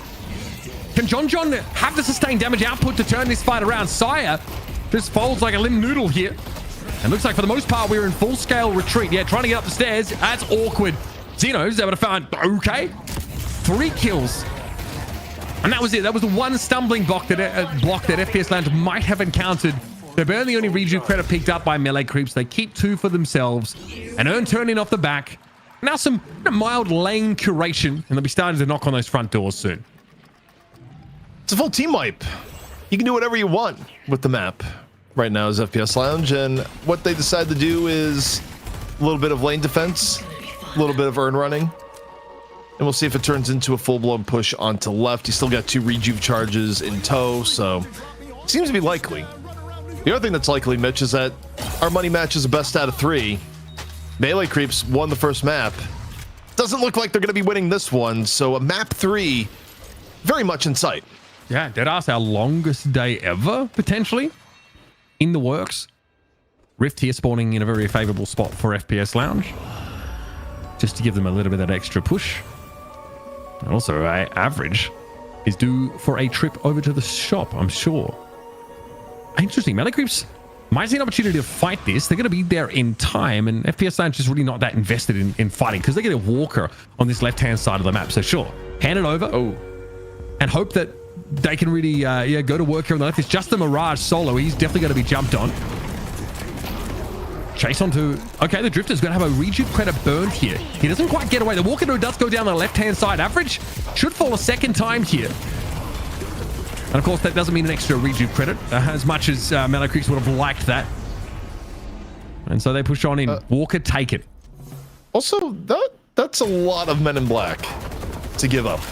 However, yeah, the comeback. Obviously, they're extracting a price for it, and the Shrine is one of the best prices you have. Also, okay. This kind of makes sense now as to why the Paradox Prio has gone up over Holiday. When you need to clear the objective, Time Bomb actually pretty effective at clearing the Rift troopers. Yep, all 12 of them. Just ticking down there in that fight. Okay, well here's Melee Creeps fighting for their lives, fighting for the integrity of their base. Low main, back in his fight soon enough, but that's rejuve credits now gone. Xeno just gets Goomba stomped here. Lord and M, it's like an urn. It's like, oh, 3 minutes into the game, Lord and M's up, better go after him. Shout out to Doomspit in the chat for that one. Xeno going to be traded out though, so it ends up being 2 plays for FPS Lounge down. Now Melee Creeps are going to do some wonders with this window, and maybe another opportunity here to go for a pick. Small magic there used by Pop as he's trying to slip on away. But God, the items that have just entered the inventory for FPS Lounge are terrifying. Spellslinger and Colossus. For Melee Creeps right now, 5-on-5, but need to find something of a pick-off. Anything to keep FPS Lounge off balance. Also, take a look at the replay here, and just we got in stock? Killing a billion people. All right, there's the time bomb. The pulses are pretty good. Nice. Nice stuff there from Xeno. Cleaned up that fight in a big way. And yeah, walking over 2 rejuve credits was obviously pretty important. We have generally felt like CP though that the game has been pretty well settled for the last, honestly, 10 minutes now. As Melee Creeps just haven't been able to find a meaningful way back in. They've at least taken the rejuves off the board though. And the map state has their waves pushed up enough that they've been able to do some farming too. I mean, also in terms of things that went better for them is that despite being down, you know, they were able to get Rift Troopers on their side. They were able to, you know, apply extra pressure off that, and, you know, for a brief period of time, have a 5-on-4 opportunities. So, you know, while FPS Lounge is in a commanding position, it is something that can be thrown if they're not careful. I mean, we've seen it time and again. Like, I shouldn't write it off here. Is that one fight into a big objective could change the game. Melee Creeps obviously know that mid-boss is a minute away. That would represent an opportunity to try and make this comp work. But I worry about ye olde stat check territory. Like, even Xeno is at 38k right now. Like, Ido is still lagging behind, and Dude just, hasn't really got that many souls allocated to him either. It's tough to fight here just with this overall balance of power. That was what Melee Creeps did in game number 1. And we're able to flip things, but this has been a much less swingy game in terms of that soul total. And I think FPS Lounge have had that early to mid-game activity off the back of Average. All right, well, right now we got Geist, as always, jet-setting sort of person. Yep. Drops on Seems like a first-class upgrade type broad, that's for sure. Yeah, I mean, well, I think actually we're private jet tier, actually. She's, you know, first class, like, what sort of plebeian stuff is that? Yeah, so I can't even, like, my horizons are so limited, you know, like I couldn't think past that.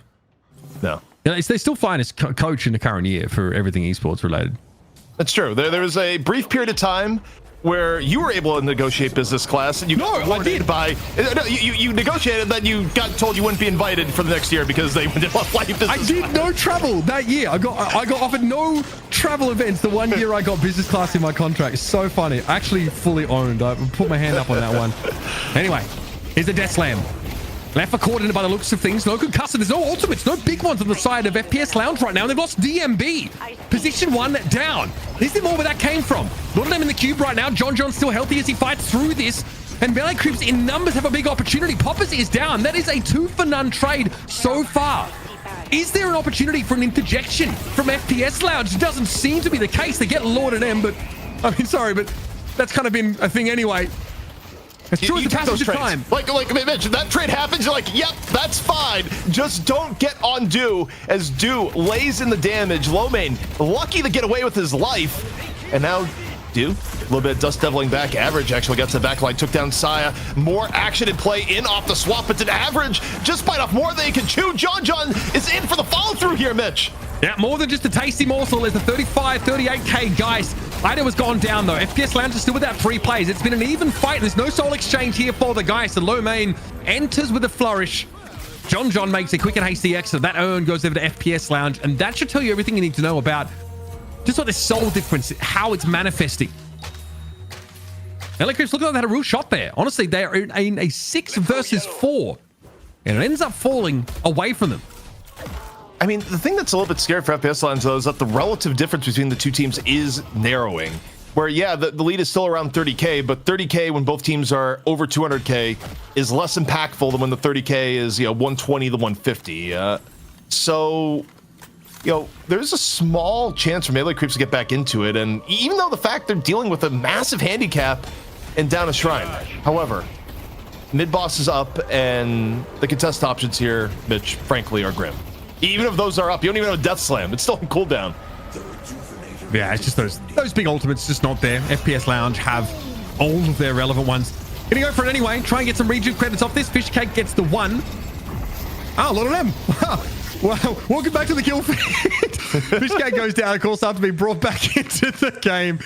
And Melee Creeps now are without their Lash and their Viscous for over a minute. Again, I'll give some credit that, as far as deaths wise, you're able to get a rejuve. Healthy death overall.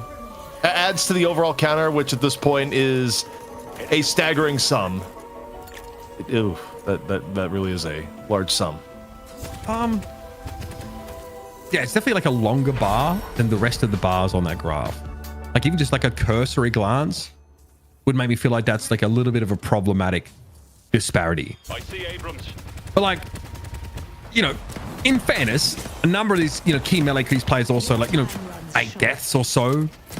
It's been some feverish fighting, but feels like things are starting to come to a head now. FPS Lounge are ready to try and close this out. Yeah, I'm glad I can still hear you because for me, the feed froze for a second, but it froze on having Geist. It's still frozen for me. Yeah. Oh, okay. But it froze on Geist teaming up with Ivy, and that combo late in the game is actually pretty devastating with the healing. Now we don't have the feed on our end. You probably still have the feed on your end, but it's back. Yeah. Okay. Lord Name's alive. For now, Fishcake here trying to go for a Death Slam. Under a lot of pressure, Unstoppable certainly helping to slip on away, but this is just Melee Creeps peeking out of their base to try and fight. Look at Average and Lomane, they're both very low. Patron knocked though. They're still fighting for it. And here's Average just slipping on away back to the front door. Damage has been done though. Patron knock, that's devastating. Shrines, of course, have already been worked through. And now it's the last hurrah for Melee Creeps, who are certainly going to get stat checked here by a 58k soul difference. They're trying to go after the Shiv here. I can sort of see why. Hopper's looking scary. No more rejuve credits left here for FPS Lounge. Surely though, ZP. Sure, they're too far behind at this point, and the Patron was getting smacked about a bit as well, but Lord and M able to protect it for a time. I mean, they're rolling forward. You still have John with the swap. You have Dew falling up the damage, the left click damage between the two. Enough to make FPS Lounge think twice, which is why the game hasn't ended yet. There is kind of this growing hope, purely off of the synergy between Saya and those hitting M1.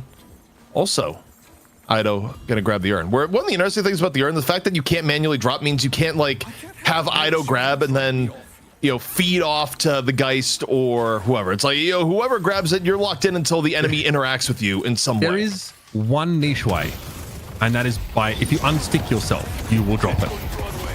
But highly impractical. You're also not revealed when you're carrying it here as well, right? So, more incentivized to slip through. That's what Ido's trying to do. Cue the Benny Hill theme. Eternal Night active on John Sire and Ida respectively. Feels like it's been the least important part of Drifter's kit as far as this game has gone.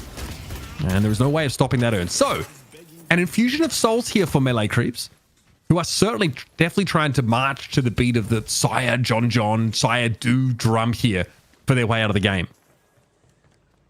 Also, I'm getting informed by an anonymous informant saying, as far as Lord NM goes, Lord NM had to flex pretty deeply outside of his normal hero pool for this one, meet the needs of the team. Apparently, Lord NM has not played Viscous in a serious sense for months, and that's Lord NM basically flexing to what the team is asking, not Lord NM being like, pick me the green blob I haven't played in forever. So there's some mitigating evidence, or rather mitigating arguments against some of the Lord NM slander. I just want to make it clear, like, out there for full disclosure. Yeah, I don't want to put Lord NM's like abilities as a player under scrutiny here, right? For a number of those mitigating reasons. Also, you got to understand it's for the sake of comedy that we're making maybe making a quip here or there, but. Make no mistake, plenty of respect for the guy. Has obviously demonstrated in night shifts many times what he's capable of. It's unfortunate. It's a little funny, but not because Lord NM is quote unquote bad. It's because he is being exploited. Yeah, and it's like you could be a good player that's still put in a rough spot, and sometimes the other team wants to dive the goo ball the hardest. And you hear the goo ball squeal like 14 times a game. It's still funny. It's just, as I say, it's not an indictment on the player. I'm a sucker for slapstick humor, right?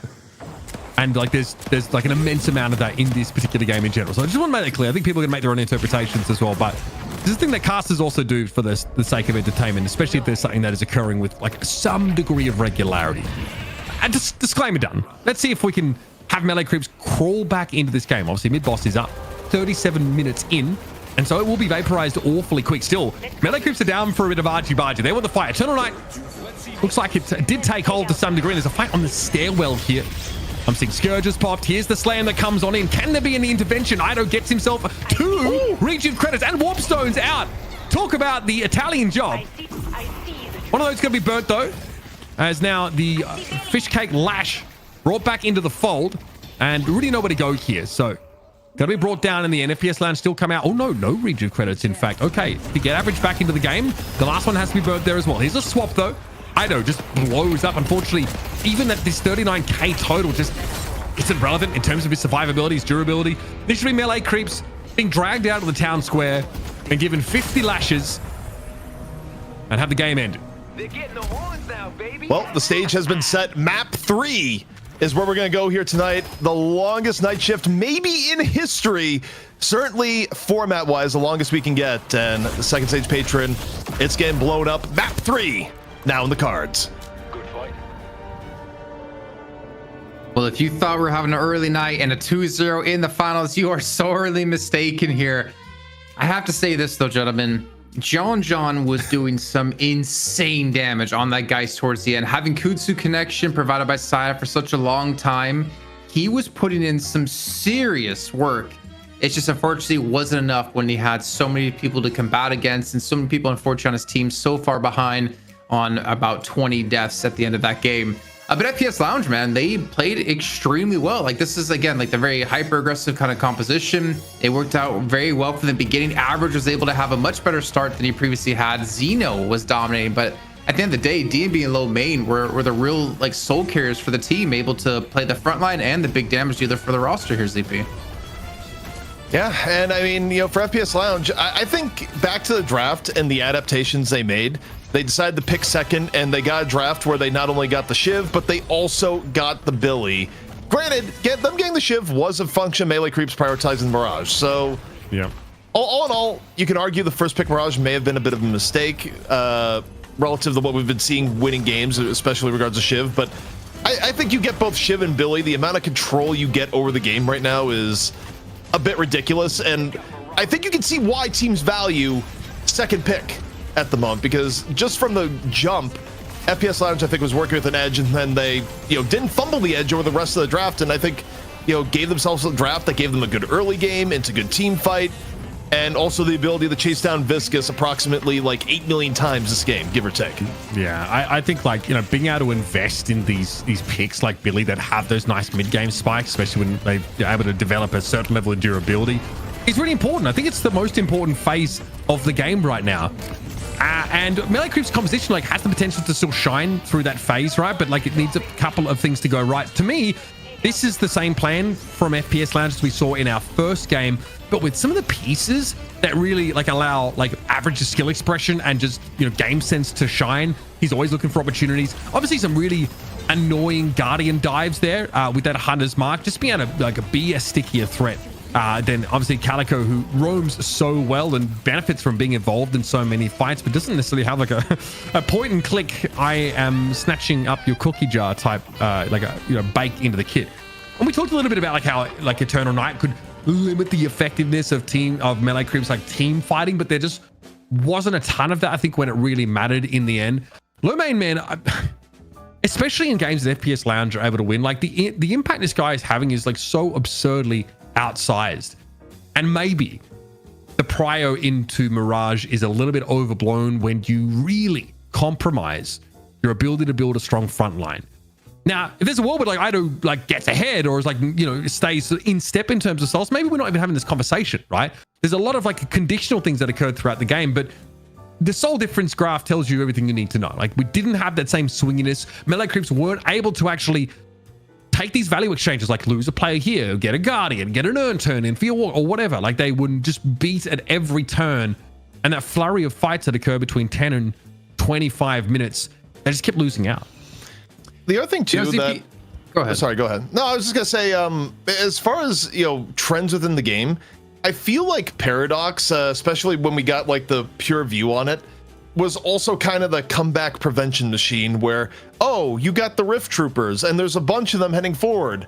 Well, Paradox, also kind of fitting being a being that's dealing with time and space related things, can basically deal with infinite amounts of Rift Troopers courtesy of Time Bomb.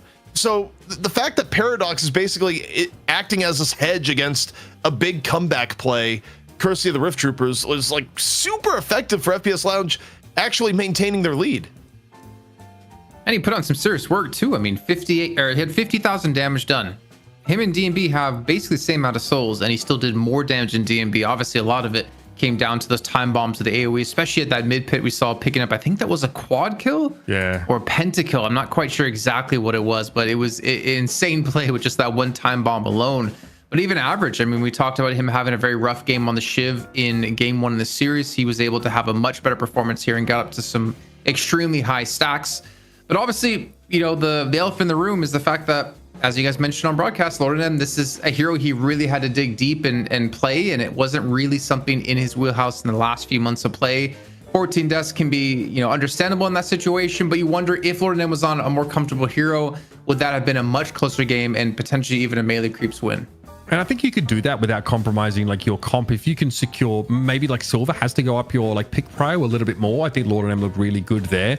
You have other options if you still want to fold Viscous into your setups here. But again, like maybe that game looks entirely different if like Lord M gets off to a better start, if the overall game plan is able to come together a little bit more. Like, there's so many factors that can determine an individual's ability to be relevant in the game.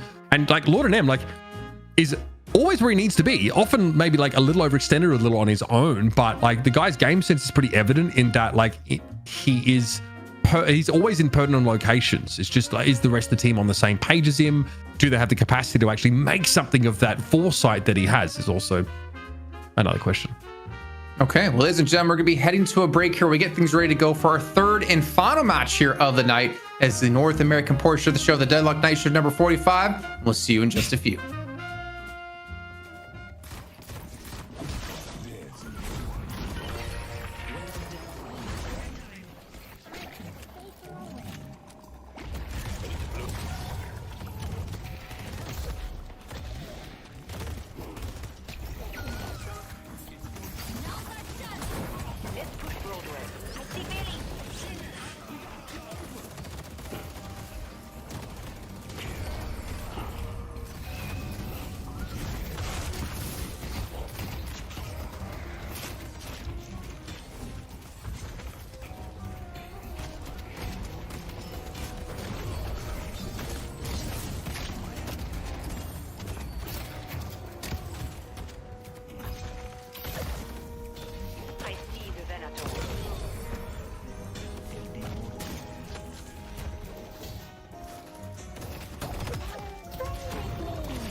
There's more where that came from.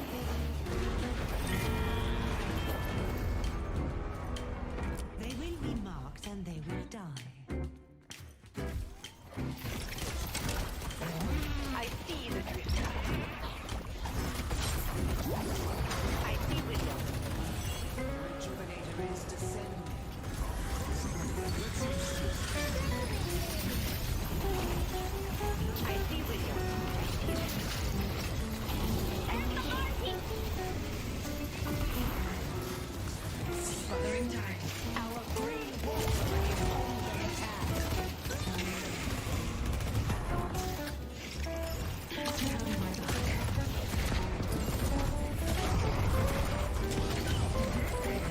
When you give me the toys. No one's stopping me. I see the drift.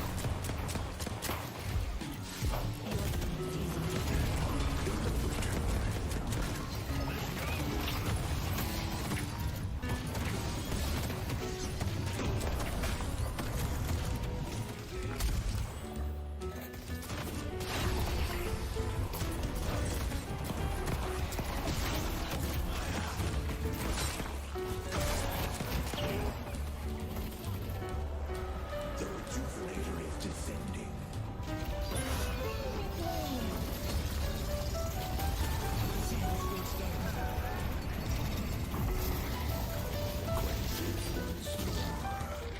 Let's take out the drift. I see it now. I see William.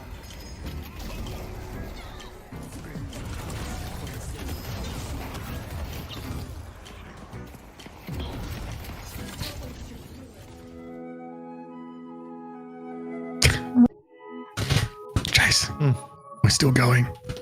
The show hear is still that? happening. Yeah. It's 6 a.m. here in Italy, but it's prime time on the Curse Apple as we have FPS Lounge. Let me get more soothing. FPS Lounge taking on melee creeps. I just sound like Cartman there for a second. I don't know why. What's That- going I on, think- guys? We get see- some you- Deadlock to cast. You see that first vine there on your screen, Uber. Urea all over that for you, just to make sure your wine is fantastic. In-jokes on broadcast. Love that. for next year, where your favorite wine comes from. But we are back once again. Jason! Cast the show, man! Go on. I think there's a lot more cursing in South Park. I don't know. I haven't seen the show in quite a while. Are you just doing this just to flex your biceps? No, they're kind of small. They're out of frame. I'm trying to keep them out of frame. I'm just Yeah, but everything about- I'm Oh, okay. relaxed now. I'm relaxed. You know, guys. I just want you guys to take a deep breath with me. And I want you to purge all of the negative energy surrounding that last game. Because at least Lord and M didn't pick Squirrel Girl in a $300,000 tournament. Wait, were you casting that? I don't even know. Yes, I had the pleasure of casting that. Yeah.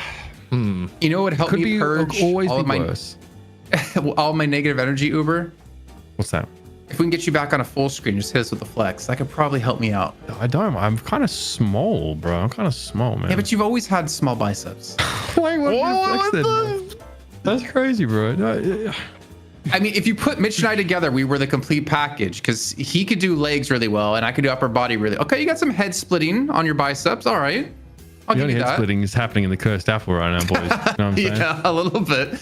Well, we are going to get into draft here in just a few moments. If you guys have missed out, it is currently 1-1 right now between these two teams. Last game not working out too well for melee creeps, but working out exceptionally well for the side of low main, in particular on the other side with D&B. And melee creeps maybe put something a little bit, or put low main on something a little bit better than Viscous if you want to have a chance here to win on the night shift. Because I think chat's going to be catching up here in a moment just to our morning wake up call. But gentlemen, I mean, obviously, besides the elephant in the room of putting Lord on something he's going to be better on here, ZP, is there anything else you would have changed on the melee creep side as we head into draft? I mean, mind control, FPS Lounge, so you get second pick again. I think second pick has a pretty big advantage. And yeah, I mean, look at the post-mortem and the stats of how often Lord M has played Viscous. I think Lord M got put in Kobayashi Maru kind of situation there. And you know what happened, but now melee creeps, they get to come in with a way stronger draft position. And they have second pick. And I think the way the drafts are structured right now, giving up one premium pick, but then getting the two right after is pretty solid, especially when potentially that one of those can be Shiv or Billy. And teams right now, they're not prioritizing the first pick Billy, who, by the way, as much as we're talking about Shiv, I think Billy was the difference maker, especially with low main being able to play the Billy. If I'm FPS Lounge, I seriously consider going the Billy first pick and not giving up the melee creeps here. Okay, well, change up events has commenced here with the Infernus being dropped out. Billy has been picked by FPS Lounge. Okay. So melee creeps, this is your time. This is your opportunity to put your fate into your own hands. That is crazy. The pick prior for Billy is just taken on an essence of its own in this series. You're under my protection now. So the problem is, do they go Shiv Mirage? Because the thing about melee creeps in their hero pool is that Do is both the Shiv player and has been the Mirage player. They do have alternate ways, like they could put John the Mirage, even though it's been a while. Like they have ways they could play both. If you go by picking by power and not by hero pool, you would pick both Shiv Mirage, and they do exactly that. But just bear in mind, Do is not playing both of these heroes, cannot play two at the same time. Okay. Not yet, anyways. I mean, we're working on cloning him for the sake of NA so we can hold a candle to EU in our NA tournaments that we're having here. Yeah, Venator. Still, like, I mean, like DMB just wants to just lock in and go for it. I think Venator's like pick prior for melee creeps is completely fallen off a cliff. Like they're just happy snapping up Geist if they can get a... I do wonder though, will the Geist be as impactful without the Ivy if we did sit in the side of melee creeps? Instead, FPS Lounge is going to be taking it for themselves, putting John. I mean, what is John? I mean, John just going to play Mirage? Yeah, I think legitimately you could just put John Mirage here. I mean, you need a Mirage player to begin with. Otherwise, you think about the heroes that John's going to go to. Like, the hero pool does get rather slim, but Pocket... Okay. Dude, stop playing all three of these heroes, bro! Not yet anyways, Uber. We're still working on the ability to clone him into 3 different people. Well, okay, we do have this guy called Ido. Maybe we get the return to the Ido Pocket in this particular game, you know, just saying. That's crazy. Ido Pocket, glorious return. No more Abrams stank. But again, I mean, melee creeps are they? I mean, if they want, I guess if they want Abrams later on in the draft, they can sort of snap him up. I kind of wonder, like, does Silver give you some tankiness there? The Abrams going to be banned out. Okay. Interesting. I like FPS Lounge's look, man. I really like where their comp is going. I get the Pocket obviously is always going to be dangerous, but Dyson Billy already picked up. I mean, getting Viscous as well. So that has to be a Saya Viscous this time. Could be. I want to say. Yeah. And then like Shiv and Viscous together is already crazy. But you also just buy time. If assuming Do is on Shiv, if Do goes in, you buy him time for that affliction to get set off, and to buy time for them to get low, that you can just reset your execute over and over with that killing blow, and then you're going to be able to snowball these fights. I see a lot of potential in melee creeps, to be honest. Also, think about the melee creeps hero pool and what Lord NM is good at and was played a lot of. I think Silver actually maybe comes back in the fray. Yeah. Silver isn't banned this time around. Yeah. So yeah, I'll try. Probably Silver +1.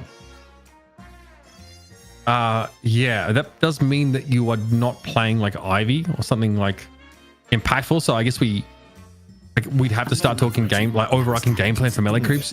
Viper, fish cake. Okay. Wait, you don't take affliction damage when you're in the petrifying bullet, right? I would imagine you wouldn't. but that does set up a good affliction that you can't get around. But it does Can you be also afflicted allow though while you're in there? Okay, I mean, here's that silver getting picked up in the end. Also, this hero pool, I think, just about absolutely confirms that it's going to be John Mirage. Like, of the heroes that are picked here, because we haven't seen, unless I missed, I don't think we've ever seen John the Viper, but we've seen Fishcake on Viper a ton. It's kind of his secret pocket pick. But okay, Sinclair at the very end, where, by the way, not as much as a potential man nowadays. It's more been potential realized man, but that's been more in EU, not as much in NA. It's the pocket in the game. I think that like that really makes you feel like you have to have an affliction of your own here. Just pretty heads up. This is feel like a bit of a departure though for FPS Lounge. Like go the Yamato, the Sinclair here. So they got a comp that is like pretty hard to pick off. Shadow Transformation, Soul Exchange. You've got like, do you have that same level of like roaming potential as you did to be so active in the mid game? Maybe. Yamato's certainly going to do it. Is that going to be average then on Yamato? Actually, no, it has got to be Xeno, no? No, Xeno's on the Paradox. I always associate Xeno with Yamato, but I don't know. There's a lot of moving pieces on the side of FPS Lounge. But the Sinclair, I mean, I think even beyond the affliction out of pocket, I think Petrifying Bow is also a really good ultimate to steal. Lycan Curse is also a really good ultimate to steal. I think in general, Sinclair has a lot of good ults depending on the stage of the game here to actually use. I think stealing Silver Ultimate early on is really good. I think then you can transition to like stealing Petrifying Bow if it goes to objectives or even affliction. I think Sinclair can have a lot of potential in this one, ZP, if played right. Yeah, I mean, you even said the phrase. You said he has a lot of potential, which is true. I mean, there's a lot of ways that Sinclair, can turn a fight, but find the right opportunities. Sometimes easier said than done. All in all, though, I kind of look at the drafts here. I like the Melee Creeps draft more. I think giving up Pocket, Melee Creeps has generally been one of the teams that, like, when they do get to play Pocket, actually plays unreal with the hero. You got a lot of comfort picks. You got Fishcake Viper. You got Lord NM on Silver. Arguably, like, the only non-comfort pick that you got here was John on Mirage. But if you go far enough back, John used to be one and the same with Mirage. So I think Melee Creeps got a lot of things that they're generally good at. And for NA, that's usually a power multiplier. So personally, I like the Melee Creeps draft for that reason more than anything else. What about you, Uber? Honestly, like it's so hard to sort of know what to make of this. I think on the FPS Lounge side, like you've got some really freaking annoying lanes. Sinclair nuking you, Yamato also like very dangerous there. Geist is going to be like relatively hard to. You've got a Billy lane there as well. I feel like you could disperse like a lot of these powerful laners basically to every lane potentially, and like find a lot of success there. I don't know how the Viper fits in. I'm very curious to see how it's supposed to play out. But you've got multiple really great pockets on this Melee Creeps team, and they've also secured the Shiv, right? So I have no issue seeing John play the Mirage here. I'm curious. I assume he's going to go for like the current go-to build, right? Curious if he's been workshopping that, if there's his own spin that he would put on it. You mentioned a couple good pocket players of Melee Creeps. I believe production did tell us who's on pocket. Did you notice who it was? So production put the player who would be on pocket, because we're very interested. They put it in spoiler text, so I had to click on it to see it. And the pocket player will be your mum. Yeah, thanks, production. Yeah, I mean, so this is how you know it's been a long day for production, where production has hit the point where they're like, you know what? We could give extra info here, or this is a perfect time for your mom joke in 2026. Lotu is just the shittest Dutch person I know. Like, I just hate that guy, bro. You got trolling me, man. It's been a long day. 8 minutes, 8 hours, 24. People do you know, though? What's the sample size here? 2. I don't know. Okay. Okay. I mean, the Dutch are out there, bro. They're in the walls. They're just waiting for a chance to announce themselves. You can hear with the clogs. Just click. Hey, click on that. Son of a... Players start this the is game. already a brain-bending draft as it is, frankly. Certainly like a ton of curveballs here. I don't like that ZP was the only one that didn't get baited by that, because he got me earlier on when we were doing the EU games, and I had to chuckle and he heard it. But ZP's just wisely enough, I'm not going to bother. He knows Lotu too well. Also, there's like a certain amount of inattention that comes up when you've been up since 3 a.m. because sleeping schedules are that. So like of all days that had to go this long, the key is though is like when you get this tired, you don't show tiredness. You just show like unreal delirium where it's just like, what I'm is going on? delirious There's like you like tap into the extra tank of gas. That is where I'm at mentally right now, as I'm sitting here wondering which player is taking a dump for the 4th time in this draft. And I'm like this far from joining the rest of our viewers becoming a furry. Like it's like that. Like it's crazy. I don't know what's going on. Changes are occurring. CCP, this is why we want a Chipotle sponsorship, because if the players were eating Chipotle, they wouldn't have those issues. I think those issues would be magnified. No, that's Taco Bell. Oh, yeah, it's true. It depends what you get in your Chipotle. If you get the side vinaigrette, like like you get that vinegar in there, like you load spice sauce onto it, there could be some gastronomy occurring. A vinaigrette, one of the classic sauces that comes from Mexico. I forgot about that, Uber. We're going to head into the final game of the series now. The FPS Lounge taking on Melee Creeps. Take it away, boys. And I really hope I'm not wrong about that vinaigrette. I mean, it's good stuff. You gotta get the vinaigrette. It's not on the menu, but it's in little tubs down the front. Thank me later, folks. We're heading back into the Cursed Apple for our decider game, and we have certainly taken leave of our senses, folks. Alongside your mum on the pocket, Melee Creeps, of course, are going to have likely Lord and them back on the silver. The Viper is going to be in the game. Of course. And we have an audio pause. Frankly, if I was listening to the stream, I would think there were audio issues too, based on some of the things, the words, and the order of the words that I've been hearing. Did Average, was his name in that font beforehand? Is that only showing up in the pause, or did we take longer time within the pause to change our Steam names? You know, I'm asking the questions that matter right now. To me. Okay, Lord and M, also damage control. Don't worry, we got you. No Viscous since 2014. We got you. It's gonna be, yeah, John, like you said, on that Mirage fish cake, you were exactly right. Obviously, got to show us some of what that Viper's capable of. And average AVG going to be on this Yamato.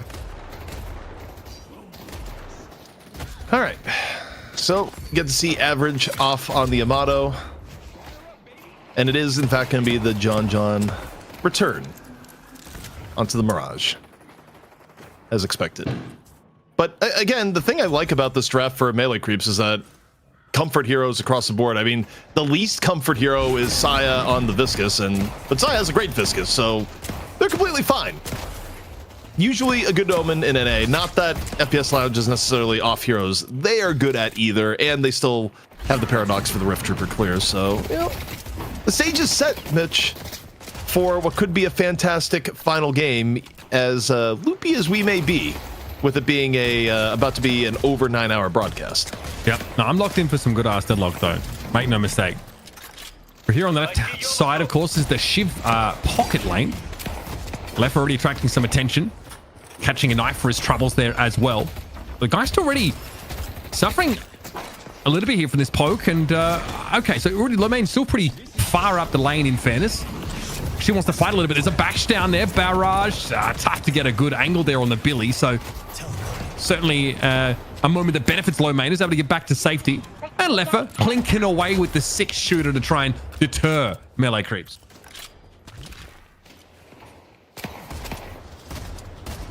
Tense situation between both teams in the laning phase, but so far, no serious advantage just yet. Power Slash in from Average. A little bit of parry fishing out from Saya. Back and forth, Mitch. Yeah, again, like, I think that, like, once we get towards these, like, later game fights, I'm going to be very interested in how the Sinclair, like, plays into this. Bro's Vexing Bolt is just extremely troll in lane, so going to give you some extra poke potential. That parry didn't quite go off. It's a self-cube here for Sire, and then he's going to fold in John. A lot of pressure here on AVG. Parry is good, though. Sire's in deep trouble. Bro's getting the car beat out of him, and a Power Slash from Average will secure that elimination now. Going to be a Dust Devil away, but I think John is cooked as well. Average just tearing his old teammates apart. I mean, like, you talk about potential sponsors. I think wrong genre. We need burgers right now, and we need, like, the cheapest, you know, most efficient burgers around. That was the White Castle moment right there as far as the burgers being handed out. But it is a boxing session ended against Saya. And, you know, to the benefit of FPS Lounge, being behind in middle for Melee Creeps, not the ideal start. Yeah, and one parry changes the entire complexion of that fight when you're in a 2 versus 2. Big swing there. I expect mid still to be quite frothy. Plenty of fights to be taken there. Here on the left-hand side, this is a Silver and a Viper lane. Fishcake alongside Lord and M, who has extricated the apple from his mouth and climbed down from the rotisserie after the previous game and looking to do some damage. Yeah, Lord and M on Silver, much more comfortable pick. Far more threatening. As it turns out, playing a hero more than once in the last 2 years, beneficial as the Bola connects. And I mean, Vener may be living, but that is a trip back to base, perhaps. Or at least this is just, yeah. I mean, it's just paved the way as well for Fishcake just to chew through that wave, get some nice farm, flying strike, catch onto Sire. Little Crimson Slash follow-up here is again average. The average is laying it on thick, man. Forced back behind the turret. Not really often you see the dynamic duo of John and Sire taken to task here, but average has their number so far. This Yamato in lane is a terror. Surely for Fishcake, surely. Got shot back low to the Guardian. Still dangerous for Vener to step up when Lord and M is looking imperious, but Poppers will have a crack at it for sure. And it's going to be average here as we head over to the right-hand side that gets that elimination. Unreal. Got shot from DMB, by the way, in what in many cases would have been certain death, but average looking to get a little bit frisky. Saya going in here, the Curse of Viscus, but this time the parry comes in, average. Not exactly loving the exchange. It is not going to be goo hunting season this game the way it was before. At the very least, that's what melee creeps would like to believe. In fact, like, can we get the death count? I think it is Viscus.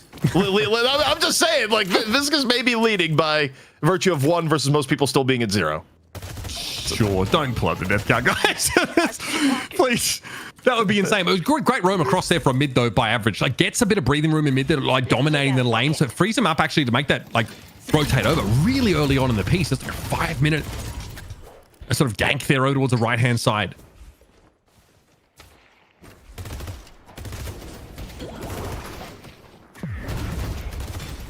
Time wall here.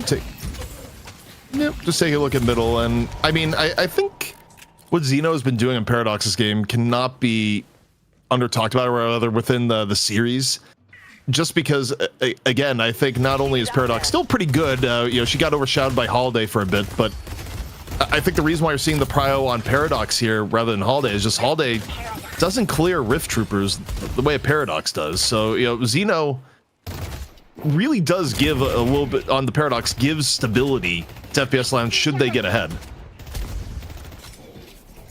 And honestly, like, yeah, did a great job maintaining like that strict relevance through so much of the game in that previous one.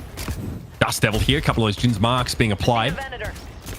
But John trying to be able to stave off here. This Paradox who now is partnered up with this Yamato, very threatening in the lane. Look at how busy FPS Lounge. Look at these rotations across though. DMB might have been caught here. Still a thin line at walk for Lord and M. Like the parry. Vexing Bolt though almost does the silver in. Fishcake, give me 10 seconds to reload and I'll be right with you. Forces the Sinclair on out. As a Guardian down the right-hand side. So that's definitely been falling apart a little bit. On the left as well. So Guardian takes rather, favoring melee creeps early on in this game. Lord and M's got to duck back to base for a bit of help here, but Ido is on the chase and he's on his pocket. He's in his element right now and sees a chance to take this Billy to task. I think if you're a fan of melee creeps and you get Ido in pocket, you're just like, yep, feeling good about this right now. It's one of the longest lasting stories of competitive Deadlock. I mean, it goes all the way back to the Fight Night era. It's like, oh yeah, Ido in pocket, you know, don't give LeBron the ball. Don't see it all that often nowadays, but the Sun, Moon, Stars aligned as Duke picks up a piece of Leffa. Just such a nice cube there. Answers the swap pretty comfortably. The Xeno getting picked off. And again, that Guardian here on the right-hand side, though, is getting worked down by FPS Lounge. So wherever average is, you can expect there to be a bit of an advantage derived by FPS Lounge in this game so far. So getting their first Guardian of the game. A lot of drifting back and forth here for FPS Lounge. No real presence on the left-hand side, though. We are, of course, having Sinners picked up now. Still very close between both teams. The one thing that's been very contested, especially as Lord and M, this could be getting the better of Sinclair here. Goes on in, lands the parry, one more shot. The Wolf comes out. That's enough, and looking for seconds. Chain gang here for low main, trying to expose him to more of this Guardian pressure, I'm sure, but there's help on the way. Cube comes in here for Sire. Still a dive. Yep, you can absolutely get in under this Guardian. Another pick up here for Lord and M. Shadow transformation now for average. I think Lord and M's probably had enough, but the flying strike is going to make it hard to avoid this very angry Yamato. 40 health and a dream. Silver is out of there. Enough cover being bought by the rest of the team. Saya saying, yep, you're not actually going to get to dive in on the silver. Lord and M gets to fight another day. Death is not added on to the counter. And last few engagements. Feeling pretty good for melee creeps, although maybe not so much for Ida right now. Low HP in the pocket. Is there an escape? If any hero can, it's usually pocket, as you get the covering fire here from Do. Yeah, Do obviously may not fully commit to this fight because the soul exchange came out, but Leffer is bleeding out pretty heftily. 3 knives stuck with. Potentially more where that came from, but no, they finally expire. Parry there, drawn out. Leffer now struggling. However, help is always on the way. Here's average, but Leffer falls still. Power Slash is hitting hard, but it's Shiv we're talking about here, and Do is in pretty good shape. And had an execute, would it be required? But it's Lord and M again. Another one. Different type of streak starting up this time here, Mitch, and it's not the one that indicates deaths. Lord and M, far better game, which frankly is probably be expected when you get to play a hero that you're on normally. But, you know, for the FPS Lounge point of view here, you know, the laning phase, it's been a little bit tortured, which isn't what you want within a Sinclair comp. Now, granted, while Sinclair is like one of the better laners in the game, the reason why you're picking Sinclair here is largely because of the pressure you're able to do the clone Affliction.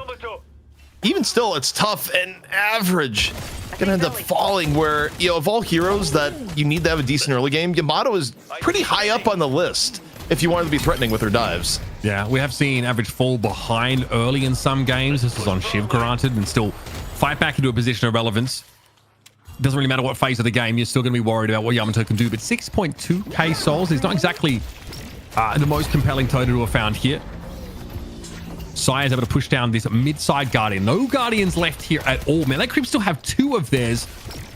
I might get cut down to 1. There's a big concentration of players on this left-hand side of the map here. That's an earn dunk on the other side. Dangerous here for Ido. No cooldowns available there, so it's an easy enough pickup for low main. And Lord and M, pretty deep here with his Lycan Curse active, might not be allowed to get away. There's an opportunity for FPS Lounge to do more than just get the Guardian, but find 2 kills off the back of it.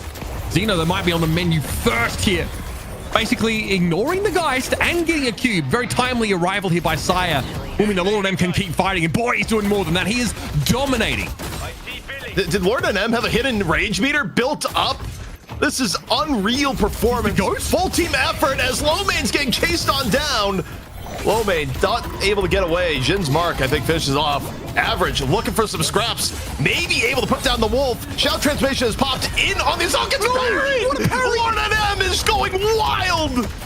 He's seen another parry. Unreal. That is ridiculous. And Xeno might not be able to find this kill either. He's desperate for it. The global taunt the Lord and M is putting down is tempting every FPS Lounge player in, and he is absolutely dumpstering them. I mean, if you want to talk about a meteoric difference between 2 matches, I don't think you'll see a bigger example than this. Lord and M, super comfortable right now, but just mechanically, things that aren't even related specifically to Silver's kit, looking like a god out there. That may have been the best parry sequence we have seen in a very long time, if not ever. I mean, the final parry just put it over the top, Mitch. That was unreal. Just what a showing from Lord and M. You know, the whiplash from last game Viscous to this game Silver is frankly unbelievable. Yeah, I need a neck brace, CP. We have an 11k soul differential at 12 minutes into the game. Now, can John realistically fight for this rift? Maybe no. There's sort of 3 heroes that are converging rapidly on his location. He doesn't have Traveler to slip away. They're going to have to give that one up, but there might be a Walker taking response. I think you absolutely take this trade every single day of the week. Sure, and I put pressure on this checks notes Guardian, which has now fallen. Oh, but that Walker's going to get chewed up here. It's a big push for FPS Lounge down mid to try and reciprocate here, but melee creeps are going to be able to defend that Walker at the very least. This is certainly enough. As many as they are, and you know, see John. Okay, John actually struggled a little bit more. John might need a little bit of help. The Rift Troopers are bringing some pain here, but I think it'll be okay. Not known for, you know, sheer wave clear prowess, really, is the Mirage. Not until more points maybe in the Dust Devil, but hey, the Walker's still half health. That's good enough. Melee Creeps here posturing around this middle part of the map. Maybe like a longer plan to set up for buffs here. But I think if they're in this position, they know they've got a power play. They've got a 10k soul lead in general. John's up to 12. Dude's at 13k. I mean, he can already start to have an outsized impact on the game. Legend wasn't me. Thanks for the 5 gifted, by the way. I'm going to dedicate those to Lord and M because the stream's just catching up with the filth he just displayed. Yeah, I mean, that was ridiculous. Even by good play standards, like, I'm still sitting here, like, a little bit sunlocked, but we got the rest of the game to cast. FPS Lounge, they're not out of it yet. But Melee Creeps building up a solid lead from all of those early plays, and that's which came after. Looking at the left side, Ido. Affliction good to go, and you know there was a point where Melee Creeps would cop like more Viper bans than expected because you know we even talked too much about Fishcake, but this is a really strong comfort hero as Average decides he wants a piece. Good luck catching that movement though. Yeah, he's going to slip right on out of there. That is a nice look. Iridomini here active at DMB. He's farmed up 16k for the Venator. Can they go after realistically John here? Bro is out of there, long gone. Now, though, it's about defending the Walker on this right-hand side of the map. Surely we don't snipe across the map with the Iridomini. Okay, Walker down. Average gives up his life for it. Honestly, I think if you're FPS Lounge, you're happy enough with that. Remediates the soul difference to some degree. Chases on. Billy up on the high ground. Looks like Fishcake is ready to fight. Even without that bowler, sees a chance here just to flex his Viper mechanics. I mean, his movement is kind of sick. Both of these players, honestly, have had some pretty ridiculous travel sequences across the map. There's going to be a catch here onto the Billy, more likely than not. Man, this is what the game looks like at the high level. It is hard to follow. Low man eventually falls. A big affliction caught onto 3 players here for FPS Lounge. Sire has gone down. So through mid, there's going to be a bit of a protracted engagement. But behind it, there's an urn in the hands of Lord and M. Also, I mean, the 3-man affliction there, you talk about just limiting your options to get back into things. Ido cooling down FPS Lounge. Lord and M going to grab the urn just to add on to what has been a bit of a windfall. You talk about the scales of karma just swinging wildly back and forth. You know, things return to the mean, Mitch, and arguably went the other direction. I mean, I think there's just so much to be said for, you know, getting put on a hero that really suits you. And even if it doesn't truly fit Melee Creeps comp, right, maybe they would have liked like Ivy and the Viscous here in the mix. I mean, one of their, you know, troughs was that sort of mid-game previously. And obviously, Silver's just generally like good in lane, like kind of good everywhere. And Lord of them has a nice little lead here. He's picked up a ton of souls early on. He can be farming like a nice little ambush. Oh, take a look at this. Going over and in. Gotta get the support here from Fishcake. And Average just gets ripped apart from the back even before the Wolf comes out. And now, are they going to be able to complete the chase down? Average, moves-wise, creates a little bit of distance, but no, it's not enough. Fishcake able to finish off the rest, and no bola even required. Really nice setup there. Wave is actually about to be in a position where you get some walker damage if you want it, but there's pressure in mid that Melee Creep still have to respond to. Sire cubed himself, so obviously there was a push up there from FPS Lounge. But with Average out of the game, who, by the way, is just not getting the farm. We mentioned how Average has bounced back from slower starts here, but if this whole discrepancy stays where it is for the Yamato, it's going to be a pretty sad outing for Average. I mean, who do you dive as Average right now? Like, sad outing is correct because there's not a great way back into this game. You need other people to create opportunities for you because, okay, let's go down the list. Yamato dives Silver, death. Yamato dives 17k Shiv, death. Yamato dives 17k Mirage, thrown into Tornado, probably death. Dive Saya, nothing happens, gets splattered, on the way to death. You're not catching Pocket, really, at 17k. And Viper, I mean, Viper just looks at you and you die. Like, Average has no agency in this game at a 12k soul count. And that's why Yamato, like, needs farm early on, but another fight approaches here, Mitch. And Rabbit Hex here to slow the chase down. Low main still gets caught out. This is a marvelous turnaround for Melee Creeps.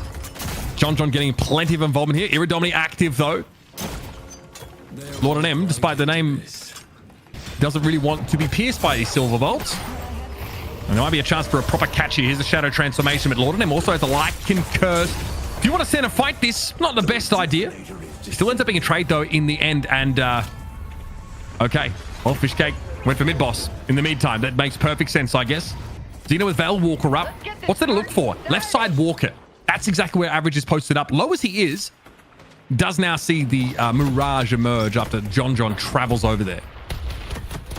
Yeah, so I mean, you finally get the pick off on Lord NM with a little bit of support, but you end up still getting traded out, and Melee Creeps is able to get the Rejuvenator. Like, the value proposition isn't there, but also those one is like, how did mid-boss die so fast? Yeah, it's Viper. It is just Viper things.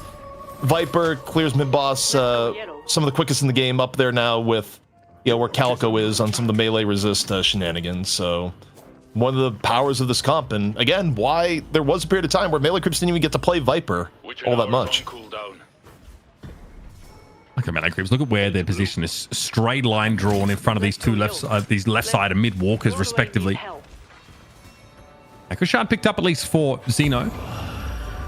Gonna have a rift that I meant it would be contested. There's actually a fight brewing behind this, so it might end up being left in the end to the Venator. DMB is sort of weighing up being involved in that engagement or not, because there's another walker that just gets worked down. Viper's objective damage, certainly a thing to marvel. Cloak already on out there, so Ido was never really in any true danger of being caught. Okay, Walker traded for Rift, and there's more objectives on the table here. And there's got to be an answer. Looks like Average is drifting across, but a base Guardian is going to fall before he can do anything, and honestly, he might have to let the second go as well. Well, Bowler copied from the Sinclair. And he gets an earn behind this, but look at the fighting out in front. Nice little Petrifying Bowler catches onto 2 by the looks of things. We're going to have them follow away, but Base Guardian's got clapped there. Xeno trying to make sure there's a catch opportunity here on John after he comes back after that rejuve was popped. And Melee Creeps here. Not losing too much more here, but still having 1 credit to their name is probably fine. Doo's going to try and get in the way here. Big damage on the Yamato. Make that a trade, and I think you're happy enough, especially with rejuves, meaning you only really lost 1 player there. Average desperately trying to pull out every move and trick in the book to make some distance and get away, and is going to be able to do it with the Flying Strike. Elsewhere, Lord NM bites off a little bit more than... Wait. Oh my God, Average. It looked like Average was out. How in the world did Average go back in lane hoping for healing creep? I don't know. Just ran in the dew. Throw him back in the spawn. Yeah, unclear just how deep dew was in that situation. All right, so souls-wise, pretty significant lead. It's also what I'm looking at is like the fact that Affliction is now available. Traveler's up as well. So for that next fight, I'm sure Melee Creep's hoping to fight for it. Rejuve's about to time out, right? It's much shorter now. And it's hard to say really that Melee Creeps would able to make great use of it. But as it stands, it's 2 walkers up to 1. That's probably the biggest disparity I'd be looking at here. It's what Melee Creeps are going to try and hang their hat on. And in terms of like a neutral objective to really fight over right now, not a ton. Might just be looking for some isolated skirmishes here as FPS Lounge are picking their side of the jungle clean. Yeah, I mean, again, I think the biggest problem that FPS Lounge has right now, yeah, you're behind overall, but the economy allocation is still in kind of a miserable spot. Like, your Paradox is arguably over-farmed to where you want to be. Your Yamato is under-farmed. You know, Billy, ideally, you'd want to have a little bit more. And, you know, Melee Creeps is kind of, in a way, the opposite. Like, you have a super farm Viper. Wait, this may be the long-range knife here. Okay, so... Yeah, this was the start of the chase. Wait, was he ticking down this entire time? Yeah, or was there a final been. knife? Wait. Nah, no way! That's insane. Damn, okay, what a pick off. DMB's down, not great. Looks like Affliction did him in. No, it wasn't even that. Actually, it was the bowler, rather, from Fishcake. Yeah, just how scary is this Viper right now? There's your answer, 31k. Fishcake is getting pretty big with the gun buff. It is kind of where it's at. Also, Fishcake's movement has gotten so much better over time. Like, to a point that it's ridiculous. It just, you know, Fishcake oftentimes on heroes that are a little bit less mobile. It's like Viper's a time to be free, do wild things, as a little bit trade outs here from Dew. Gets the business end of a time bomb and instead goes into the cube. Yep, timely cube from Sire, always on hand to save. Oh, wow, there's an E-shift here for Dew already. Yeah, it's going to be very, very tough to bring down, especially when you have the cube or any other sort of peel mechanic available to you. E-shift also now for Ido. I think that's an item that really makes it hard to catch up. Like and Curse here, but it's Lord and M. Oh, man. Sire is doing it all. Rescue Beam Cube gets the wolf out. There's Lady Guy. Saya just saving lives behind the scenes. When it's been picked up this series, Rescue Beam been used to great effect, but things are getting down and dirty. I think Dew is on the front lines right now with Fish Cake. Party ain't stopping anytime They're able to take down soon. one. Okay, John not there, but not necessarily required at this time. 3-man affliction. Yeah, that's a pretty good hit here. Melee Creeps, can they make use of this? Xeno and Lomane dropping very, very low. The strong winner blow him over. Lomane falls here. DMB pretty healthy when he's hit by the affliction in the end. Poppers, though, caught by the bowler. Another one picked up for Fish Cake. An absolute menace out there right now. And surely this left walker has to crumble now. Wave not pushing favorably yet, but you can imagine once it gets going, it's going to be all over. And frankly, Fish Cake's not interested in waiting. Oh my God. Look at this objective damage. Every walker has had the Viper's mark left on it in some fashion. And this is only going to get further and further out of hand, folks. That is such a disparity between everybody else on the map and Fish Cake, who, again, we let the Viper get through. It's been a while since we've seen it from Melee Creeps, but man, it still hits a little different. Can we get the player damage and the golden statues? Like, just can we get the full like stats autopsy on the game? You know, autopsy are usually done on things that are dead, but we're trending there at the moment. Also, Ido's been gambling this game. It feels like Pocket has been in as many fights, but Ido still had some 3-4-man afflictions. Got the net worth. I'm actually quite curious on the damage. God, Lord M, man. Such involvement. Yeah, the silver popping off. But it's more than just a redemption, honestly.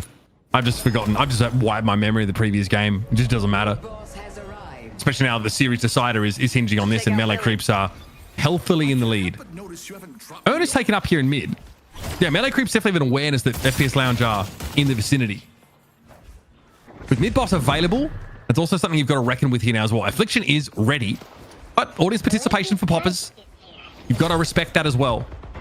Earn turn in for Lord NM. Not in the picture at the moment, but can certainly get there. Unstoppable going to be popped in by Fish Cake. Going to be very hard to slow down. Bowler ready and waiting to be thrown out. A big damage off that Paradox. Another timely cube rescue being combo from Saya. Mid-fight, by the way. So Fish Cake's going to have to get busy yet again. Saya goes down for that. There's Lady Guy. But hey, Poppers have been picked off. So that's that audience participation and no longer an issue. It was used earlier, in fact. Fight is now being taken to Leffer. Okay, just don't bother with the ship. I just don't know how you're supposed to burst them down or kill them at all. And that's 3 players down for FPS Lounge. And there's more where that came from. Fish Cake is ready to fight again, apparently. And it's controlling this space inside the mid-boss pit, CP. And now down into the corridor. A little bit of Dust Devil action on top of it. Xeno gets sent to the air and finished off. The multi-threat setup here for Melee Creeps is that, it feels like it's all you can handle to deal with the Viper and Shiv. And yet you got Lord and a Pocket, and yeah, I mean, the threat stuff, you cannot deal with all this, especially with the lead that Melee Creeps currently has. Avid trying to make something happen. Shadow transformation, but quickly thrown in the ground. Might as well not have had it at all with the stat check that Average is being faced with. And likely be 3 rejuves here to Melee Creeps. We got steal opportunity. Got shot into parry. Nothing gonna be stolen this time. Flash in a room full of Got 3 rejuves picked over. It's like someone got stuck by the looks of things. Xeno adamant that they would have won that fight. That one sort of remains to be seen. But again, we're going to move on along. Rift denizens now active here on this left side. Base Guardians on the right and left here. All that remain for FPS Lounge before the base starts to get cracked.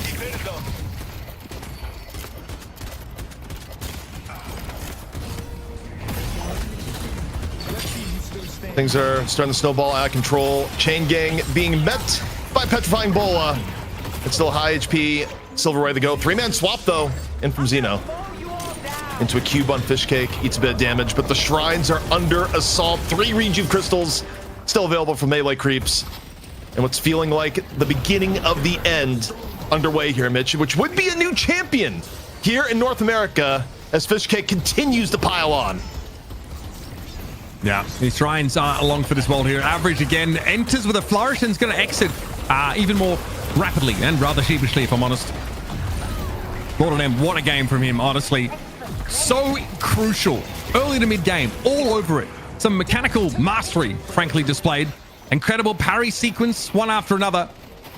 Setting up a bit of a snowball, I think, that very quickly got out of control.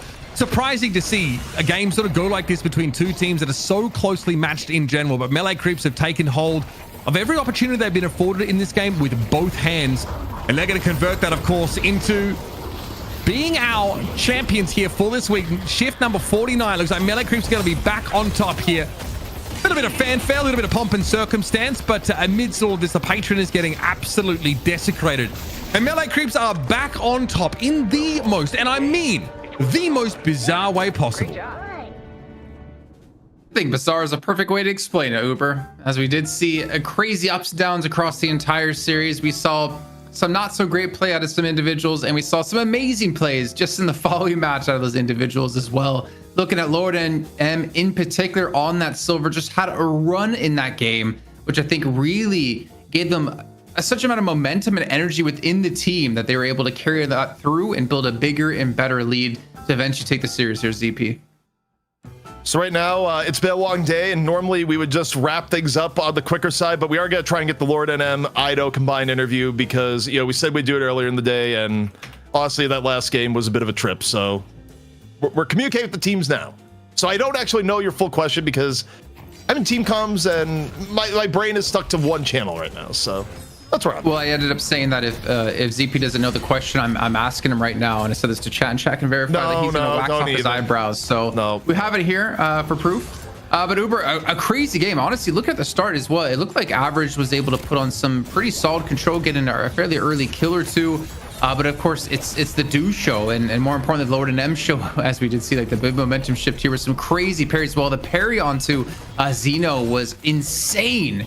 And the fact he was able to escape as well. You saw Zeno, he wanted that kill, but the rest of the team there was able to keep him alive. Yeah, obviously that is pretty important in the early game, right? But we get Ido back on the pocket. It slips through that ban phase as FPS Lounge wanted to deny them Abrams for Ido. So that maybe like an overban there. There's a reason why we've been banning pockets so religiously against this team.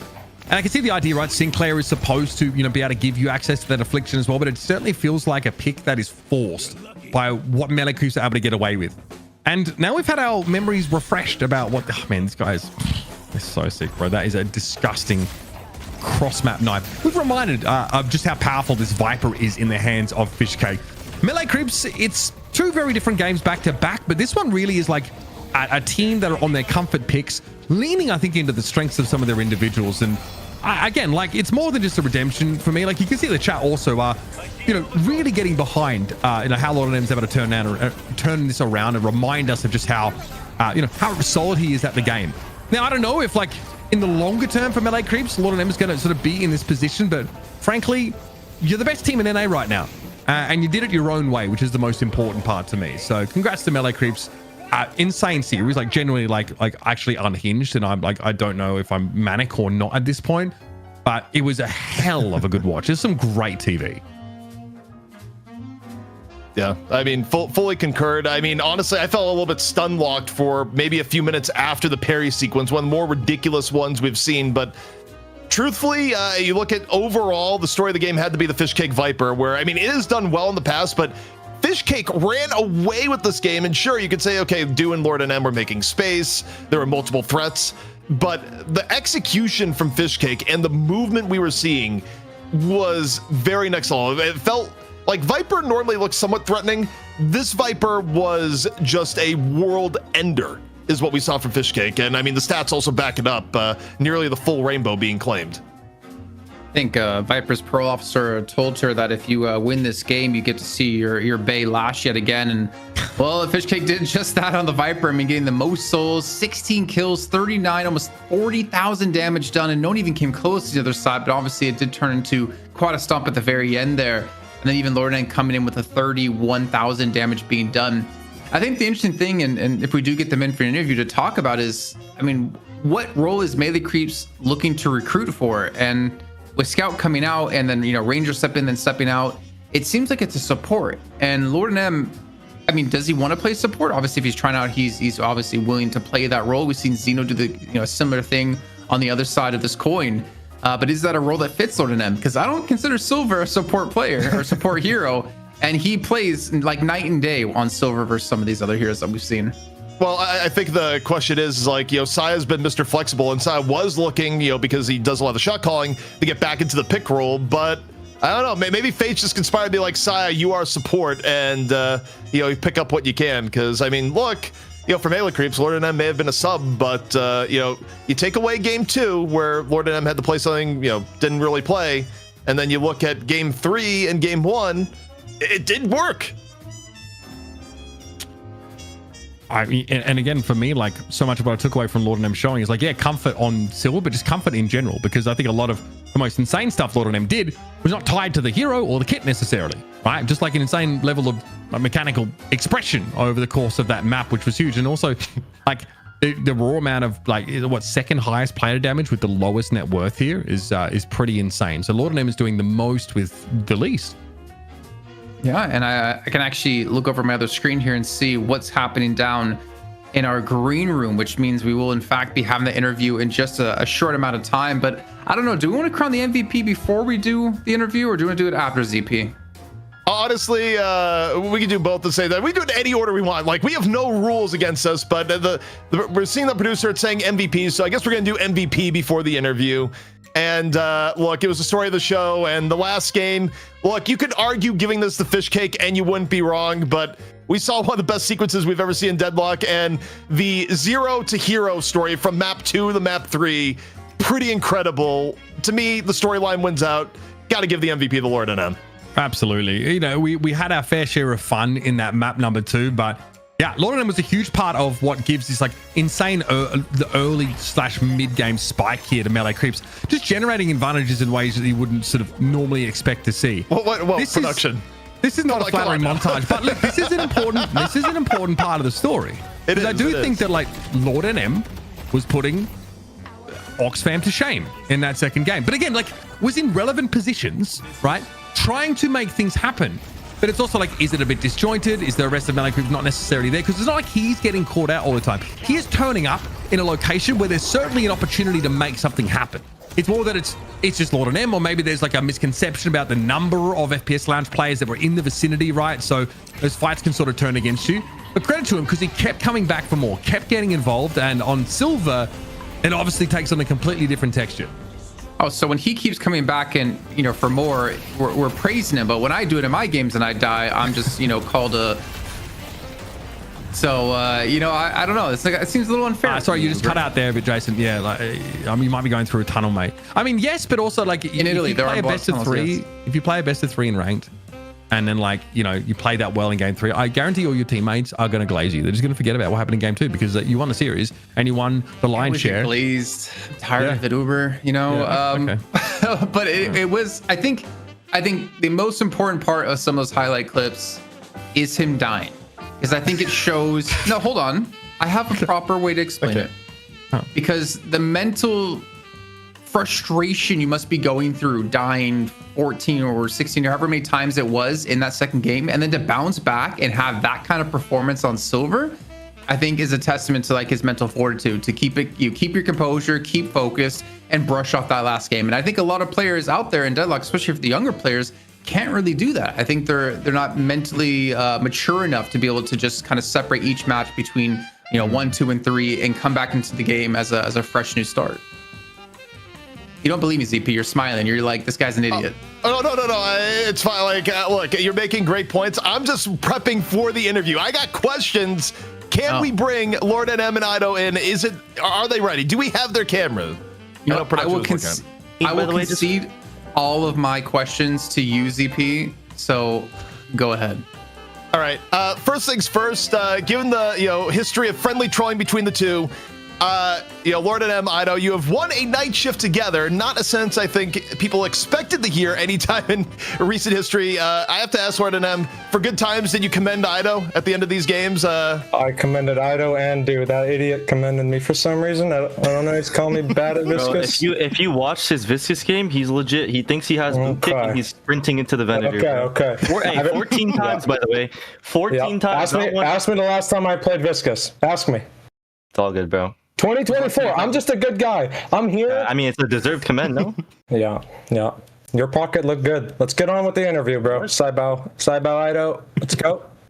All right. What's going on with you guys? Obviously, you have had some shuffles up, right? Lord Nem comes in this week, plays for you. How would you describe, this is more for Ido, I guess, where melee creeps is at right now? Because it's kind of crazy. You're in a bit of like a transition period, I guess, but you're back on top in NA. It kind of seems crazy, and you did it your own way as well. So give me the snapshot of where melee creeps is at right now and how y'all are feeling. So we're still obviously looking for a 6th player.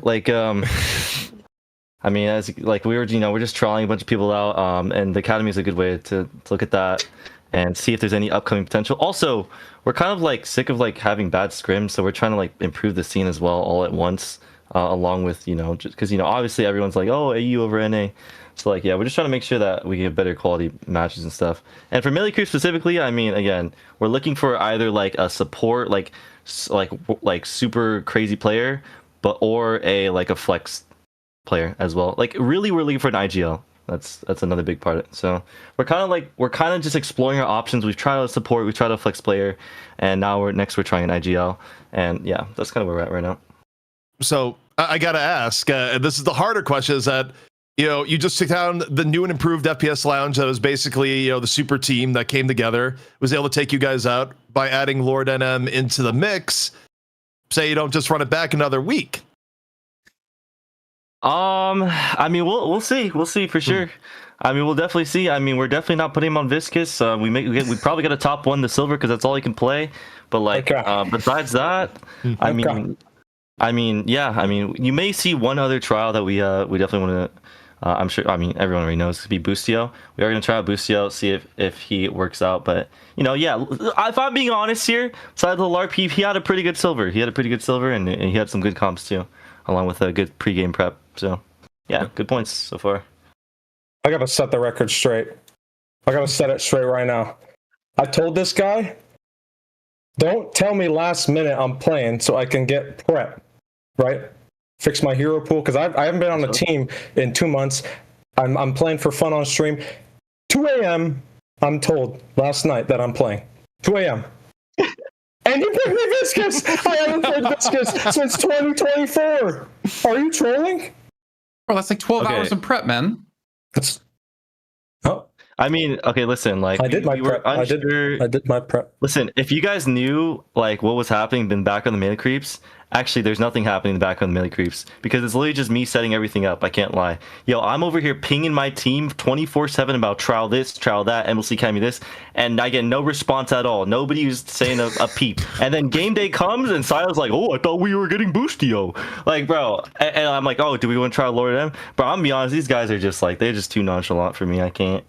Like somebody has to step up and do all the business. So that's what it is. And I just happened to just make a decision late at night after. You may be the bus driver because you just ran over some people, is all I'm gonna say. But bro, I mean, they know it too themselves. They don't respond to shit. Oh, sorry, crap. You're good, bro. We're not sponsored this week. The soft swearing is allowed, as it turns out. Fuck Jason. Excuse me? No. No, I agree. I've been told what you're saying. I know you made that emote, bro. I know you made it. I mean, Lord and M is actually our most used emote on the channel, so you should be kind of happy. At least you're infamous in Deadlock in some way, other than some bad things like a 14 death Viscous. Which I think if I was playing, I probably would have had less deaths. I mean, you guys don't watch Crayon. I'm just making space. I don't understand what the problem is. These guys aren't playing around it. So one thing I gotta ask Lord at M, because the floor is yours. You came in subbing clearly. Short-term rough conditions. Any words or statements you want to get out there? Team-wise, as you're looking forward to the future. Floor is yours. You definitely earned it, especially with the performance in Game 3. Came in, did all the prep, did the draft, did the strats, made the comms for the rift, the urn, the save, the mid-boss. Took the notes, all in 12 hours, carried Ido. I said, yo, don't sell your lanes this game. I'm going to win this left lane no matter what. Me and Fishkick's like, all right, if we win, we can snowball. I said, Fishkick, no if. We are winning. We are snowballing. Go look at my POV. DMB, belt. Take the belt. Good boy, DMB. I said, DMB's in my lane? It's over. It's over. It's GG. So we can that's we can all. check all these comms in the Melee Creeps release video coming up of all your comms spliced together, Yep. right? Yep. Yeah, it'll all be there on the Melee Creeps channel, on YouTube for sure. All the comms and everything. Oh yeah. For someone's gonna have comms off. I wonder who, huh? Oh, Lord, just mute the whole game. That's so weird. I mean, this is how you find out. It's okay. This is how you find out that Ido's actually had you muted the entire time while he's playing with you. So Bro, I'm playing playing like right it. now. He was He's like playing like it. 10%. 10% He's volume. playing like it, bro. It's fine. It's Every all time good. he died on Viscous, I lowered it another 10. so negative 140%. Interesting. Well, That he makes started sense off now. at- Doesn't listen to comms. Makes sense. We've had a really long show, but congratulations once again. We gotta let you guys get out of here, go celebrate, go keep streaming, and maybe we'll host one of you as well. But yeah, big shout out to you guys to reclaiming the throne. And I mean, you guys looked good. Lord and M, you looked fantastic on the silver. MVP, not bro. so much on Viscous, but you know what? You still got MVP either way. What? He got MVP? No, you're lying. You are bad. You are bad. I did the draft. I did the comms. I did the gameplay. You got carried. You got carried. You got carried. For 1 second. Did you guys even watch you? I'm telling you right I now. thought you were taking it. Okay, yeah, but I'm a sub. You gave me 12 hours. Are you an idiot? Yeah, it's the context. It's the context. Also, The guys, look, storyline also. take it from me. Never let the truth get in the way of a good story, boys. That's what we're doing. Agreed. You thank me in 5 years, guys, when you're Deadlock pros with your Ferraris and. I don't think he's tough. Look at him with a robe. Like he's just like, bro, he's trying to mog me, bro. You are 10, bro. Yeah, I have nothing, but I have nothing on under this, by the way. Just full mogging during the DNS. Prove it. So yeah, we're gonna let them go before Yeah, Ido all right, just let's stands up on camera. No, cut him. All right, thank you so much, gentlemen. Congratulations once again on the win. And gentlemen, we here on the show need to wrap up the rest of today as well. I'm gonna get some hate messages actually for kicking Ido off the show when he could have stood up, and some people would have been very happy. But let's take a look at the format, because I'm happy to see this, because it means we're almost done with the show entirely as it approaches 7 a.m. here in Italy. We had a crazy match over in the EU finals where Abrahams once again defended their title as they just won the R1 tourney over the weekend, beating Buff Enjoyers 3-2 in a reverse sweep, and also beating them here yet again 2-1 in the finals. And of course, Melee Creeps, we saw take on Bird with Clock, which was one of the most back and forth games we've ever seen, moving into an FPS Lounge Melee Creeps best of 3 that turned out to be just as crazy as before. And ZP, our hero priority from shift number 45, no 7 heroes, no lucky heroes this time. Yeah, I mean, what a change a few weeks made. Yeah, no one hit number 7. Mirage back on top with a whole bunch of first picks. Pocket wasn't allowed to be played the entire day, except when Ido got to play it. And Billy, of course, probably the most premium pick of the day, along with Mirage, as far as looking at like heroes that made the difference. Didn't quite get over the top in game 3, but banner day. If you're a fan of Billy, nerfs didn't really slow him down one bit. For our production Uber, look at number 3. They're so good. I think they're like the best in the biz. I don't see. It doesn't look like anything to me. Looks like Mina. Yeah. Improved Mina, like an upgraded model of Mina. Yeah. Yep. Your 7 is there. Thanks, production. You're right. 7 is there. All right, get me the out of here for real, guys. I think production wants to get out of here as well. I mean, we got one more thing to do. We got item priority, Uber. You can't get out just yet. We got to take a look at what items were picked up more often than others in previous weeks, or maybe production wants to get out of here. Okay, no, we will see it indeed. Dispel Magic coming in as number 1. Honestly, not too much of a surprise, but Slowing Hex coming in, I think, is quite understanding as well with how it also now interacts with Shiv's alt fire. Yep, that's it. All right. Yeah, cool. I'm out of gas. A good item priority, good show. This has been a fantastic day at Deadlock, but I've been up since 3 a.m. My time, or rather 2 a.m. my time yesterday, and we're approaching like hour 22 of being up for me, and frankly, the interview killed me. So, good day at Deadlock. I mean, I'm just not getting paid enough for this at this point. That's my excuse. Wait, you guys are getting paid? Yeah, you're not. I was exposure. Once again, a big thank you, obviously, to all of the teams participating throughout the day, whether it's EU or North America, and a big shout out to you viewers at home as well, who have been with us from every single week. It has been shift number 45. We are quickly approaching our 1-year anniversary of being together, bringing you all the best Deadlock action you could possibly hope for. And a little bit of a shout out here to production for being the top tier, not only in Deadlock, but definitely one of the most top tier production crews I've worked with in my entire 14 years in esports. Yeah. Thank you guys again. We'll see you next week for night shift number 46, and we'll see if Melee Creeps can defend their title in NA. And more importantly, will Lord and M be there? Will it be Boostio? Who knows? I will put it together last minute.